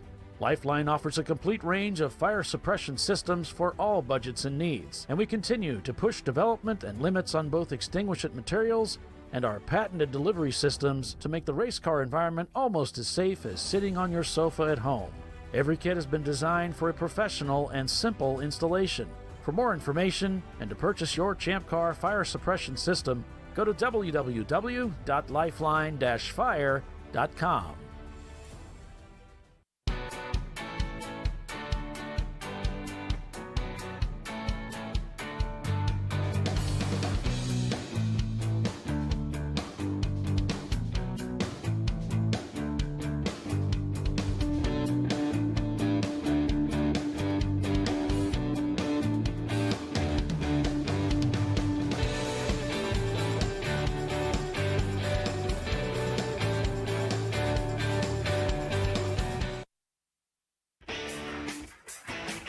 Located in Northeast Ohio with 40 years of combined experience, Money Shift Racing knows how to deliver performance and safety, offering everything you need to get your vehicle and drivers ready for race day. From safety equipment to full engine assembly and repair, in-house fabrication, 3D design, and rapid prototyping. Money Shift Racing. Performance done right. Coming up next for the TireRack.com Champ Car Endurance Series, it's the Lifeline 24-hour Classic at Virginia International Raceway, August 10th and 11th. And then it's off to Gingerman Raceway, August 24th and 25th for the Cookie Cutter Classic. To find out more information, go to www.champcar.org. Welcome back, everyone, to Utah Motorsports Park, or I should say campus. Back here, finishing up another 8-hour race. It is the TireRack.com Champ Car Endurance Series. You're watching ChampCar.Live, brought to you by AutoZone. I'm Paul Veltum, joined by Doc Waldrop, Tiffany Alexander, and Bill Strong again this weekend as we finish up another live coverage broadcast of this race. Cremaster Racing in the lead. So some recent developments, right? Teggy Spaghetti is catching Uncommon Friends. They're now on the same lap as them, about 36 seconds in arrears. Wow. And Teggy Spaghetti's laying down 150s. Uncommon Friends about 155s. Yeah, I'm pretty certain Troy Ermis is in that car right now. Yeah, those are some stout lap times for that car, so I wouldn't be surprised. Cremaster seems to be playing that cat and mouse game. They're not going to let Utah Valley University get any closer than 40 seconds or so. But I don't know. Have we reached a consensus if Cremaster has to stop again? Well, I did a quick lap count. We figured that I'm looking at just the laps. How many laps, in between the last stop? Right. So I got 1, 2, 3, 4, 5, 6, 7, 8, 9, 10. There's 10, 11, 12, 20. Hey, Paul, when you get a chance, look at Slack. 30, 40, 43, 44, 50, 60 laps from the gap. So their last lap, they stopped at 176, as you said. So if they can make 60 laps, to take 60 laps to the end of the race, then they should be good. That's cutting it close on driver time then, with laps running right around the 2-minute mark. So the Utah car came by and it had a distinct oil smell, which it hadn't had before. That was interesting. So Ray Frank brought up a point over on our YouTube feed that the Cremaster guys, the Spring Road America race was snowed out. They towed all the way to Charlotte, which was held on the same weekend, raced and towed back to work on Monday morning. Wow. Yeah, Well, I guess remember it's a one-day race, so they could start driving on Sunday. Yeah. And several teams did that. I know E-Racing, Alon was supposed to go up to Road America, changed his plans, came down to Charlotte. And I think a handful of teams did, 5 or 6. Came down and played with us at Charlotte. That was 2018, right? Yeah. Yeah, sure. That sounds about right. Not this year, but last year. Yeah. Okay. Okay, Utah just came by and I didn't smell anything that time, so it may have been something else. Well, they're running slightly faster times than Cremaster. Cremaster had a 156.9. Utah Valley had a 156.2.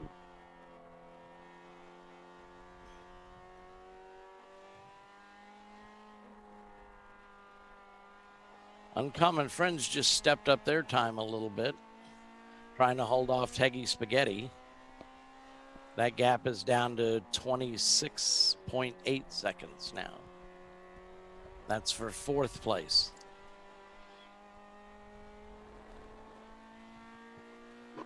Yeah, definitely smelled it with Boom Boom as they came, or Zoom Zoom as they came by. All right. If you can check Slack, Bill, for me. So Zoom Zoom, they're on their own lap 221, whereas the leaders are on 222. Uncommon Friends and Teggy are on working lap 219. So he's got a 2-lap lead on them. So he can, if he's indeed having problems with the car, he can dial it back a little bit with the last remaining podium spot. Certainly attainable. Right.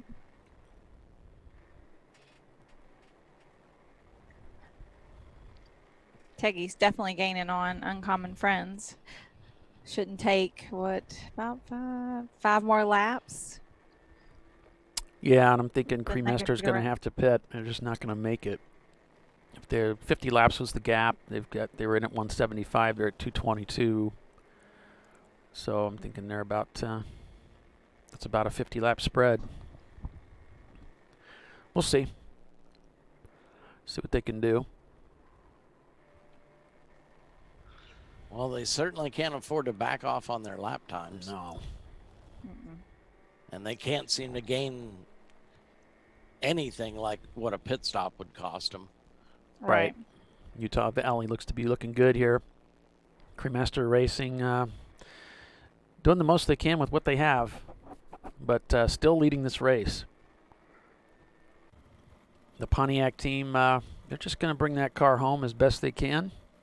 Having some problems with the brakes today, and but they're still out on the racetrack turning some laps. Teggy Spaghetti gambled, but they need like another 4 hours to try and make good on 4 laps.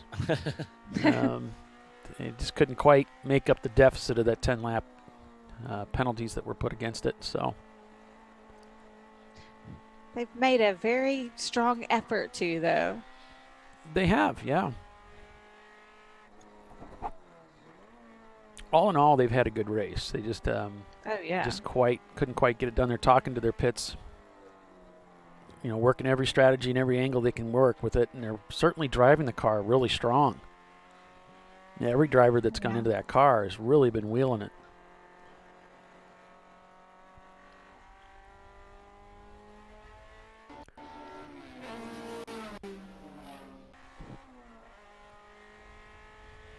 Down into turn 1 again here at Utah Motorsports Campus. Cycle up through turn 2. It's a tight, really tightens up on you there. Now up around 3, around faster. It's a right-hand bend to 4. Has to hit the brakes for that. Probably a downshift here going into 5. No, he's just going to ride it through. Up to 6 satisfaction. This takes him to this turnaround section here. Just kind of feathering the throttle through this section of the racetrack. Uses up all the racetrack, all the way out to the curbing. Brings it back over to right to line up for Agony, turn 7. The first part of turn 7, Ecstasy, the double apex. Takes him onto the straight section, up the hill to the Attitudes, turn 8. On the brakes hard. Dives into 8. The car a little bit off camber now, hustling through the S's here up to 10. A straight shoot here down to 11. Going to brake early to get a really good exit onto 12, through 11 onto 12. This is the longest straight section of the racetrack. Have to make an upshift here. Through the kink, down to Clubhouse Corner, the north part of the track. Braking hard, down into 13 now. Round 14. Now onto the final corner here. Release. Oh, he's coming into the pits. Teggy Spaghetti coming into the pits. That was the call that they were making, is they wanted to go ahead and pit. And looks like the 888 is being black flagged for dragging exhaust. I thought I heard something. Can you pull it off? I don't think so. It's on a flex plate. The sound half broken. Can we go to the other side?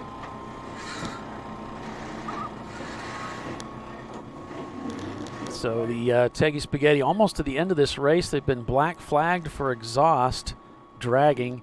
Team's trying to figure out how they can rip off what's left of it.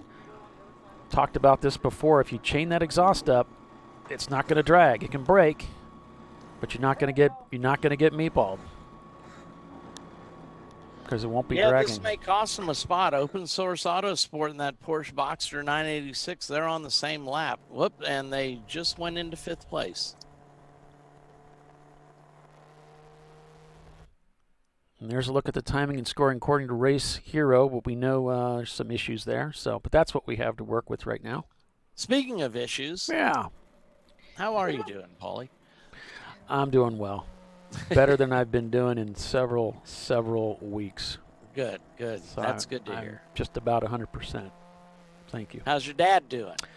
Dad's motoring right along. He's home and recovering from triple bypass surgery, and so he's doing well. I wish I could be with him today to watch the Formula One race. Maybe next time. So Utah Valley just went salmon. Okay. Here's Utah Valley, obviously still turning laps. So Yeah. I got a message from Ben up in the tower. He said that the race hero, for some reason, it's just acting kind of flaky. So Right. this does not reflect what timing and scoring is seeing necessarily. I told him I'd seen some things that didn't look quite right. And he said, yeah, there's issues with it. We all have issues, so we can We relate all to have that very easily. I have issues. We're forgiving on those sorts of things. But what I'm doing is I'm looking at, we have another relay running for Race Monitor, and I'm just looking at the two of them, kind of comparing them. They both look the same, so. That's what I was going to go to. Okay. Yeah, so regardless of the salmon and all that stuff, which they don't see that in the panel there. They're just seeing everything black. Right. The standings appear to be jiving with what we have from the other provider, so yeah. Awesome.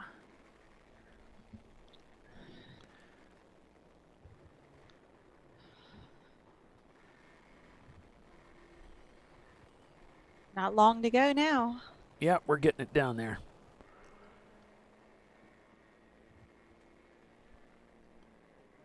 Just got to fix something here real quick.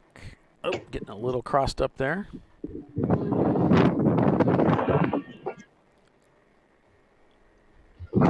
Did you get my messages? Yep.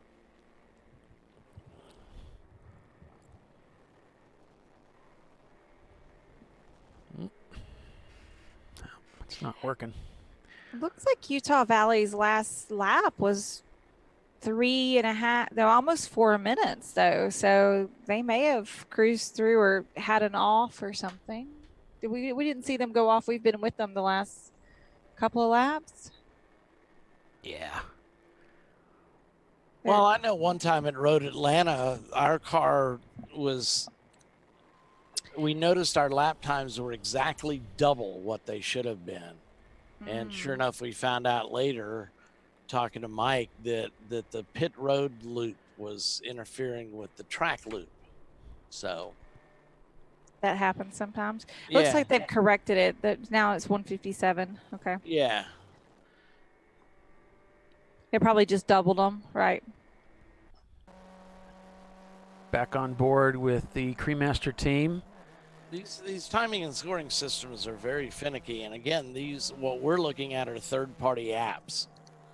Right. So yeah, and also we should remember too that a lot of the equipment that's used, these loops are actually at the track. They're not our equipment. We have equipment we plug into it, and so we're kind of relying on the quality of their equipment too. But then there's always the old-fashioned manual way of scoring, which we do from time to time if necessary.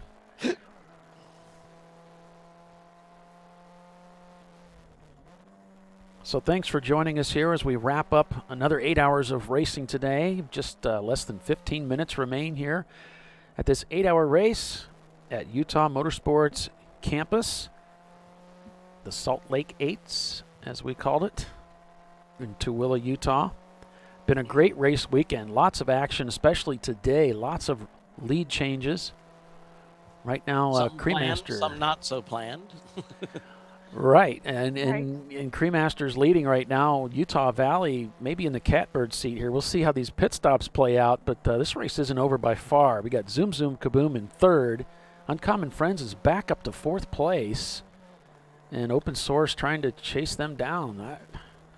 You know, and one of the things that happens up in timing and scoring late in the race is they go back and they check pit stops to make sure that no driver exceeded the 2-hour mark. Right.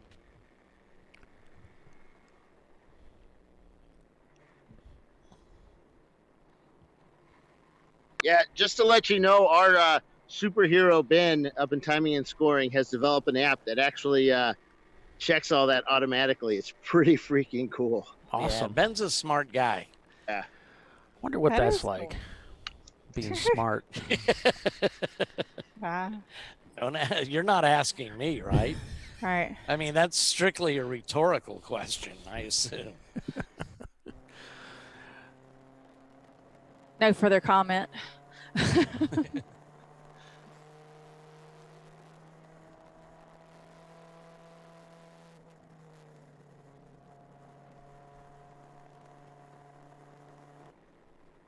Back on board with Utah Valley, sitting in second spot right now. A little bit of the tail happy there coming through the corner there, but all very much under control. They've got that side net there, which probably should be a little bit tighter. Yeah, I'm sitting here right after the start-finish line, and Zoom Kaboom came by, and it smelled of oil really bad. Transmission or diff fluid. Ooh. And very distinct smell. Yeah, the way that diff oil Still smells. got a lap on Uncommon Friends. Yeah. Teggy Spaghetti with that last pit stop, they're pretty much relegated to, well, they might make up and take open source for 5th, but in fact, they probably will if they keep turning the lap times that they're doing. Teggy Spaghetti with a 149, open source with a 202, and there's a 9.9 second gap. So it's possible he might catch him for 5th. Well, Zoom can just hobble that thing home. You know, they got 10 minutes till the checkered flies out here. But if they're burning like transmission fluid, like Bill said, or diff fluid, that's really bad. If they're dropping it and then burning it on the exhaust. Teggy Spaghetti weaving his way between two cars. At least they were able to get that car back out there. Always chain your exhaust. Always change. I've heard that, and mine is.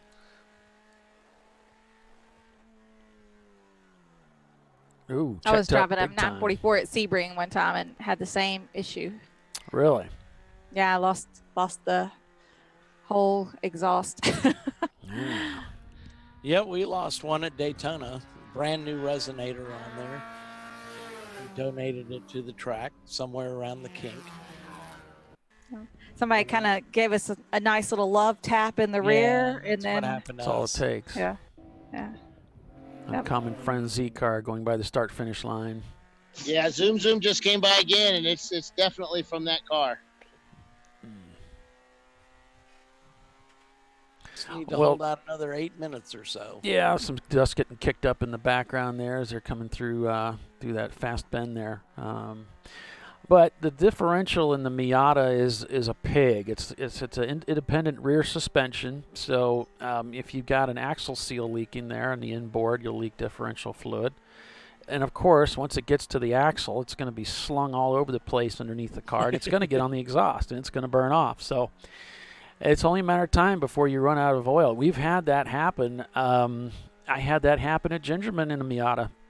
Ran out of diff fluid. So I'm being told it's not them, that there's a car in front of them. Oh, okay. So let me see who's in front of them. Yeah, because their driver's complaining that car's smoking. Ah.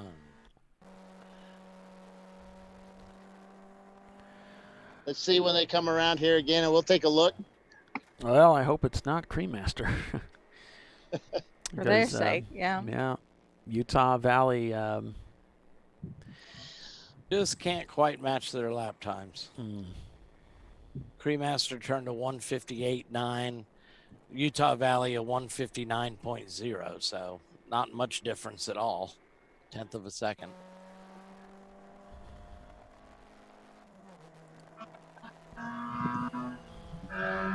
So they're giving it the good college try. Yep. How's that for an old cliche?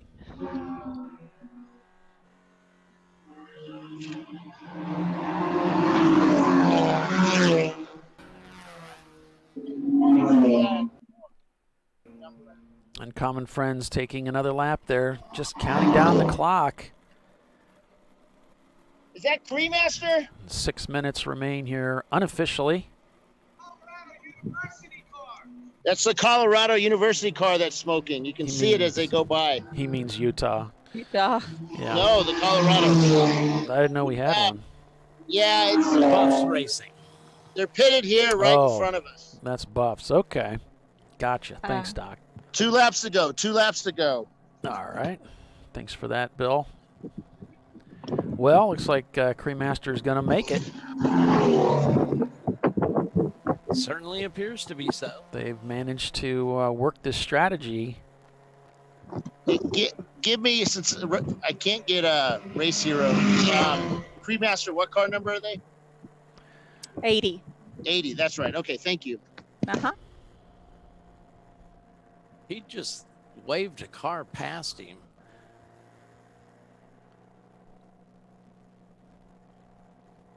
Cremaster did.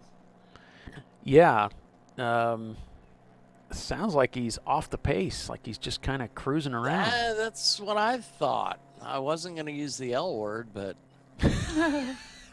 heaven forbid. God Get caught forbid. up in that controversy again.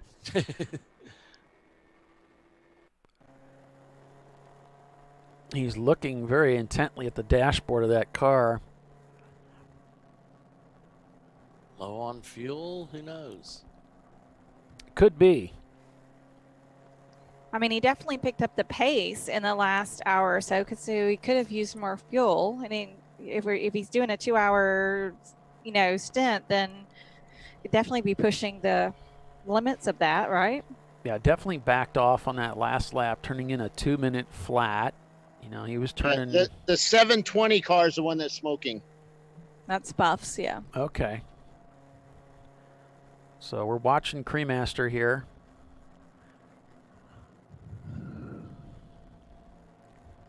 Not shifting at all. Just kind of cruising around in like 4th gear. Must be really concerned about fuel. I know they're out at the very edge of what they can do with this car as far as fuel is concerned. Teams coming out to the start-finish line. Oh, he's barely creeping. 1 to by. go. 1 to go. That was a 2:10. Yeah. He doesn't have far to go, so. Yeah, he but he hold on doesn't to. have much time either. Well, he's got a 1 lap on Utah, right? No. He's got 17 seconds. 17. Well, mine's not refreshing. Yeah, he's in trouble. He's in. The Mustang goes by. He's watching his mirrors. Looking for a green Miata. He's pointing people by. He's obviously in big trouble. There goes the Pontiac. This is going to be close. We got a camera in Utah? Yeah. Hey, tell them to get off the wall. Don't get on the wall. No Sorry about crying that, either. folks. This is going to be really close. We're on board with Utah. They're trying to chase down the leader, and he's under full song. He's at full power. Cremaster Racing, meanwhile, is just taking it easy. Cremasters, that's a silver and kind of bluish car. So we'll see if he pops up in the windshield. Is this him? Maybe. I think that is. It is. He just passed him for the lead on the final lap. Oh. There they are in the distance. Oh, what a helpless feeling. Oh, Not yeah. hopeless. Helpless. There's nothing he can do about it. Happens to the best of them. So Utah University takes the lead on the final lap of this race. Let's see if they can bring that Miata home to take the checker. Rounding the last corner here.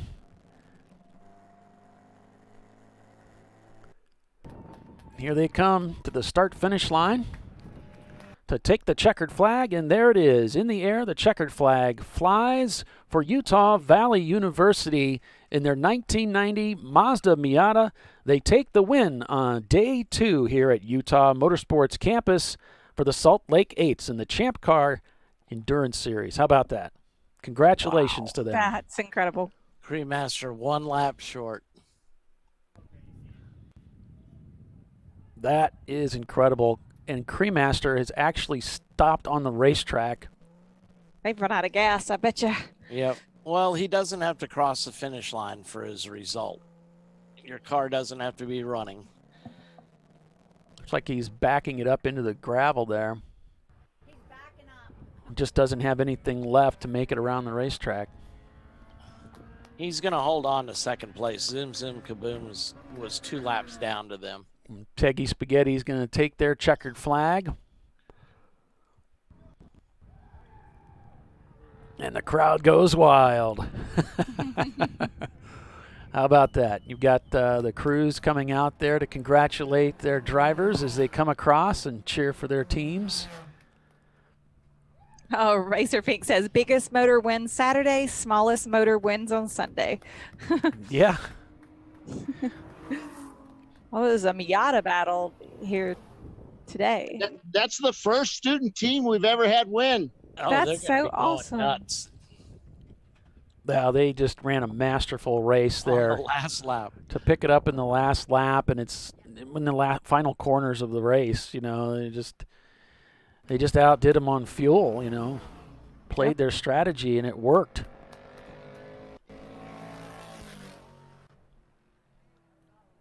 So it's Utah Valley University with the win, with Crewmaster Racing's unofficially in second place.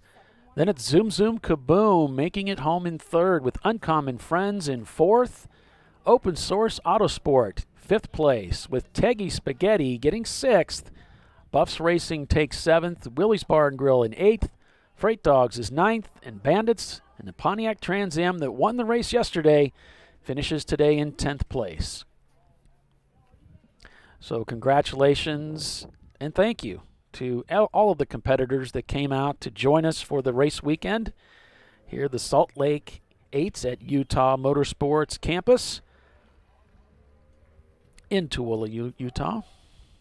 So two brand new winners in Champ Car. Oh, yeah. Today's winner, Utah Valley. Yeah. That's right. Today. That's right. That was Bandit's first win. I love to see Utah Valley. You did it right at the end. He ran out of fuel. That's crazy. Dude, it's like we only had a quarter lap. What, their second race or something? I think they're excited. Think? I started slowing down. I thought we were going to run out of fuel. The driver can't wait to get out of the car. He said, I thought we were going to run out of fuel. I was slowing down. Gosh, I hope they're old enough to drink. Would be a shame if they're not. That Frank Sinatra always says, I feel sorry for people that don't, right? Yep. Yeah. They wake up feeling exactly the same way they're going to feel all day. Yep. When they wake up in the morning, that's the best they're going to feel all day. Uncommon Friends has brought that Z car back into the pits now. The day is done. Decent finish for those guys, considering they had some problems. Yeah. And this has got to be just heartbreaking. This is a heartbreaker. You know, they earned that win and just came up short. Just one less lap, and they would have had that checkered flag. It wasn't to be. Utah Motorsports Campus, Utah University. Utah Valley University takes the win. Oh, this is going to be the longest toe back in his life. Yeah, Teggy Spaghetti brought that Acura home. They gambled. They rolled the dice. It didn't work out for them as well as they had hoped it would. They finished fifth today, a respectable finish. Certainly. Bandits doing everything they needed to do to get that car home. They finished like the I race said, day. a 10th place finish is going to be great for them. It's going to be great. I think it's pretty much a lock for the championship. You know, and considering all the trouble they had this weekend today, they've really had a great weekend of racing. I mean, they came out here and won that race in fine style yesterday. Right. And they did everything they needed to do to keep it on the track today. Yep.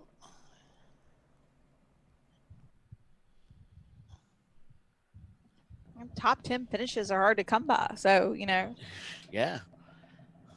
And, the nice thing, though, I will say for Cremaster, they put on a good race. They fought hard. They did everything they could to get everything out of that car that they could, and they did.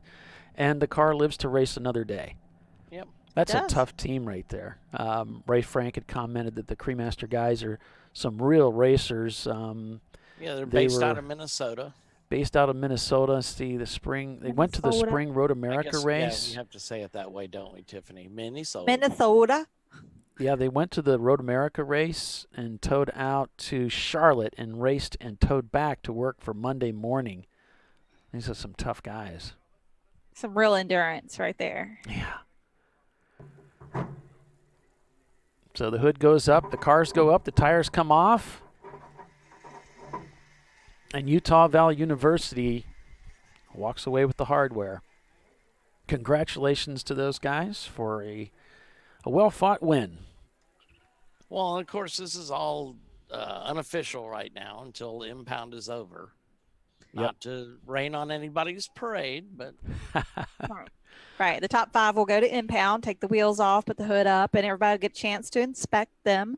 And then if everything is deemed good to go, then the race results will be final.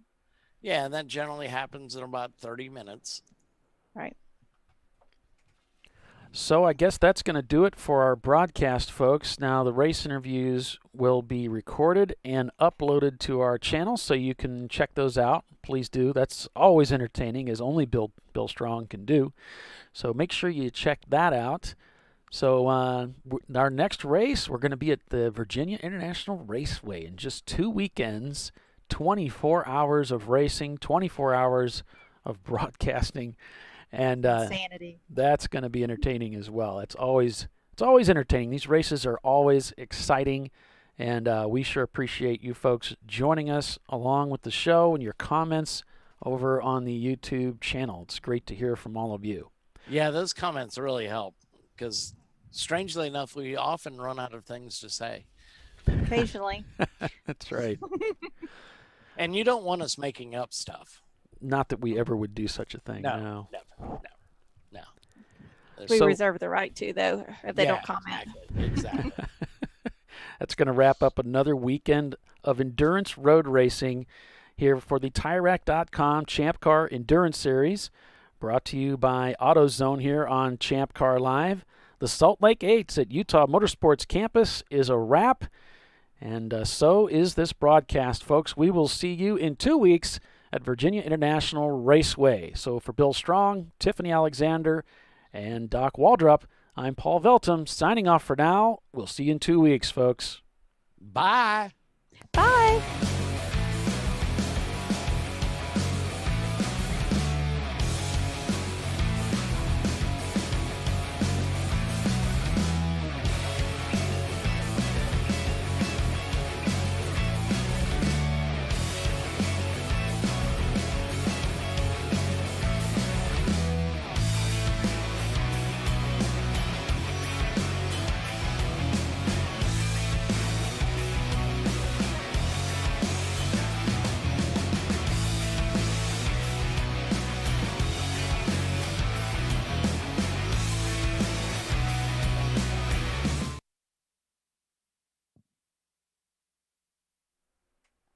All right, we should be clear.